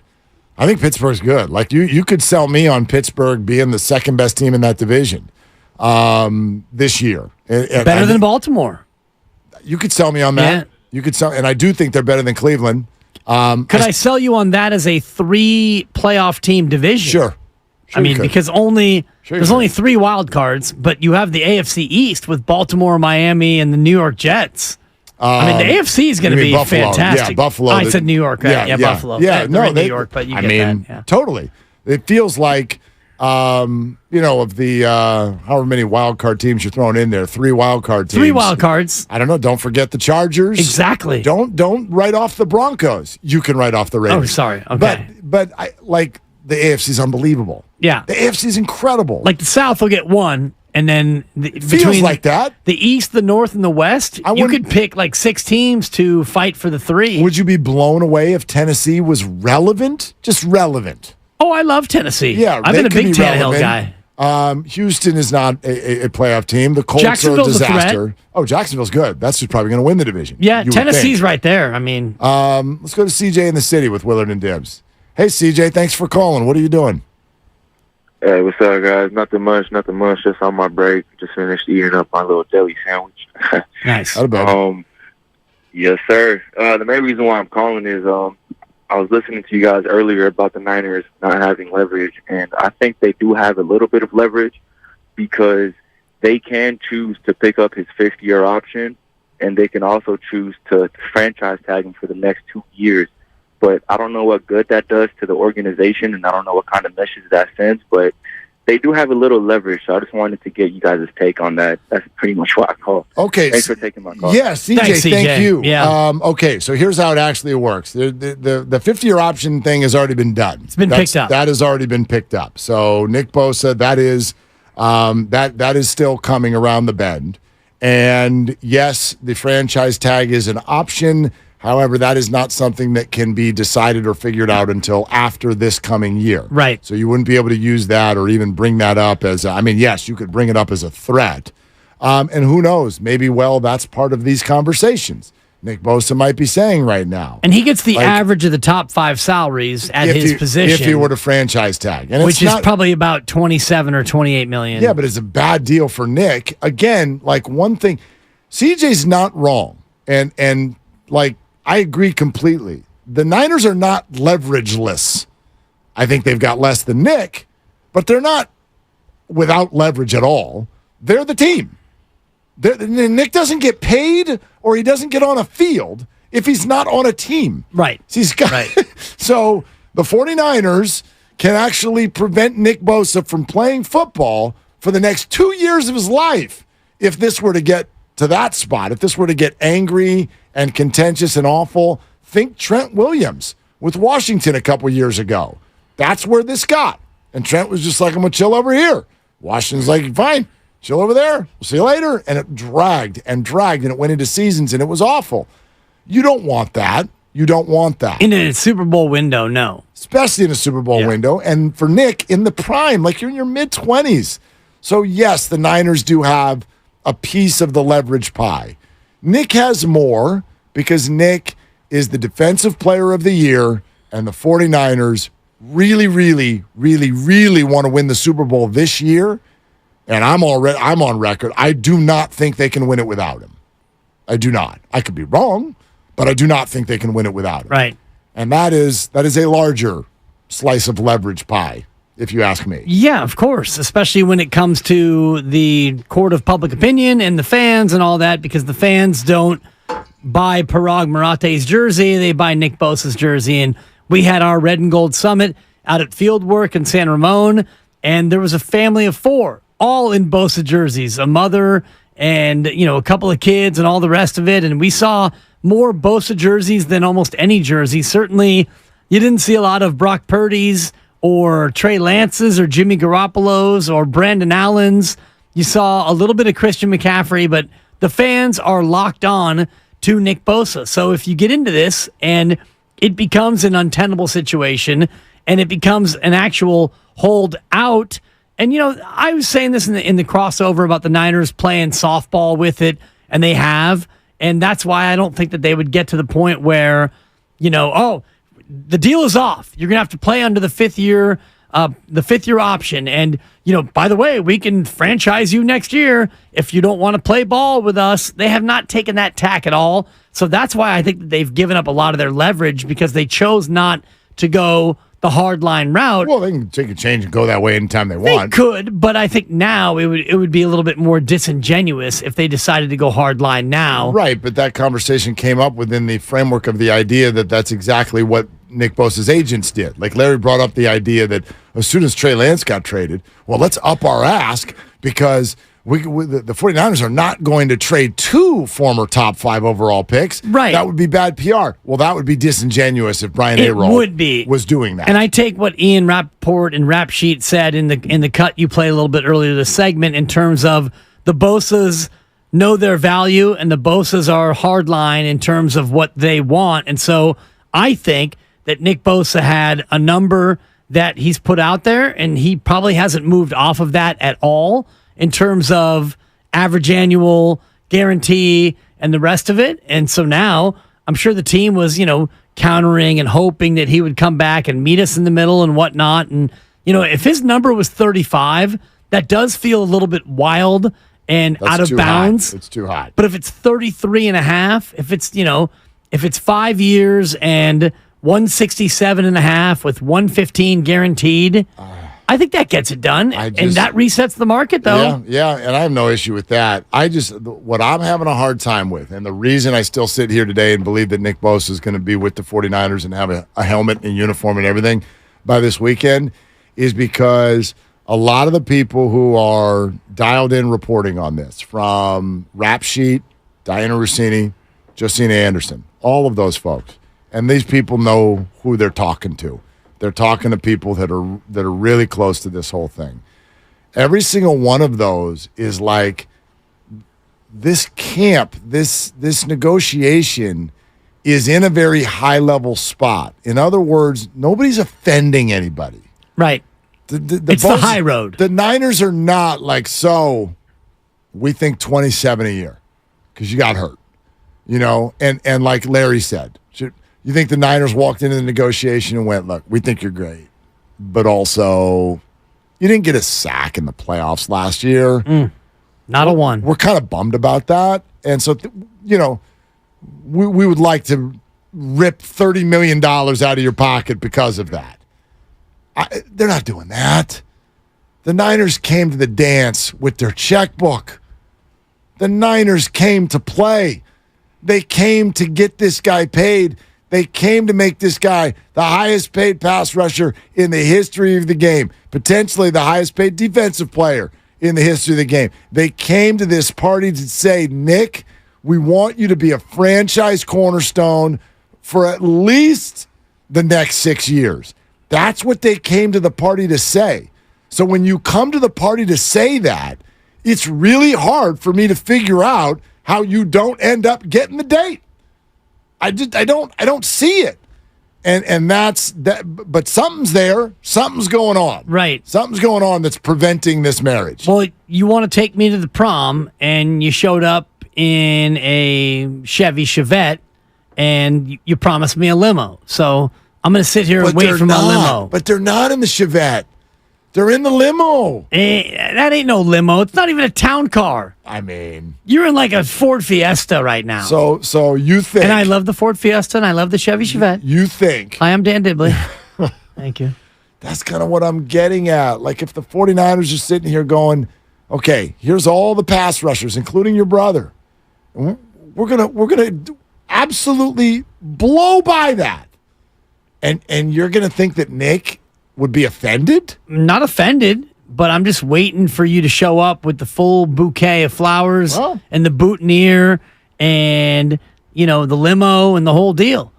And, I think that he's just waiting. He has an expectation for where it should be, and I don't think that they've gotten there yet. There is I would love everyone to acknowledge this. I wonder if you agree. There is a scenario where this turns on Nick. Absolutely. And so this is, to see. I think it's one thing that turns on Nick. What do you think it is? When the word gets leaked that they offered him a record-setting contract and he still said no, and then they lose to Pittsburgh. Right, but I turn it the other way. What if they beat Pittsburgh? Nick is not wanting, and this sounds weird because it's not like he's going to root against his team, but if you're just talking leverage is the Niners losing this weekend, not winning. For Nick. Yeah. Absolutely. And also, this one makes me laugh sometimes because the report you just referenced was from Diana Rossini. The Niners have offered a record-setting contract. Okay, so Diana's talking to the Niners. I'm pretty sure Rapp is talking to the Bosas. And you can hear the two of them kind of playing tennis with words based on this whole thing. When Diana says they've offered him a record-setting contract, I got one question and one question only. What record? What record? Right. Highest paid pass rusher of all time? Deshaun Watson, highest guarantee? Is it the highest non-quarterback guarantee? Is it the highest defensive player of all time? Is it the most money ever offered to an athlete? Is it the most money ever offered to a Niners defense? Like there are a billion records. Right. I don't know which one you broke. So that feels like a little bit of a game. But did you hear what Travis Kelce said about Chris Jones on the podcast over the weekend? Yeah. This is fascinating now. Before he got hurt, right? Before he got hurt. Ow! That really hurt. Sorry. And I don't know if they're just internet rumors. There's some rumblings. The questionable for Thursday, hyperextended, and then some people are like, no, he's going for an MRI. So I'm gonna see if we can find out a little bit more. The Chiefs have said they believe his ACL is intact. ACL's intact. Okay. But could this be a multi-week injury? Well, they've not said yet that it's not. We'll ask Dr. Feely at 4 o'clock about the hyperextension, but I believe that tends to be more of an MCL issue. Yeah. But go ahead. Okay. As a former hyperextender himself. Travis, is there any leg injury you've never had? I was at Las Ramblas in Barcelona, and I hyperextended my knee. You didn't answer the question. I have my PCL and my LCL are both intact. Okay, you're being very evasive with the way you answered that. 3 of my CLs have been hurt. 2 of my CLs are fine. All right, so if you hurt the LCL, you're in a world of hurt. You're in trouble. Yeah, that's a kneecap issue. So check this out, though. Like kneecap. The tone of everything can change. I think you're right. I think most people right now are mad at the Niners. Okay, but if you get to this weekend, the Niners win. And yes, more stuff does start hitting the news. Oh, well, the Niners offered 32 a year. The Niners offered 33 a year. And he's still holding out. Oh, they'll turn. They'll turn on him big time. And this was interesting because this felt like another player, a teammate, playing with someone's money. And you do not hear people do that very often. Kelsey, quote, Chris, can you please come back? You're really scaring me, man. I don't get it. You must know something that I don't know because I just don't get it. I really want to get another Super Bowl ring with you, brother. This is me bargaining you to just come back and play football for the Chiefs. Please, we need you. We need you bad. Please. And I don't know what the situation is. Okay, if Fred Warner comes out on Monday, the Niners are please, baby, please. Niners are 1-0, and Fred and Kittle, he's got Zenny glasses, and they're standing next to each other, and they're like, Nick, please come play football for the 49ers. We don't get it. We don't understand. Why aren't you here? Watch the fan base change in a snap. Yeah, I don't think that they would do that. I don't either. To their brother. I don't either, but Travis just did it to Chris. Well, I mean, that's Travis. Yeah. He of 50 First Dates fame, or whatever that show was that he had, a reality show where That's right. he was trying to chasing Kelsey. Whatever it was, yeah. I think it was Chasing Kelsey. Yeah. 50 First Dates was an Adam Sandler. I know, but he had, flick, but, I believe he had 50 women, like one from every state or something. Yeah. Oh, Catching Kelsey. Yeah. Catching Kelsey. Sure. Yeah. Yeah. It's better than my alternative title that I had for him, but Catching Kelsey. yeah, that's and I can't even say it on the air because it's too racy, but I do think that if that happened, I think if they go 0-1, and then, if somebody asks Fred Warner after the game, yeah, hey, Fred, you guys generated no pass rush today. You didn't have any sacks. It looked like you guys were really up against it defensively. Do you have a message for Nick Bosa? And Fred says, Nick, show up, dog. We need you. Cleveland Furl's not getting it done. And Kerry Hyder Jr. was more Hyder than he was Kerry. Show up, dog. Show up, dog. If that happens and they go 0-1, then I think you're right. Yeah. So they're like, make no mistake, they're all playing a dangerous game, and it changes week to week, and it can turn on you in the blink of an eye. We're presented by Fremont Bank, full service banking, no compromises. Love to continue to take your calls on this 888-957-9570, but also coming up in 20 minutes, the great Amy Trask, not just an analyst for CBS Sports. She used to run the damn Raiders. She knows a thing or two about how these high-leverage conversations go. Cannot wait to talk to her about it. We'll do that shortly on Willard and Dibs. Big news. Meet the largest land.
FM and HD1 San Francisco. Always live on the free Odyssey app, Twitch, and YouTube. Powered by First NorCal Credit Union.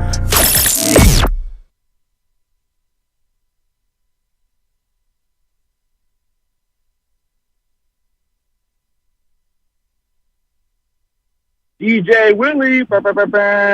Now, back to Willard and Dibs on 95.7 The Game. Can I read you something? Please. I want to read you something.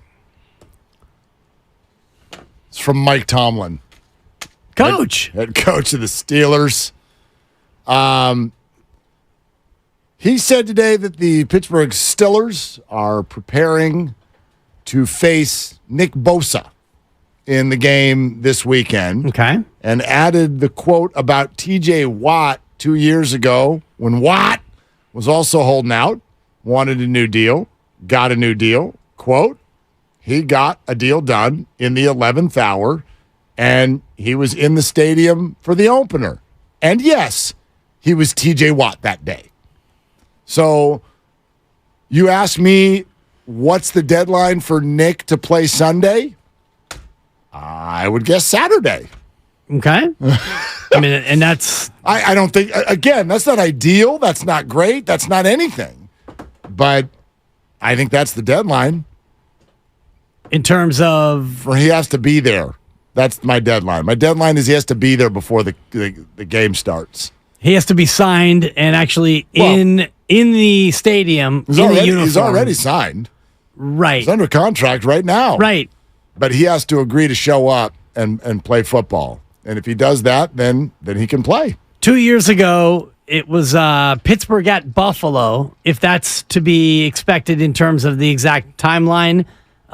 2 sacks, 3 solo tackles, 5 QB hits for TJ Watt. TJ Watt that year, it was more of a hold in. He was in team facilities. Yes. He was at practices, just not working with the team. He was off on the side, so maybe a little bit different. Fair point. But Absolutely fair point. 22 and a half sacks that year. DPOY, right? Yeah, inactive won for the 2 defensive player games. of the year. But, good little year for TJ Watt. Yeah.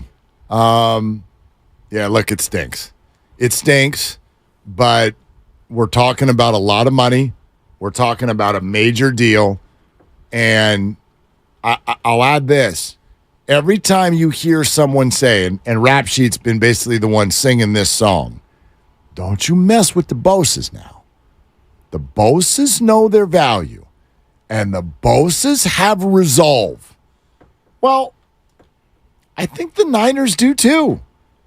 Now, you may not want to hear that, and I don't want to hear that. I don't want the Niners to have resolve in this situation. I want Nick Bosa to be on the field on Sunday. But if you want to go through the history of contracts and the way that certain teams run them, set them up, what's their reputation, the Niners are not a team that has a reputation for caving. The Niners are not the Jags. Oh, Christian, you want $18 million? It's $18 million. Christian Kirk. Okay, Christian, sure. You want $18 million? You come $18 million so that you can come here from the Cardinals because we're Jacksonville and I know you don't really want to be here. So we'll give you $18 million. The Niners aren't doing that. So bake that into it. I don't want the two sides to be playing hardball with each other, right. but they are two sides who are comfortable doing so. I'm looking at this story from ESPN from 2 years ago, and it says, he signed a 4-year extension, TJ Watt, $112 million, 35 signing, 80 guaranteed over the next 3. The next paragraph, Watt overruled his agents who believe they could get more money, and on Thursday, he marched into the office of Art Rooney II and told him they had a deal, and then he excused himself and announced he had to go work out, according to Adam Schefter. This was Thursday before a Sunday, so here we are on Tuesday before a Sunday. So if we get to Thursday, maybe Nick Bosa can do what TJ Watt did and sign and play, and, the Niners would be thrilled if TJ Watt, or if Nick Bosa did what TJ Watt did, 2.5 or 2 sacks in a win at Buffalo. Doubtful that Nick is going to do that, and they are different situations for a number of reasons, as one of them Grandy just pointed out. But also, like, the Watt family does not have the same reputation with regard to who their dad is and everything, but you're talking about a football family, obviously. A football fan, all three brothers, high-level players, and had been in the business a long time, understand how the game is played and how it works, and so that's still, as I sit here today, what I feel. Whenever I look at a negotiation that gets into a rough spot, that's when I look at the motivating factors. I think that Chris Jones is willing to miss games. And the reason I feel like Chris Jones is willing to miss games is because Chris Jones looks at the Chiefs and he goes, I don't think that you guys think I'm as good as I think I am. I don't think you think I'm as important to this team as I think I am. Do you remember the quote I just read to you from Travis Kelce? Right. Did you hear what Andy Reid said about the situation last Friday? Quote, Chris has chosen to go this route. Some other guys have chosen to get their deals done and come in and play. I'm not here to criticize one way or the other. We've had a lot of success with the guys that we have, and we go with it. Now, that's the Chiefs' sound. The Chiefs' sound toward Chris Jones is, you're really good, but you are not a necessity. I am not going to set you apart from the other players on this team. They've chosen to be here. You've chosen to not be here. You don't hear that from the Niners. Right. The Niners are not saying, Nick, you're not as good as you think you are. The Niners are like, no, Nick, you're amazeballs. We need you. And so I just don't see what's the motivation for either side to not be ready for a game? I fail to see what's in this for either side. Well, for the Niners, it's to not give in to a contract that they're going to regret. And for Nick Bosa, it's to not sign a contract that isn't where you want it to be because you're a Bosa. And we know that the Bosas like to play hardball and they have their value and they want to get their value. So beyond that, there is no motivation. Nick loves to play football and the Niners love to have Nick play football for them. So yes, to that extent, there is no motivation outside of what I outlined. I'm doing a little bit more research on the Chris Jones thing. Yeah. And they're $9.5 million they're way apart. Yep. And it's a 2-year deal. So they're about $4.75 million per year apart. And Chris Jones is also signed for this year. Right. And I'm not sure if Kansas City has enacted any fines or any punishments. All that stuff can be forgiven for a player, who's been on the team for that long. And the Niners they've not gone that route. It's been very congenial on both sides. But I just, again, what I don't get, and let's say they're $3 million apart. Let's say they're $3 million apart. Okay, well, you just lost $1 million by not playing this weekend. Right. So now we're what, $4 million apart? Like, how much do you want to lose in an effort to get a little bit more that's basically going to be offset by what you lose? I wonder this sometimes. Like if you're looking for rental properties, right? I'm not a homeowner. I rent. And so if you're looking for rental properties and you see one that's sitting there for 2 months, you're like, do you realize that if you had just lowered your price about $300, like let's say you're talking about a $4,000 a month rental. Right. Well, you just lost $4,000 because it didn't get rented this month. Run that out over the whole year. You're better off knocking that thing down $500 or whatever and getting a renter in now as opposed to losing 2 months, which covers the entire year of what you didn't want to offer that. Same thing here. Like I want $4 million more and you're willing to give up $8 million in order to get it? I don't understand. There's no motivation on either side to miss games. Right. So why would they? Only if you are, in my opinion, overly stubborn to the point of potential stupidity. Right. And I mean this on both sides, for you to not get yourself to Pittsburgh on Sunday. And I wonder what missing a game would mean if Nick Bosa gets to Saturday and he doesn't have a contract. Well, he's under contract. He could show up and say, guys, I'm ready to play. And, if they chose to not play him, he doesn't miss a check. If they decide to deactivate him, he is actually there and he gets paid. It would be up to them to, not pay him. But I don't think it's going to get to that. But there are ways that he could show up and not play and still get paid. 888-957-9570. Plenty of room for your calls on this. But here's what's coming up. Amy Trask, CBS Sports, used to run the Raiders.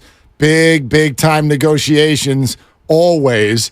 And in fact, right, she's got the book, You Negotiate Like a Girl, right? What a perfect person to talk about this situation. We'll do that next. Doc Feely is coming up later. We'll talk specifically about whether showing up and then playing on Sunday is safe or not for Nick Bosa. So all of that is coming up, but plenty of room for your interaction always right here on Willard and Dibs. Oh, boy, you guys know how I've been losing weight, man. I've been eating right. I've been getting rid of the bad habits, not eating junk food. And my great friends at Soda have helped.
Now, back to Willard and Dibs on 95.7 The Game.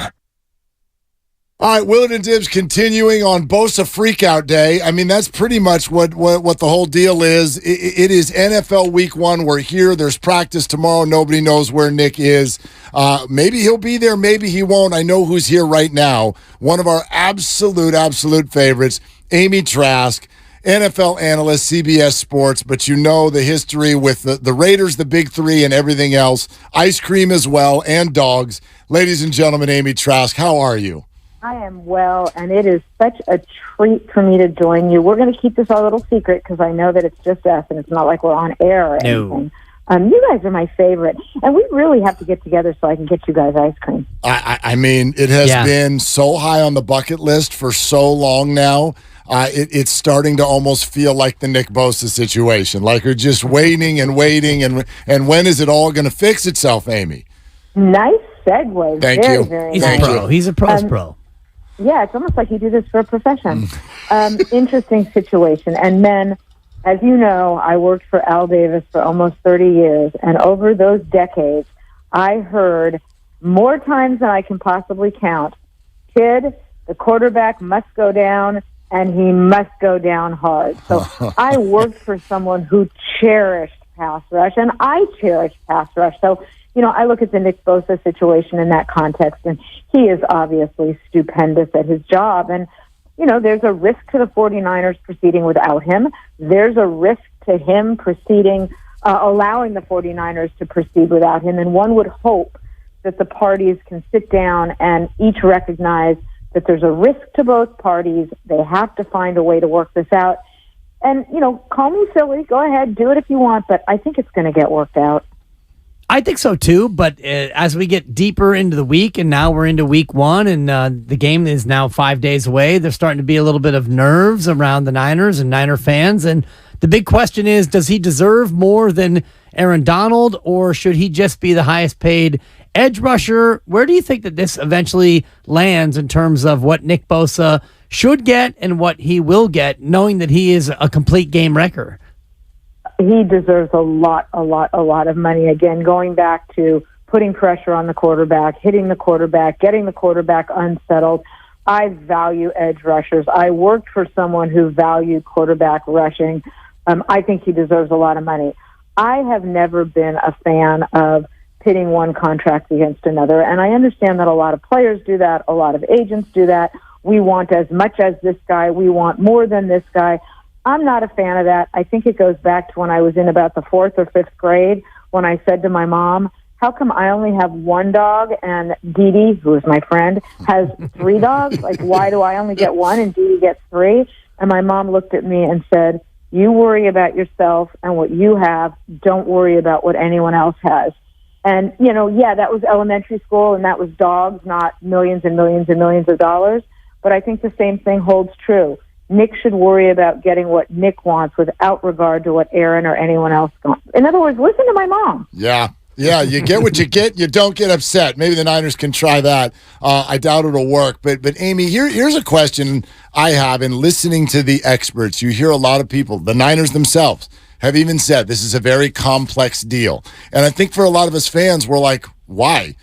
Big dollars, 30, 32, 33, whatever that is. Everybody saw this coming for months, if not years. So from your perspective, what are some of the complexities that could be in play here? Well, different teams and different management and different team ownership are going to evaluate these complexities in different manners. There's really 3 issues. There's the cap. How are they doing on the cap? That's an accounting issue. The cap is nothing more than a system of accounting, just like GAAP accounting, tax accounting, cash accounting. There's also cash. And while most people assume that all teams have unlimited cash flow, that's not true for all teams. Now, I'm not suggesting that is or isn't the case for the 49ers. I'm not privy to where they are from a cash or a cash flow standpoint. But some teams factor in actual cost, not cap cost, but actual cost more than other teams factor that in. The third issue is precedent. Are they worried about setting a precedent, either within their own organization Or are they worried for, that kind of pushback you get from other teams? I remember at one point, Al did a very, very, very large contract because he believed it was the right thing to do. And he got a lot of grief from a lot of, let me say, it wasn't antitrust grief. It wasn't collusion grief. It was just a lot of side eye from a lot of other owners. In terms of this contract and the precedent that you talk about that's been set, is guaranteed money one of these things that has been set now as a sort of a line in the sand, whether it's Deshaun Watson or Nick's own brother Joey? Is the guaranteed money part of this maybe where the precedent setting lies? Well, again, I'm not going to speak to this particular contract because I'm not privy to the thought process on either side of the negotiation, but you are absolutely right. Guaranteed money is a hot button issue, both for teams that don't wish to guarantee too much and for players and their representatives who are looking for guaranteed money. Amy Trask, NFL analyst, CBS Sports, with us here on Willard and Dibs. Amy, I'm a big believer in deadline spur action, and as uncomfortable as this is for everybody, we're still technically not there yet. Nick could do this tomorrow or Thursday, and I believe he could play on Sunday. But can you give people sort of a window into what this looks like for both sides right now, and to what level they are looking at week one as a deadline? Well, it certainly is a position at which a player can step in and pick up where he left off far, far, far more easily than a lot of other positions. Line up, find the quarterback, go get him. And I'm oversimplifying that and doing that with a smile on my face, but it's a lot different to step in at that position than it is to, say, step in at a receiver position on a more complex offense than one may be used to, et cetera, et cetera. The issue is, though, what shape is he in? And while I imagine he is in very good shape, there's good shape and there's football shape. And one thing the team will have to make sure if they do get him in, right on the eve, so to speak, of game one, is he good to go with a minimal risk of injury? In other words, no more risk of injury than is normally the case. You do not want to rush a player in if you think there's a greater risk of injury than there otherwise would be. The approach of management in this one has been fascinating to me, Amy, because they have said from the start that they weren't going to fine him for missed practices or missed anything, and yet here we are getting into week one and he still isn't signed. How does the management team in general, decide about which way they want to approach it in terms of hard line or soft line? I loved their approach initially. I loved when they came out and said, we're not going to fine him. And I don't know if they said it or it was just reported that they said it. I don't remember how that news broke. But I loved it. I thought it sent the right message to the player and the right message to his representatives. Query whether something then occurred during the negotiation that may have them rethinking this or may have them regretting this. I don't know that that's the case. But I love the approach they took, which is, look, we've got to find a way to work this out, and penalizing you is not going to be the right way to do that. Amy, you said something earlier, and I agree with it, but I'd much rather hear you speak on why you said it rather than me speak on why I agree with it. You said you still have a hunch this is going to work out. Why do you feel that way? Well, I've been telling my husband for decades and decades and decades that I'm psychic. So can we go with that? Sure. Yeah, that works. My hunch is starting to wane a bit.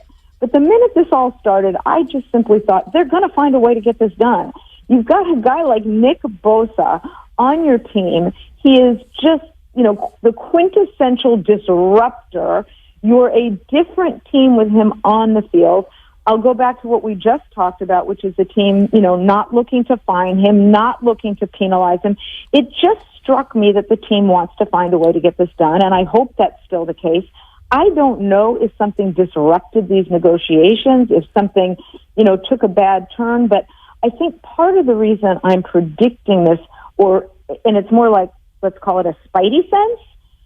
How do you go into a season wanting to win it all, which the 49ers believe they're capable of doing? They believe they've got a window to do that, and not have this guy on the team on the field. How much does the pressure shift to the ownership as this goes, hour by hour and day by day, knowing that fans all want to see number 97, and they're not really as concerned with Jed York's savings account? By the way, when you said you wanted me to say it and you wanted me to go back over something, I really thought you were going to talk about my mom's advice about not worrying about how many dogs Judy had. Really good. You know, different teams, different structures and different responsibilities for management. But at the end of the day, ultimately, when you are the owner of a business, ultimate authority and ultimate responsibility rests with you. And I'm not simply talking to Jed or to the owners of the other 31 teams. Well, 30, because of course we know Green Bay is differently held. But, you know, you can delegate responsibility. You can delegate authority. But as the owner of a business, you have the absolute right to take back that authority. So ultimate authority and ultimate responsibility rests with ownership. Jed has assembled a very, very, very good team of people running his team. My understanding is he has given them tremendous authority to get things done. And my experience working with Jed is very, very, very positive. He is everything I think one should be in business. He's collaborative. He's communicative. He's cooperative. He coordinates. I think those are the four most important words in business. So, I would assume they're all communicating and collaborating very, very well. Amy Trask with us here, Willard and Dibs, 95.7 The Game. Amy, did you ever experience anything like this? Anything that was coming down to the wire, big dollars, big controversy, and how would you describe that week leading up to the game? Wait, you're asking me if working for Al Davis I ever experienced big controversy or things coming down to the wire? I was playing a hunch. Good hunch. Thanks. Good hunch. Look, we were a team that had to pay a lot more attention to cash than many, many other teams. During my years in the league, and this certainly has changed over time, but during my years in the league, the gap between the highest revenue club and the lowest revenue club was over $250 million a year in revenues. So there was a very, very substantial revenue gap, and we were a team that did have to worry about cash. So there were decisions, and, my responsibility wasn't to get the players signed. That was, Al had other people working on that. My responsibility was to go find the line of credit or the money to get it done. So, yeah, it becomes very stressful. How tough is it now in this salary cap era, or is it easier now knowing what you know about offset years and voidable years? Is the cap more of a construct, or is it more of an idea? As I said, I think it's a matter of accounting. You have different methods of accounting in the world. And now here comes business, Amy, for you. You've got GAAP accounting. You've got tax accounting. Well, cap is a method of accounting. It doesn't mean that you don't have to true up. It doesn't mean you don't have to do the accounting right. No matter what your accounting system is, you've got to do the accounting right. But there are workarounds within the cap. Again, I worked for a team that had cash issues. So we always found the cash issues to be of greater concern than cap. Some teams have played with their cap for a long time and pushed accounting reckonings off to the future, and they've got to worry about those now. Amy, we don't know who's asking for what, and I understand that, but you also know the way football fans work. I don't know if anyone's really going to stop and wait for those details. If this gets to Sunday and Nick is not playing, where do you think fans will direct their anger and sort of who would you hold accountable? I don't think you can hold any one person accountable, and I would say that to the fans as well. It takes a number of people to sit down together and to collaborate and to work out a deal. And I think to blame one person or one or two people, it isn't the smartest way to proceed. First of all, you just asked a question, but my question back to you would be, do they win or not? Because if the team wins the game without Nick, first of all, I don't like that if I'm Nick. If I'm not signed and that team goes out and wins and, the pass rush is great and they sack the quarterback umpteen times and I'm not on the field, I'm not feeling great about that if I'm Nick. Not that he's not still tremendously valuable. Of course he is. But, you also want to know that you're a difference maker, which he is. And if the team doesn't win, the fans are going to be crankier than if the team does. It's a great answer, and it all leads up to the hardest question you're going to face in this interview, Amy, and I want you to think about this as long as you need to. If Nick Bosa was an ice cream flavor, what would he be? So he would not just be one flavor. He'd be a whole damn ice cream sundae. He would be everything. Again, men, I cherish quarterback pressure. The quarterback must go down, and he must go down hard, and I prioritize pressure. So Nick is a whole sundae. There's like a bed of cookies as a foundation. There's about 6 flavors of ice cream. They all have chips and bits and swirls and twirls. There's umpteen toppings, whipped cream, and sprinkles. That's what Nick Bosa is. Yeah, great answer. You're like one of those ice cream shops where you go, you got the sneeze guard, right? And you're putting a little of this, your spoonful of that. Man. And I like it. That's. I don't even know what a sneeze guard is. You know, like when you're like at a salad bar or ice cream toppings and they got that window glass over. That goes sneeze guard. It was pre-COVID, and now everywhere you go has one, of course. Exactly. Yeah. I thought that was like some sort of like hip, cool word relating to ice cream stores that I just didn't know, because when you open my freezer at any given time, I put ice cream stores to shame. Yeah, I can only imagine. Well, Amy, listen, it sounds like my daughter is cut from your cloth. I will now think of you every time she does what you did years ago, and she does it often. Hey, Dad, my friends have these shoes. Now we need to go get these shoes. I'm going to put you in touch with her. That's with me. It was dogs and cats and then animals. So maybe go. Take your daughter out, go to a rescue facility, get her a couple of dogs and cats. Yeah, well, we did the dog. We got the dog, and I don't know if we've got room for another one, but I'll take it under advisement only because you said it. Yeah. And Dibs, I will start another swear job for your most recent edition. Oh, thank you, Amy. She's 12 months old, and she does not like when Daddy cusses, which is every 4 or 5 minutes. Well, I'm going to start another swear jar for you for this season. You're the best. Amy, thank you. Thanks for having me, man. Joining us, CBS Sports. She's absolutely the best. I wonder, does it calm anyone a little bit that Amy, who has been in these situations, is like, yeah, I still think it's going to get worked out. But then again, she also said, I don't really have a great reason why. Right. Just kind of a hunch. Yeah. I mean, I appreciate the hunch, and she knows far more about the way these things go than almost anybody else, even though she's not in those meetings. She's not a part of this organization, and she wouldn't put herself in their shoes. She's such a pro at what she does, but just her read of it, the tea leaves, she feels good about where both sides are, and both sides are, as you mentioned before, equally motivated to get this done. He really wants to play football. It's what he's best at, and they really want him to play football. They need him badly. Right, and this can start taking unforeseen turns if you allow it to get into the regular season, whether that be because wins start piling up, losses start piling up, like both sides, you're taking a chance. I want to point out something else, not so much that she said, but sort of the vibe that she created when she talks about what this probably looks like.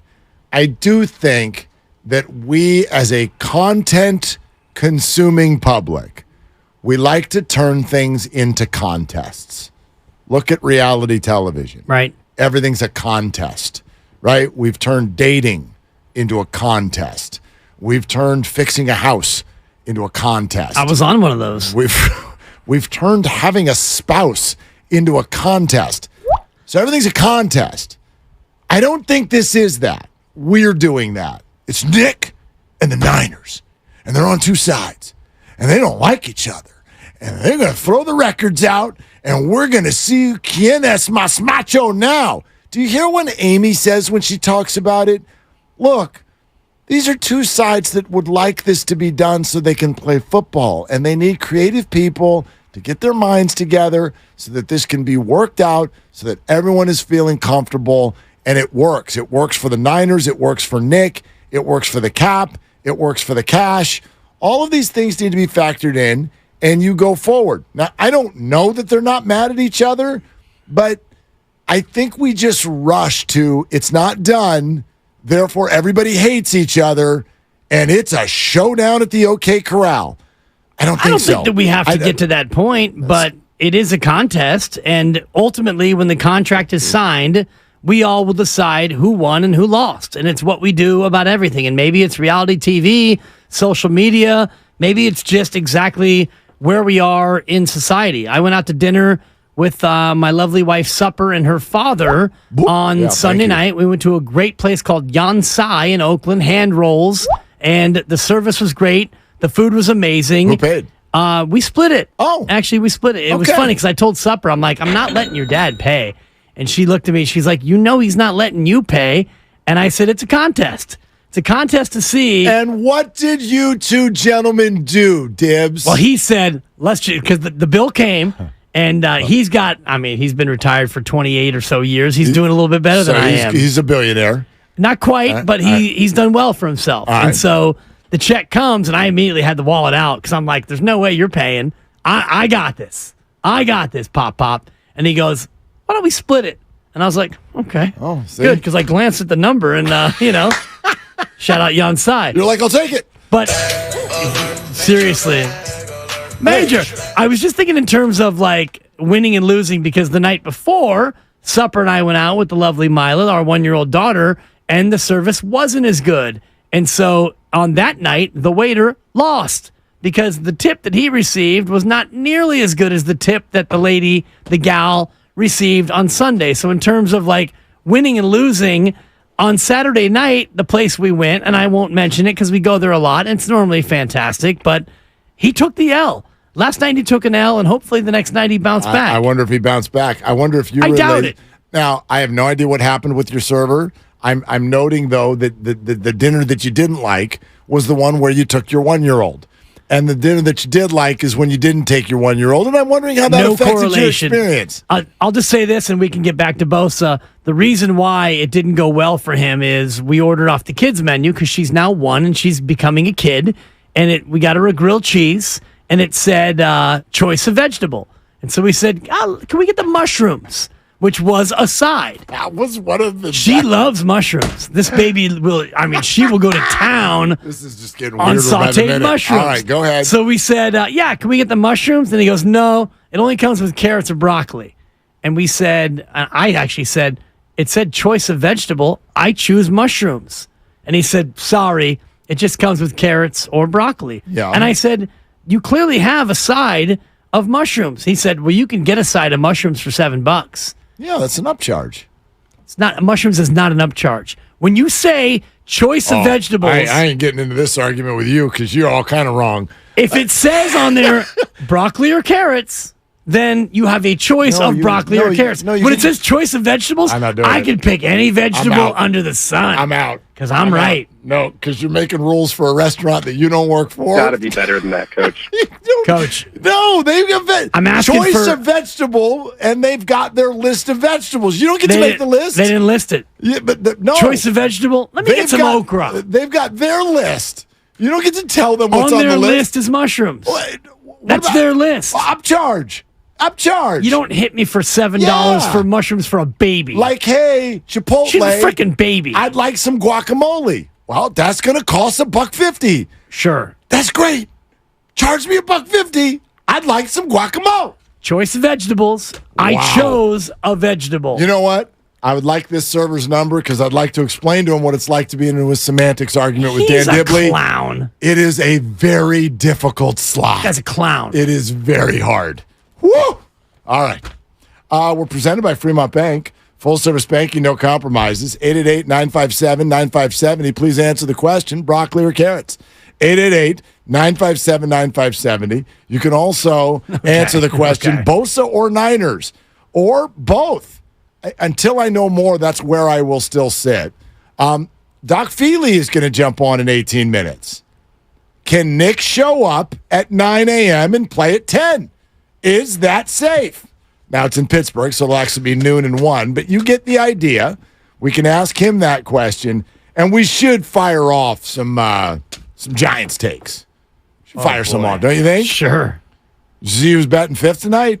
You mentioned it during the break. All right. Savey saves. It's Willard and Dibs. At Bank of America, there's one question we ask our customers.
Now, back to Willard and Dibs on 95.7 The Game. All right, Doc Feely in 10 minutes. Is it okay to show up 4 minutes before kick and then suit up and sack Kenny Pickett? I say yes. But no, we do wonder what would the questions be that need to be asked and answered if Nick does come in really, really late. We'll keep going with your phone calls as well. 888-957-9570 on this particular situation. I don't know where you sit on this word. I am very surprised that we still sit here on Tuesday. And I would also add that the fact that we're getting late into Tuesday and haven't sort of heard a rumbling or two is not good news. No. Like today would be the day to sort of get it done. Practice starts tomorrow for the game week. Yes, they had a light one yesterday, but you know how it works. Wednesday, Thursday, Friday, travel, play. That's the cadence of an NFL week. And so this would be even more comforting. But if you do subscribe to the deadline spur action, and I do, then as uncomfortable as it is, we're not there yet. Right. And I still don't think that it's panic time, even though it's completely fair to say this is A, uncomfortable, and I think B, unnecessary. But I say that without knowing who's asking for what. Sure, and I think that it can be uncomfortable and unnecessary without assigning blame to either side. And I want to echo what Lucas said on our show thread earlier today because I thought it was a good question, even though I'm mad at him for the mushroom blast that all came down about mushrooms not being a vegetable, apparently. That's right. And that's fine. I'm willing to shake that off. Would have been an elite answer by the server if he's like, sir, mushrooms are not a vegetable. But I don't want to disparage him too far, but I don't believe that he had that in his repertoire. Wow. I don't believe that was one of the arrows in his quiver. A bad tip, and then you insult his intelligence. Of all the bulbs, Incredible. In the lamp, his might have been the one where you shake it, you hear the rattling. Wow. Again, I mean, you don't know who I'm talking digging, about, so I can dig away. I'll say this. Lucas came up with this before. Is this Nick Bosa saga taking away from your excitement about the Niners season? And I thought it was an interesting point that he made, or a question for the callers at 888-957-9570, because as we sit here on Tuesday, it is freaking game week.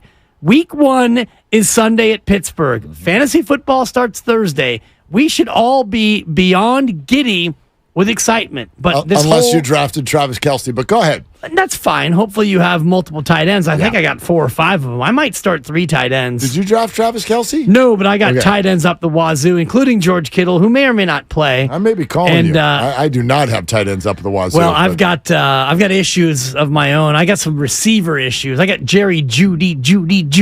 Oh, he's gonna be fine. Just got same thing with Kelce. Just gotta wait. Yeah, I'm not into waiting. Kelce's probably gonna miss Thursday. I'm playing the defending champ in week 1, Genital Herberts. I need to win. That doesn't matter. I need to come out hot. Yeah, defending champ. That was last year. Is the Nick Bosa saga taking away from your excitement about the start of the year? Yes. I mean, I think so. Now, did the Trey Lance saga also take away from the excitement of the season? Because normally, Mark, the way this goes is camp opens and we're all excited and we all go crazy for the rookies that we want to love, and we all have our camp crushes, and then we preseason games, whatever, cut down day happens, and then all right, crack the knuckles, let's go. It's the season. But here we are talking about an unsigned DPOY Nick Bosa. It definitely takes away from it. Well, it takes away from it for me because you can draw a direct line between Nick Bosa and wins. You cannot do that with Trey Lance. You asked if that conversation took away from the excitement of the season. Not at all. I understood why we were having it. I was fully willing to accept the criticism that many would say, why are you all spending so much time having conversations about QB2 and QB3? And I would answer that by saying, because it was a story. It's an unbelievable story. It's an unprecedented story. It's what people wanted to know about. It's what people were thinking and talking about. So I thought that was completely fair, although I would also acknowledge it does not have that significant of effect, at least on the start of the 49ers season. And in fact, trading Trey Lance, I think one of the reasons they did it was to prevent that continued distraction. This is different. This is, your defense is now not as good. Period. Right. You speak of fantasy drafts. What is the number one defense that gets taken in fantasy drafts? Probably the Niners. San Francisco 49ers. Let me promise you that if Nick Bosa's not on it, they are not the number one defense. They are not the best defense in football if he's not there. So this has a direct effect and correlation with the Niners' success. And so him not being there, it completely affects the excitement I have for this weekend. And there's no chance that if George Pickens gets open down the sideline and Pickett has all kinds of time and he nails him stride for stride and it's 7-0, 6 minutes into the game on Sunday morning, of course everybody's going to have the same thought. Where the hell is Nick Bosa? So this is incredibly urgent. And I think they know that. I think Nick knows that. I think the Niners know that. And that's what I don't understand. That's what I don't understand. I don't know how it gets to this position with all sides knowing how important this is. And it's only Tuesday, and I think that's why maybe both sides aren't yet to that point where they've given up on him playing in week one, but I'm starting to get concerned. I've been concerned about his ability to play week one and be healthy. And you mentioned the TJ Watt story, how he signed on Thursday and played on Sunday a couple of years ago, and I mentioned that he had 2 sacks in that very first game at Buffalo, on the way to 22.5 sacks on the year for TJ Watt. So it doesn't necessarily mean bad things. Watt did miss 2 of the 17 games that year. Big deal. He played in 15 of them. But, I'm starting to get concerned. And the fact that this is still dragging on, it does take away some of the excitement that we should be feeling. We should be starting to talk about Pittsburgh and Kenny Pickett and Najee Harris and all the rest of the Steelers that we're looking forward to watch go down. Let's go to Greg in Daly City on this. Hey, Greg, you're on with Willard and Dibs. What's cooking, man? Hey, Willie and Dibby, how's it going, man? Good. Thanks for taking the call. Yeah, man. So, I'm very concerned with the Bosa crisis here, and I think looking at it, like you guys were saying actually on Friday about how that the rumor is that the Niners want to pay Bosa as the highest paid edge rusher ever, and et cetera, right? So that the Niners' position is like, well, yeah, we're paying you the most for your position, not the most outside of a quarterback ever in history. And what I wanted to put into this discussion is that, to me, Bosa is like, to our team, is like Mahomes is to Kansas City, our team MVP, the guy that we depend on for our championship aspirations. And I think that, with Mahomes being the league MVP and Super Bowl MVP last year, he is far and away the top offensive player there is across the board, and we'll all agree with that. I think on the other side of it, Bosa is the top defensive player in the league across the board. I mean, defensive player of the year, as we all know, and led the league in sacks. So he's made all of the achievements that he needs to get that title, and then just what he means to our teams puts him on a different level, and then other pass rushers for other teams. And I think that as we try to go forward in this, that it's not just a question of comparing apples to apples and oranges. Mahomes and Bosa are in another level. I don't know what fruit they are, but they're not those fruits. They're something special in and of themselves. And I think that you guys have been touching on it, and then that the discussion that you had with the former negotiator there with the Raiders was really fascinating. That I think both sides are trying to look out for their interests, and this is going to reset the market for the future on both sides, right? And really, when I think about it, it's like, why do we? I mean, on a bigger picture kind of thing, and I'll close with this and get out of your way so you guys can discuss other things. Is why are we still dependent on this salary cap in the NFL? Major League Baseball doesn't have that. The NBA doesn't have that. we didn't have a salary cap until 1993 anyway. And it's like, this is a capitalist country, right? Why aren't we letting the market? Well, but Greg, you know the answer to that question because the owners like it this way. They want parity. They want parity, and they would like to not have to do things like the Dodgers and the Mets and the Yankees try to do in baseball to try to win, especially when it doesn't work. Or the A's and the Royals and the Rays on the other direction. You bring up Patrick Mahomes and you go, well, he's clearly the most skilled offensive player in the league. This would be a really point in the 49ers direction, I believe, based if you were looking at it like Greg. Okay, Mahomes, clearly the best offensive player in the league, right? Is he the top paid quarterback in the league? No. Second? I don't think so. Third? No. Fourth? Nah. Fifth? Maybe. Sixth? Perhaps. Seventh? Perchance. Now you got it. Okay, I was running out of synonyms. This is the seventh highest paid quarterback. Oh, God. In the league.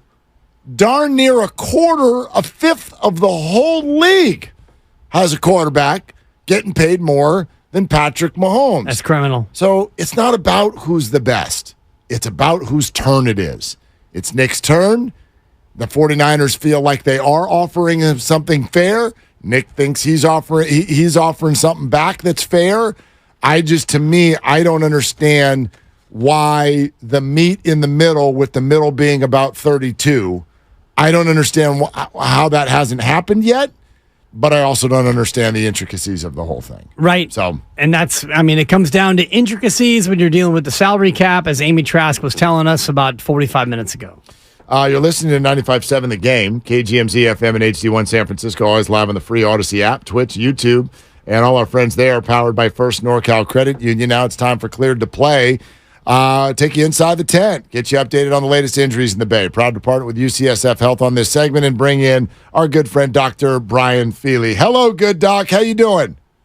Pretty good. I'm just reading the book, waiting for Bosa, but I haven't gotten to the ending yet. Tell me how it goes. Is it a good book or does it stink? It started off really good. It seemed like there was a good protagonist. There wasn't really an antagonist, and now I don't like any of the characters.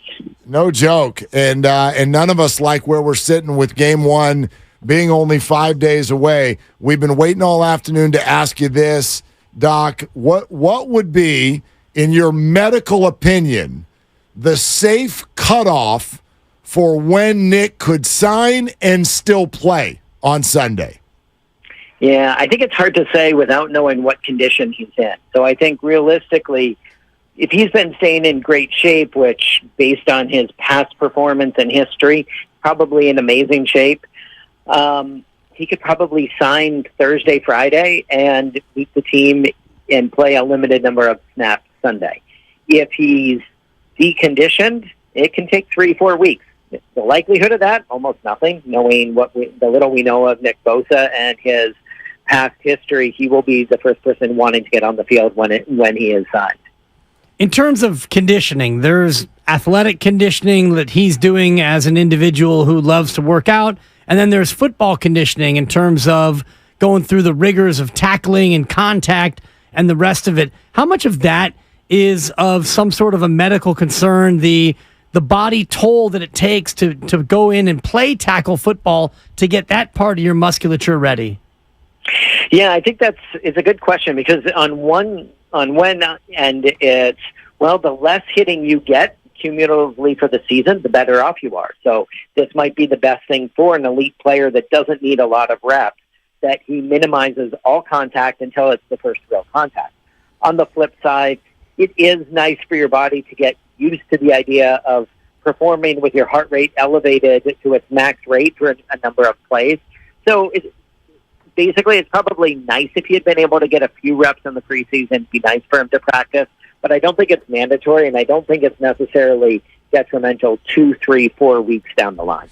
Doc, there are a lot of people who have just had a fantasy draft who now have a big lump in their throat because their first-round draft pick, Travis Kelce, left practice with a hyperextended knee today. Now, to give everybody the news, the Chiefs say they feel like everything with the knee is, quote, intact. However, there's swelling, and so the thought is he's probably unlikely for Thursday, but maybe has escaped something serious. But when you see that, the hyperextended knee, how would you sort of translate what Travis is looking at to our listeners? Yeah, so based on the reports, it was bad enough that Andy Reid stopped practice and stopped the press conference after a couple minutes. It happened right in front of him, so it was obviously witnessed. And I think it really depends on what the imaging shows. I think the best comps really are in the NBA because we see a lot of these. And if you think back to 2017 when Durant had this at the start of the playoffs, he missed a couple weeks. Giannis had this 2021 and again missed a couple weeks. But when you talk to both of them, they said their knees felt really unstable during that time. So assuming there's no structural damage, he's probably going to miss a couple weeks. So that's out for this week, probably out for the next week, maybe out for Game 3. However, if there is structural damage to the PCL, like Lamar Jackson, you're looking at either a prolonged recovery to get the ligament to heal or surgery so that you can come back the following season. You can also tear your ACL with a hyperextension injury. So until there's imaging, really all bets are off. Now, it's a good sign that they said the ligaments felt stable on exam, everything felt stable. But until you see imaging, you don't know for sure. George Kittle possibly going to be sidelined with a groin injury. What would you consider to be the timeline for him to return based on the severity, considering that it seems to be somewhat mild? Yeah, I think it's mild, but now we're looking at going on the 4th week. So when you look at NFL players, on average, they miss 3 to 4 weeks with a groin strain, independent of how severe it is. More than even soccer and baseball, they tend to miss 2 weeks. This is what kept him out part of last year, too. He missed the first 2 games with a groin strain. So anytime there's a recurrent injury, you worry a little bit more. You're going to take it a little bit more carefully. Assuming there's no anatomic problems, like he doesn't have a sports hernia, he doesn't have any problems with the hip, I would imagine that if he took an extra early game off, it's not going to be a big deal. The bigger concern is there an underlying predisposing factor for him, especially as he turns 30? Is this going to be something that really crops up every single year or multiple times within this season? Doc, their kicker, Jake Moody, the rookie, has a quad issue. He is back at practice, but was only kicking like 30, 35-yarders, basically extra points on Monday. How would you handicap this situation? I feel like our kickers are often handicapped. I think it's always dangerous when a kicker has a lower extremity problem. Anytime they have a quad strain, I mean, one question is, it was a quad strain in the last in the last preseason game, but I wonder if he wasn't dealing with just something that felt different to him. He was kind of up and down all preseason. True. And that was very inconsistent from what he was like in college. So maybe this was something that kind of forced some rest, will allow him to be fully recovered, and then he can go in and feel really 100%. Honestly, I don't know. I would be, anytime a kicker has any lower extremity problem, I really want us to have a win in hand by the second quarter so I don't have to think about it. Doc, did you just take an unnecessary shot at Robbie Gould in the process of that answer? I didn't like what is there beef here? No. That was an old Ray Wershing beef. I'm not bringing up the mid-'80s. What's your beef with Ray Wershing? He was fantastic. From 37 yards in, yeah. Well, I mean, Doc, if we want to talk about Wade Ritchie, we can do that. But Ray Wershing? He was fine. It was just a good thing that we were always winning most of our games. It's fantastic. I love a good old grudge. One more medical question before we get you too far into the past. Hufanga with a Baker's cyst on his knee. Please explain, Doc. What is a Baker's cyst? Did it happen when he was in the kitchen? Yeah, no. So a Baker's cyst is a benign cyst. So a cyst is any fluid collection anywhere in the body.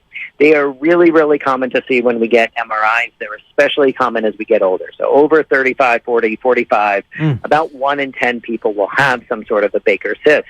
What it is that you get a little bit of fluid in your knee, either with injury or just physiologic amounts of fluid. It can slowly extravasate to the back of the knee. It can, in some patients particularly, be a marker of a meniscus problem or a cartilage problem. In many people, it's just an incidental finding. So for most of us, we just see it, we observe it, and it really isn't symptomatic. But if you've got to do a lot of explosive backpedaling, cutting, where that Baker's cyst sits is between your hamstring muscles and your calf muscles, so it can cause a little bit more irritation. So it sounds like he's already had some treatment for it. They've done an injection to try to calm that down, and I would imagine they'll just watch him symptomatically during the year. So it's something to keep an eye on, but I wouldn't imagine it really affects him too much as of now. Doc, thank you as always. And when your shift is up, maybe we can gather in the waiting room to talk a little bit more about the history of kicking in San Francisco. Oof, yeah, that's a long shift. All right. Well, listen, we got a lot to discuss. Doc, thank you very much. All right, take care, guys. Okay, proceeding was sponsored by UCSF Health. My gosh, 49er kickers just catching strays in the middle of asking about Moody's quad. Yeah, Doc Feely's a real one. Yeah, but do he keeps it real. Do the Niners have like a bad kicking history? No. I wouldn't say that at all. Would you? No, but when it comes to kicker range, they have not necessarily been known for the rangiest kickers of all time. That's fair, but I mean, in Ray Wersching's days, nobody was kicking 55-yarders. No, they were kicking a wet newspaper with a 30-year-old shoe, like a wooden clog that you got from the Netherlands. There were still dudes kicking with their toes back then. There were guys kicking barefoot. Was Jan Stenerud in the league still? Don't you talk about Jan Stenerud. I just did. He's the GOAT. Did he have the one bar also? That was my favorite thing about one kicking. bar. Yeah, Wersching was a one bar guy for sure. One bar, like when your phone won't work. It's like, Mike, what do you even have That's a 3. A face mask on for Seriously. anymore? What is that preventing? You could get punched in the mouth and eye gouged. I mean, you could get your nose picked. The only thing that's protected is that area where your mustache is. And Wersching had a mustache. Yes, he did. And so that's why we good. should leave him alone. He is a famous mustache in the history of this city. I'm glad he didn't rat-a-tat Mike Kofer or Doug Bryan on his way out, or Joe Nedney, the lefty. Nedney. I mean, all Friend those of the guys. Listen, Wide Richie was here for a while, but outside of that, there haven't been too many terrible years, have there? I feel like there are some teams that have a kicker history, right? The Bills, the Browns. Wasn't there a Cortez who was here for 1 year? Jose Cortez, I want to say. I'm going to Google it. Yeah, I feel like you might be right. And then remember, who was the guy who came in for that Thursday night game, or it was a Monday night game against the Seahawks? Our kicker had gotten hurt. Chase McLaughlin? Thank you. Remember when he almost hit Jennifer Lee Chan with the ball? Right. And she was, 50 yards away from the goalpost, and she almost got hit by the ball, just showed up, and she filmed it with her phone, and it went viral. There was that. But those are moments, not years. No. I don't feel like we have a rich kicking frustration history. No. I really don't. Phil Dawson is another name. Phil was fine. Mike Kofer. Jeff. Gary Anderson was Gary here stopped for a by. time. Yeah, late in Wade his career. Ritchie. It was Jose Cortez. Yeah. There's some other names on this list that you would not even remember. Of course. Like David Akers. We should remember David Akers. He was great. Yeah. Like Joey Sly kicked. Tristan Vizcaino had a turn. Jeff Brockus, 3 games in 87. Matt Barr, former Giant. You? Yeah. Matt one bar. Yeah, seriously. Yeah, exactly. Jeff Reed. 888-957-9570, your favorite Niner kicker. No, but also, like, we'll keep going with Bosa. Can we also, though, can we borrow just however many minutes you want, Dibs? Can we scream about the Giants for just a second? I've been waiting for this. Okay. Are you going to really do it? Are you going to, do what? Are you going to finally go off on this embarrassment of an organization? You know me. I'm not going to. Farhad, I'm still with you. I'm not your wind-up doll. I'm not going to just pick all of your scabs for you just because you're all angry I'm humans. texting with Butcher Boy. Okay? He's listening. Good. What's up, Butch? Joe, I'm trying to get Mark to where you are. All caps radio, and it's next. Listen, there's going to be some punctuation in this conversation. Guys, I think Meckler's got a real positive future. It's going to be a punctuation sensation. That's a buck. And everything's going to be fine. Let's do it. Yeah, but all commas, no exclams. I ain't thrilled. How can you be? They stink. They stink out loud. Oh, and that's next. Okay? I love it. Willard goes off. If anybody wants to Can we yell at least about tease it? No, come on. If anybody wants to yell about the Giants, let's go. Now's your chance. 888-957-9570. It's Willard and Dibs. Damn it, Farhan.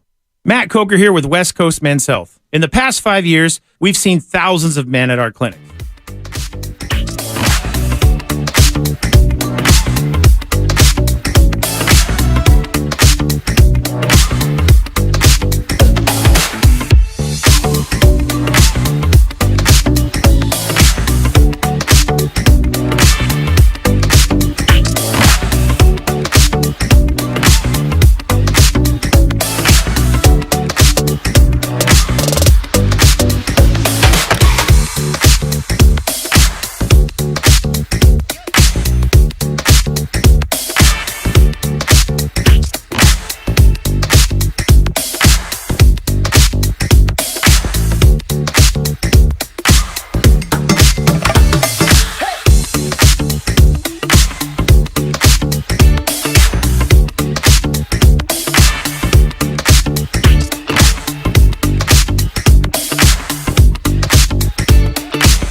95.7 The Game is streaming live on Twitch and YouTube right now. Powered by First NorCal Credit Union, the smart choice for low auto loan rates and super simple online application process.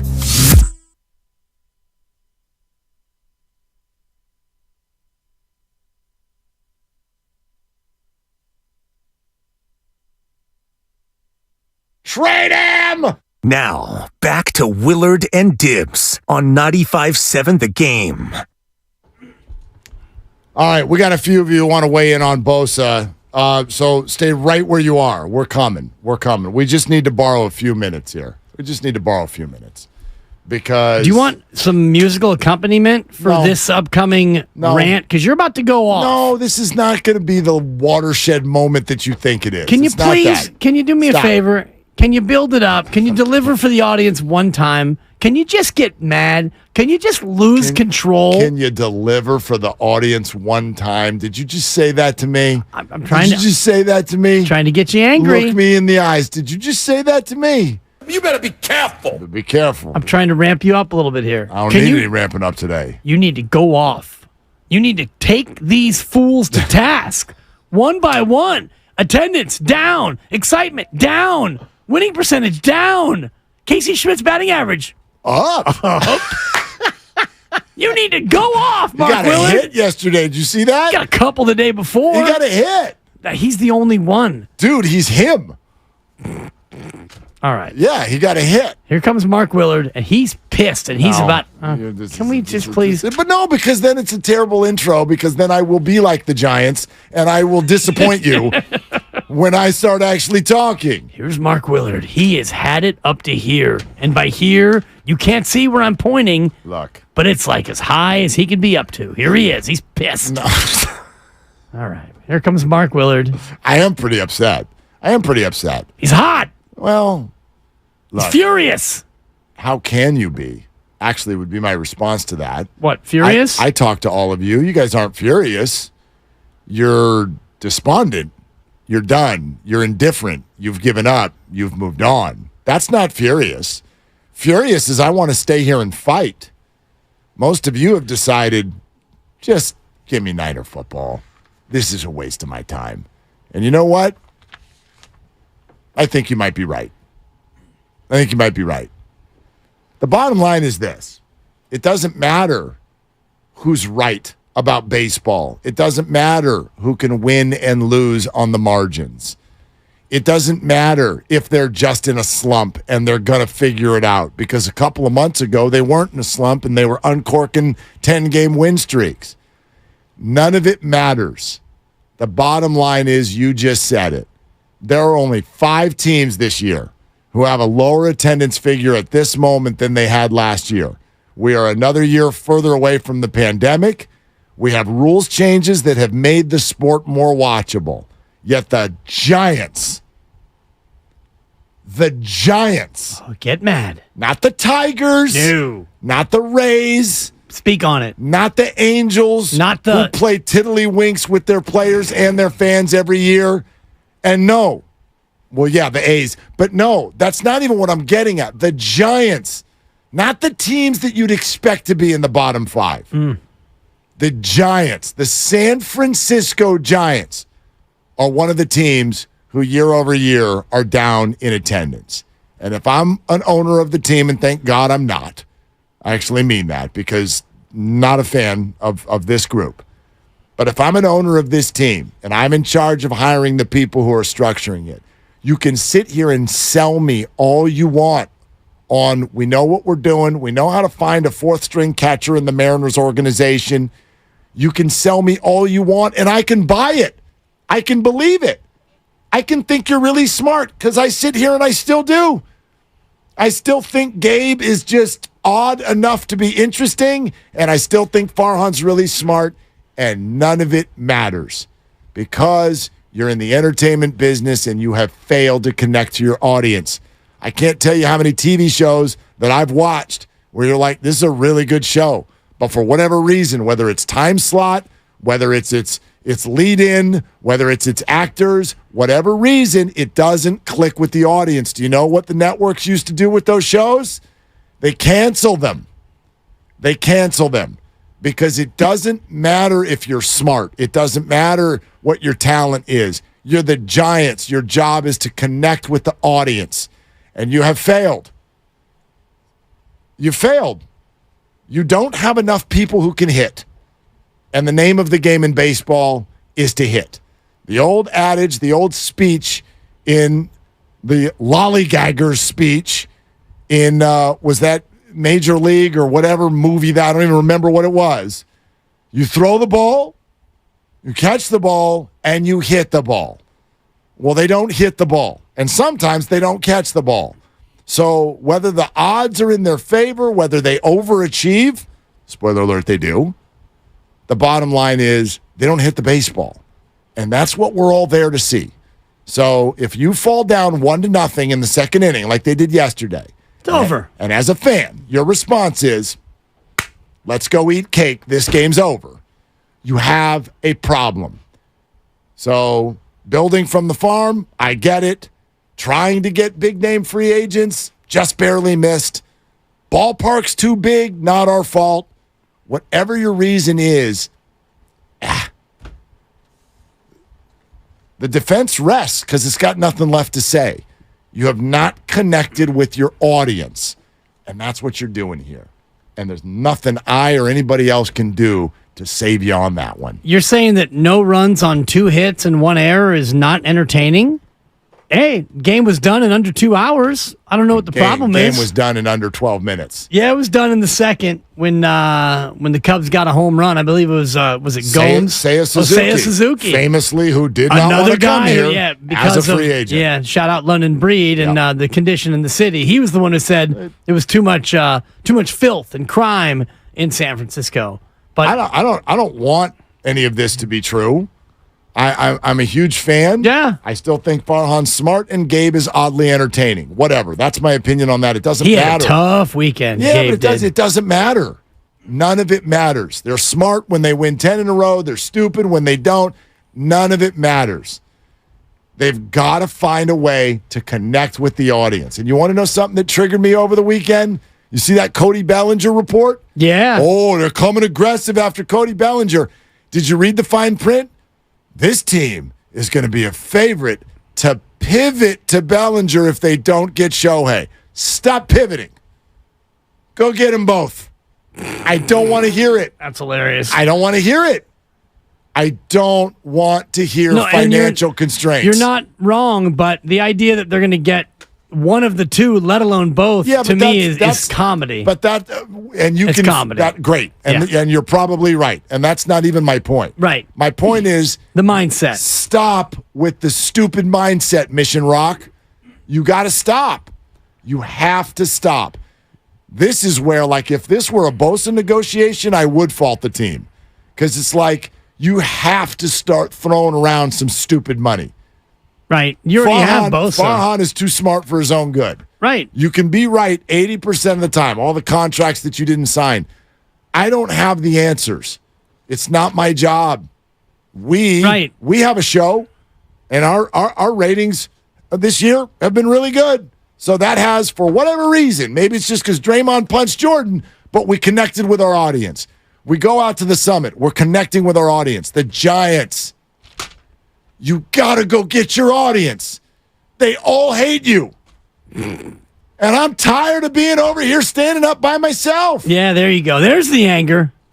Now you rip somebody. Who you want to rip? No, just fix it. Farhan, too smart for his own good. Fix it. And what you said about Kapler is curious because he is oddly entertaining. Doesn't mean he's a good skipper. And he had a bad weekend in terms of but you know let what? Harrison stay on the hook too long. But that's you let Cobb stay out there too long. And Logan Webb, if he doesn't hate his team by now, he probably should. Yeah, but that's not Gabe. That's the hitters. Like I'm not. Harrison was Gabe. But you know what? That stuff that we do on the day in and day out basis. You stuck with this guy too long. You didn't go to that guy. Has anybody followed what Bochy has done in Texas this year? It's literally the worst bullpen in baseball. They are the reason that team has tanked and careened out of control out of first place. And every single gut move that he's made has not worked. So what's anybody's answer to that? That stuff is super quirky, and I think it ends up on a manager's, all of them. It ends up on their lap way too often.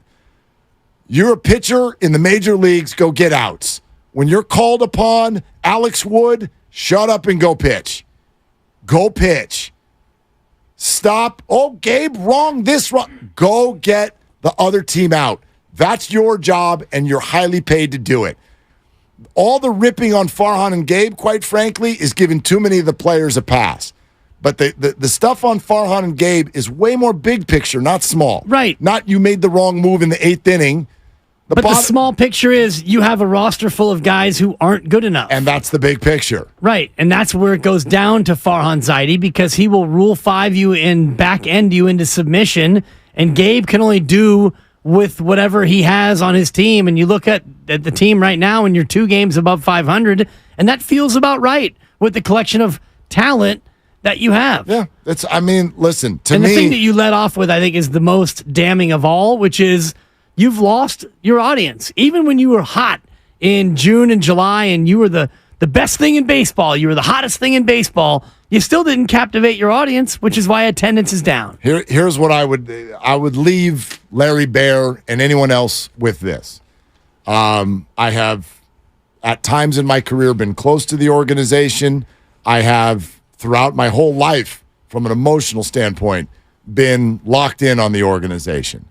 I have been in that building when conversations have taken place over the last handful of years where people are wondering about the audience. And you'll hear COVID, and people aren't in the city anymore, and, but the parking situation, and you guys, Giants, you have come up with all of these reasons why it hasn't clicked with the audience.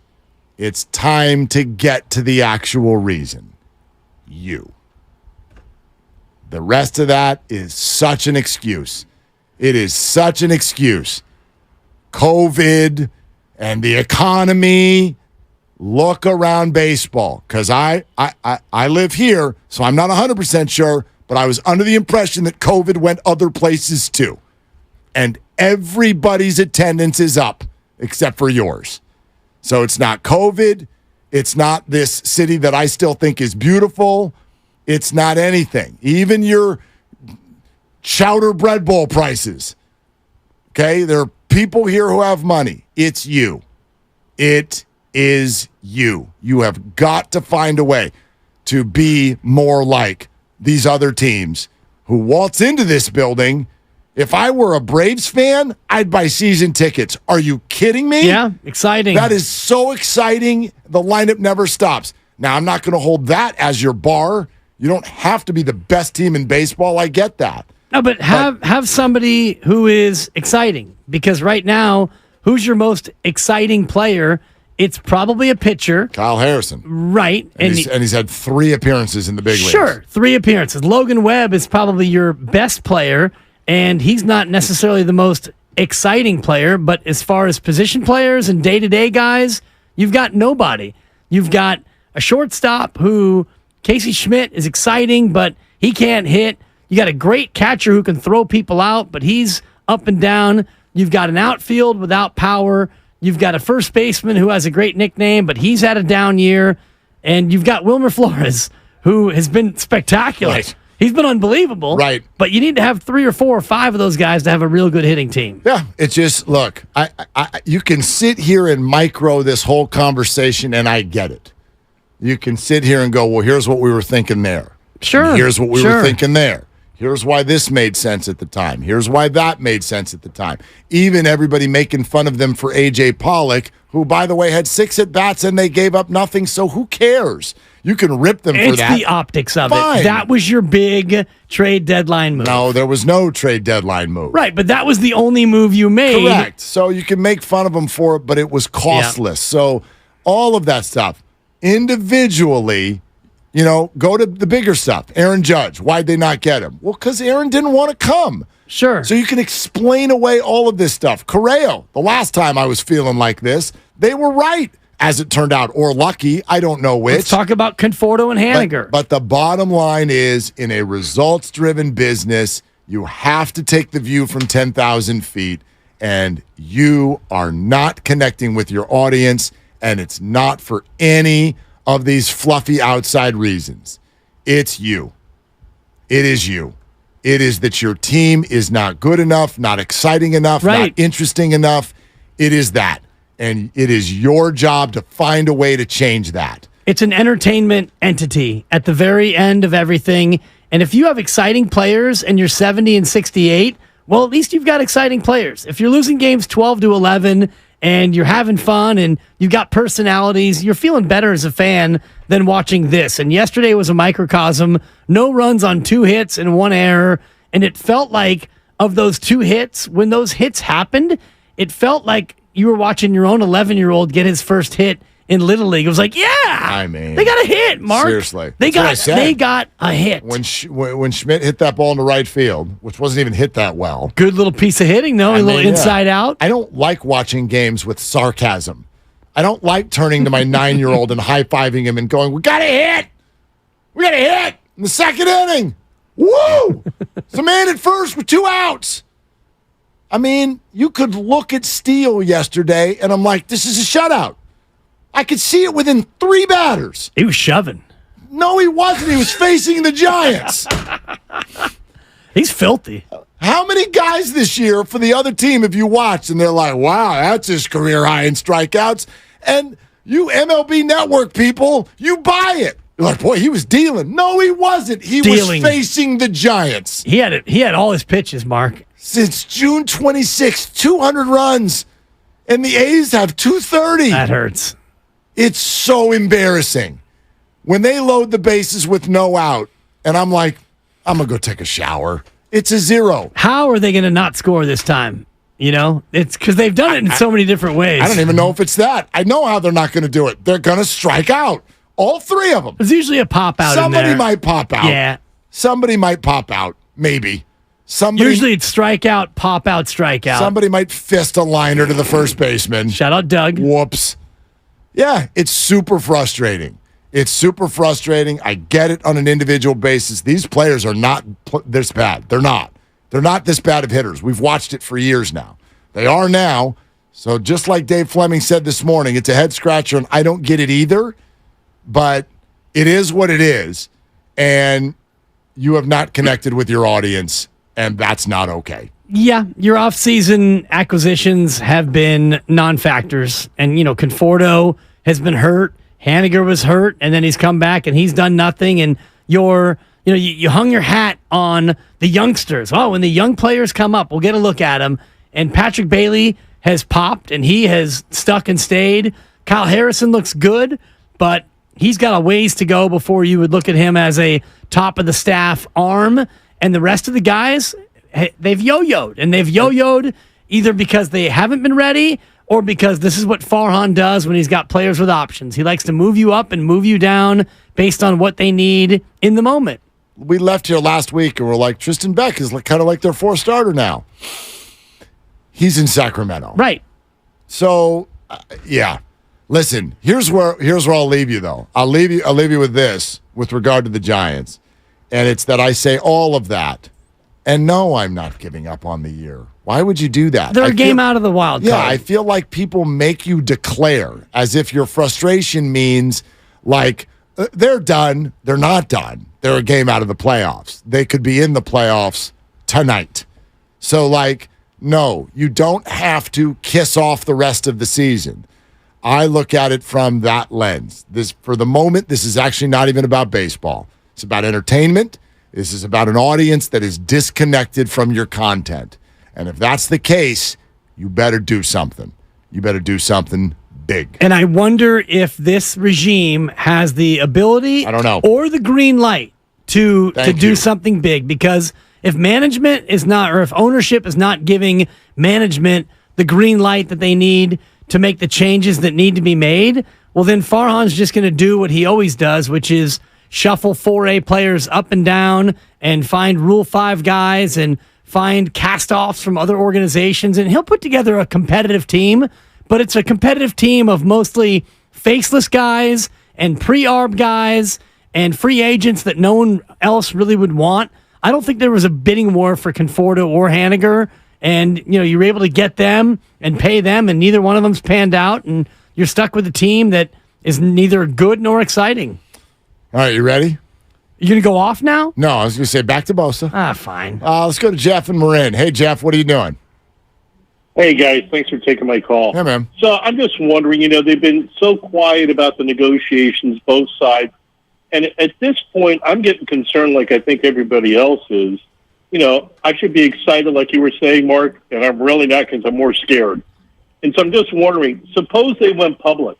We don't know which side. Maybe they're both negotiating in good faith. But, we don't know whether maybe the Niners organization isn't putting up enough. Maybe it's Bosa holding out for something really ridiculous. And if they finally said, okay, here's where the issues are, maybe public pressure would finally bring a resolution to this problem. So I'm kind of curious what you guys think about that. Well, yeah, that's an interesting thought, Jeff. I know a lot of people, we all wait for that, but I also think sometimes because that's us, when we talk about fans and media, that's us, and I think we'd like to have more skin in the game than we have.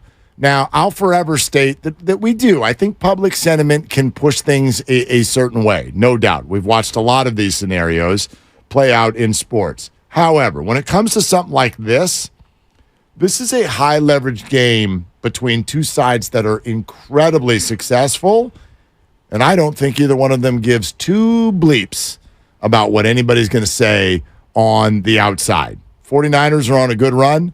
Nick Bosa is the defensive player of the year. I don't think public pressure in this particular case is going to sway this one at all.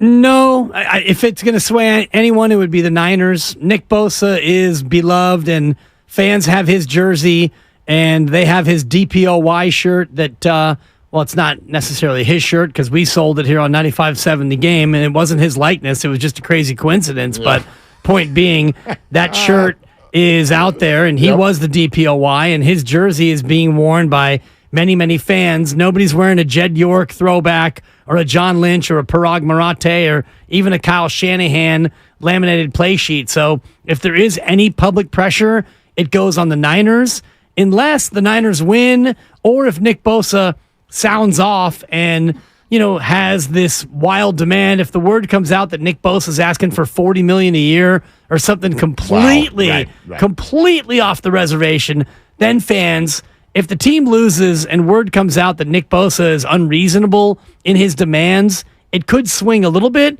but fans are still going to be on Nick's side almost no matter what. Fans can riot. Do you want to know what would speak a lot louder than that? Being 0-1. That's it. That's what's going to move this if it's not done before this weekend. But we agree. That's a great question for all of you fans, and we can answer it next at 888-957-9570. Is this Nick Bosa situation taking away from your excitement about the start of the season? We'll take your calls on that, 888-957-9570. We're presented by Fremont Bank, full-service banking, no compromises. Oh, and real quick, coming up next, I'm going to tell you about today's ridiculous thing that the Angels did regarding Shohei Ohtani. This is unbelievable. We'll tell you that coming up next on Willard and Dibs. Every business deserves a great deal. That's why, for a limited time, we're launching the Mobile Made Free event with Comcast Business.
ebaymotors.com. Let's ride. Eligible items only. Exclusions apply.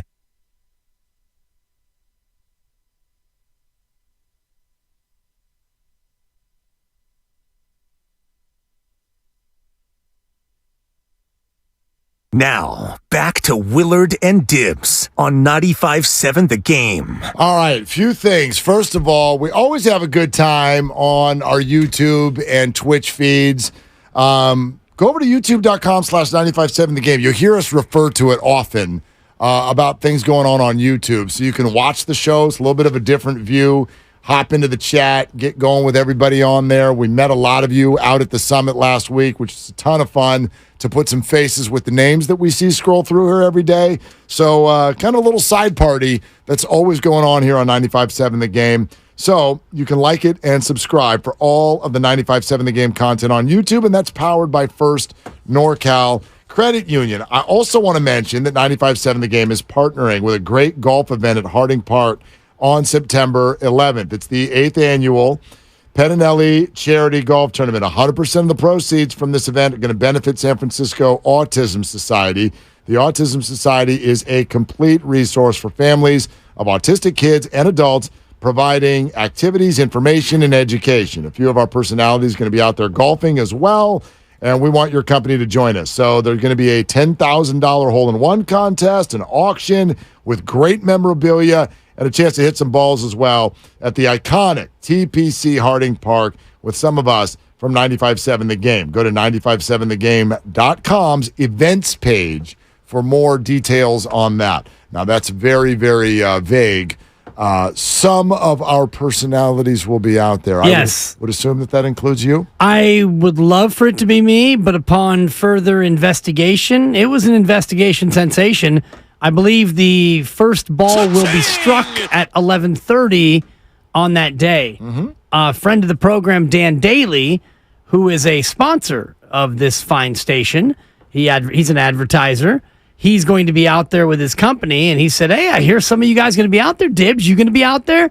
And I said, "What time does it start?" And he said, "I think the actual golf starts at 11:30. Okay. And I said, "Well, that's a little tough. So I might go out there for 3 or 4 holes and then bebop on over." Yeah, we could go. We go ham and egg this thing and get a few holes in, and then get here by that's Monday, right? Yep. I'm going to reach out to Butcher and Bonte to make sure, or just to see if they might be able to make it out, because they get off the air at 10. They could easily slide over. I know Bonte is probably champing at the bit to get back out on the course. Huge golfer. Big time. Haven't seen any videos lately of him on the range. Hello, friends. This will be the first day after a 49er game show of the year. Correct. That's, a week from yesterday. Which makes it a big day, and we want to win the big days. And this golf tournament is also a big deal, so I would hate to go there and have to just pull the plug after a couple of fairways. Get off to a good hot start. You know what I mean? Yeah. Well, anyway, some of us will be out there though, for sure. Yeah, looking forward to that. That's a great event. So, okay, 888-957-9570. Is your excitement for the season tempered at all because of what is happening with Nick Bosa? The great Amy Trask of CBS Sports and former Raiders and Big Three fame joined us earlier on the show and said that she had a hunch that this is still going to get worked out. My hunch is starting to wane a bit, but the minute this all started, I just simply thought they're going to find a way to get this done. You've got a guy like Nick Bosa on your team. He is just, the quintessential disruptor. You're a different team with him on the field. I'll go back to what we just talked about, which is the team, not looking to fine him, not looking to penalize him. It just struck me that the team wants to find a way to get this done, and I hope that's still the case. I don't know if something disrupted these negotiations, if something, took a bad turn, but I think part of the reason I'm predicting this, and it's more like, let's call it a spidey sense. How do you go into a season wanting to win it all, which the 49ers believe they're capable of doing? They believe they've got a window to do that, and not have this guy on the team on the field. Do you hear what she's saying there at the end? This is the only reason I have any optimism. Well, maybe there are two reasons. One is I'm always optimistic. That's true. That is how I roll. Except for last segment, dog. Well, I still buried those poor guys. I still think they're going to make the playoffs, but that's just me. Big deal. Anyway, Big fish dinner. Yeah. This doesn't make any sense. That's why I'm optimistic. This doesn't make any sense. This makes no sense that the 49ers would let it get till now. It doesn't make any sense that Nick Bosa would let it get till now. It doesn't make any sense. You hear the same thing when it gets to stuff like, oh, they might trade him. The Colts might trade Jonathan Taylor. Right, because they don't care what the hell's going on with their team this year. They don't care. Niners aren't trading Nick Bosa. They're not trading Nick Bosa. The 49ers. Are the Warriors trading Steph Curry? Because they probably could. They could probably find a team to take on Steph's contract. I think that Nick Bosa's not quite in that same stratosphere, but the Warriors aren't trading Steph Curry, and the Niners aren't trading Nick Bosa. And I love, and I see, Beard on YouTube just said, hey, this makes all the sense in the world for Bosa. No, it doesn't. No, it doesn't. You got to stop acting like Bosa's got all the leverage. He's got, I think, the more than 50%, but he doesn't have all of it. The 49ers are certainly welcome to play hardball and hold down Nick's career for the next 2 years. 2 prime years of his 20s. He doesn't want that. And oh, by the way, as much as Nick is completely motivated, as he should be, by getting every dollar he's owed, by the same token, he's motivated to become a Super Bowl champion too. Do you think he wants to get traded to the Commanders? No. Or something? No. This marriage has worked perfectly for everyone. The defensive player of the year is in part because of what is surrounding him and the support that he's gotten from this organization. And the 49ers can't win without him. They have great players on defense who I think are better because Nick's there. The whole thing works in concert. Both sides have some leverage. They're in a win-now mode, and the money for this was budgeted. And everybody is all north of $30 million. So I sit here today, and some of these questions may or may not get answered when this deal finally happens. But through my eyes, this makes no sense. This makes no sense. It makes business sense. I don't see it. Yeah. I don't see it. And when I say it makes no sense, I mean if this gets past this Sunday. Yes, and I know that you understand the financial machinations and the ramifications on both sides as far as the Niners want to minimize the cap hit or spread it out as far as they possibly can, and Nick Bosa wants all the money he can get, but he wants it guaranteed. So if that's where the gulf exists between the Niners want to pay him, they want to make him whole, they want to keep him. Nick Bosa wants to be paid, he wants to be made whole, and he wants to stay. So how far apart are they, and how can they bridge that gap in terms of what he wants from a guarantee and what they want in terms of the cap hit? Because he's making 17.9 this year. Mm-hmm. And you mentioned this before.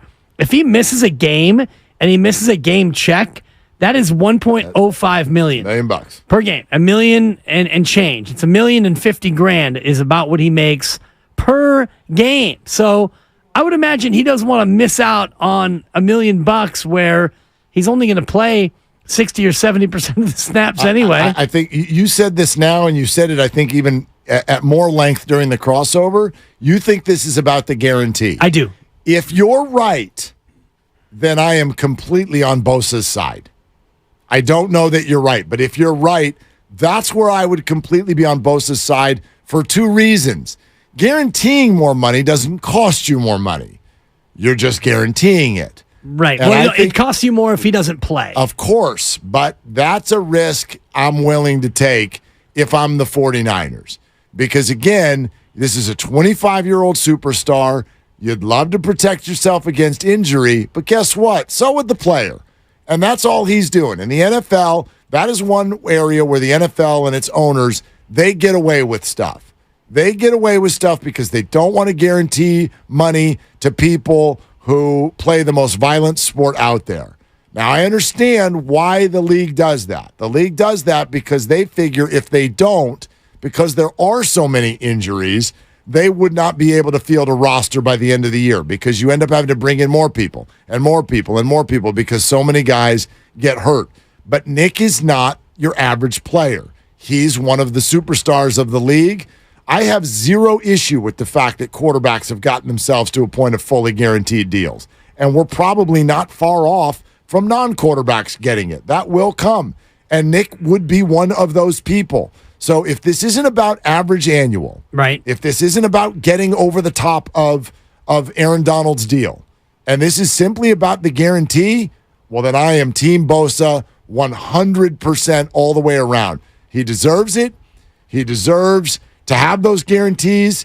He's torn both ACLs. He puts his body on the line. He does everything right and plays hard. If you're guaranteeing his money through injury, to me, that is a totally fair risk that the 49ers have to take, and it's a totally fair request from Nick Bosa. Depends on what that number is as far as guarantees goes. And I'm looking at his brother right now, $135 million contract, 102 guaranteed. So that's about an 80% guarantee on the number. So if Nick Bosa wants to get $32 million over 5, that's 160. So then you'd be looking at about 125 or 130 guaranteed, which would be the highest guarantee in history. By far. It'd be the highest average annual for a defensive player in history. It'd be the highest total in history. I believe the highest total right now is Khalil Mack, 141, 90 of which was guaranteed for Khalil Mack. The biggest guarantee is Joey Bosa, the highest average annual, Aaron Donald, and the biggest overall, Khalil Mack. So if he wants the Triple Crown, if he wants to break all three of those barriers, that's a big ask. It's a huge ask. But I think he's worth it. Well, I just think that there might even be a give and take there. Your average annual might come down a touch if you guarantee more of it. Again, I don't know what's holding this up, and I don't know what both sides are asking. But one thing I would never do is fault a football player, especially a great one. I would not fault them for trying to get every guaranteed dollar. Because and we know this, there are NFL players. You remember Jamie Williams, the old tight end? Yeah. I saw him speak one time. He came and spoke to like a class or something. I can't even remember. I can't place it. Totally. I was in the audience. He was talking. Name dropper. No, I think he came to our high school. I think maybe he came to our high school. Yeah, there you go. Same place, same building where the tiger went flying up. Same stage. Okay? So he came and he told the story of what he would do with some of his teammates in between plays. And they would whisper to each other, every play like it's your last. Right as they got ready to go play. Every play like it's your last. And he told the story of why they did that. 'Cause it might be. Yeah. 'Cause it might be. Okay? Like, I don't want to get all, like, crazy and emotional here, but, like, Damar Hamlin happened last year. Guarantee the damn money. Okay? Because that can happen at any moment. Yeah. Guarantee I love the speech. The damn money. It's an impassioned speech, and it's moving, and I appreciate it. But somewhere there are 32 owners listening to this program, and they're holding their belly, and they're trying not to pee themselves because they're laughing so hard. We've got all owners listening? All 32 of them, I guarantee you. And right now, they're on a group chat, and they're saying, can you believe what this name-dropping San Mateo Bearcat just said? Bearcats, right? That's correct. I shouldn't have stopped. Can you believe I don't think they are laughing. What this pie in the sky San Francisco SOB just said? Dibs, Nick's got him. Jerry Jones is wetting himself right now. That's fine. For a multitude of reasons. Jerry Jones is the guy who had to grab his tail and shove it all the way between his legs. Hello. When Emmitt Smith held out. He did, because they were 0-2. All the way. But did Emmitt get a guaranteed deal? Well, of course not. It was different then. I know, but it's also, we're not to the point yet, and I'm not saying guarantee the whole thing. I'm That's not what I'm saying. that your premise is totally right, because you've got baseball players who your number one fear is having somebody throw the ball and hit you, which could kill you. We know that. Baseball is about 1/10 as dangerous as professional football, and they're guaranteed. And Jordan Poole is going to make $135 million or so. He doesn't even have to go to the hoop anymore. He can shoot spot-up jumpers, and it's guaranteed. But these guys who literally put their lives on the line, their contracts aren't guaranteed. You're not wrong in what you're saying. And I do think that Nick Bosa, if I'm Nick Bosa, and I've had the injury history that he's had going back to high school and in college and in the pros, I'm thinking only of that guaranteed number. And again, I don't know that that's the holdup, but if it is, then I'm on Nick's side, because that's, if you're not asking for more per year, it doesn't change the cap. You're just asking for guarantees. And as a football player, I think that's totally fair. I'm not saying 100% guaranteed, but a big, big, fat, huge fatty, yes. Look at you. Okay? You're listening to 95.7 The Game. KGMZ FM and HD1 San Francisco, always live on the free Odyssey app, Twitch, and YouTube, powered by First NorCal Credit Union. Hey, Mark in Oakland, thank you for calling Willard and Dibs. What are you doing? Hey, I'm just wrapping up work. Thanks for taking my call. Thanks for making it. This is it. What's that? I said thanks for making the call. Sure, my pleasure. This is an interesting, well, it opens up a bigger interesting subject, at least for my mind, because I feel like, and I'll just say, obviously, because they're not being transparent with the process, I'm very aware that this is a theory that I'm posing. I know I don't know, but this is my theory, and sort of the pattern I feel like I see going back to Garoppolo and then Trey Lance and now with Bosa. There's these things where it doesn't make sense. It doesn't seem logical. And over, and I feel like that's starting to be a pattern with some of the decision-making. It doesn't look like it lines up on paper. And here's my theory as to why. I think personalities, more than principles, they're weighted heavier for some reason with the 49ers. That's just my theory. Because why Garoppolo, who was winning, it didn't work. I feel like it was a personality thing more than it didn't make sense. Trey Lance, you're just going to move off this guy? I don't know. It just still doesn't make sense to me. That one a little less, but Nick Bosa doesn't make sense to me. And I have a feeling they don't like, this is how I put it, stars so much. They like, team player, and you're not going to stand out, and we got the system here, and it's all about Shanahan. It just feels like that to me, which maybe that works. Maybe that's good. I don't know. But that's my theory, is this is a lot more about personality and ego, and I do disagree with that Bosa has the leverage. I think the 2-year thing swings it maybe 60-40, 70-30 toward the Niners, because that's way too long. He's not going to hold out that whole time. So I think they know, and they're like, we're not going over the moon for this. We're going to keep it in check. We're not going to buy into he's a big star, we have to do it. I just don't think they do that. And I think sometimes it's a mistake, but I think there could be some egos and personalities that play in the 49ers decision-making. Maybe that's a product of Shanahan. I'm not sure. Kind of seems like it to me. It's a theory for your approval or disapproval. What do you think? So Appreciate it, Mark. Thank you for the call. Very, very well-reasoned and well-delivered point. But I respectfully disagree that they don't love stars. That's what's going on. Well, I mean, okay, so let's pull apart some of what he said. That they don't love stars. Well, they got a bunch of them, right? And they've paid them. Like and George I think the Kittle. Jimmy thing had nothing to do with his Q rating or his beautiful smoky brown eyes. Well, and I'd also Jimmy. Jimmy, as far as personality. Like, they paid him already once. Why did they not pay him again? Things did get a little rough between Kyle and Jimmy, but not until after they had already decided to move on. So I actually completely think that had to do with exactly what the Niners said it had to do with. Jimmy couldn't stay healthy. Jimmy was sometimes ineffective, and they wanted a QB on a rookie deal. Trey, I don't think was personality related at all. I think they loved the hell out of his personality. I think they loved everything about Trey the person. That, to me, was about the football player. So I don't think there's a trend there.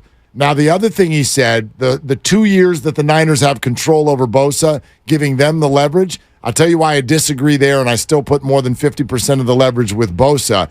What you're leaving out of that conversation is the Niners' total obsession with winning the Super Bowl this year. It is an obsession. Football is not a sport where you can play the long game. It's too violent. You can't think, well, if we don't win this year, well, man, you can't do it. And he meant 2 years based on fifth-year option and franchise tag. Okay, exactly. That's not the way the Niners do business. No, they don't want to do that. They've tagged one player in the Lynch and Shanahan era. One. Mm-hmm. Do you know who that is? One player in the Only Lynch one player Shanahan has ever era. been FT'd by Lynch and Shanahan. He's no longer a Niner, and he's currently unemployed. Boy, some fans want him back bad. Oh, right. Yeah, you gave me enough clues. I didn't want to ruin the bit. This is the guy that Doc Feely ripped unceremoniously No, that was Ray Wershing. an hour ago. No, he studies. Oh, we always suck at kicker. Robbie Gould. Yes. The Niners don't use the tag. They don't weaponize it either. You never hear them. Well, you know what we could do? Harumph, harumph. They don't do that. No, they don't. They do things above board, and that's, I think, why players want to come here. And thank you. You're welcome. That is reason number 5 why. This doesn't make any sense. No. I know people want to take it there. Oh, those Niners, those cheapskate, mother bleeper, this, that. No, that's not them. Like, they've literally gotten into, I would say, 2 high-level disagreements with players in the Lynch and Shanahan era. One of them they traded to the Colts. Whoops. And that wasn't even that high profile. That was more... No, but they were disagreeing behind the scenes on the number. Sure. They did not like what DeForest was saying in terms of the number, and so they opted to move on and find something cheaper. The other one was obviously last year with Bo, and they figured it out. Right. And he's ready to go. So he's making, and I've just looked at next year's cap as we start to think about, like, give Nick whatever he wants. Sure. And I've been in that camp, but if you look at who they already have on the books for next year, they've got 9 players at $14 million or higher. Oh, dude, it's time to pay the piper next year. Ayuk and McCaffrey, Javon Hargraves at 15, Charvarius Mooney's at 17.9, Hey Diddle Kittle's at 19.8, Freddie Warner 24 and change, Armstead's at 25.8, Trent's at 28, Bo is at 28.6. So something's got to give, my brother. And Ayuk will be up for a deal. So when you lay all that out, that's why Nick has leverage, because all of that ain't staying long term. Even next year. I hate to break it to everybody. People on that list are not going to be Niners within the next couple of years. I don't know how many of them. I mean, even next year, I don't know how Maybe next year. Between those 9 guys, you're talking about $140 million, and then you throw in Nick Bosa's 30 and change. Is Kittle an injury situation? Is Trent retiring? Is Ayuk not re-signed? Is Debo traded? There's all this stuff that's potentially on the table. Therefore, remember Naked Gun, right? Must kill the queen. That's Kyle Shanahan right now. Shout out Orenthal. Must win that's the Reggie Super Bowl. Jackson. I apologize. Must win the Super Bowl. Well, Orenthal was there, but anyway. Yes, but that was Reggie. Yes, it was Reggie. Thought he nailed it. It's one of my all-time favorite movies. Must win the Super Bowl. You cannot push this off. And Nick knows that, and his agent knows that. They're sitting there going, dude, hey, you want to win the Super Bowl or not? Like that's 3, but I love the effort. Yeah, that's now. The Niners have no interest in being like, well, we're going to play hardball, and Nick won't play for 2 years, so well, then you lose too. But at the same time, looking at all these numbers for next year's cap, as I do my Parag Marate here on 95.7 The Game, if you're going to Parag it up and you're looking at all of this, you're thinking, we got to save every possible dollar we can. We just can't give him 35 like Dibley wants. Right, but how's that? 29.6. I get your point. Oh, gosh, is Parag and Farhan and Tiger. They're all the same guy. I like our chances against Pittsburgh. Do they all have Stanford ties? Does Farhan have a Stanford tie? Because Parag teaches there and Tiger went there. Sure. Do you think all Stanford people talk like that? It's you have to prove me wrong. Christian McCaffrey, am I right? David Shaw. Christian McCaffrey. Pretty mellow cat. Does Farhan have a Stanford tie? I paid a quick visit to his Wikipedia page. Control find Stanford. Nothing's popping up. Nothing. Okay. Look at Granny with a control find. I think, does he have some Cal ties? Or was that just because he was near Cal when he was with the A's? Yeah. Give me Farhan for being on the Berkeley side of this fence. I like that. Is there anything? He has a doctor of philosophy and economics from Berkeley. There it is. I knew it. Put it on the board. So Farhan hates Stanford. There you go. That's a rivalry. Farhan and Parag. Well, right now, Parag's number one rivalry is next year's cap, because if you look at the cap percentages, and shout out Spot Track for all of the great breakdowns, I'm going to say about 50% of the cap pre-Bosa, actually, I'm sorry, more than that, and 40, 55, it's about 65% of the cap is allocated to 9 guys, and that's pre-Bosa. So if you throw Bosa's 30 in there, you're looking at 70 or so percentage of the current cap. I know the cap goes up every year. Yep. All you capologists. And it's a manipulation sensation. It can be. Yes, it is. Every year.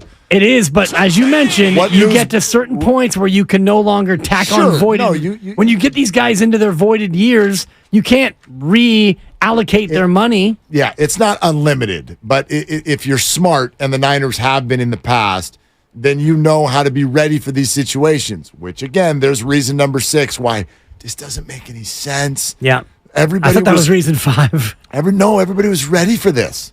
You knew this was coming. A year ago, you knew today was coming. And you knew that it would be in the $30 million neighborhood. Yes, he got DPOY. So did it go up? Yeah. I'm getting more now. It went up. But he's Joey's little brother. You thought this was going to look different than that? 30 is not a surprising number for this. It's not. Y'all knew he was better than Joey, and Joey's making 27.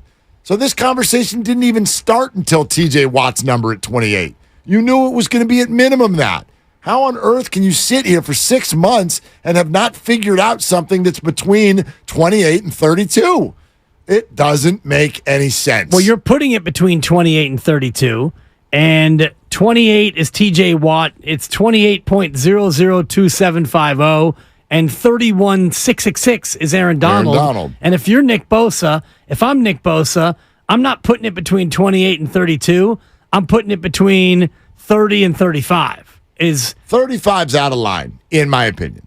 35 is you better watch your mouth and go to your room. 35 is when I start talking about the franchise tag. 5 and 175, and you give me $1.25 guaranteed, and I'm showing up in Pittsburgh.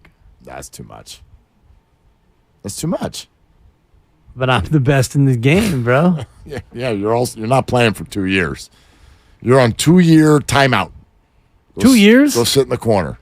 Oh, because a 5th-year option, and then you're gonna hit me with that chise.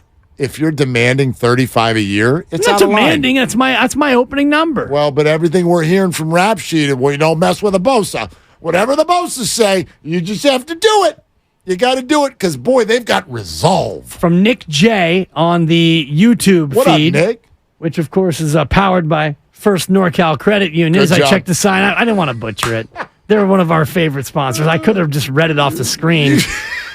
Nick J, 35 mil is fine.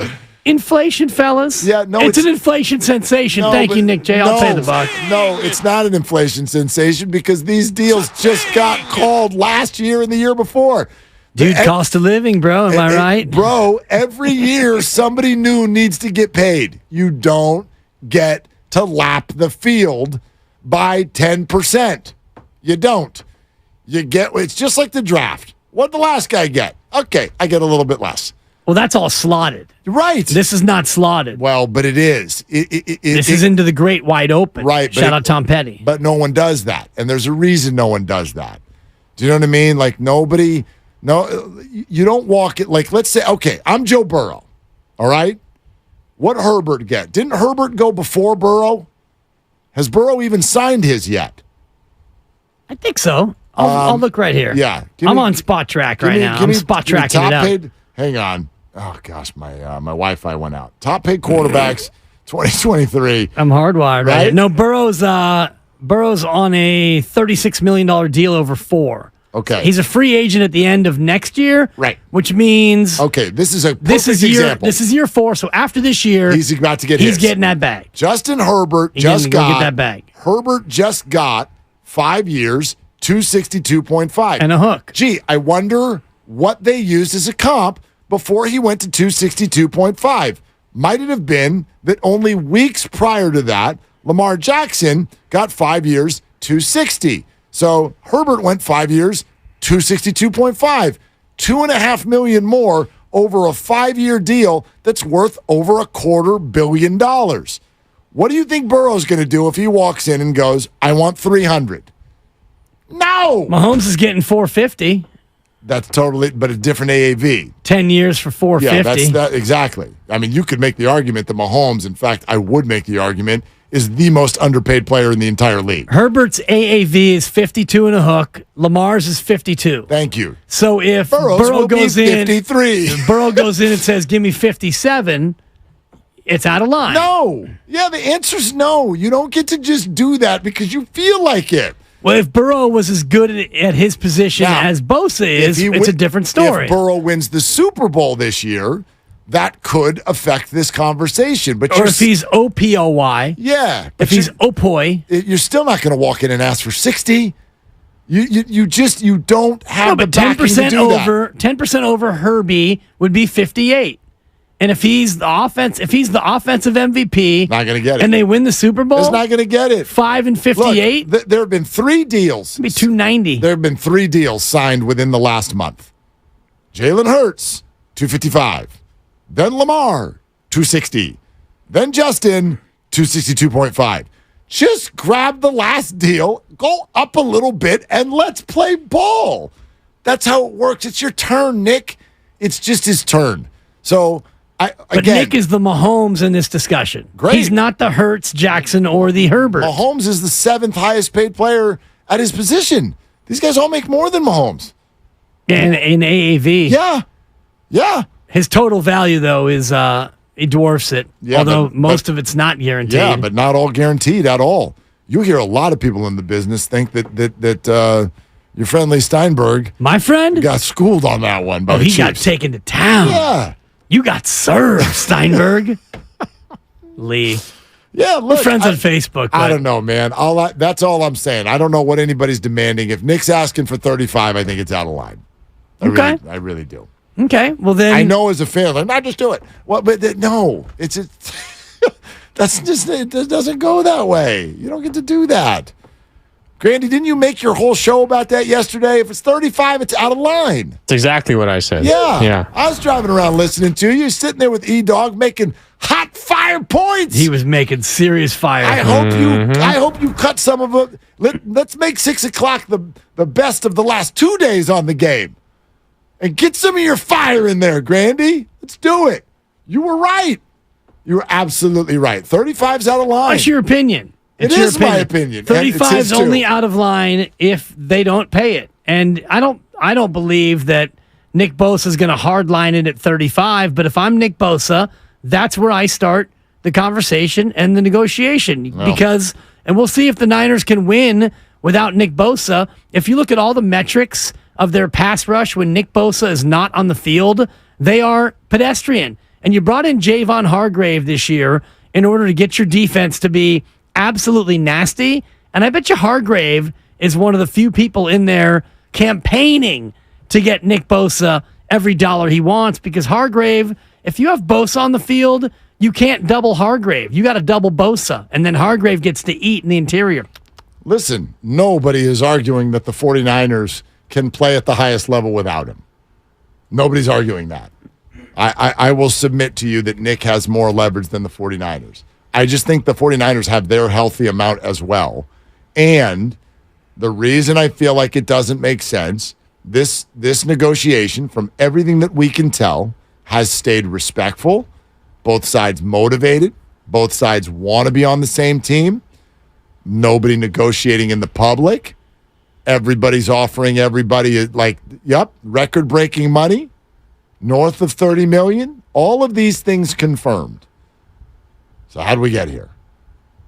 I don't understand. Because if Nick was demanding 35, I don't think this would sound like that. I think you'd have a whole lot of reporters suddenly going, Nick Bosa has been offered the richest contract in the history of pass rushers, and the sides, it's like the Chris Jones thing, and the sides are still miles apart, because that would get the public on the 49ers side, but you don't hear that. No, so I don't think that he's demanding that. I do get the sense that he is expecting, or he is wanting, the Triple Crown, as I mentioned before. Highest total, highest AAV, and highest guarantee. Which, if you look at those numbers, I think the one that would be the most uncomfortable would probably be the highest AAV. If you gave him 5 and 160, Mark, 160 would be the biggest contract ever given. The 32 a year would be the biggest AAV, average annual value, ever given.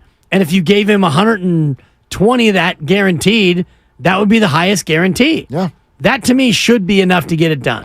You'd think. But is the team willing to offer that much? I obviously don't know, and don't know the particulars of how the cap, is going to work in the years to come. That stuff gets super complex, and that's why it's hard.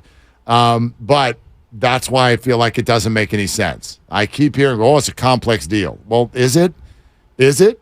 I mean, it seems rather obvious, at least on the surface, and you've had a year to work on this. So to get to this point is disappointing and surprising. Did you read the tweet sent out a short time ago, about an hour and a half, by David Lombardi? And I think this helps people. This should help everybody if you want to sort of see where this sits, as far as what the 49ers might be contemplating. He wrote option 1, option 2. Option 1, meet Nick Bosa's asking price and enter 2024 cap hell, needing to cut important players. That's option 1. So all of you are like, if Nick wants 35, give it to him. Okay, fine. You just cut Brandon Ayuk. Okay. You cut George Kittle. You just cut important players. All right. That's option 1. Option 2, meet Bosa's asking price, but do so at a 2024 hit that enables continued cap sustainability so they don't have to blow up the team. Well, everybody would pick option 2, right? Right? Would Nick? Well, again, both of them are meeting Nick's asking price. There's 2 ways to do this. Right. You can meet it by just being like, here you go, and you enter cap hell. Or you can do it in a sustainable way, says David. So I bet the next question is, David, how do you do that? She says, all right. With option 2 being preferred, there are 2 pathways to arrive there. I love pathways. Pathway 1, play negotiation hardball in the hopes that Bosa relents and signs a team-friendly deal that allows for cap sustainability. Okay. Sounds unlikely, right?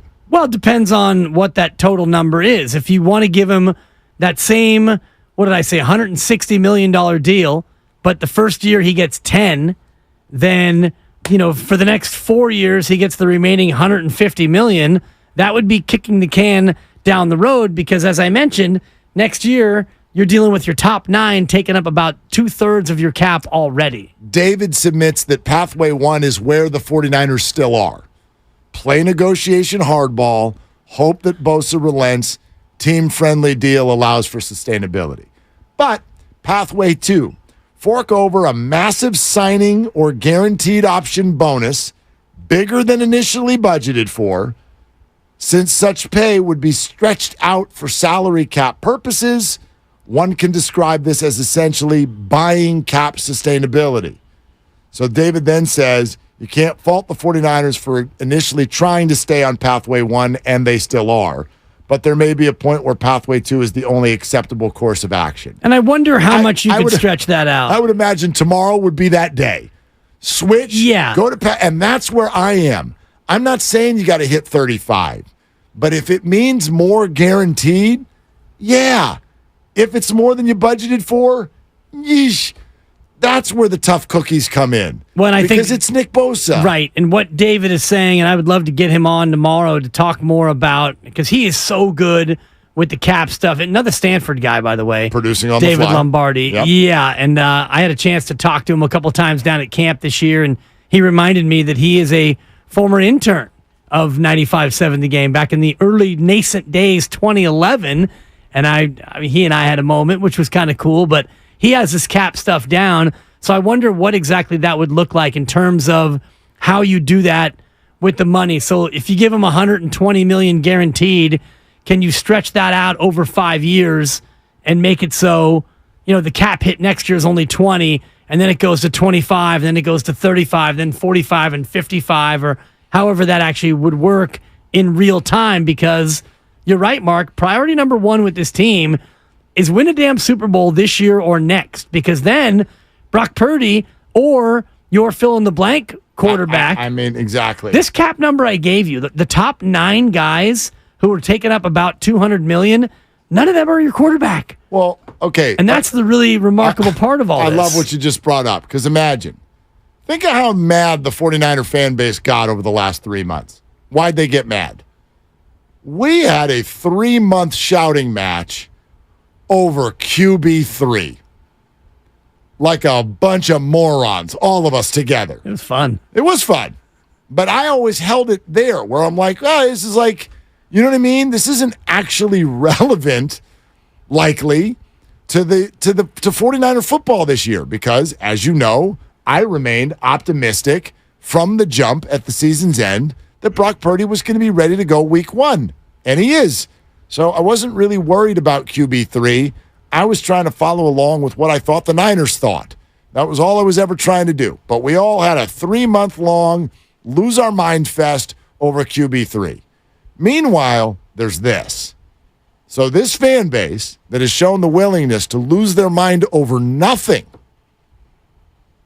you are now going to take this most important of seasons and head into it without the guy who actually does matter. So here's my point. If the fan base can get mad about that, what do you think they're going to do about this? So that's the risk the 49ers take. Right. You go 0-1 with 0 sacks this weekend, okay? Whatever you heard screamed about with regard to Trey Lance, peanuts compared to what I think this would sound like. You start off 0-1 and you can't sack Kenny Pickett because there's no Bosa. And the Steelers have issues at left tackle. Dan Moore beat out the rookie Broderick Jones, and there is some concern among Steeler Nation. Apologies to all the nations that came before, including the original nation, not you, Raider Nation, but the Sioux Nation, but I digest. They've got issues at left tackle. So if Nick Bosa, as your right DE, your right defensive end, is going to have a chance to feast, Pittsburgh is that time. You've got a young quarterback and question marks at left tackle, and you're going to go into Pittsburgh and have a somewhat of a muted pass rush because you can't get this done. And you're right, Mark, if this results in an L in a game where Kenny Pickett gets comfortable and picks apart your secondary, that's a nightmare scenario. Listen, the schedule game is different this year, in my opinion. Like this whole start off 3-4, 3-5, and then let's furiously rally and make the playoffs. No, not this year. Not with this first place schedule. Not with the things that the travel that they're going to have in the second half of the season. Not with these roadies that they're looking at. This is a different schedule, and I really feel like it's important that they do not mess around. Every week matters at a very, very high level. So I'm already, I think as a fan, you're rightfully flustered to get to Tuesday of week 1 and not have something solid here. Because I don't think that Nick Bosa not being there automatically means a loss. The same way him being there does not automatically mean a win. Right. But obviously this changes your calculus. It changes your metrics and your likelihood of winning. And it goes down. And in a game like this, my gosh, I am shocked that this is the reality.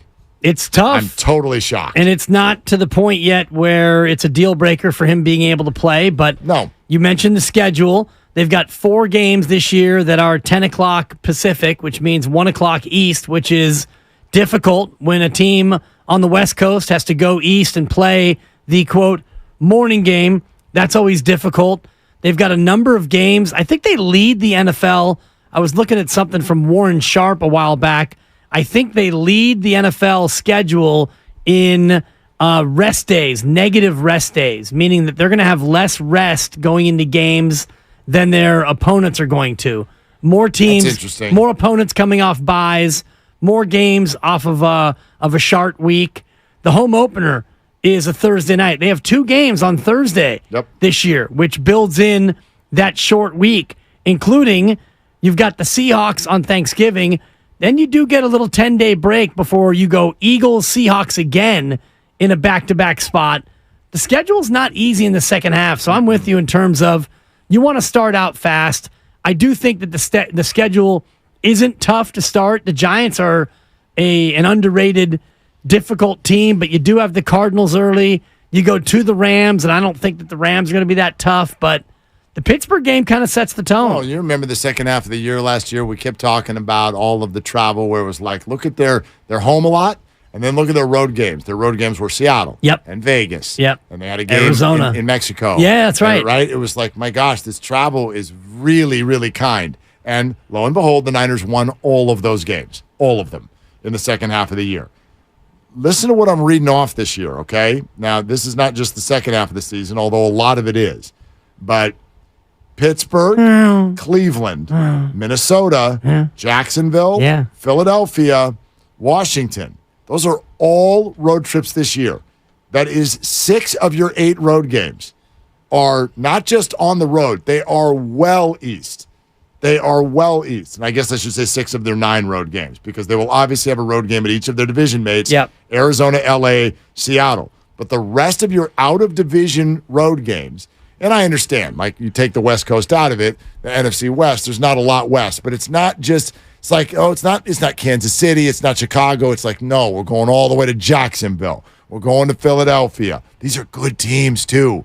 Washington, that's a really good defense. On New Year's Eve, second to last game of the year, when you're all beat up toward the end.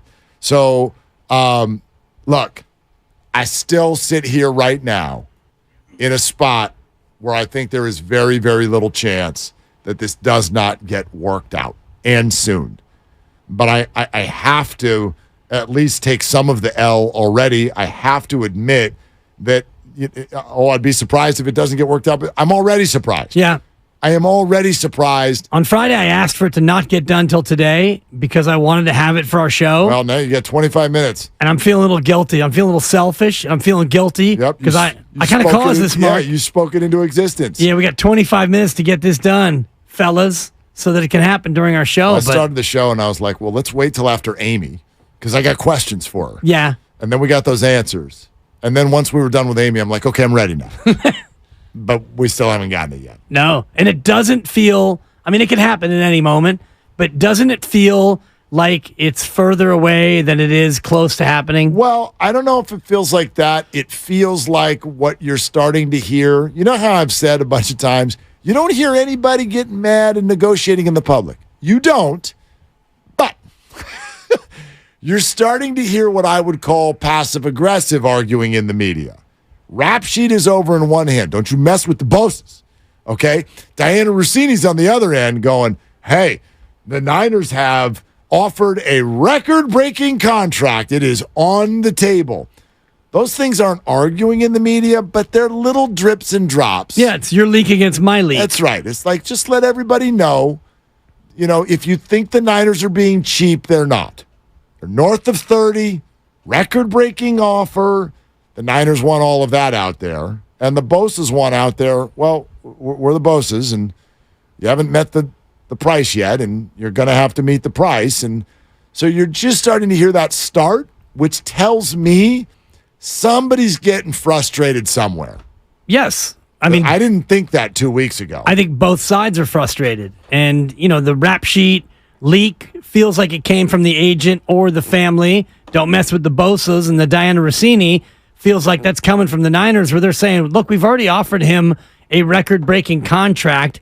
Read between the lines. This is on the Bosas, and the Bosas are basically responding with, don't mess with us. You know that we'll play hardball. We've done it before. So the only thing I think, Mark, that could make this a little bit more derailed in terms of what you're talking about is if the 49ers start using the F word. The F word. Franchise tag. Yeah. So if you hear that, like if Diana Rossini or somebody else from, with sources inside, if you hear something come out saying, well, the 49ers haven't ruled out using the franchise tag for Nick Bosa because you know what, Niner fans, Nick Bosa's under contract for this year, which means, if the Niners, who don't normally do that, if they use the franchise tag next year, what that would mean is Nick Bosa would be signing a 2-year deal This year, and the tag, he'd be getting 2 years at about $48 million. That would be a shot across the bow. I want to tell you why I went into the weekend optimistic, and now I come out pessimistic. Man, it's unlike you. Well, no, but we're here. Like I was optimistic that it would be done by the time we got here today. And we were there.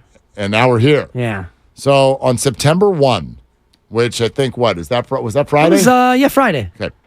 Josina Anderson, who's dialed in, she writes, "It's great to be Nick Bosa. Entering the Labor Day holiday weekend now and coming out of it $30 million plus per year richer soon enough.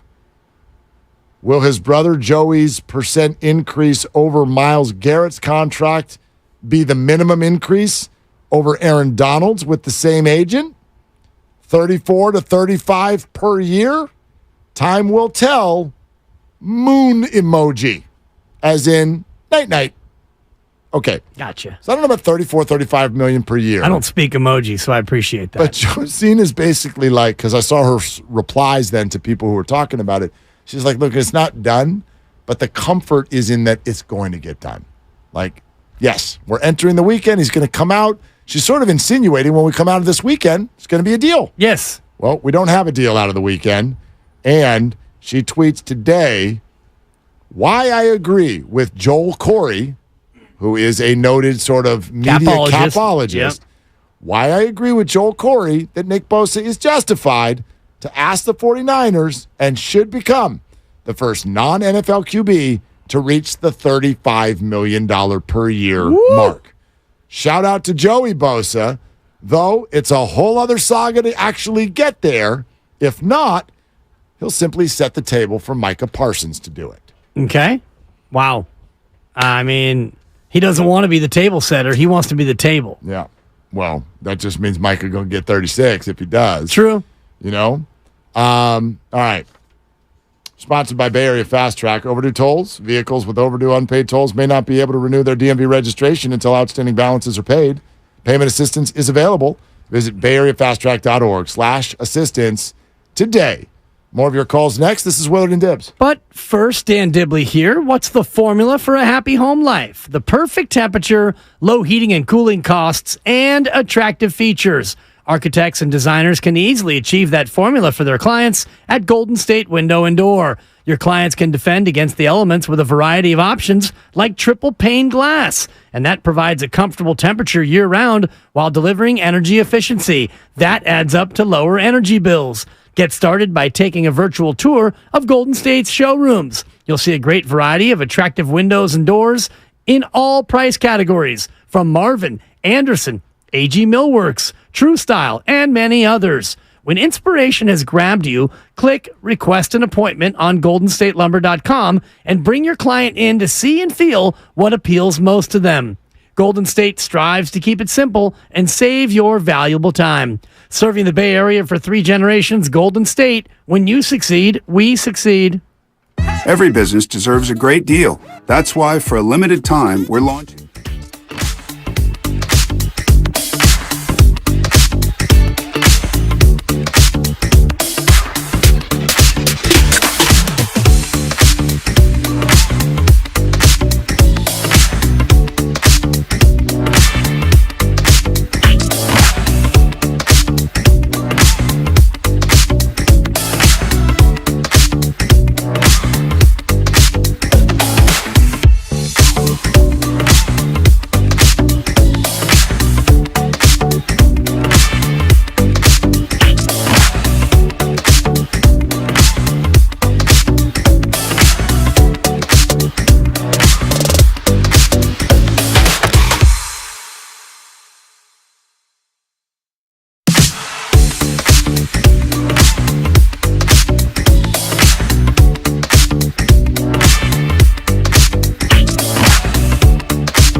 remember that one. What the hell was that about? What were we talking about, Grant? It's a really good question. Oh, that count it. Count it. It's a really good question. No. Yeah, you've been trying to count them off of people who work here for the last 2 months. First of all, Dr. Brian Feely is a medical professional. I gave you that one. He doesn't work here. I gave you that one. You've been trying to pull them off of people like Larry Krueger. No. Answer's no. When Larry appears as a guest on this program, and he doesn't know the bit, okay? Yes, he does. He's worked with you. He's seen me do a victory lap. Yeah. Larry doesn't do bits. It's true. Cooler if he He's did. too busy coming up with Nick Bosa trades for like peer. Oh, this guy, he's out of Iowa. He's a strong defensive player. It's like Larry.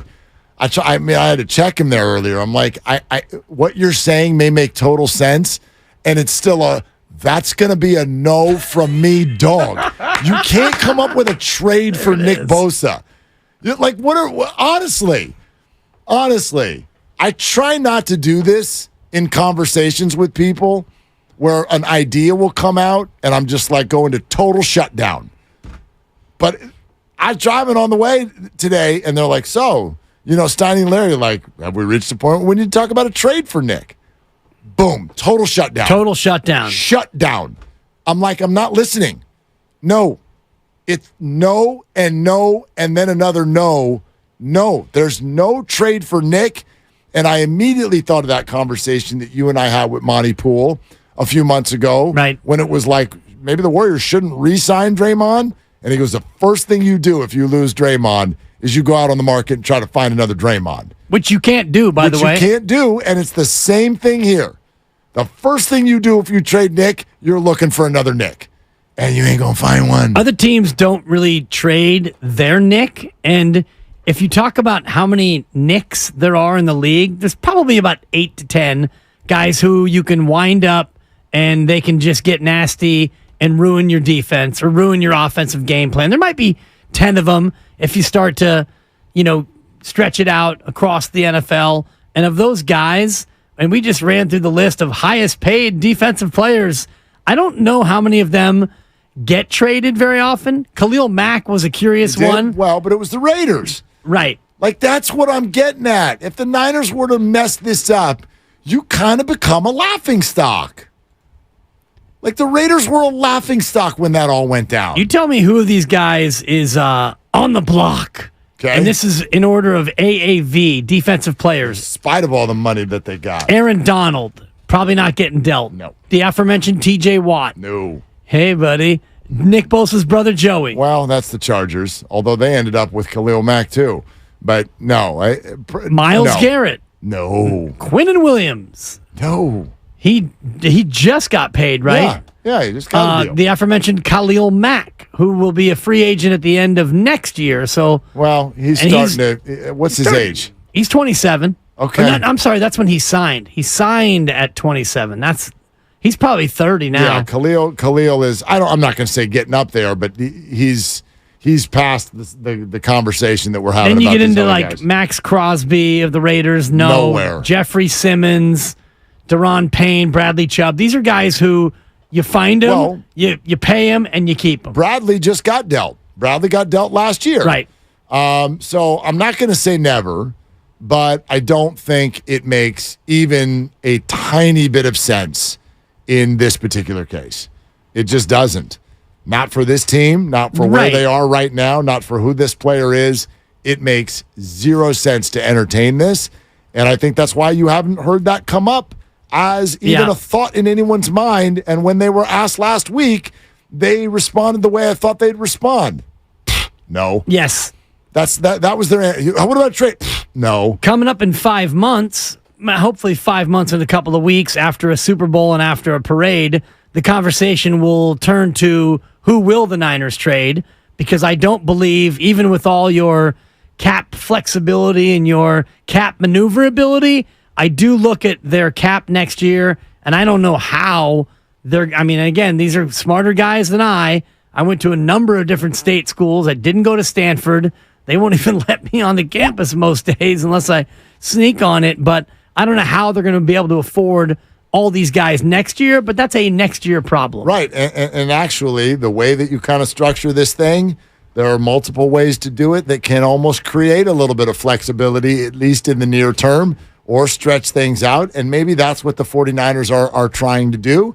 And I think that the way that you do that and get a player to agree to that is by guaranteeing more money. And so that is the suggestion that I would give the Niners. Guarantee more money. You don't have to give more money. You just need to guarantee more money.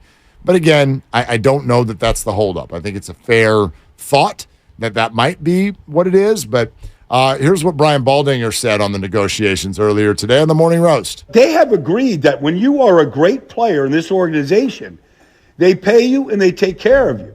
And I'm sure Nick is sitting back going, wait a second, I just seen all these guys get paid. I just won the Defensive Player of the Year award. We're the number one defense in football. At some point, you just go, what's the fight over? Is it only Aaron Donald money? Is that what's holding it back? And is that, that much different than TJ Watt money? We know it's pretty easy to slot them. I just don't think it should be that difficult right now. See, that's where I'm at. And only the answer, only the final details will maybe give some light on why we're here. But I've tried to look at this from every angle, from Knicks, from the 49ers, from those who know, from capologists. I've tried to see this, and I just don't. It just doesn't make any sense. Yeah, and it hasn't gotten to the point where you got to pull your hair out over it because, like you said before, TJ Watt signed on a Thursday. He played on the Sunday, and he had 2 sacks on that very Sunday. He played 15 of the 17 games in that year. He had a DPOY year. He had 22 and a half sacks. So as long as this gets done, I think Thursday might be the real cutoff in terms of when you need this thing to be done. But the more we part ways, and we're going to do it here in the next couple of minutes, and hopefully by the time we meet again in 20 hours, hopefully we're talking about structure of contract, and we can actually look at the Pittsburgh Steelers tomorrow because it's game week, Holmes. Yeah. The Niners are reporting for duty tomorrow, getting ready, countdown for the Steelers. If they do have to play without him, how does that affect the defense, according to Brian Baldinger? Pittsburgh and Kenny Pickett, who had a great preseason, okay. But I think it's just a whole lot easier to operate your offense without Nick in there. You're not as concerned with the variety of protections you're going to have, whether it's the chips, the tight ends, the slides, all the different ways to try to combat him. Look, now maybe Drake Jackson breaks out and, he can do it, but nobody is going to be better with Nick Bosa not in there. We believe that Javon Hargrave is going to be a factor. We believe Eric Armstead is going to be a factor, but Nick makes everybody on that group and the linebackers that line up behind him, he makes them all better. Yeah, I mean, I think that all of these guesses about what's going to be going on in other spots on the line are just that. I still go back to, and Nick doesn't get 100% of the credit for this, but I go back to the season where the Niners jumped from 2 interceptions to 23 or whatever the number ended up being. Yeah. And it was simply because of what the pass rush created. And even some of these guys who are good players, Eric Armstead's a good player. He's not the same player if Nick's not on the line with him. You know what I mean? Even back when D Ford was playing, he's not the same player if Nick's not on there with him. So this whole thing has this massive trickle down effect. I think that's what Nick knows. I think that's what they're holding on to in these conversations. And deadline spur action, so I'll remain optimistic until I'm not. But you only got a few more days left to say that. The deadline is almost upon us. And, the TJ Watt was a Thursday to a Sunday, and here we are ending the day on Tuesday with nothing happening, and you hope that it all goes down tomorrow, and maybe he can at least appear at practice, and we can move forward. Yep. So here we go. And I think that's that question we played with today. If we get back here tomorrow and Thursday and Friday, and if this is still the case, I think it only becomes not only a more fair question, I think the answers could adjust. And the question we were playing with was, has this Bosa situation, has it tempered your excitement for the season? All of these things come from the same place. Sports, we use the same word whenever we get to this stuff. It was no different with how everyone talked about Trey Lance so much. It's a distraction. And there's no two ways about it. We're all talking about the X's and O's of Nick not being there. What about the emotions? What about the ease of Nick Bosa not being there? His teammates are not going to they're not going to be feeling the same kind of way. Yeah. If Nick's not there, that is an emotional leader, that is a football leader, that is every kind of leader. I'd imagine that the head coach is looking forward to answering questions about football games and not third-string quarterbacks and contracts. Exactly right. So